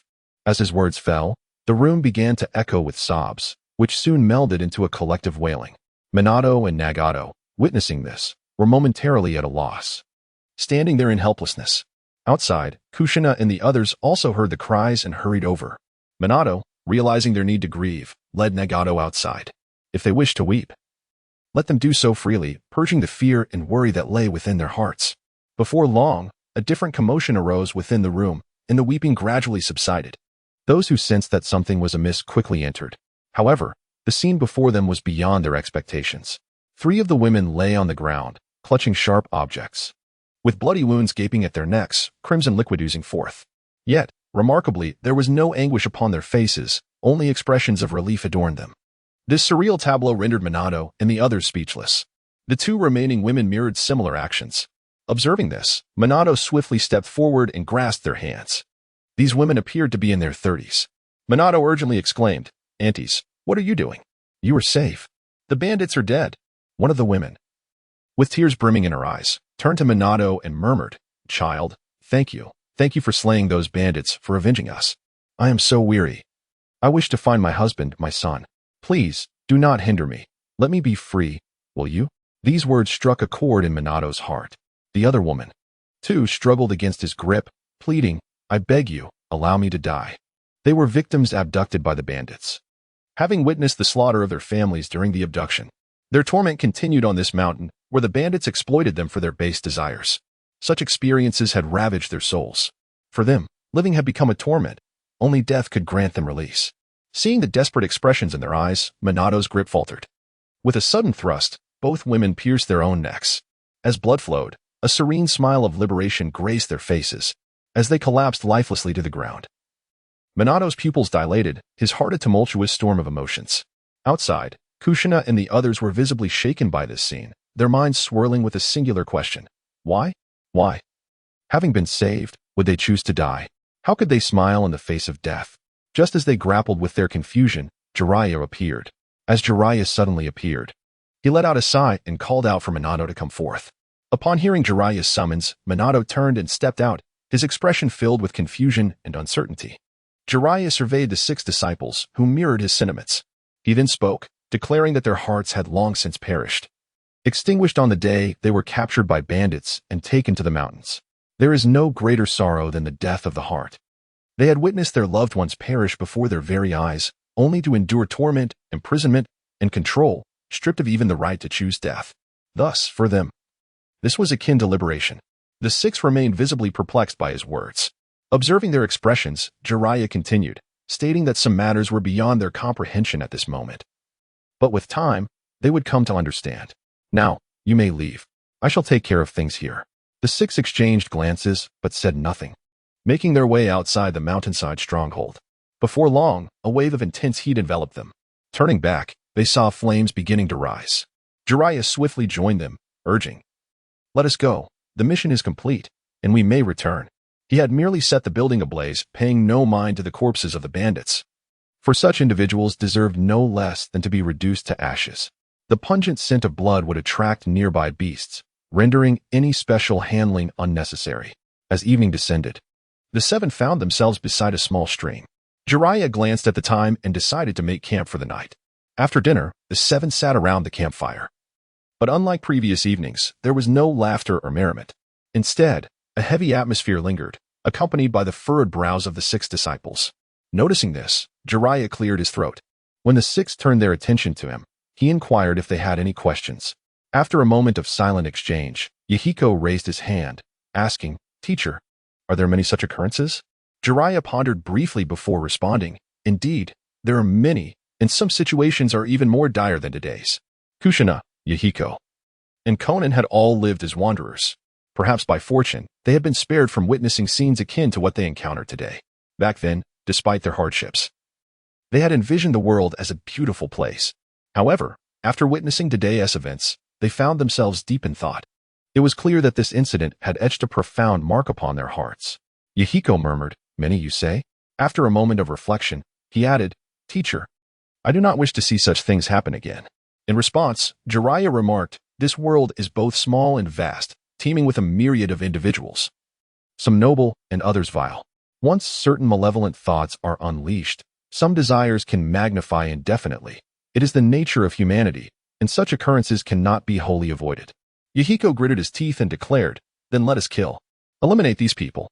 Jiraiya slowly shook his head, expressing that as long as such desires persist, individuals of this nature will inevitably arise. This world is, in truth, afflicted with illness. To significantly mitigate the occurrence of such matters, a fundamental transformation of this world is essential.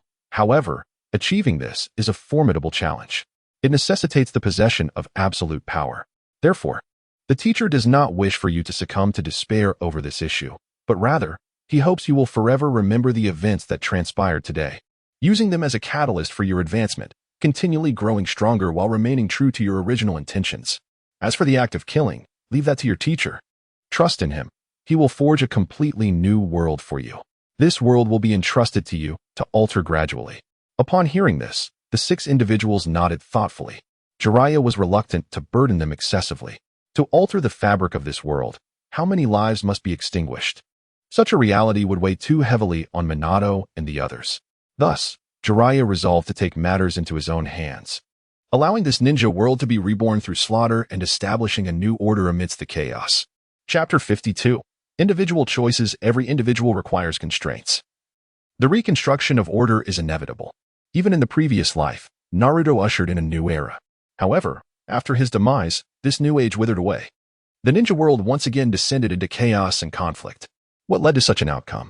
After much contemplation, Jiraiya arrived at a conclusion. Although Naruto, in his role as a savior, temporarily united the people of the ninja world, the fundamental order of this realm remained unchanged. This ultimately resulted in the gradual disintegration of the connections he established after his death. A glint of ferocity flashed in his eyes as he recalled that clan from beyond. A surge of murderous intent erupted within Jiraiya. Yet, he swiftly suppressed this urge. He turned to his disciples, offering them a gentle smile, and said, "Now, let us not dwell on such heavy matters. Allow everything to unfold naturally. Even if you cannot comprehend it now, as you grow, you shall understand." He continued, "If you wish to become stronger, I shall provide you with that opportunity. Tomorrow, I will teach each of you a ninjutsu, and you may choose the type." Upon hearing this, the expressions of the others shifted slightly. Kushina was the first to speak, asking, "Teacher, is that true?" Jiraiya nodded, responding, "Of course. When have I ever deceived you?" A smile finally graced their faces at his words. Subsequently, under Jiraiya's intentional guidance, the atmosphere in the camp became considerably more lively. The following morning, Jiraiya awoke first.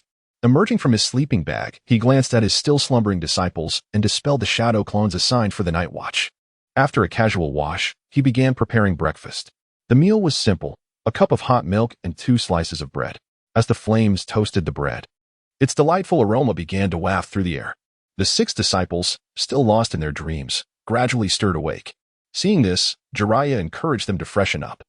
After they returned and enjoyed their breakfast, the group tidied up the campsite, packing their belongings. However, they did not rush to depart. For Jiraiya had mentioned the previous night that he would impart new ninjutsu to them that day. Observing the eager gazes of the 6, Jiraiya decided to start with Kushina.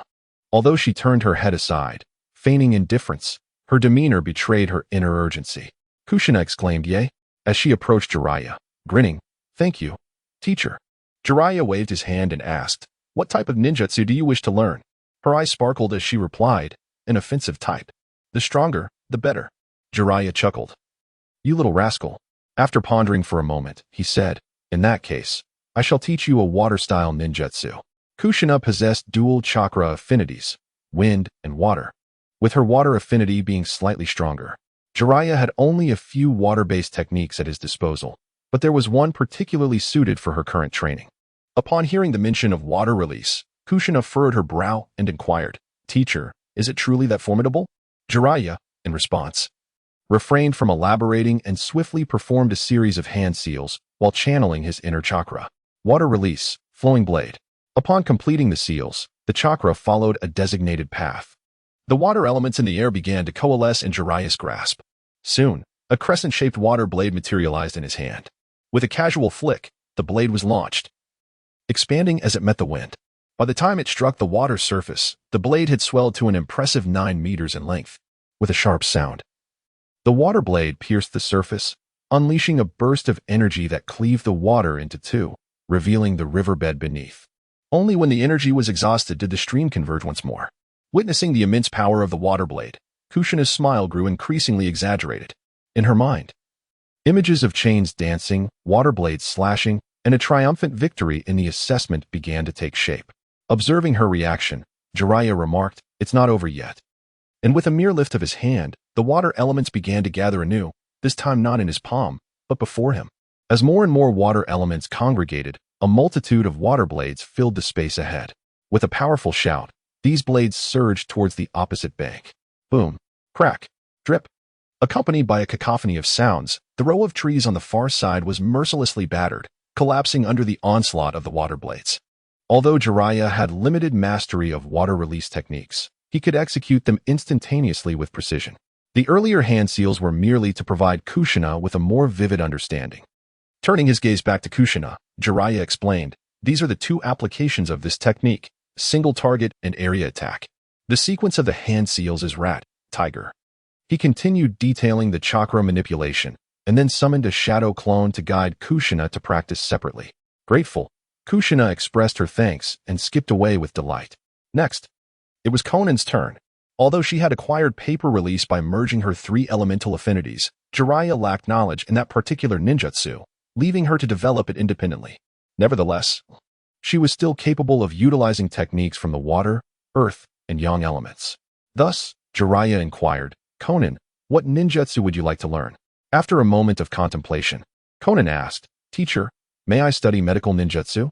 During Tsunade's visit to Miyaboka Mountain, she had shared brief moments with Conan and her companions. It was from Tsunade that Conan learned about medical ninjutsu. Jiraiya probed further, "Do you wish to become a medical ninja?" Conan nodded affirmatively, "Yes, teacher.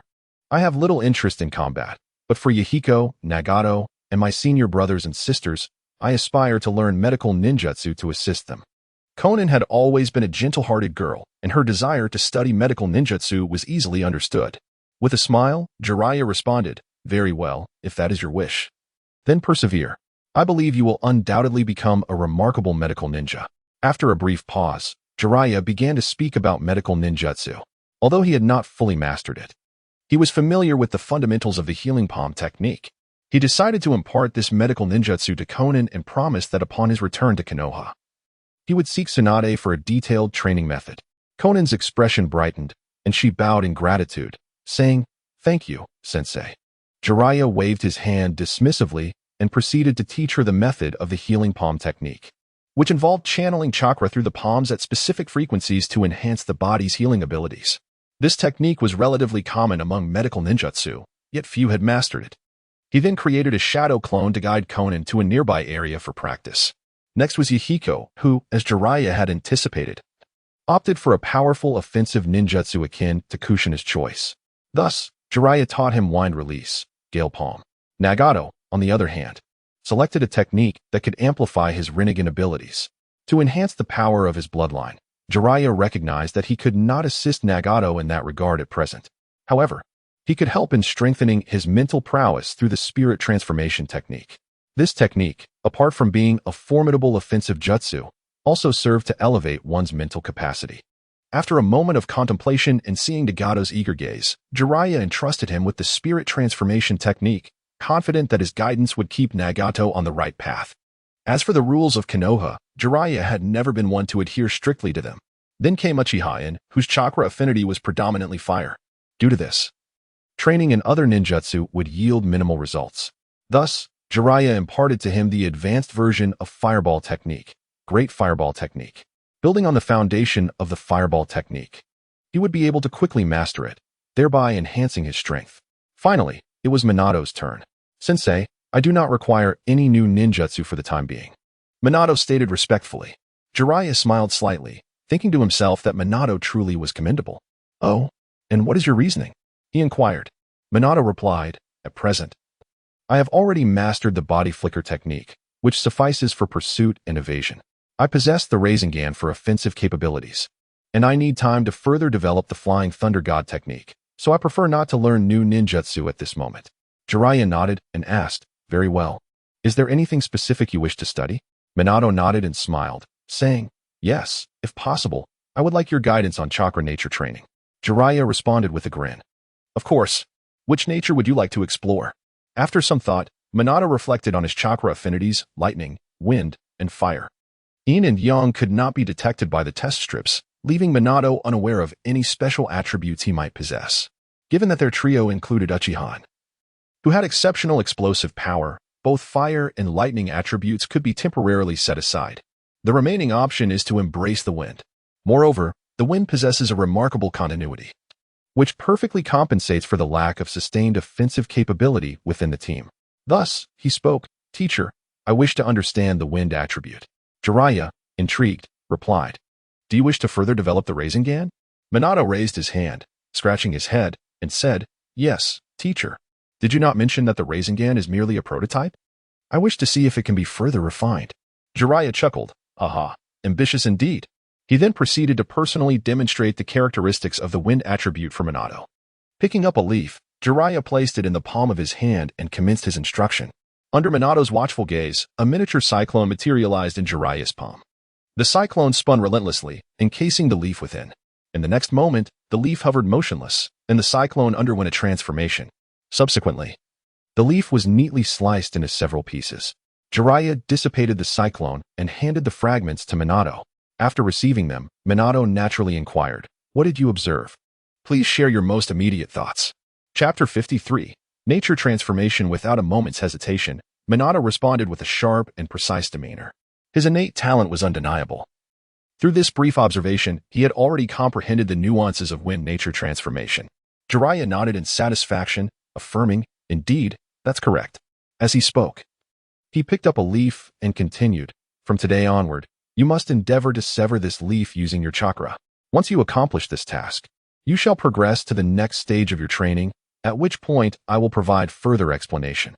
Gratefully accepting the leaf, Minato bowed respectfully and said, "Thank you, sensei." After Jiraiya waved him off, Minato retreated to practice diligently. It was not until midday that Jiraiya called for a halt. Mastering these secret ninjutsu techniques within a short time frame was an unattainable feat. The morning was merely an opportunity for them to thoroughly absorb the practice methods. To truly grasp these techniques, however, they would need to rely on their subsequent self-training. As the saying goes, a master leads you to the door. But the journey is yours alone. Jiraiya hoped more for them to forge their unique ninjutsu rather than merely imparting knowledge. After enjoying lunch and tidying up, the group set forth on their return journey. Since this was a homecoming, there was no need for Minato to leave a flying thunder god mark. Both physical stamina and chakra could be conserved for the journey. Consequently, their speed increased significantly, and they returned to the land of fire in just 6 days. Upon arrival, Jiraiya reluctantly escorted Nagato and his companions back to Miyaboka Mountain before returning with Minato and the others. Initially, he submitted their mission report and distributed the rewards among Minato and his companions. After ensuring they could rest, he proceeded directly to the Hokage's office. At that moment, Sarutobi Hiruzen sat despondently in his chair, gazing lifelessly at the crystal ball beside his desk. Over the past few days, he had attempted to use the crystal ball countless times, yet it remained utterly unresponsive. In that moment, Sarutobi's mind was consumed by a singular thought: my dream is gone. This crystal ball, crafted by Senju Tobarama, contained a highly intricate barrier. Sarutobi Hiruzen, renowned as the doctor of ninjutsu and well-versed in the 5 elemental styles, found himself utterly incapable of mastering this barrier technique. It was only when Jiraiya approached that he snapped back to reality. Raising his gaze to Jiraiya, he straightened slightly and coughed. "Has the mission been completed?" Jiraiya nodded and then inquired, "What is the situation with the Cloud Village?" Sarutobi replied, "They will arrive in Konoha in 2 weeks. The Chunin exams will officially commence in a month. As of now, we can confirm the attendance of the Cloud, Sand, and Stone ninjas, though it remains uncertain whether the smaller villages will participate this time." After a brief pause, he added, "Are you truly certain you want Minato and the others to take part? This Chunin examination could prove quite perilous." It was evident that the candidates from the other villages would likely target those from Konoha during the assessment. Typically, the Chunin exams did not prohibit lethal force. Jiraiya smiled reassuringly, saying, "Rest assured, I have every confidence in them." Sarutobi Hiruzen nodded slightly, then remarked that Danzo and the others held a contrary view regarding Kushina's participation in the Chunin exam, urging him to ensure that no unforeseen incidents occur. According to the opinions of those 3 advisors, allowing Kushina to attend the Ninja Academy and train under Jiraiya was already the most significant concession they could make.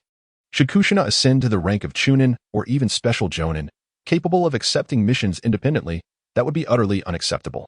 After reassuring Sarutobi that there would be no mishaps and engaging in some light conversation, he naturally departed from the Hokage's office. As he exited, he observed Sarutobi slumping despondently, occasionally gazing at the crystal ball with a sigh. Shaking his head, he mused that the old man seemed to be in decline and thought it prudent to find him something to occupy his time. Outside the Hokage building, Jiraiya glanced at the ground and smiled faintly. He then created a shadow clone, leaning in to whisper a few words in its ear. The clone nodded and promptly set off towards the back mountains of Konoha. Watching it depart, Jiraiya turned and headed towards the commercial district. Passing by a newsstand, he noticed that his sensational work, Paradise of Affection, had begun selling, and from the looks of it, was performing quite well. Approaching the stall, he inquired, "Excuse me, sir, what literature do you have available?" The stall owner, upon seeing Jiraiya, responded, "What can I assist you with today, esteemed guest?" Jiraiya pointed to Paradise of Affection, asking, "This book here?" The owner squinted and flashed a knowing smile, saying, "Ah, this book is a gem, filled with rich content and vivid descriptions that transport readers right into the scene. It has only been on the shelves for half a month and has already become a bestseller. Oh, how I wish I could have a conversation with the mysterious author." Hearing the owner's praise, Jiraiya felt a twitch at the corner of his mouth. He glanced back at the book, noticing that the author's name was indeed Mysterious Author. This revelation caused 3 lines of dark sweat to appear on his forehead. He had previously discussed with Takashita Hitomi the importance of not using his real name and allowing them to choose a pen name. He never anticipated that she would concoct such a moniker. After exchanging a few more pleasantries with the owner, Jiraiya continued on his way, heading towards the izakaya operated by the Takashita clan. Once again, Takashita Hitomi warmly welcomed Jiraiya, and the atmosphere was filled with flirtatious glances. Aware that he was not fortunate enough to indulge in such advances, Jiraiya refrained from discussing anything beyond the profit-sharing of Paradise of Affection. Following their conversation, they agreed to divide the profits every 6 months, with the Takashita clan depositing the funds directly into Jiraiya's account. After politely declining Hitomi's invitation to linger, Jiraiya left the commercial district and returned home. The hour was still early, and he had some time before Tsunade finished her work, making it an opportune moment for him to rest. As dusk descended upon the hospital entrance, Jiraiya, as was his custom, awaited the arrival of Tsunade. Before long, she emerged, her expression more impatient than before, accompanied by Cat Dan, who remained by her side. Noticing this, Jiraiya furrowed his brow slightly. However, upon catching sight of him, Tsunade's demeanor shifted dramatically. Her lips curled into a smile as she hurried towards him, embracing him just as she had done previously. Once Jiraiya held her close, he leaned in and inquired about Cat's intentions. Tsunade replied that it had been a mistake to invite him in the first place, for he insisted on treating her to dinner every day after work to express his gratitude for her assistance, despite her repeated refusals. Jiraiya responded with an amused "oh," pondering whether this would hinder Cat from fulfilling his wish. Tsunade lifted her gaze, a look of confusion crossing her face. Observing her, Jiraiya suggested they go together. Tsunade's face lit up with joy, and with that, Jiraiya released her, stepping in front of Cat and relaying Tsunade's thoughts about his persistent dinner invitations. "Why wait for a more opportune moment? Let us make it tonight," he declared. Cat, taken aback by Jiraiya's direct approach, nodded in a daze. Consequently, the trio ventured toward the bustling commercial street, Jiraiya and Tsunade hand in hand, while Cat trailed behind, his expression a tapestry of complex emotions. Watching their intimacy, he sighed inwardly, realizing that his chances were dwindling. He could not recall when his feelings for Tsunade had blossomed. Perhaps it began during their youth, when she had inadvertently saved him on a mission, or at another time. Yet, those moments had become inconsequential. It was evident that Tsunade's heart now belonged to Jiraiya, her laughter genuine and filled with joy. Cat understood that it was time to relinquish his pursuit. After their meal, Jiraiya, as customary, accompanied Tsunade back to the Senju clan's estate. Following their farewell, he prepared to depart, only to be surprised by the sudden appearance of Ju, who seemed to have just finished his training. His face brightened upon seeing Jiraiya, and he rushed over, exclaiming, "Big brother Jiraiya." Jiraiya smiled, nodding as he assessed the young man. "What have you been training in?" he asked. Ju chuckled. "Orochimaru taught me a new ninjutsu. I've been practicing at training ground number 3 these past few days." Curious, Jiraiya inquired about the technique. "Rashomon," Ju replied with a grin. "It said that my grandfather developed this jutsu. In truth, Rashomon could be classified as a summoning technique, albeit one that summoned a lifeless gate. The first Hokage was capable of summoning 5 gates in one go, showcasing remarkable defensive capabilities, effortlessly blocking tailed beast bombs. However, due to insufficient power, Orochimaru could only summon 3. Ju's acquisition of this technique would indeed enhance his protective abilities. Thus, Jiraiya encouraged, "Indeed, this ninjutsu is quite remarkable. Now, I must take my leave." Observing this, Ju hastily called out to him, In response to Jiraiya's puzzled gaze, Ju inquired, Jiraiya, have you perhaps forgotten something? Forgotten what? Jiraiya retorted. With urgency, Ju exclaimed, the ninjutsu. The ninjutsu. You promised to teach me a ninjutsu. Surely, you haven't forgotten? Jiraiya, suddenly enlightened, replied, Ah. Of course I haven't forgotten. However, your sister has already gone to rest. I shall inquire of her tomorrow, and based on your performance, I will decide whether to impart the knowledge to you. Upon hearing this, Ju thumped his chest and declared, I assure you, I have not caused any trouble during this period. I have changed significantly. With a hearty laugh, Jiraiya remarked, let us hope that the answer you receive from your sister aligns with that sentiment. As he patted Ju's shoulder, he added, now, hurry back and rest. It is getting late. I assure you, I will never go back on my word. Chapter 54, Water Escape. The land of marshes, Shu chuckled softly and, after bidding farewell to Jiraiya, dashed inside. Jiraiya, observing this, shook his head with a smile before turning to leave. Given the current state of this lad, the path to becoming Hokage is indeed a formidable one. The following morning, after breakfast, Jiraiya left a shadow clone to continue the writing of the second part of Paradise of Affection before departing his home. The dates for the Chunin exams had been set, and during this period, he would refrain from undertaking missions, choosing instead to devote his time to enhancing both his own abilities and those of his disciples. As he prepared to seek out his students for training, he unexpectedly encountered Tsunade and Shishu at the street corner. Tsunade wore a look of mild exasperation, while Shu was brimming with excitement.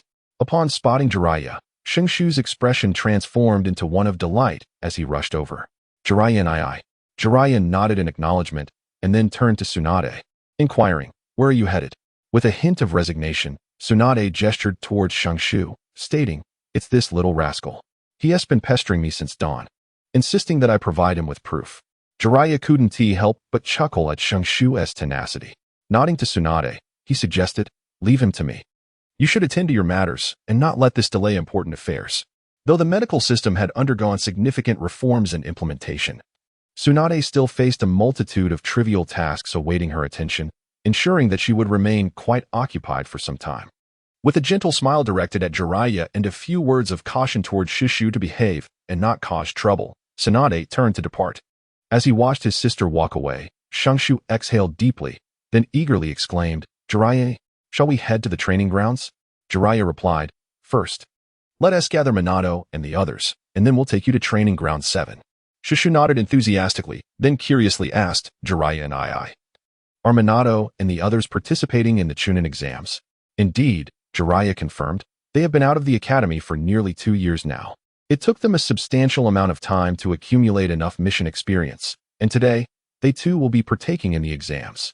Jiraiya continued, their skills are sufficient, so it's only right they give it a try. Even if they do not succeed, they will gain valuable experience. As the two conversed, they soon gathered the 3 disciples. Together, they made their way to training ground 7, where Jiraiya instructed Minato and the others to select their own areas for training. Turning to Shu, Jiraiya said, the technique I am about to teach you demands a considerable amount of chakra.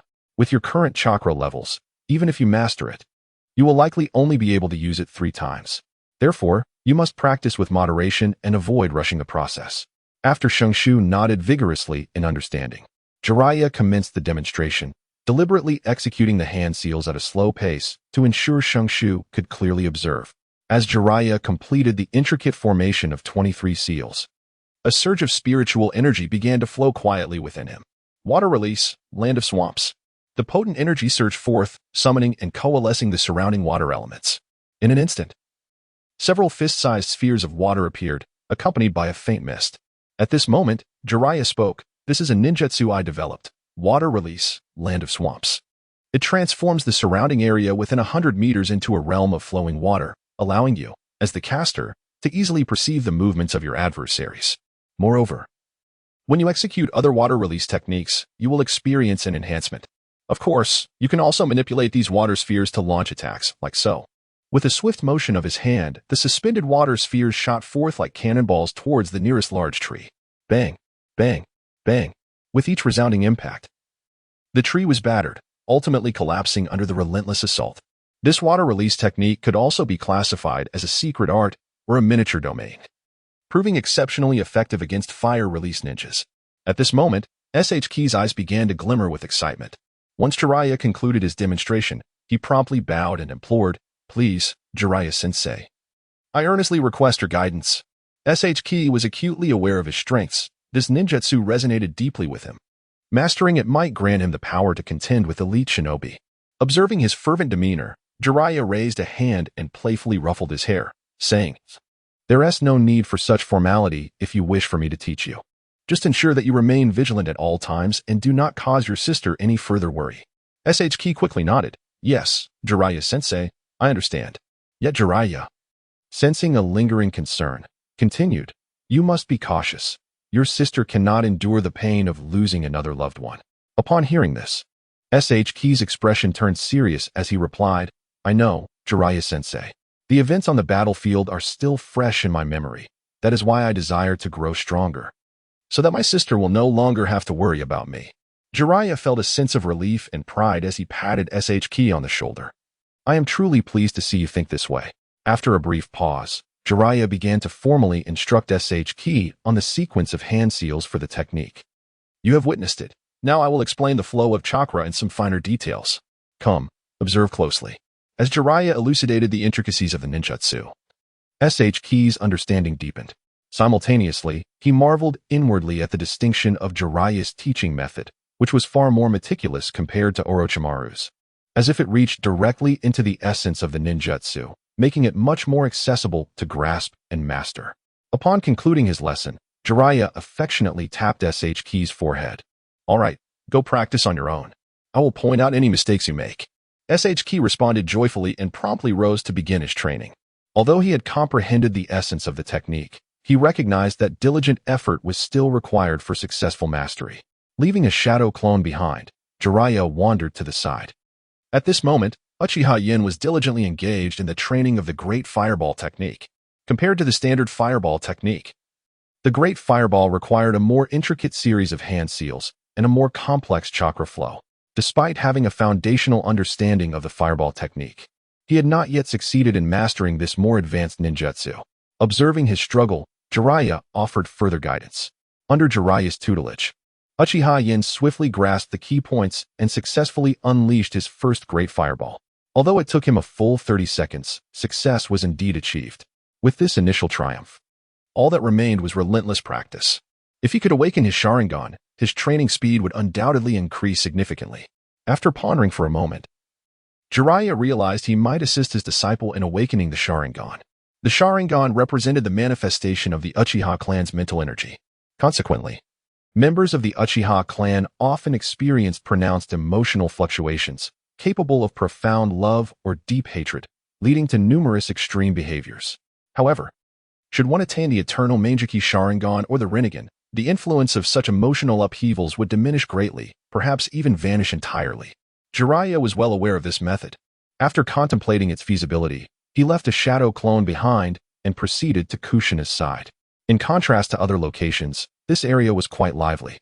Dozens of Kushina's clones were engaged in animated discussions, sharing their experiences with the water release, water-severing blade technique.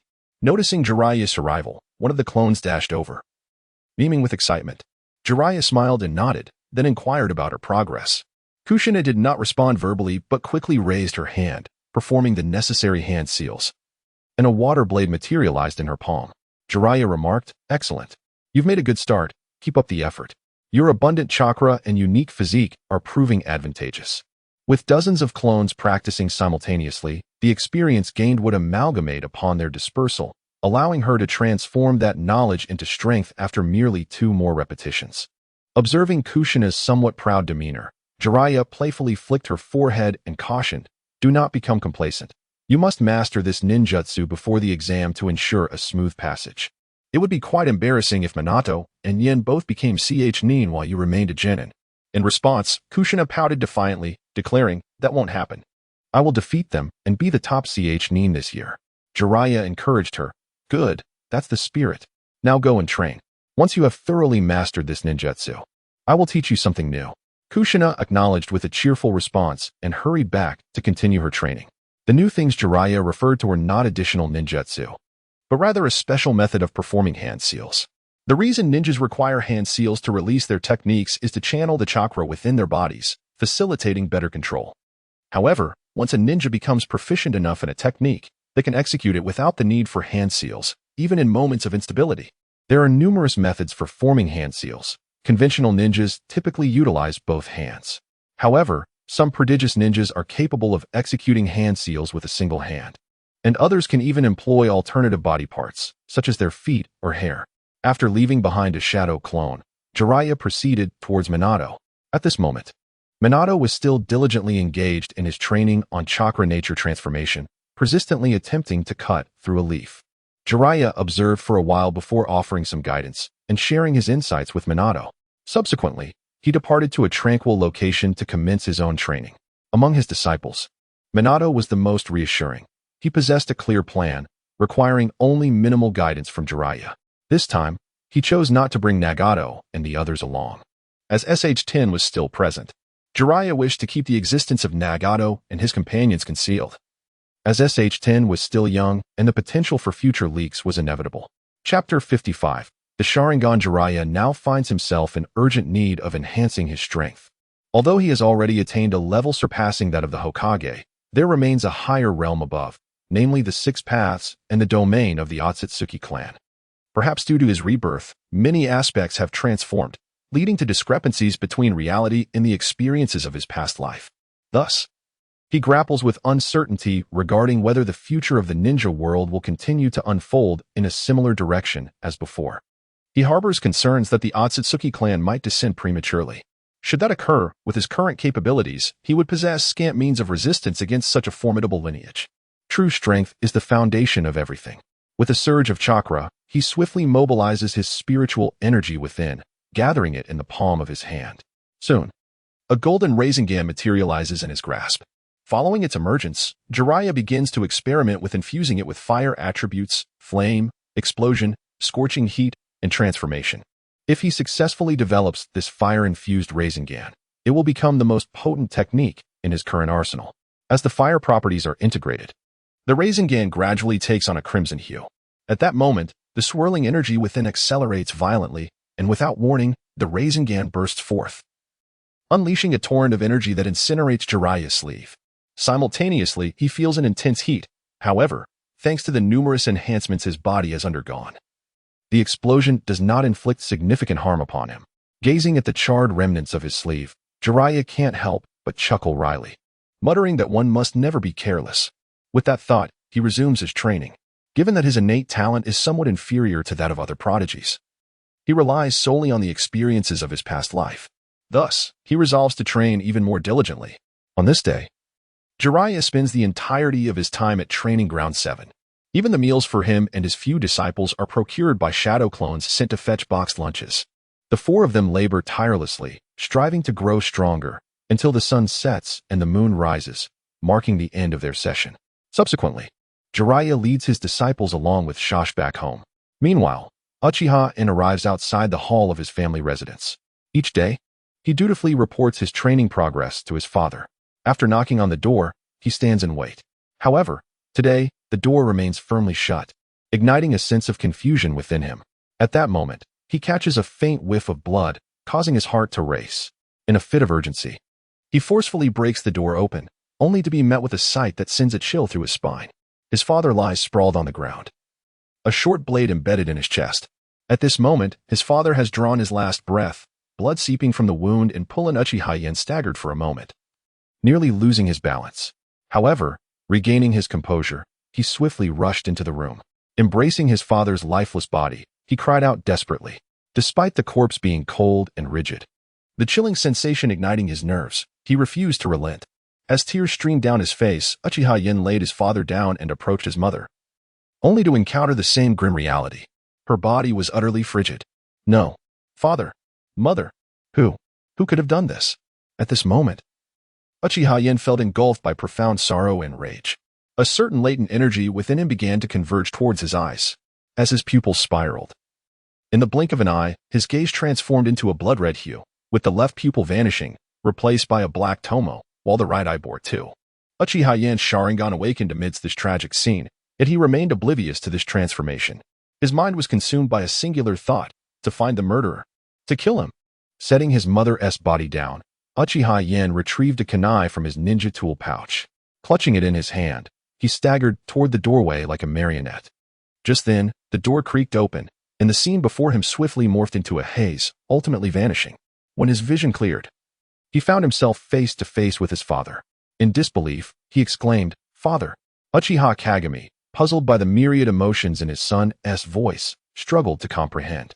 Yet, what captured his attention was the sight of Uchiha Yen's blood-red eyes and the Tomo within them. "Yen, your Sharingan has awakened." Uchiha Yen, now realizing the truth, could distinctly feel that the figure before him was indeed his father, alive and breathing. A notion flickered in his mind, illusion. Simultaneously, a familiar voice echoed in his ears. Upon hearing it, Uchiha Yen's expression shifted to one of astonishment. "Yen." Another call, and Uchiha Yen finally responded, raising a hand to touch his eyes. "Father, my Sharingan just awakened." Uchiha Kagami chuckled heartily and pulled Uchiha Yen closer, inquiring about the circumstances of his awakening. Uchiha Yen admitted he was unsure. Though Uchiha Kagami sensed a hint of concealment, he refrained from probing further, offering comforting words to uplift Uchiha Yen from his sorrow. Being a veteran himself, he understood the nature of awakening the Sharingan.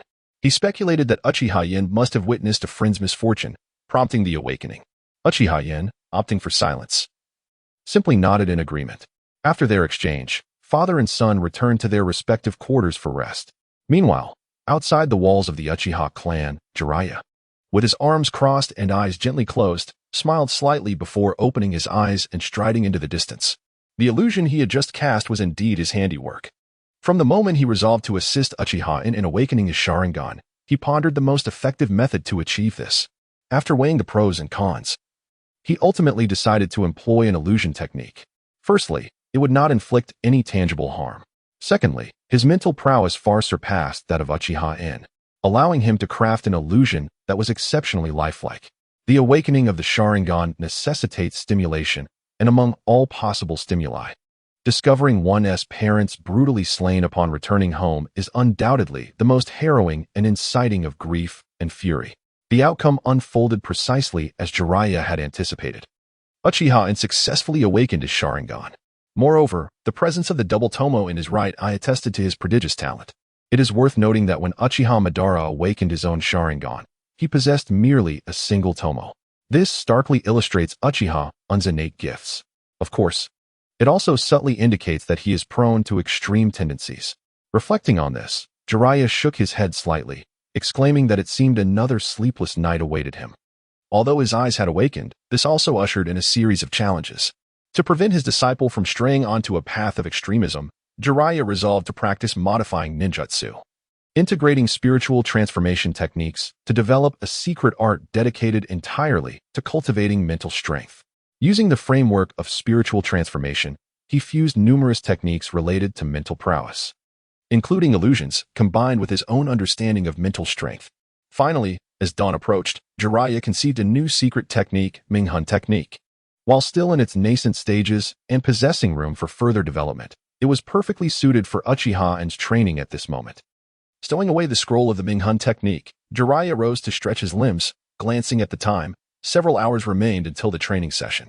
The night had drained him considerably, and he felt a wave of mental fatigue wash over him, creating a shadow clone to serve as a makeshift alarm. Jiraiya proceeded to freshen up before collapsing onto his bed, succumbing to slumber. Little did he know, a looming crisis was silently approaching his disciple. By 9 o'clock in the morning at Training Ground 7, Jiraiya instructed his 3 disciples, along with Sh Suk, to pursue their own training. Uchiha Yen, however, did not depart. Once the others had gone, he approached Jiraiya and bowed respectfully, saying, "Thank you, sensei." Jiraiya placed a hand on his shoulder, lifting him up with encouragement. "As my disciple, it is my duty to cultivate your potential to the fullest." Upon hearing this, Uchiha Yen felt a surge of admiration swell within him. As a scion of the clan, he understood the weight of those words. Consequently, he earnestly replied, "Sensei, I will never let you down." Jiraiya waved his hand in farewell, stating with gravity that as long as you diligently cultivate your abilities, do not squander the innate talent you possess. Uchiha Yen nodded, then hesitantly spoke, "Master, I have some questions." Upon hearing this, Jiraiya led Uchiha Yen aside and seated himself cross-legged. Once settled, he inquired, What questions do you have? Speak freely, and I shall endeavor to enlighten you. Uchiha Yin pressed his lips together and replied, Master, are you aware of the conditions required for the awakening of the Sharingan? I wish to ask whether all those who awaken the Sharingan must undergo such emotional turmoil. Last night, he had gleaned some insights regarding the awakening from his father. However, he had not disclosed to his father that his own awakening was triggered by a Jinjutsu cast by his master. Jiraiya nodded and affirmed, indeed. The awakening of the Sharingan necessitates profound sorrow, intense rage, or a moment when one's life is gravely threatened. As far as I know, all who have awakened the Sharingan have experienced such circumstances. Chapter 56. A sudden revelation at the roots. Upon hearing this, Uchiha Yin spoke with a tinge of sorrow. Last night, my father and I had an extensive conversation.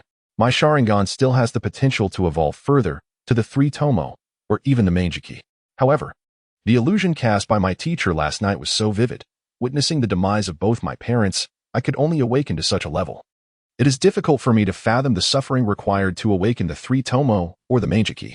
Is the power of the Sharingan a divine blessing or a curse? Noticing Uchiha Yin's despondent mood, Jiraiya gently patted his shoulder.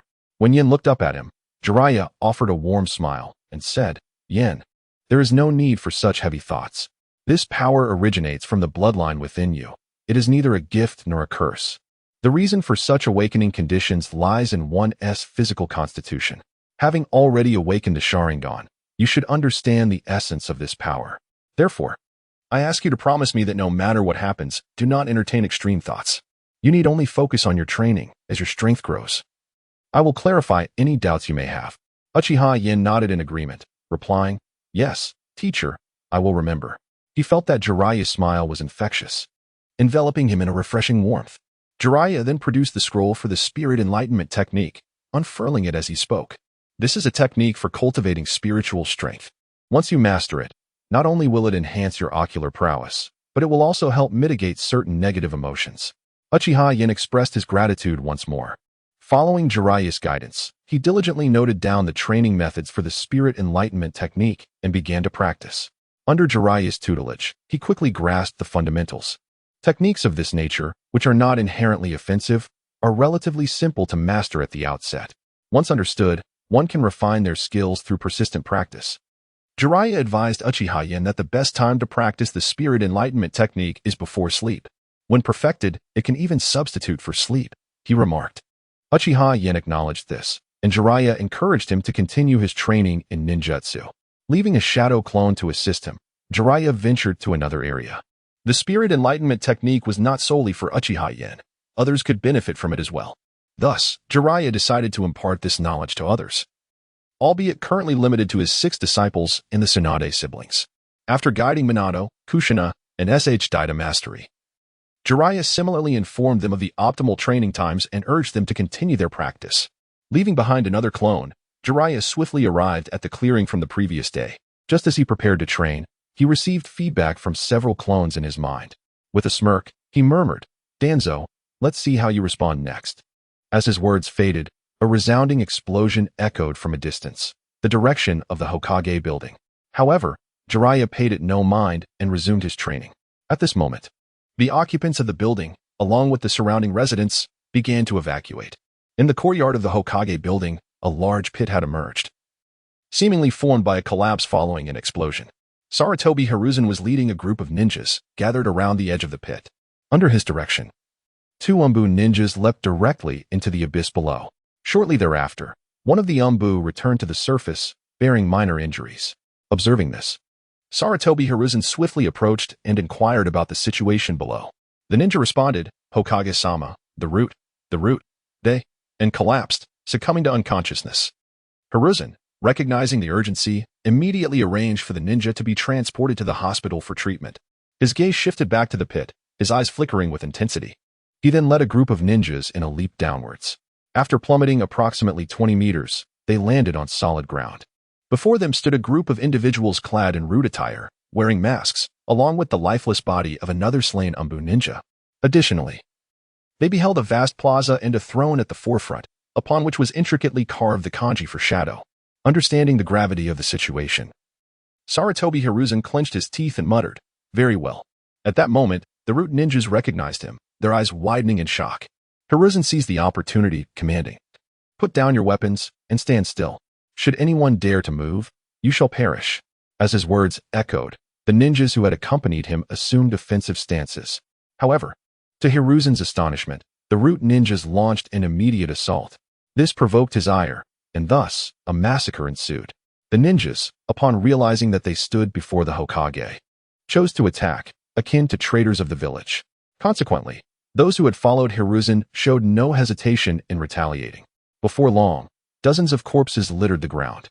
The root ninjas within the plaza were swiftly defeated, leaving only a few captives, while the rest lay slain.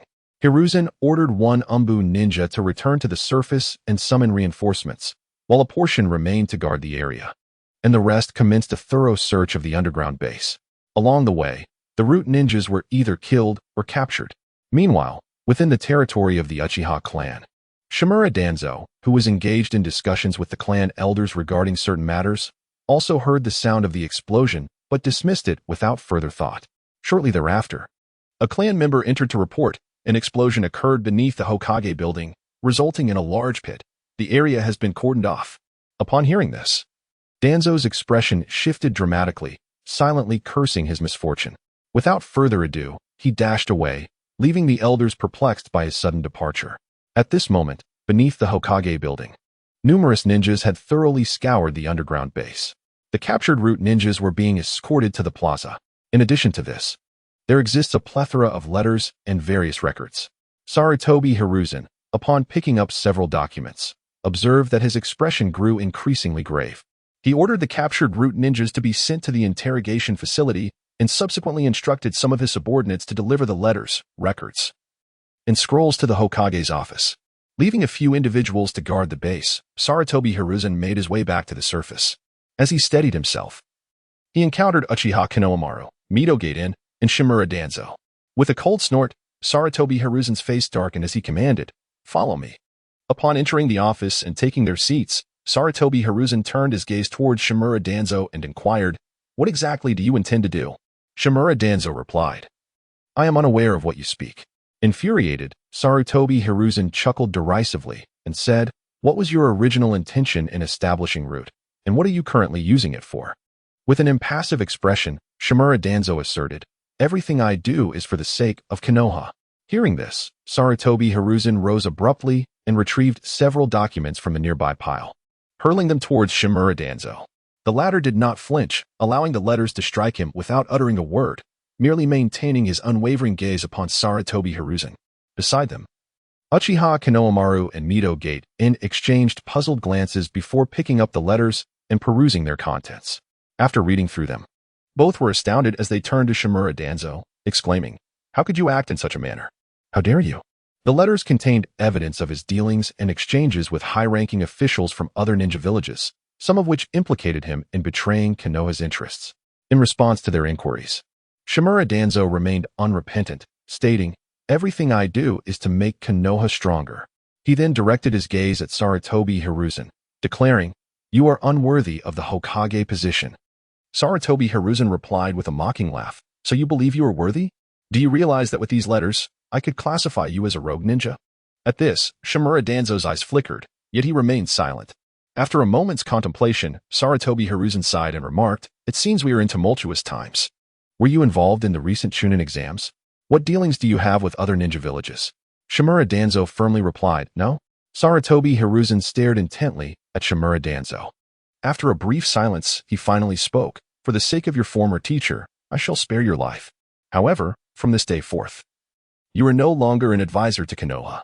You must also submit the list of root members, and you shall be placed under house arrest. From now on, unless absolutely necessary, you are forbidden from stepping beyond the confines of your clan." This course of action was dictated by Sarutobi Hiruzen's own considerations. If he were to execute Shimura Danzo at this juncture, it would undoubtedly incite turmoil within Konoha. Only Shimura Danzo was aware of the exact number of root members. Should he fail to eliminate Root entirely and subsequently execute Shimura Danzo, any unrest from the Root members could inflict significant damage upon Konoha. Do not claim that the ninjas will refrain from action following Danzo's demise. From the circumstances observed in the underground hall, it appears these ninjas have been almost brainwashed by Shimura Danzo, daring to strike against him, the Hokage. Furthermore, the impending turmoil among the various ninja villages suggests that, should Konoha experience significant unrest, a great conflict may once again ensue. Although Sarutobi Hiruzen remains undaunted, he harbors no desire for further warfare. Upon hearing this, Shimura Danzo opened his mouth to respond, only to be interrupted by Sarutobi Hiruzen's commanding voice. This is not a discussion. This is an order. Mark my words. Should you dare to defy me, do not expect any leniency. Additionally, you are given a deadline of 7 days to present the list, otherwise. The remaining words left unspoken by Sarutobi Hiruzen conveyed a clear threat. Shimura Danzo, with a gloomy expression, remained silent. This time, neither Tanshin Koharu nor Mito Kato Hamura stood by his side. The reason is simple. His actions have been excessively outrageous, significantly impacting the interests of both their clans. Chapter 57. The eve of examination, the two former comrades exchanged no words. Shimura Danzo remained silent as well, rising from his seat and departing the office. Sarutobi Hiruzen made no attempt to stop him. Instead, he instructed the Umbu to dispatch a team of ninjas to the Shimura clan, tasked with surveillance to prevent Danzo from leaving. He then informed all the knowledgeable ninjas that this matter must remain strictly confidential. As for the pile of letters and records, Hiruzen felt no inclination to peruse them for the time being. He feared that he might succumb to the urge to eliminate Danzo. He ordered that the documents be sent to the Konoha archives for safekeeping, prohibiting any access to them. With each command issued, the Umbu ninjas sprang into action. Time passed, and 20 days slipped away in the blink of an eye. During this period, the turmoil within the village gradually subsided. Danzo had remained uncharacteristically quiet, having submitted a portion of the Roots roster. Whether it was the entirety remained uncertain. As an ambitious individual, he was not one to yield easily. He awaited an opportunity. Confined to his clan, he began to ponder where the plan had faltered, leading to the current predicament. Initially, he had sought to recruit Cat Dan, intending for the latter to draw closer to Tsunade and execute certain schemes. However, before he could even secure Cat's allegiance, the endeavor became known. Subsequent events, including the exposure of the base and the occurrence of an explosion, left him feeling blindsided. He also sensed that someone might be working against him. Though he remained oblivious to their identity, the present circumstances did not constitute a crisis for him, as he had yet to reach a point of utter despair. Thus, he continued to devise his plans. Meanwhile, Jiraiya and his disciples were still engaged in rigorous training within the training grounds. The three disciples, including SHJ, practiced diligently nearby. Jiraiya stood on a patch of open ground, a massive Rasengan suspended in his hands. This Rasengan radiated a vibrant orange hue, with tendrils of flame intermittently erupting from its surface. From a distance, it resembled a blazing sphere. Strangely, however, the Rasengan emitted no heat whatsoever. At long last, it is complete, Jiraiya murmured to himself. After more than 20 days of arduous practice, he had finally integrated the nature transformation of fire into the Rasengan. Now, both energy and flames were perfectly condensed within. Only when Jiraiya hurled it forth would the fierce energy and explosive flames unleash their formidable power. The Rasengan had undergone further development, elevating its rank to S-class. Yet, this was merely one of its branches. In terms of elemental properties, the Rasengan could have 6 additional branches. Given that this Rasengan was formed from concentrated spiritual energy, it could also be classified as a form of sage technique. After a moment of contemplation, Jiraiya named it Sage Art, Solar Rasengan. As for the extent of its power, Jiraiya remained uncertain. And this was not a suitable location for experimentation. Thus, he prepared to disperse the Rasengan. At that moment, a figure appeared beside him. Upon seeing the Rasengan in Jiraiya's hand, the newcomer, none other than Minato, approached with great interest. He leaned in closer to Jiraiya and inquired, "Teacher, is this the complete version of the Rasengan you mentioned?" Jiraiya smiled and nodded, affirming, "Indeed, this is the Rasengan infused with the transformation of fire nature." Minato sighed in admiration, exclaiming, "As expected of you, teacher, this ninjutsu is truly exquisite. Perhaps it could be named Senjutsu, blinding explosive orb." At this, Jiraiya's lips twitched. "Truly, it had to be you, Minato." Clearing his throat, Jiraiya announced, "I have already named it the Y by Rasengan." Hearing this name, Minato furrowed his brow. Comparing the two names, yet he still found his own to be more melodious. However, since the teacher had already chosen a name, he refrained from commenting further. As Jiraiya dissipated the Y by Rasengan, he turned to Minato and asked, "What brings you here?" Have you encountered any issues during their training? Jiraiya had ceased to use shadow clones for guidance, allowing them to practice independently. Minato nodded, responding, "Indeed, teacher, I have made new progress in my development." As he spoke, he raised his right hand, and soon a Rasengan materialized in his palm. With a surge of wind nature chakra, the rapidly spinning Rasengan emitted a piercing low hum. Simultaneously, an energy layer resembling wind shurikens encircled the Rasengan, though this layer was only about 3 centimeters thick. This demonstrated that Minato was indeed midway through his development of the technique.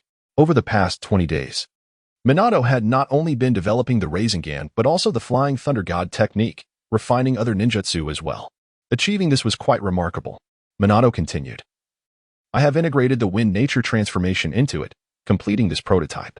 However, I fear that continuing further may lead to a backlash against my hand from the ninjutsu." Jiraiya nodded, saying, "Very well, disperse the Rasengan."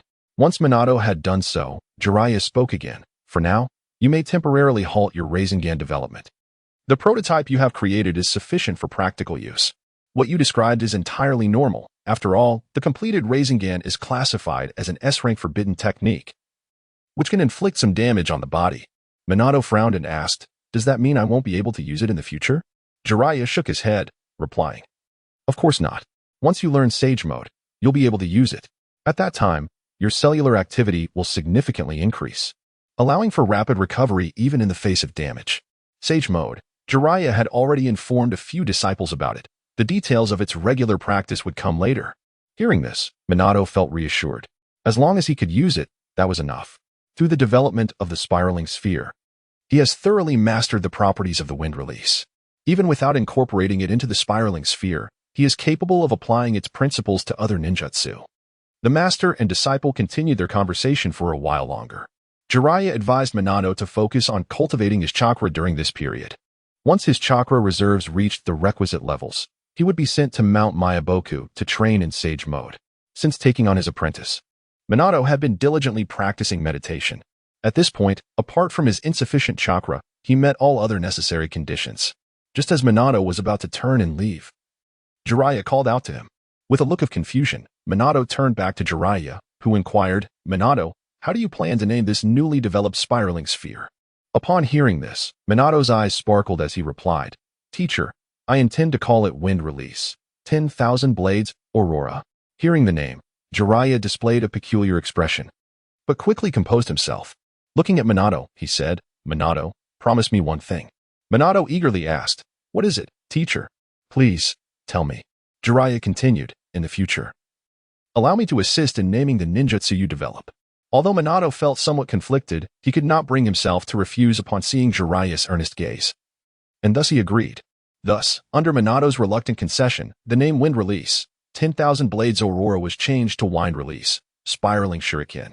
As evening approached, Jiraiya summoned the 4 who were still training and requested them to demonstrate their progress over the past period. Unsurprisingly, they had all made significant strides in mastering the techniques he had imparted. The time for training was drawing to a close, and others from their village had already arrived in Konoha for the Chunin exams, which were about to commence. Jiraiya nodded with satisfaction, saying, "Excellent. You have all made great improvements during this time. I will grant you a few days off to rest and prepare for the upcoming Chunin exams." Upon hearing this, the 4 displayed expressions of joy. However, their happiness stemmed not merely from the prospect of a break, but from Jiraiya's acknowledgement of their progress. Over the course of more than 20 days, Minato had become increasingly proficient in the properties of wind release. Even without utilizing the spiraling sphere, he was able to integrate the nature of wind into other ninjutsu or attacks. His strength had significantly increased. Additionally, through Minato's efforts, the second stage of the Flying Thunder God technique had been successfully developed. He could now apply the technique in real combat, truly possessing the qualifications of a prodigy. Uchiha Inen had successfully mastered the Great Fireball technique, which, when executed in the state of the Sharingan, demonstrated enhanced speed and power. Furthermore, the capabilities of the Sharingan had also been further developed. During this time, Jiraiya had confirmed several times that while Uchiha Inen's Sharingan did not bestow any additional skills, it did enhance his overall attributes, including attack, defense, and agility. This ability bears a striking resemblance to Uchiha Madara's Sharingan. enabling the user to execute techniques with merely half the chakra, yet yielding multiple times the potency. Kushina has thoroughly mastered her water release, flowing blade. Although its power pales in comparison to Jiraiya's, its instantaneous activation is a significant advantage. Additionally, her adamant chains have grown increasingly formidable in their sealing capacity. These 6 chains not only serve to bind foes, but can also be wielded as weapons for offense. This demonstrates Kushina's exceptional talent in the mastery of the adamant chains. Even during her rigorous training, when her chakra was nearly depleted, the 9 tails within her remained firmly suppressed, a testament to her strength of will. Another technique she has barely grasped is the rope tree, which, due to the limitations of her chakra, necessitates caution before deploying it in combat.